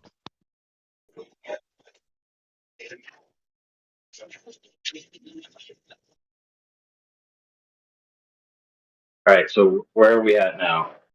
I'm not sure. We've agreed that in principle, the situation. Okay, well, we've agreed that in principle, the situation that a vacuum chamber devoid of matter doesn't exist. Okay. In So principle, all these claims about what vacuum chambers devoid of matter do, okay, are hypotheticals. okay. So why are we making the I don't know how to say this without. Okay. So how do we come to the conclusion that there is matter within the vacuum chamber? If the only way that you're coming to that conclusion is that energy is present, therefore matter exists, that is circular, right? Or energy is present, therefore matter is present. who came to the conclusion, and you said how we came to the conclusion, who we are, and You we are as not. in opposition, like you guys are in opposition of what I'm saying. That's not what I'm saying. I'm just saying that in Well, you're not really academia, saying anything, are you, though? Yeah, but How can we be in keep in mind, opposition? friend, that what you were asked before you went down this line of thinking by me was that you need a space devoid of matter, and I asked you how you validated that space to be devoid of matter, and you had no answer that exists in tangible reality. so you have this. So you're saying that I have this idea that can't be done in reality, or I have this hypothesis that can't be done in reality. What I he's tell saying is you're I a tell you, materialist, AI. That's where he's gonna. That's where he's getting at. no. Yes, he is. He's a nice guy. But anyway, what I was going to say is I just asked you because you need that in order to continue your line of reasoning. I asked you how you validated that point before you continued. And the only thing I was met with was a hypothetical. Okay, so in reality, we suggest that we can't have a perfect vacuum because there is a reading of energy within that vacuum. And therefore, we suggest that there is matter inside of that vacuum that is causing the reading. However, I'm saying that in my thought experiment, and maybe even in reality, if you take a flat plunger, flat to flat, plunge it all the way down, pick it back up to any amount of space, it doesn't have to be much. You can't. Whatever space is required of that, You can't is do there it matter within that? You can't. because you're creating a negative pressure, and then when you pull the plunger up, you need to create a positive pressure to get the plunger back up. It's impossible. So let me ask you this question, friend. In real life vacuum chambers, how do they get to the extra levels of vacuum after they use mechanical processes? Because mechanical processes have weak spots, they have seals, they have pistons, they have all these things, right, that have tolerances within them that allow some of the stuff to go back. So how do they get rid of the rest when they try to get it down to the most vacuum they can? Well, the answer is they use chemical processes to move the matter out through chemical reactions rather than pushing them out, because they can't push them out because the small pieces of matter are smaller than the tolerances of the machine. Okay, And those chemical processes would have to be in the entirety of the chamber in order to guarantee that you're removing all matter. So there really is no practically validatable way that I know of now to create a perfect vacuum. And in order to validate your premise, you would need a perfect vacuum that's validated to be a perfect vacuum. So how would you surmount that issue? So if we know how much matter is left over within the vacuum, and then the energy reading exceeds the amount of propagation that would be possible with this matter, how would we explain that? So, like the Casimir effect, this is. I guess I'm gonna have to go to Google and maybe read off some stuff. But I thought this was the whole premise of the Casimir effect.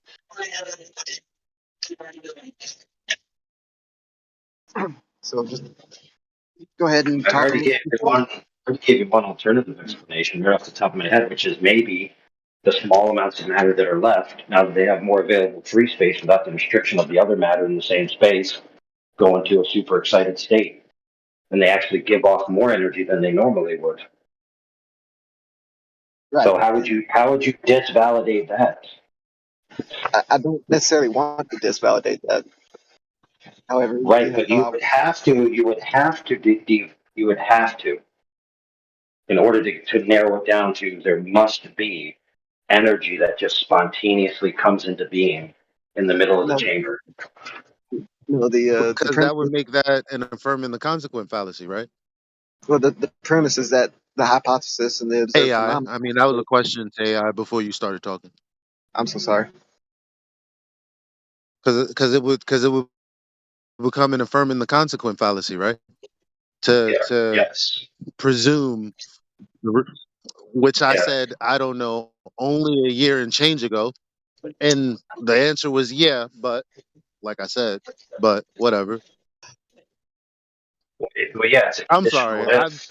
Look, I'm a little annoyed, but no, it's fine. obviously, It's a go ahead. conditional. It's a conditional if at the beginning of the argument. So the conclusion can only be valid if the conditional if is proven.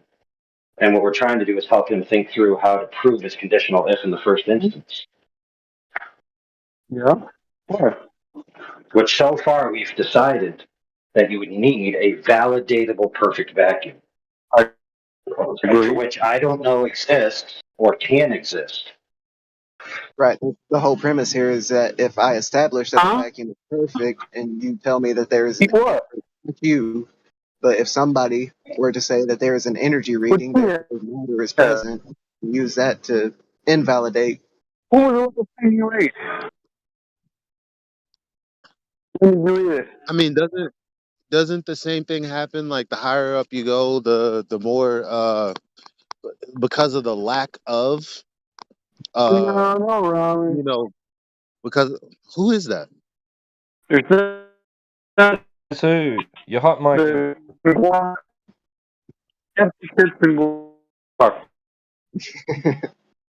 Yeah, because of the lack of air. You know, the higher up you go, the more energy propagation there is, which is why you get a higher reading the higher up you go, right? I mean, it's the same thing. But I mean, some Sorry, go ahead. claim it's for one reason and I claim it's for another reason. Not really claim, but I'm just saying, like, to make a claim about it again is affirming the consequence. Well, to 'Cause, me, I like, mean, a claim of how would causality you is know? theory, right? Or a theory is just a claim of causality, however you want to phrase it. So, in order for you to even begin, there has to be an observation, right? A phenomenon. And, we have noticed the phenomenon of free space impedance. In Well, nature. in nature, right? Well, why does it have to be in nature? Like, are you saying that it I has? mean, so now now the scientific method is in question. I mean, maybe it's just the wrong tool for what you're trying to do. Or is that a Well, problem? I want to use the scientific method. A I don't lot of want people the Globers want to use the scientific That method friend. too. So it's like, Hold I on. mean, Hold on. I'd be willing to manipulate. Listen, we already have a claim on the table, okay? Free space impedance is a claim that begs that the space is free, meaning free of all matter. So it in itself is circular reasoning. Right. I agree that the theory in itself is basically pseudoscience. There's no Right. way to So manipulate right. that. So the exact same thing applies to your premise. Okay, that's what we're trying to walk you through, is that your idea that if you have energy in an alleged free space vacuum, right, free of matter, that any energy you get means there must be a background medium. That is the same specious logic as the previous thing. So on the one hand, you recognize that that's bad thinking, but then when you do it, you think it's good thinking. No, this is just a hypothesis. But it's not a hypothesis. No, it's not a hypothesis because you didn't observe free space impedance. Your claim is that I didn't observe free space impedance. How do you substantiate your claim that there is matter still in the vacuum chamber? Dude, that's not the way this conversation went, friend. You need that to draw your conclusion. I'm asking you how to validate it. How to validate the vacuum? So the way that I would validate the vacuum is by making sure that there is no room for any matter to occupy any space because there is no space. Absolutely. Okay, so stop right there. Stop right there. How big is matter? How big is matter?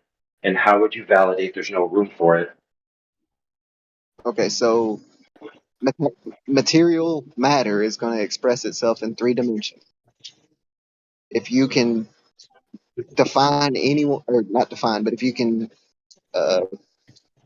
establish a property of any of these three dimensions upon it, I guess it would be that big.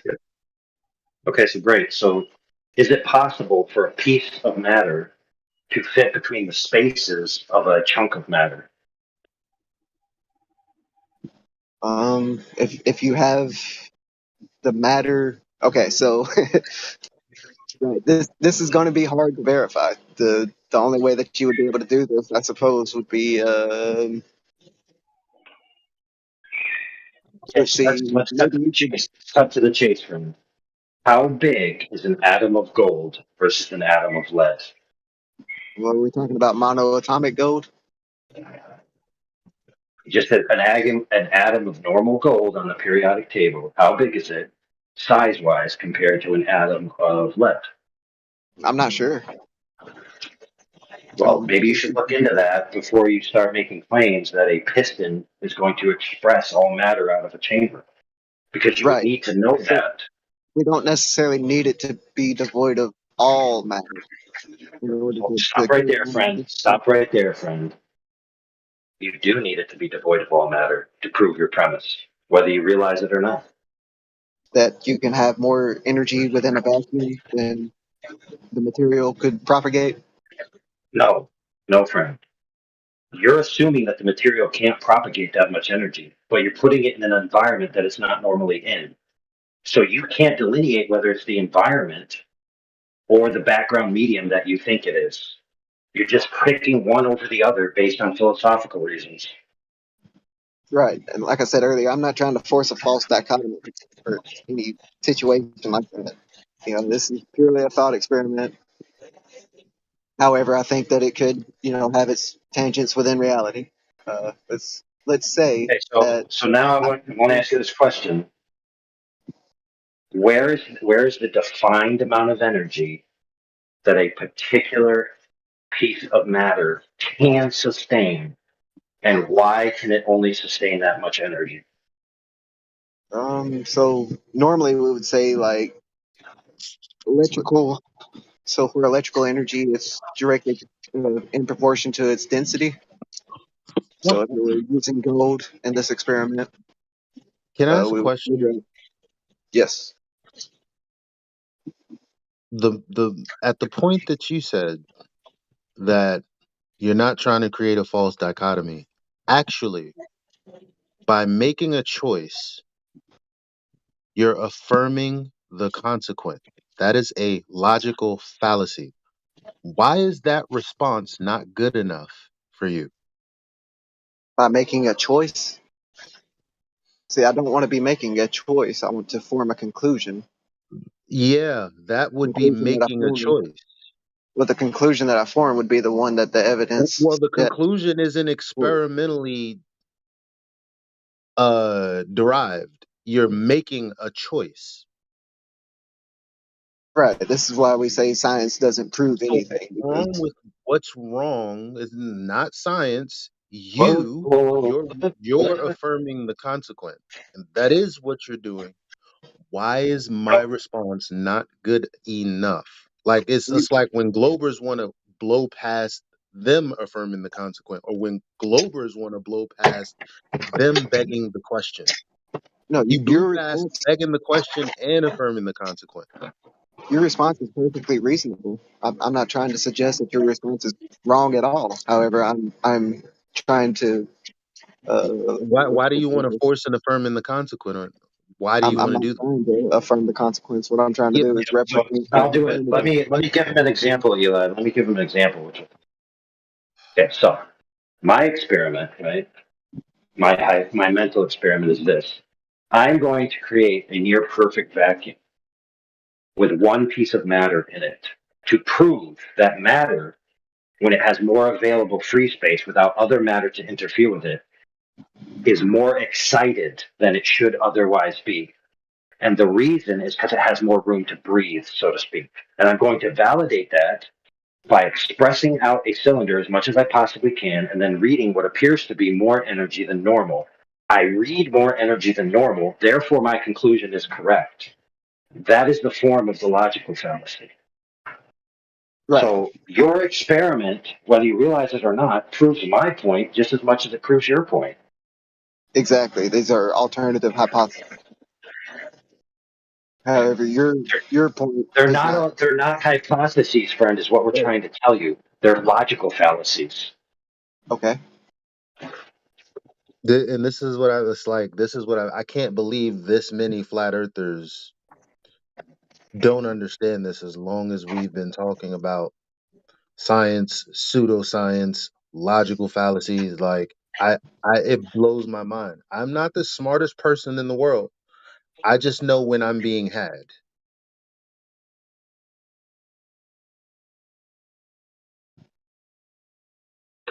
Right. So the whole reason why I, initially made the post was because I'm not sure what we can have a conversation about. We're having a conversation. Are you going to just pretend that we didn't? Because at the No, end of it, I'm the not going to conclusion pretend is that. you're affirming the consequence. No, See, that's not. because you saying what you're saying about not sure you're being able to have the like that statement right there. That statement right there is not true.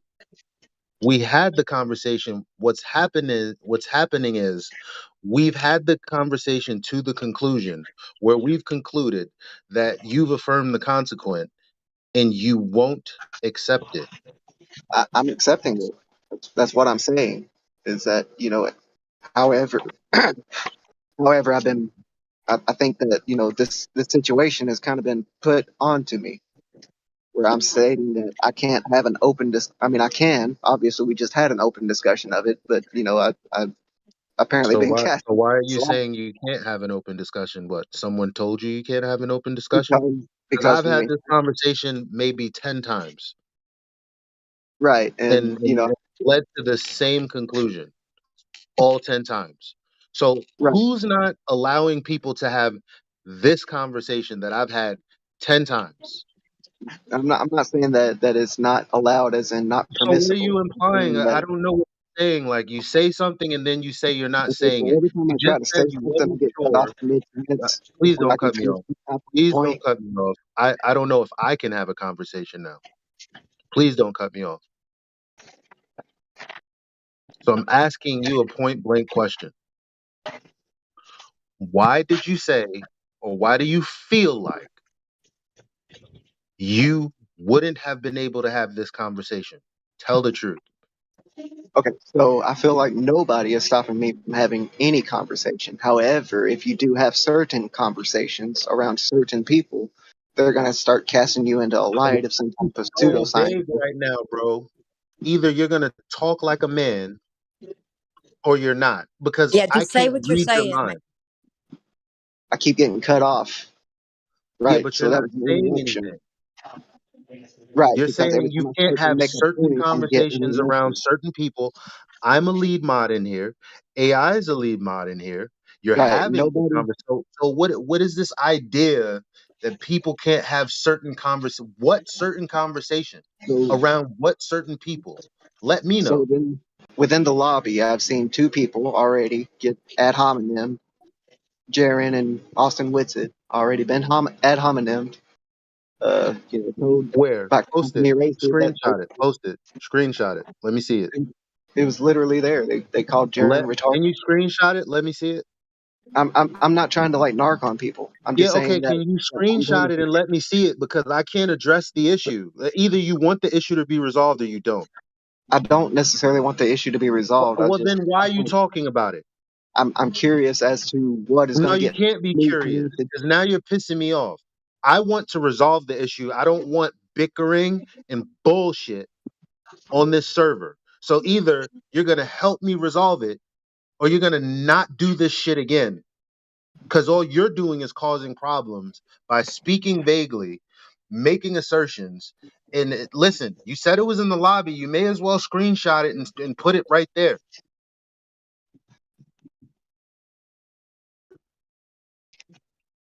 Yeah, Because keep in mind, all people do is hide behind saying, "Oh, these people said this certain thing and they're lying." Like, Let me see that shit. Yeah, keep in mind you've already given us enough information because the entire server's logged. We see everything if we search for it. So it's not like you're not informing on the people. Just simply by telling us it happened in lobby is already informing. Right. I'm So not instead trying of me, to. so instead of me having to go get If, it, I'm asking you to go get it because you already narked, bro. It's also you shouldn't be looking at the lobby when people are talking to you. You should be in live stream voice text chat, and you should be following along with the This is what's wrong conversation. with Flat. I'm sorry. This is what's fucking wrong. Everybody wants to know where the division is. It's this squirmy, weaselly bullshit right here. right, that's what I was trying to, reach a common ground on, and what is acceptable to talk. You are the problem tonight. Tonight, you are the problem. I'm not gossiping about yesterday. Tonight, you're the problem. Right. I'm going through lobby right now. Thank you. Sorry, So Drace. My bad. where do I need to post My this bad. screenshot?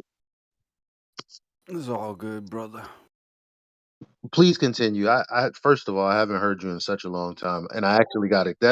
I got excited, and at the same time, Where do I need to anyway, post You had this? things to say. You wanted to finish your point. because it's like I've been trying to deal with this problem for so long. It's like women who start shit, and then no, my bad. It's like the women in my life, okay, not women in general, in my life who like to start shit, and then you try to like pinpoint the problem, and that shit is more elusive than a bar of soap in jail. I know what you mean, man. Do I need to post this screenshot in lobby? Can you post it in the live stream? Maybe. Let me look. Voice text right here. Okay. That's where the conversation generally happens while we're talking to you. So I that's the don't channel you want to believe I keep have open access while to you're that. actually He can't post listening to anything. He people. doesn't have embed terms. Also, I don't believe that I have option to post a picture in here. Yeah, we can fix that. I mean, I can tell you right where it's at in lobby, but this is. I don't want to be like this wasn't the situation where I wanted to narc on somebody. This was No, I just me did not. genuinely. Listen, bro, you're doing a good thing because you're gonna end So listen, friend, some bullshit don't tonight. use any names. Just say what they said in general. I mean, Yeah, At least. I gave you powers to post it, so you can post it real quick. Okay, I'm working on it. I accidentally hit the camera button. Okay, so here we go. And I'd rather not say anybody's name You know or what? anything. Well, you know what? As a matter of fact, don't you go anywhere either, because I want to know what you think about Jeranism siding with McToon in a debate where he obviously didn't have the slightest clue about what celestial navigation is. That's what I want to talk about after this. That was pretty Okay, bad. so it's posted in live stream live stream voice. So Jaren is slow, is what I read here. What's the problem with that? Like the second one down where it says Jaren is a retard. Yeah, retard as in he's being Yeah. retarded or slowed down. Mentally So slow. he's not working at full capacity or optimal Yeah, speeds. that's an ad hominem, right? So I'm just trying to figure No, out it's what not I'm. an ad How the hominem. fuck is Do you that not? an ad hominem? He needs to be It's not. in the chat having a debate, making a valid point in which someone else, instead of addressing that point, makes a completely different, like completely unrelated attack against his person. That is what an ad hominem is. So, Okay, so we you discuss. just no, not so. How about you look? I just pointed out that you incorrectly stated that there were people in 24/7 lobby ad homing Jaren and Whitsitt. And that's actually not true. And instead of going, you know what, that would have done more harm than it should. And I apologize for those who work fucking hard in here to keep this a healthy environment. Instead of doing that, you still want to keep talking. I'm not saying you can't talk, but you're not even trying to be reasonable. I'm trying to be reasonable. I mean, I'm just genuinely curious as to what I need to maybe not say to have to be painted in the same light as genuinely with it. That's someone's opinion. Okay, I can tell you right now, friend. Don't make an affirming the consequent fallacy and then say your conclusion is true. There you go. Right? Yeah, that's no problem. But are we allowed to discuss these topics? Did we not discuss it? Well, I'm just saying, if I was to discuss this in front of people, would it be? Did we not discuss it in front of people? Yes. Why Yes. why are you insinuating that there's a problem with discussing things? Well, Because the again, reason why this is a is 6-month, 7-month lie that continues to perpetuate and divide this community. I fucking won't have it tonight. so there's a lot of passion in this, and I understand. I'm However, passionate, but I'm still on the mark. right? Maybe Uh, so. can I say something, please? Yes. Erebos, there is a lot of passion about gravity. There is books people and scientists wrote about gravity. Do you know how much passion it's about gravity? Do I know how much what is about gravity? Patient, like a patient, like you said, there is a what do you say, patient? Like You being said patient, that now. There is a lot of patience for that. Okay, there is a lot of for gravity, and then what will happen if I start to speak about gravity? That it's fact. What will happen? What you will tell me? I would ask you to substantiate your claim. Yeah, you'd be a Yeah, hypocrite then. I'd be a that's hypocrite for asking somebody to substantiate their claim. No, yeah. because when they say, "Well, it's just a one of many possible hypotheses," and you say, "No, that's bullshit," you'd be a fucking hypocrite, bro. But then you're Like putting the words in rest my of your mouth. friends. If they created Like the rest of your compelling friends. evidence that I Like the could rest of your friends that want to call Did people you friends. did you create enough evidence tonight for that? What you are saying? for my thought experiment, no, there was no evidence created. It was simply a thought Okay, great. experiment. Why we are not speaking about gravity then? We can. We can. I hope Okay, we let's can. speak Anyway. about Like I gravity said, then. The I'm not gravity sure. exists. Gravity exists. And why you don't believe in gravity? So we would have to define gravity at first. Define gravity. Take any object and throw, and you will see that it's falling. Okay, so That's you're crazy. We would talking have about to define gravity, but when AI asks you to define, yo, define energy, and I said radiation. Why I need to define something what is working? You can observe that in reality. If I draw something is We to fall observe. down, that's gravity. And We the observe. only problem, it's your problem, is because you don't believe in that. We observe a phenomenon. However, you're presenting a claim of causality for The the same thing phenomenon. what you did 1 hour ago. Right. Right. So Yeah. your claim So is that what shall we do here on 24/7? Speak about some empirical things or some things what we cannot prove. okay. So how do you define gravity? That would be a good initial Uh, starting point to how I define gravity? What that have even what that is? Why is that important? it would be important because your hypothesis is that gravity exists. I'm asking you what gravity is. Yeah, what? Because if I don't know the definition, we will come on the end that you are right that I cannot prove the gravity. Is that the point? If you're trying to meet common ground with people, Is that the and point? Now I will speak, and you will ask for me that I prove you gravity. Then you will ask me for scientific proof. Is that true? That you will later ask me for scientific proof? are you trying to scientifically use a scientific method to? No, I'm asking you. If I continue to speak about gravity in later, you will ask me for the scientific proof, or you will not ask me for that? If you're trying to speak about gravity, yeah, I would probably start with the so scientific let me method. let me ask him a follow-up question, Sasha, right here. Okay. So if I can't use the scientific method, that means I can't talk about gravity? No, that would just be pseudoscience at that point. If you can't use the scientific method as Oh pseudoscience, shit. it's Oh completely okay to shit. talk about it. And I don't even think you're aware that we're having the same conversation with just different rhetoric. I just had this conversation with you with AI only 20 minutes ago. Oh shit. Right. Yeah, We're just trying to I want to establish tell him that, Elijah, nothing else. That's the point. Yeah.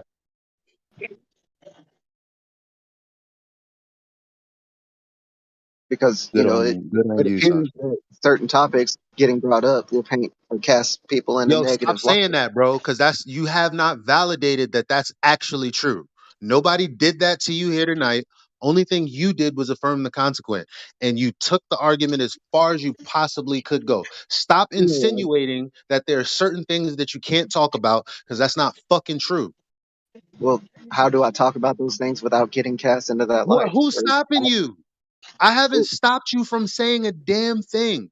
Of course not. See, But so this is the point where I get upset. I ban him, and then he goes and propagates a lie about how he can't talk about shit. Right, guys? I have the answer. I have the answer. I have the answer, friend.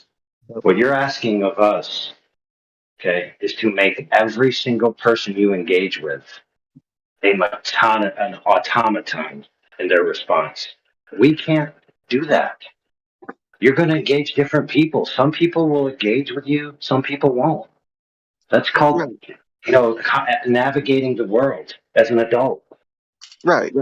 There's no problem with that. I'm just curious on the established topics maybe that I shouldn't be talking about.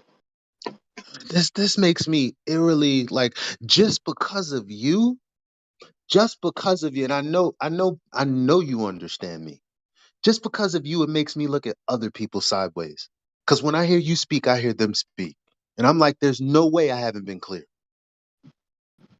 Okay, so I'm I kind of don't know new what here. kind of game you're Maybe- playing right here now, son.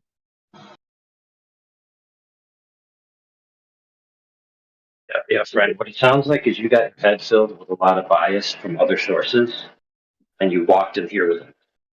That's what it sounds like to me. No, I've only the only okay. So around about the same time that I made the suggestion that or made the post asking to clarify what we should be talking about, what is up for discussion was directly after people were insulting people that were talking about this stuff. Wait. So if I right now insult Jay-Z, does that mean that just I don't if I insult Jay-Z right now, does that mean that no one's allowed to talk about his Reasonable Doubt album? No, maybe not. But it would Okay, so be just because somebody calls Jaren a fucking retard doesn't mean that you can't talk about what the fuck you want to talk about. It doesn't mean Jaren can't talk about what the fuck he wants to talk about. What do you right. like? I did no. As I stated earlier, nobody can stop me from talking about whatever I want to talk about. However, That's I what would I like to said. know what I shouldn't be That's talking not about. true. That's not true, though.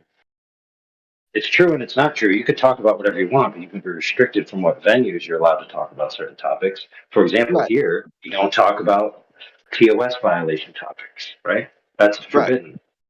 Right. So what should I not talk about to keep from getting insulted? I guess is what it boils down to. There we go. Now it comes down to the truth of the matter. You are afraid of being insulted. No one will know what will insult you. Insult is in the eye of the insulted. So Right, but as a community, I could say to you, little man, it's okay, and you could be insulted because you think you're not little. It's completely dependent on how you look at things. Right, but when somebody posts something like I'm Jaren, insulted. I'm insulted that you expect that you're going to be insulted. Yeah. I'm insulted if you expect that you could have an environment where you're free from being insulted. maybe it's insulting to think that I can't ask. Welcome to Flat Earth, bro. I'm used to Dude, being was insulted. this dude was this just a large therapy session? I'm sorry. I'm asking you, was this a therapy session?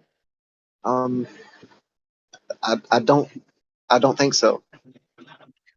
I All mean, right. it may have been therapeutic Okay, for people then, present, then but fuck up, princess. Okay, let's You get heard what I down said? to I said, oh, hold on, let me finish what I'm saying so he hears me. If this wasn't a therapy session, then buck up, princess.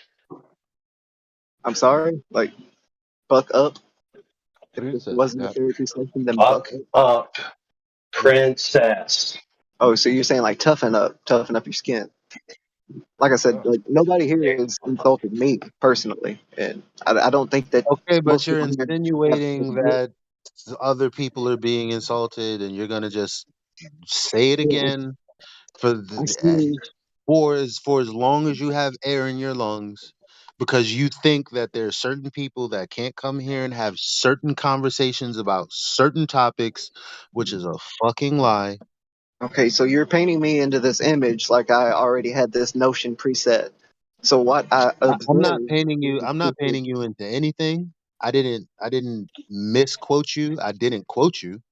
So I don't know what the fuck you're talking about. where you're okay. So I don't have any preconceived notions that I can't say anything. That's what I have established. I can say anything that I want. Yeah. Dude, we've been doing this, bro, for the better part of a decade.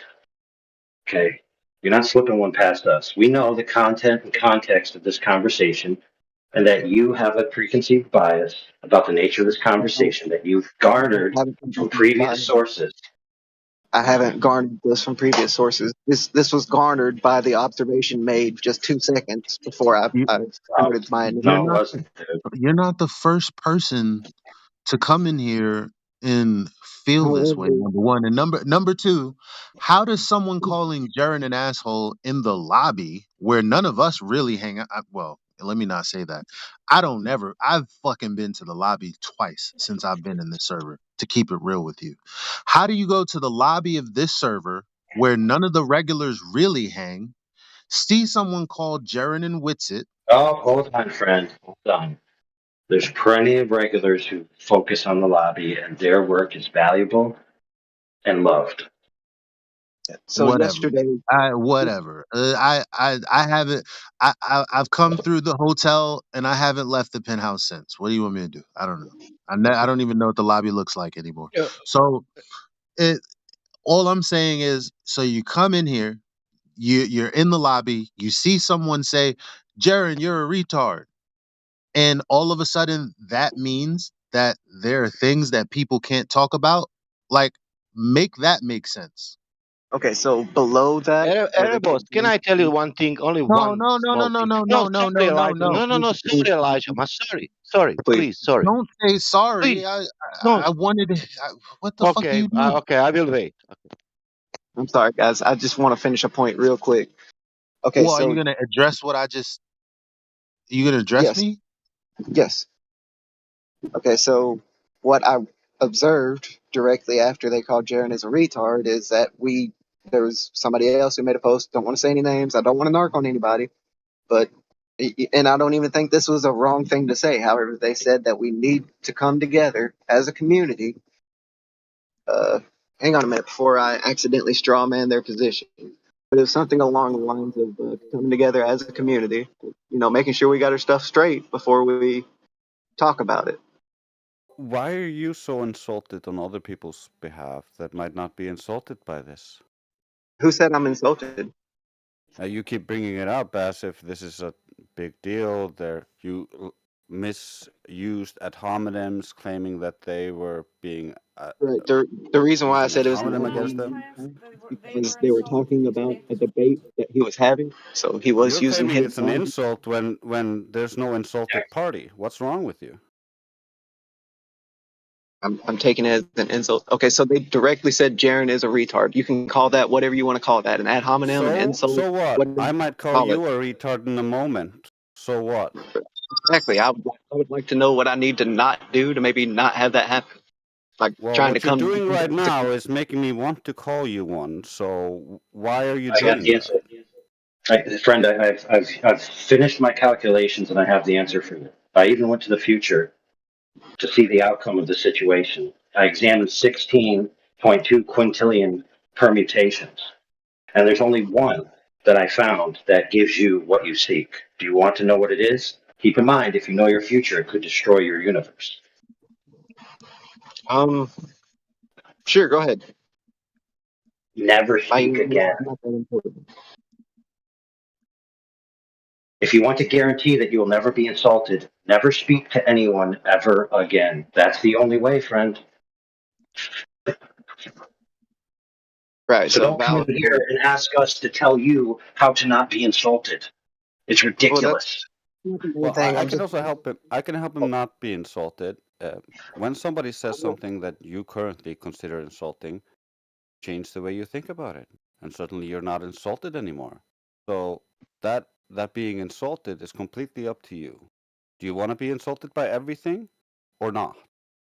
I don't necessarily mind being insulted. However, I would like to, create a community. Can I say mine now? Yeah, well, yeah, you're right. Go ahead, Sasha, I guess. I will try from other point. Okay, Jaran is a big flat earther, like for flat earth community. I started everything from the Jaran. I watched it all his in the beginning. From the Jaran, I came to Nathan. Blah blah blah. Doesn't matter. But this point is matter for me. For example, I didn't give the money to Jaran. I give to Nathan. Doesn't matter. But there are people who gave him money for his a lot of people, and he made a transmission, so many shows about Dave, about Red Rhetoric, about the people who was claiming the pseudoscience. If now I'm telling you, I'm still subscribed because I didn't watch the video. I want to watch the video and see if he's really retarded. And I will tell you tomorrow that you come and I will tell you, no, he's not retarded. I will tell you, yes, he is retarded. I will, doesn't matter, but I'm fucking Sasha, I'm nobody. I will not be anymore subscribed. And that fucking asshole will be fucking retarded for me. But if you are telling me that he is retarded, I would like to know maybe. Man, I don't fucking care who is Jaran. There is a surface to look into. You know, there is a people know that still don't know that Earth is not a globe. Why? Because they are programmed. That is the point. You need to show fucking care for Jaran. I don't fucking care for anybody. Yeah, the problem is that people label people liars when they haven't lied. People say that people can't have conversations when that's a lie. There's so many lies going around, liars calling Absolutely. non-liars liars. Like it's the most insane shit that I've ever seen, and I still can't believe it, to be honest. Yeah, So let me I ask you don't a question. think anybody here is calling anybody a liar. Well, Jaran does. I'm sorry. Jaran Is he has here? Mr. Just listen, friend. Mr. Jaran has publicly published videos saying that certain flat earthers are liars and scammers. Right. So Okay. we should do the exact same thing to him. No, so you're now being a hypocrite now. See, because you were just about to criticize me, but now look at how you change. You're a fucking hypocrite, bro. I'm not trying to criticize anybody. No, you're a hypocrite. I don't. You were literally doing that before AI said what he said. I was doing what? Trying to make a point and then getting interrupted? No, Because there's this already is been a few why we narratives have a declining birth rate in the United States. I'm trying to make a point. There's already been a few narratives established of me from where I'm beginning a point, and then I got interrupted midway through the point, and then it ended there, and you use that to form your whole basis of my position. Nobody formed any basis, dude. We scrutinize your position. We scrutinize your position with logic and methodological interrogation. Right. You understand? Most of the time, You friend, no, stop. You are the only person who has brought up the idea of characterizing other people. You, sir, you are the only one so far. No, I'm bringing up the idea that people are characterizing people in this community. what Yeah, do we need you're to do to characterizing come all the together? people in this community. Hey, So I'm not what you you're characterizing all of the people instead in of this community. addressing the arguments, you're trying to speak about the people. What is that called? That's an ad hominem, but that's not No, my position. no, it's not. If No, I'm it's making not. if I'm attacking the man instead of the Jesus. argument, this is an ad hominem, There's right? no, the person has to be in the argument, making an argument that you're not addressing, So what dude. you're addressing is the argument that they were making, right? Oh So my God. so when you oh think, God. I I'm mean, not saying you, Brandon, do I but really somebody. not want these guys to like kind of fucking separate Hold on. themselves and No, divide us Elijah. from like, Elijah, cause you're I dead don't on. even. You're dead on, Elijah. Let me tell you why. Me and you, Elijah, and Drace, we all know that this man is not free from a bias that he's collected from other sources that he's been having experience with that told him certain things, and now he's seeing things through that light. He's denying it. We know that's the truth. So you're dead on, Elijah. I don't have a bias. Yeah, No, keep telling yourself that, friend. AI said that properly. How I explained it Look, properly. I'm third language, English language. I understood what AI said it, and you are doing that. Nothing else. You have a bias, man. Now you choose the side. You're protecting the person you don't know. I'm not protecting anybody. I'm asking a But question of what do Jesus we need to Christ. do as a society, as a community. You need a president first. We need to vote, and that I need to be a president. That's the first thing we need to do. Then So that everything will be fine. so Because everything I'm fine. still. I will be like a god. I will treat you like a good, and you will need to pray every day for me. That's the way. Yeah, yo, but you know what? Like people see, like when I go into other forums and I'm like, because I have been hot and people look at me like I'm the bad guy, and I'm like, all right, well, you know what? Let me just shut the fuck up. Let me stop pointing out the inconsistencies. Then, I mean, let you guys just fucking pour kerosene all over your bodies and fucking light your willies on fire for all the fuck I care. That's what I've decided. But now you've come into my server, the place that I call home, and you've lied all over the place. okay, you're saying that I lied. Where did I lie?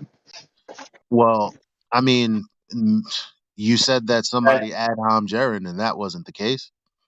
Well, Did that could be a they mistake. attack the man instead of the argument by saying Well, that his could be name? yes, friend. You might have made a mistake in that regard, but where you lied is where you said you didn't come in here with a bias. Oh yeah, I should have used that instead. You definitely So do have a bias. I was He probably invited he in. I probably didn't isn't have a aware of that bias. either. I don't have a bias now. I was just genuinely curious on what topics I might not need to discuss in the case that I don't want to be called retarded. I was genuinely curious on what topics we should be discussing that would unite us as a community. I don't want to Okay, be united. I'll I don't answer. want. I'll I'm answer. gonna pull a QE and say I don't want to be united with you. That's for sure. Well, that's I'll answer fine. his questions. There's no topic that's not against the TOS that you cannot speak that will cause you to be called a retard for just speaking about the topic. If Right. you are, however, completely retarded, you will be So, called a retard. That's so completely separate from the topics. So you can relax and calm down. right. I'm calm. I've not, been impassionated throughout this whole exchange, but it seems to me that that is maybe not the case if your name is Jaren. Well, What are you talking about? you're Jaren interpreting doesn't his even. emotions now. Jaren doesn't even. Stop all this imagining other people about how Jaren might feel about someone saying something that their opinion. Not made a claim A about lot of his people have a lot of opinions about other people. When you speak, people form opinions about you. You cannot avoid this. So just address the issues and stop talking about Jaren and this other stuff that has no relation to any of the things on the server. You're Jaren just doesn't trying to even. run Jaren away. doesn't even come in here. Right. So, like, what? Yo, look, we're not. Look. Before you claim that you have to leave, I do want to get down to something that I'm wondering. What do you think about Jaren's performance with McToon? How it was labeled debate, but it turns out McToon was schooling him on celestial navigation, and then he proceeded to uh call the flat earthers who would speak about celestial navigation the way we did, scammers, because that would include me, Miggy, uh, uh, Jedi, and a host of others who know for damn certain that no, you can't get an elevation angle off of a curved Earth. Not if not if it's in relation to the GP on the ground of the Earth. So what do you think about that?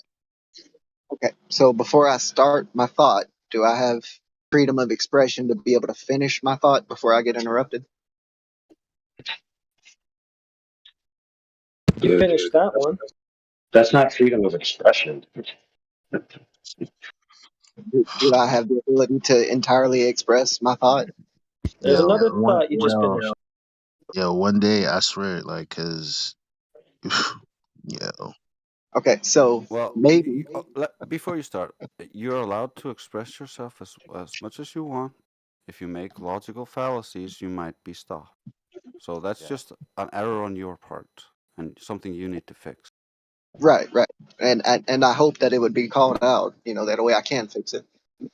well, you didn't fix it earlier when I said you were affirming the consequent. You seem to want to just sneak it past. Go ahead, just please, just address what I said. Okay, so to address what you said, I want to steal man your expression. So you're saying that Jaren did not do a good job of debating McToon on celestial navigation, and he What I said was from what even a 5-year-old, if they were watching the titled so-called debate, what it actually seemed like was two gentlemen chaps having a conversation where the glober is educating the flat earther on celestial navigation. How do you feel about that? Is what I asked you. is the Glober, is his position on celestial navigation accurate? Yo, it don't. Why does it matter when Jaren conceded to him and then said, "This is why certain flat earthers shouldn't go around saying things aren't possible when they are," after he was schooled. So now I'm asking you, how do you feel about that? If what he said was in error, if he had a logical fallacy in what he I said, didn't. then I didn't say it was a logical fallacy. I just told you the entire. I I told you what happened. I didn't say there was a fallacy. I didn't. I just you established described it. it. I gave you a description of what happened, and I'm asking you your feelings on the description of what happened. Um, is this like a good, not good, bad, very bad situation where I'm supposed to say, I feel good about the situation or bad about the situation? I'm not really sure what the response here is required out of me, because if I were to say that, maybe Jaren shouldn't be talking about a topic that he's not educated on in public. Good grief, dude. This is how this is going to go. You either start forming your own opinions and speaking for yourself instead of asking everybody else what you should and shouldn't say, or you're done here. Well, I mean, I didn't necessarily have an opinion about Jaren's conversation with McToon. That's the answer, buddy. The correct Right. answer is I don't have an opinion on it. Okay. There you go, friend. How hard was that? That wasn't hard. Just expose yourself, though. I'm good. I'm done. I exposed myself by stating that I don't have an opinion on the conversation between Jarenism and McToon. So that's To me as an individual, yes. To me as one singular individual, that's how I feel. Yes, I was very clear. I gave you a description of what actually happened. You said I don't have an opinion. That tells me all I need to know. I'm just one individual. I didn't disrespect you. I didn't do anything other than tell you that I know all I need to know about you. okay. Well, that sounds kind of biased. No. Nah, yo, guys, I'm kicking him out. That's it. He can't stay. I'm sorry. I'm upset. It's Elijah, happening. My fingers are moving. It's over. Elijah, It's you over. have I'm not bias. You It's have over. bias, Elijah. You have bias with yourself. My It's God. over. It's it. That's it, man. That's it. I'm sorry. I'm sorry. I'm sorry, guys. I'm sorry. I had it. I I'm had it. I'm okay with that. Well, to be fair, brother, I didn't feel like going over this again tomorrow and the next day and the next day and the next day. Yeah. Yeah. Fuck sake. Yo, but it's people like him sowing discord and causing confusion. When I say people Yeah, like him, I wanna go there, but the motherfucker I still feel love for and is my brother. But ooh, man, I'm focus on this upset. kid. Let's just focus on this kid. This kid clearly comes, whether it's right or wrong doesn't matter. He clearly comes from a camp of people who believe in ether, talk about ether in general, and the background medium and all of these types of things. And he has that background, and he has that background with the people involved in that discussion. And he come here and acts like he doesn't. That's straight up lying. Like, why be like that? Well, because he's afraid he's going to be talked at badly. It's like, dude, throw some balls.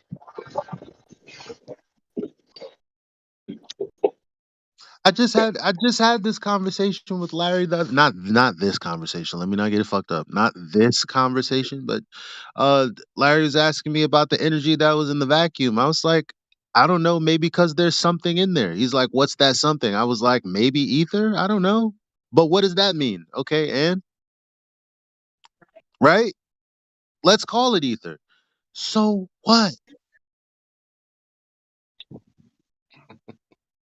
So what? So what? So what? So what? But now it's better What? container, better understanding of container, better understanding of flat earth, better understanding, and I make you understand you now, and now Elijah, you know, and now Sasha told you, and now do you know? Now you know, and you know better. If somebody is debating there about surface and rotation and gas pressure, he is only that, but you know more. What? You know what? Who does clips? Is Clipcord in here? We need to save that. I mean, it might make sense to have that conversation. Well, the connotation he was making is that people who call people retards, like we shouldn't be doing that in the community for some reason, but he couldn't give a reason. So it's kind of like he was almost like he was here to be an apologist. Yeah. Like he had a purpose to being here. He didn't just show up and then just experience these things and then come to all these conclusions in a split second. Right. I came like, yo, and it's like the like, but that he's it either it because well, maybe this is a false dichotomy. Either this is cult like behavior from people who are manipulated, or he's straight up lying. Meaning, because the leap of logic was so vast to me that only leaves those two conclusions. The leap of logic being he came in here and before he got to say anything, he saw Jaren being cursed out. Not about anything in particular, just that Jaren is a retard, and then decided that he was going to be afraid that there might be certain topics that he can or can't talk about.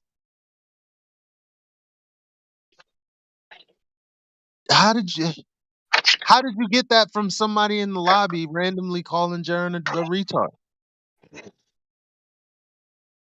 Well, the answer is because there's other venues which talk about other venues having things you can and can't talk about, which he already is aware of and came in with that bias.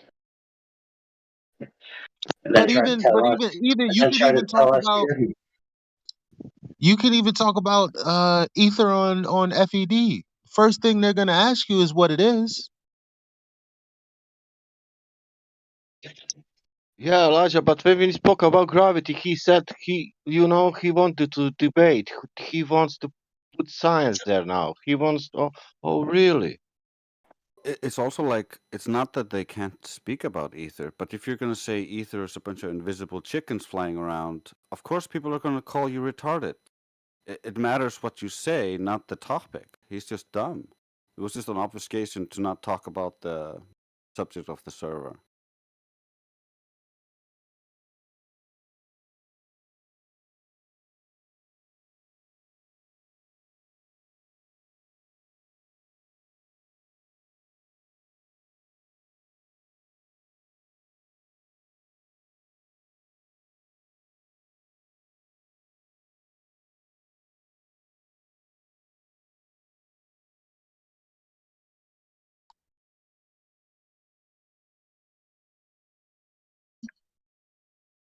People are obsessed. It doesn't get any clearer than this. I got to read this out. For us moderns, the concept of a line of position. Now, first of all, like because when we say that you're a person probably hypothetically on a boat where you're going to pull out a sextant and you're going to take an elevation angle measurement from the surface of the earth, and it's going to be a right angle between you, the GP, and the zenith of the star, the star overhead. That's what it is. And then they go, no, you're wrong. And then we read shit like, for us moderns, the concept of a line of wait, I jumped the gun. So then we're like, yo, you take 3 stars and you try to figure out, well, you get a position on the intersection of those 3 circles that you get, and those 3 circles have to be parallel with one another, and they go, you're wrong. And then we read, for us moderns, the concept of a line of position is easy to grasp. Tie a string at the top of a high straight pole, tie the other end to your shoe. Walk all around the pole while keeping the string taut. The string will form the same angle from the base of the pole to your shoe, then to the top of the pole, everywhere along your path. That is a circle of equal altitude. And then it's like, that's not what they mean. What they said is not what they mean. I mean, it just makes me upset because that's basically this dude that comes in here just uses words that doesn't mean what he thinks they mean, and it's like you're no different than these like it's I don't see a difference. It's getting harder to discern the difference between globers and some of these flat earthers, man. I mean, I know QE is already there. Like, yo, well, who can blame why? Who can blame them?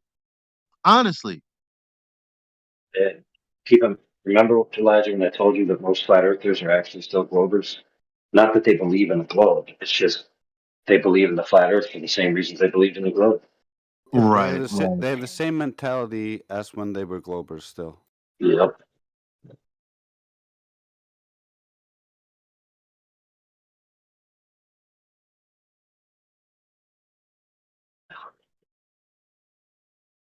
They believe still. That's the issue. They have this deep faith either in a specific flat earther or their own ideas. It's a complex issue. I gotta keep reading this. By the way, my bad. Because as many times as we said no, you're not at the zenith of the star. You're not at the zenith of. I don't know how many times we've said that, and they're like, no, the 90-degree isn't where the star is. It's above you. It's like, no. So if you take any small segment or arc of that circle, then it will seem almost a straight line And that is your line of position. They're talking about a very, very, very, very, very, very, very, very, very small sliver of the circle that would be around the star. You're along this circle somewhere. You're on some point of this circle that you I guess can consider a straight line for some reason. And that's your line of position. So when you take a sextant reading, you know that you are somewhere on the circumference of a circle that goes around the geographical position of that body. You're on the circle. So if you're taking 3 readings, all 3 of those 90s are in relation to you in the line out the radius, or these 3 radii that have to be parallel. And the globe earthers go, that's not what that means.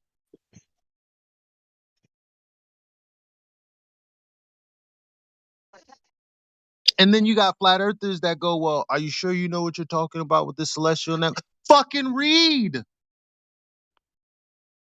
Look at all of the diagrams. There are like 100.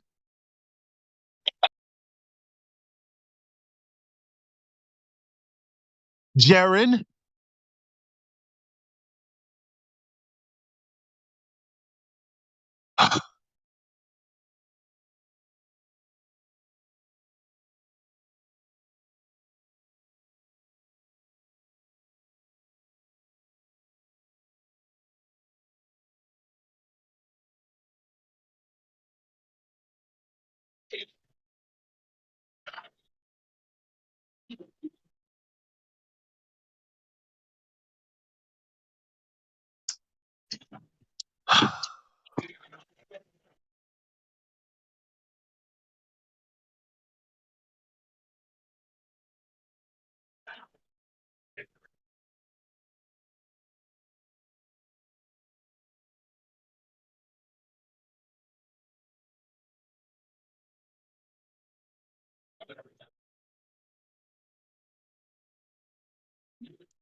Jesus Christ. You also know that the azimuth Z, the bearing of that body, will be a line drawn from the GP to your position and perpendicular to the tangent of the circular position at your Jesus Christ, fam. It's all here. It's all right here. I know I posted this at some point. I lost all the good stuff.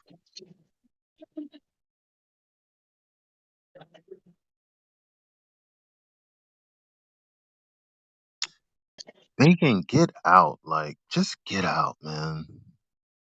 Get out. Get out.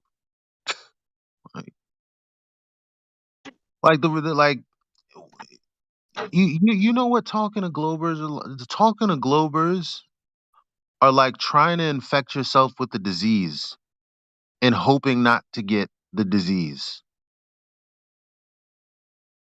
Because this conversation should have been ended a long time ago when we all realized that bodies of water at rest are horizontal and level.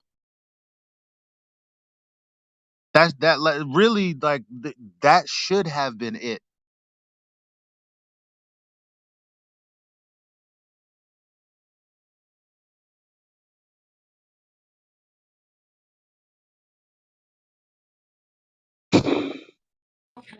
I'm just a little astounded that you can come to the, the realization that the earth is flat and then somehow backpedal and then use fallacious reasoning to come to baseless asserted conclusions. Oh Didn't we dang, just what's the sorry. No, you're Just saying fine. what's up to my boy I was Chief. just gonna rant a minute, but you're good. Go ahead. Please rent. But before that, yo, Truth, what up, man? Dang, I wish you were here like earlier so you could see the entire conversation because it just seems like I'm ranting like a madman. But we took like an hour. I for the most part, all right. Maybe I was a little spicy the like the whole way, a tiny little bit, but you know, the conversation really wasn't about Jaren, but in the end, what we're talking about is Jaren basically having a conversation with Mick who is worse than a Glober. He's actually an anti-flat earther, right? So he had what was labeled a debate with Mick but what I actually watched was Mick seemingly educating him on celestial navigation, him conceding, and then wondering why there are flat earthers going around saying that celestial navigation could work on the surface of the globe. So that's what happened. And then he called I'm just gonna say he called me a scammer because I'm one of those people who will tell you no, it's not possible if the Earth was a globe. So that's where we're at pretty much. Sorry, go ahead, Flatsy.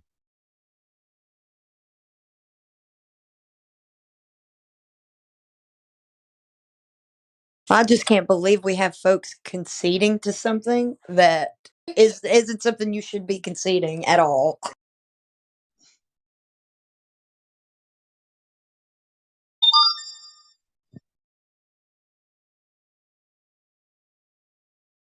Yo, look, we already seen this trend in the past where the Globers will actually be happy if the flat earthers just concede that both possibilities are true.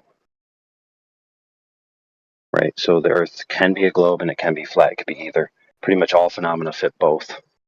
And then everyone can sing Kumbaya and be friends.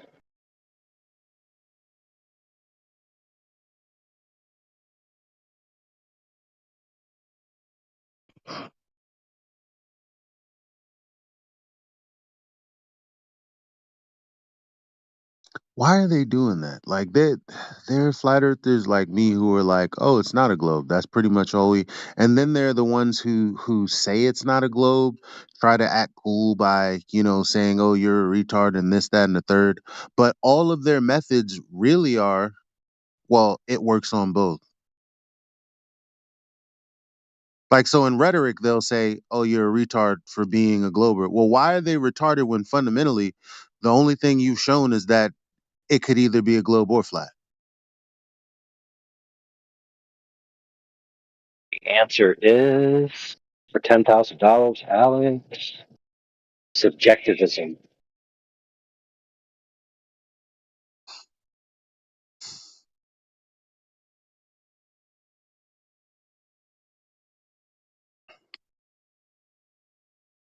I really want to ask Jaren if he's 100% sure it's not a globe.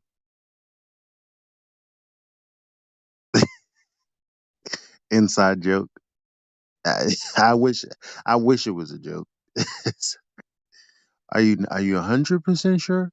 Because I God damn it, if he said he was 99, oh god damn you.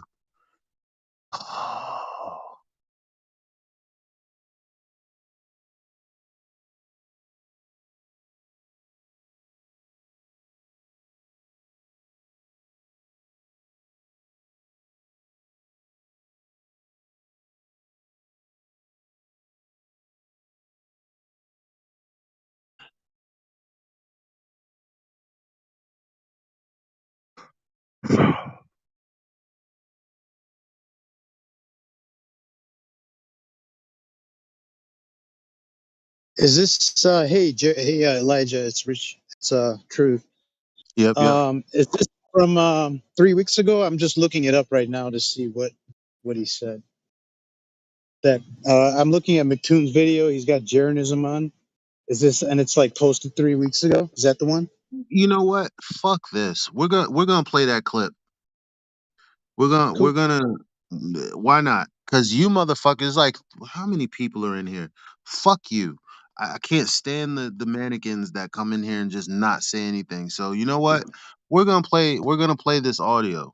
Why not? Why? Because it's not.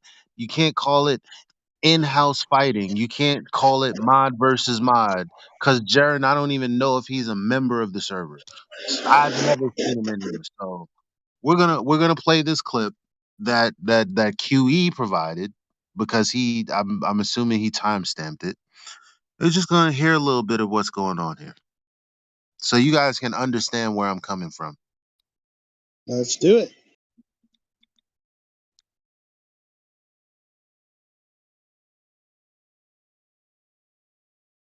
Fucking mannequins. Excuse me. First of all, QE, that's rough. Why? Here, this no, I don't. This thumbnail is just this is too rough. It's too rough. Way too rough. That's hilarious. That is hilarious. Which one of these?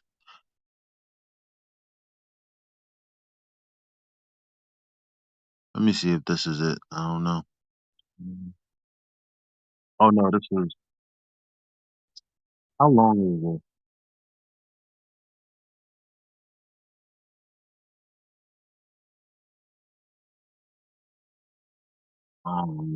Is how long is? Oh no, hell no! This is an hour and 45 minutes. Can't do that.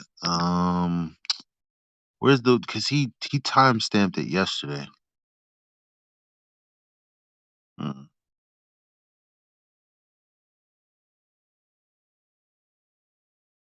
Let's see here.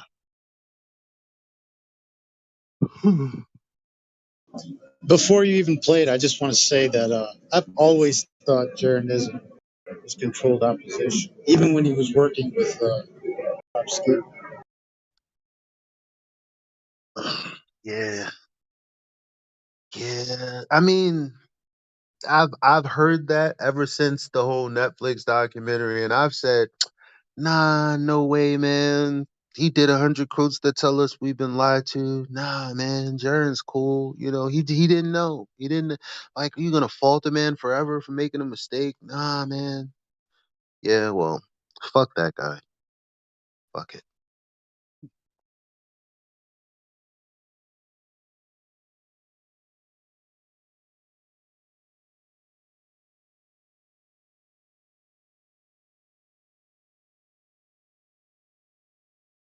Oh, what, Nathan did a little.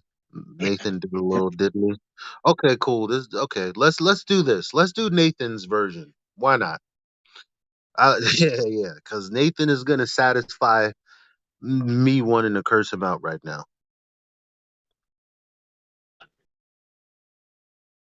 Let's do this.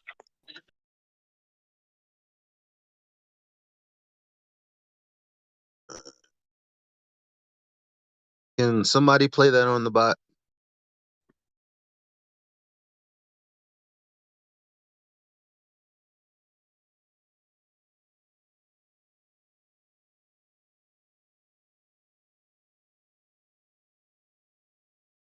Scammer pretending to be a flat earther.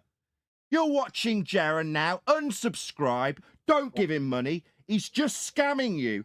Why on earth you'd think he's giving you any flat earth information? All he's done is beg the question of orbits. Why are you doing this, Jaren? Do you really hate flat earth that much that you're going to give McToon all of that for Yes, free? I think it is the case. I think he hates flat earthers. He doesn't want to give his audience that are giving him money the proof that they're so in need of and so desire and are presumably giving them the super chats for. He didn't want to say because Earth's measured flat, as per your examples. He just didn't say it. Like I say, he just counted the money at the end. Money I so sorely need, but have lost out because Jaren's told a massive audience that I'm a scammer because I understand what science is. Need to actually go anywhere to say, well, a sphere will have this. It's just the way a how the sphere geometry works. works. Right. Okay. Right. You hear that, ladies and gentlemen? It's just how a sphere works. Response from Jaren? Right. Are you a flat earther? Have you recently been scammed by Jeranism into believing he actually has some flat earth information to give you? Need I present you anything more than this example? We can do the spherical trigonometry. We can do, that's Jeren and Toon together, can do the spherical trig. No, you can't, I already responded to this, but I'm a flat earther, one that needs money, I'm really poor. Spherical geometry for it. You don't need to actually go anywhere to say, well, a sphere will have this. It's just the way a how sphere geometry works. It's just the way a sphere works. Like I say, if you've recently been conned by Jeranism and given him money, know this. Your money would have been much better spent with me. Right, okay. That's what I'm saying.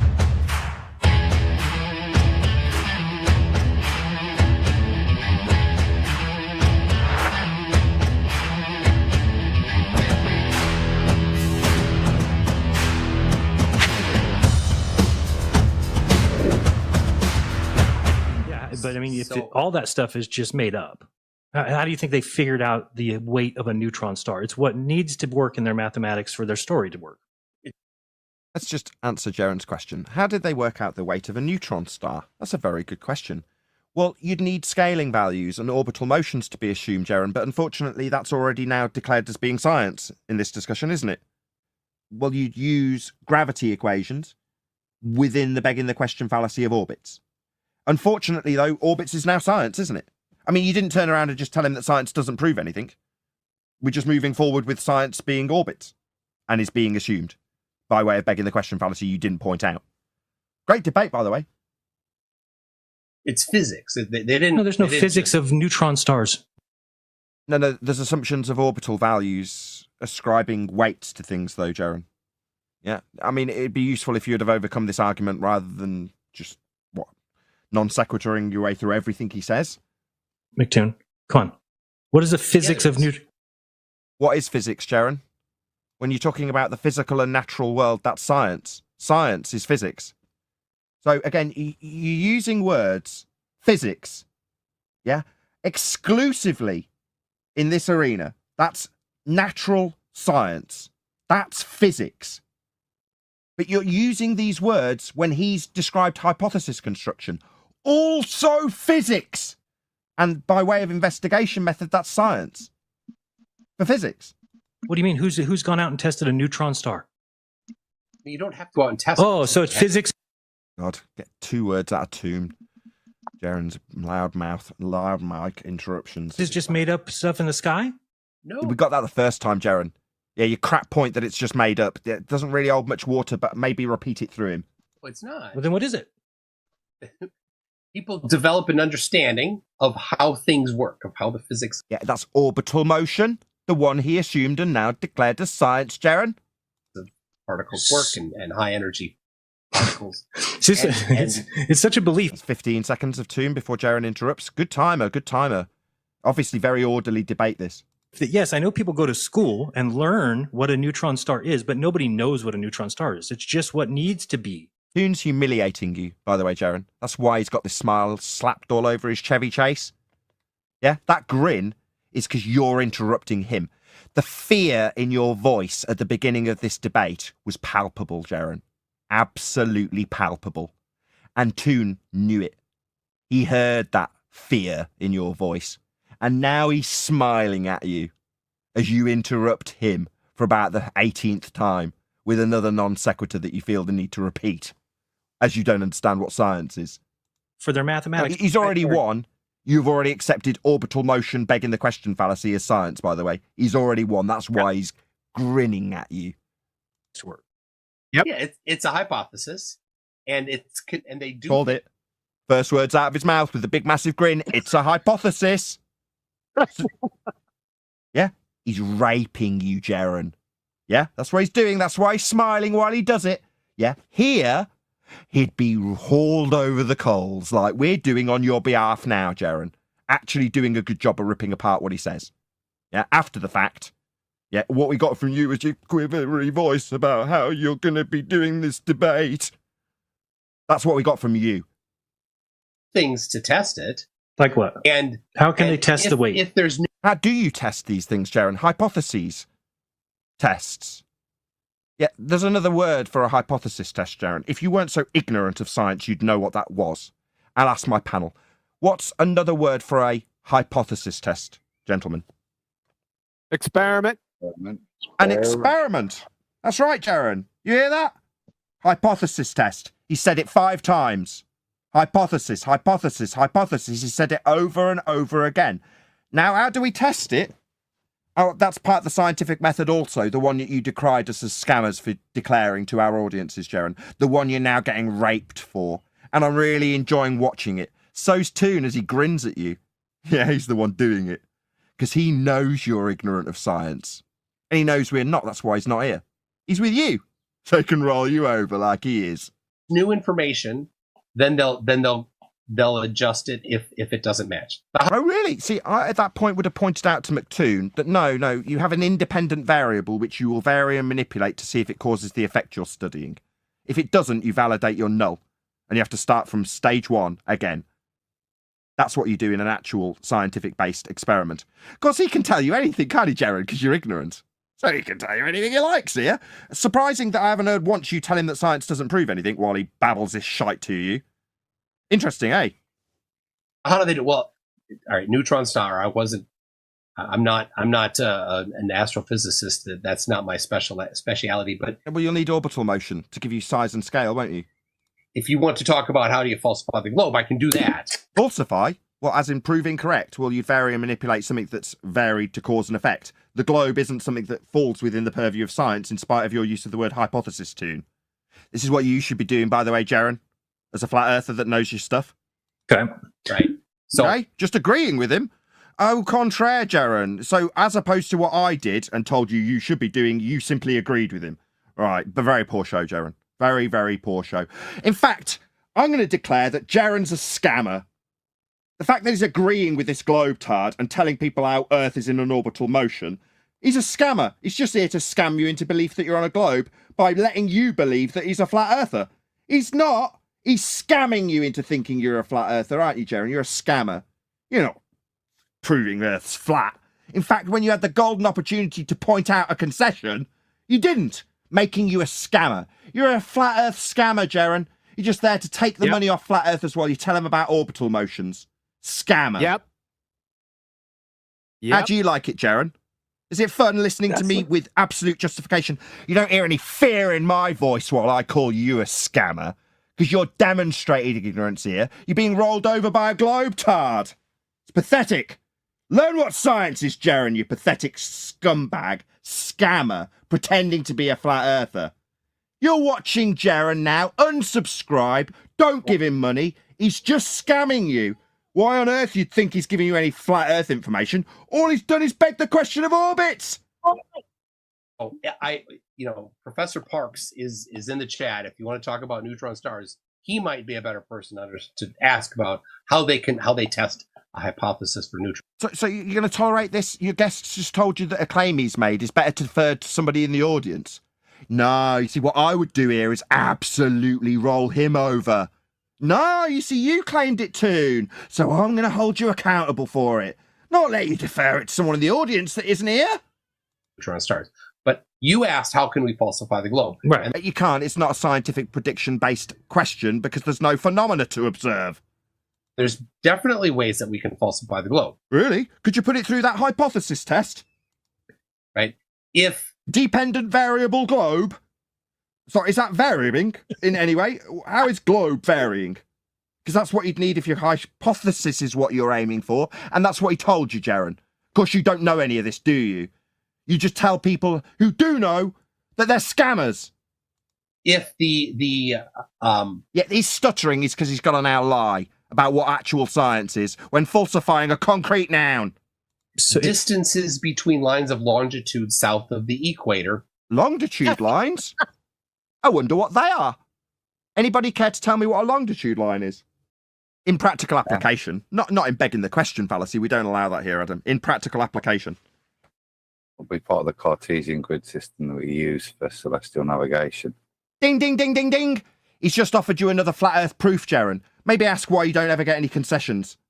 Increase instead of decrease. That would falsify the globe. Okay, my bad. first of all, sorry to have y'all sit through all of that. That's not what I wanted you guys to hear. So I had to run and go get the clip of what I wanted you guys to hear, which is probably only like 2 or 3 minutes, 3 or 4 minutes or whatever. Please play. Sorry. Let me delete this because I didn't mean to give you that. I don't even know how to delete it. You know what? Whatever. No, here it is. Okay. Where we at? Watch this shit. Watch this shit. Here you go. Watch this, cause I know you're like, I don't really get it. Yeah, no, that's not what I wanted you guys to hear. This right here. Play this. Falsify the globe? No, that's because it's measured on a flat Earth Cartesian grid system, like your Not that. triangles were. It's the Stop second that one in and a play row the that clip Jaren's that not I caught. did.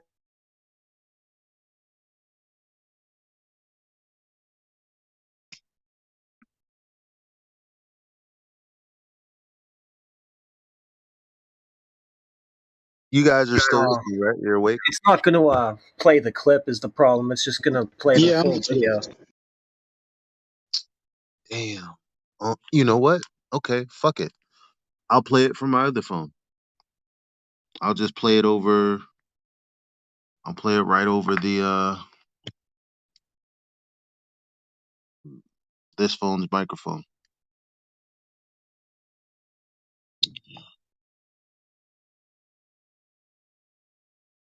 Did you hear it yet, Heretic, or is this about to be your first time? I've caught bits of this already. Yeah, I know what's going on. I don't know if I've heard this clip yet, but probably. Shit, man. We'll see, because Jesus. Watch Yeah. this. Yeah, I just turned it off yesterday. I just couldn't keep listening to it. No, this is pretty much where I stopped, because it was like, no. Just hell no. Yeah, my thoughts. Let me know if you can hear this. Hold on. And I think that I can just simply ask the question, because if the statement You hear can that? only do celestial navigation good. from flat Earth was true, then that would mean that. Let's when I'm saying 90 degrees is because if we drew a run this. so yeah, and then Oh no, I didn't. I'm so dumb. 36 seconds. And then they talk for 6 hours. I don't even want to know. I don't even want to know.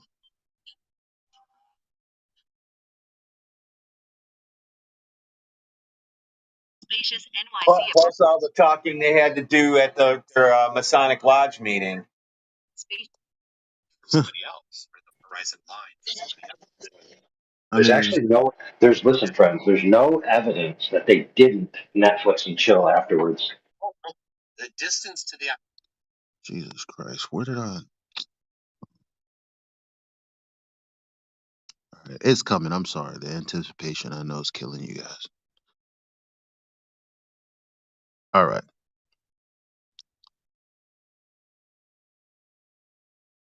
No, and I think that I can just simply ask the question, because if the statement you can only do celestial navigation from a flat Earth was true, then that would mean that I could not envision a globe Earth that could use celestial navigation. You just told me that it only can be done on a flat Earth. However, I can envision a globe to where somebody could get their distance 3 times from 3 different stars, and you would be able to use trilateration, not triangulation, but trilateration to get your location.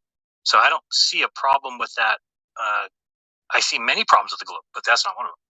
So, and just to have people so staunch, I've had like 8 people message me saying like, "Oh, you didn't hang him when you had the chance. You didn't." I'm like, "About what?" And they're like, "Well, you did that observation of the ISS, and he was using a flat baseline, and like the one that was 0.6 miles away." I'm like, "Okay, well, let's look up the curve. I mean, you're talking 4 inches.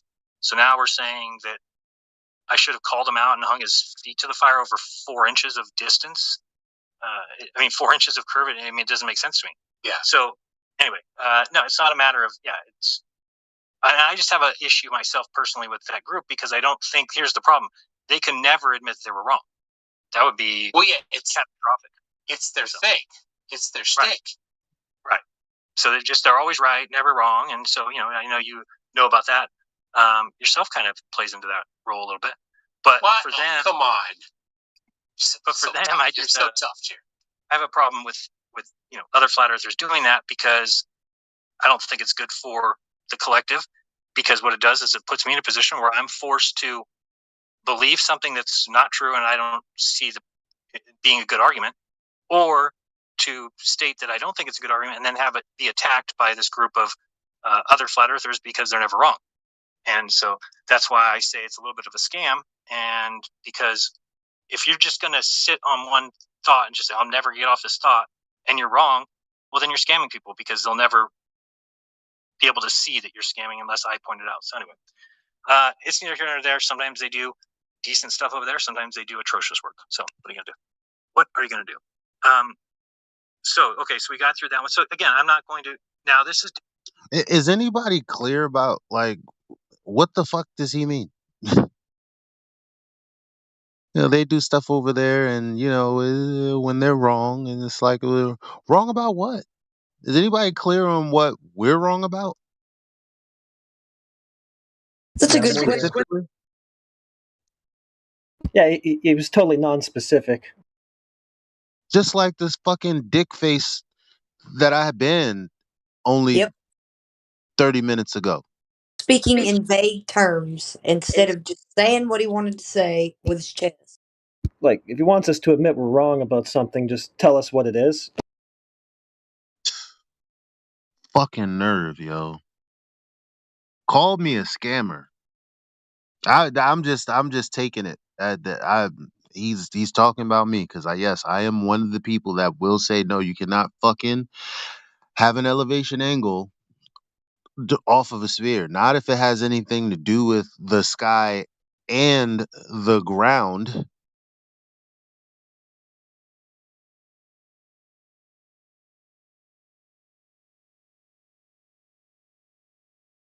And it was something else I he said. wasn't talking about this. I was talking about for the ISS.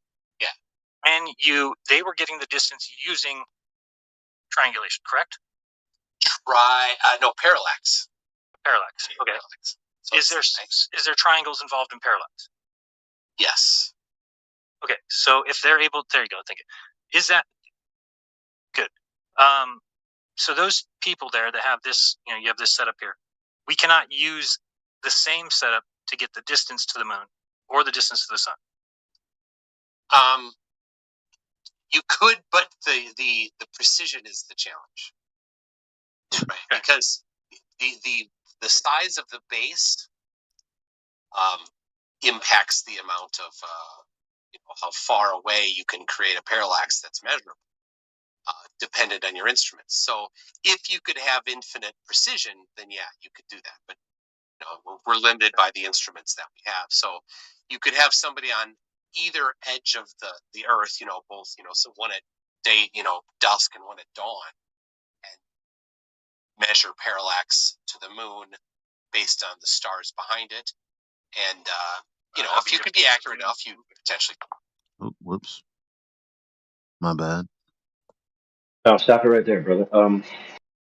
So how they allegedly do parallax to the sun is they wait 6 months to get the other calculation, and then they add the alleged base of the distance between the Earth where it was 6 months ago through the sun to the Earth where it is now. They add that base to their imaginary triangle on paper before they do the calculations. So that's just a big circular reasoning.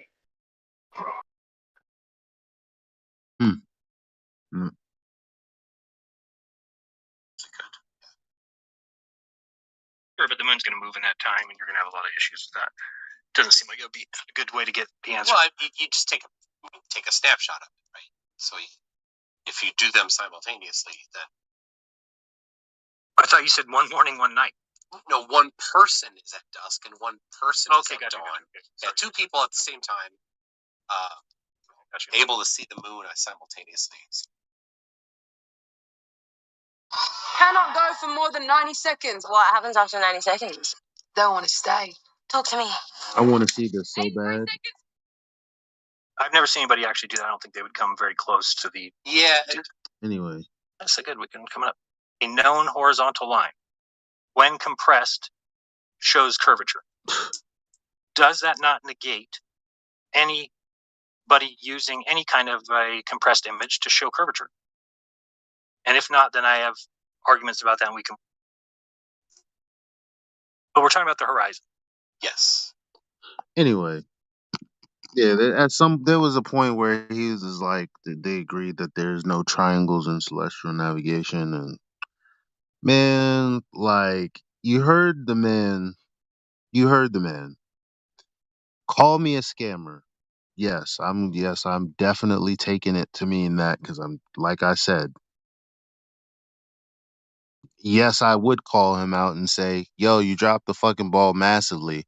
First of all, during the entire section where you're talking about celestial navigation, not once did you guys actually talk about the method of celestial navigation. You know, the practical part, the part where you do a measurement.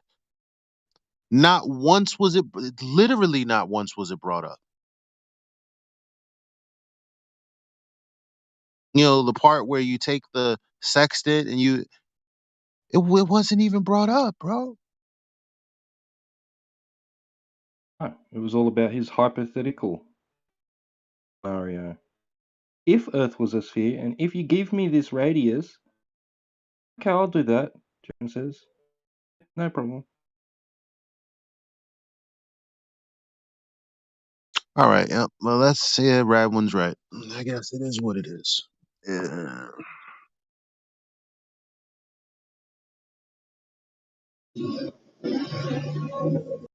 So that's what he did, Truth. What do you think?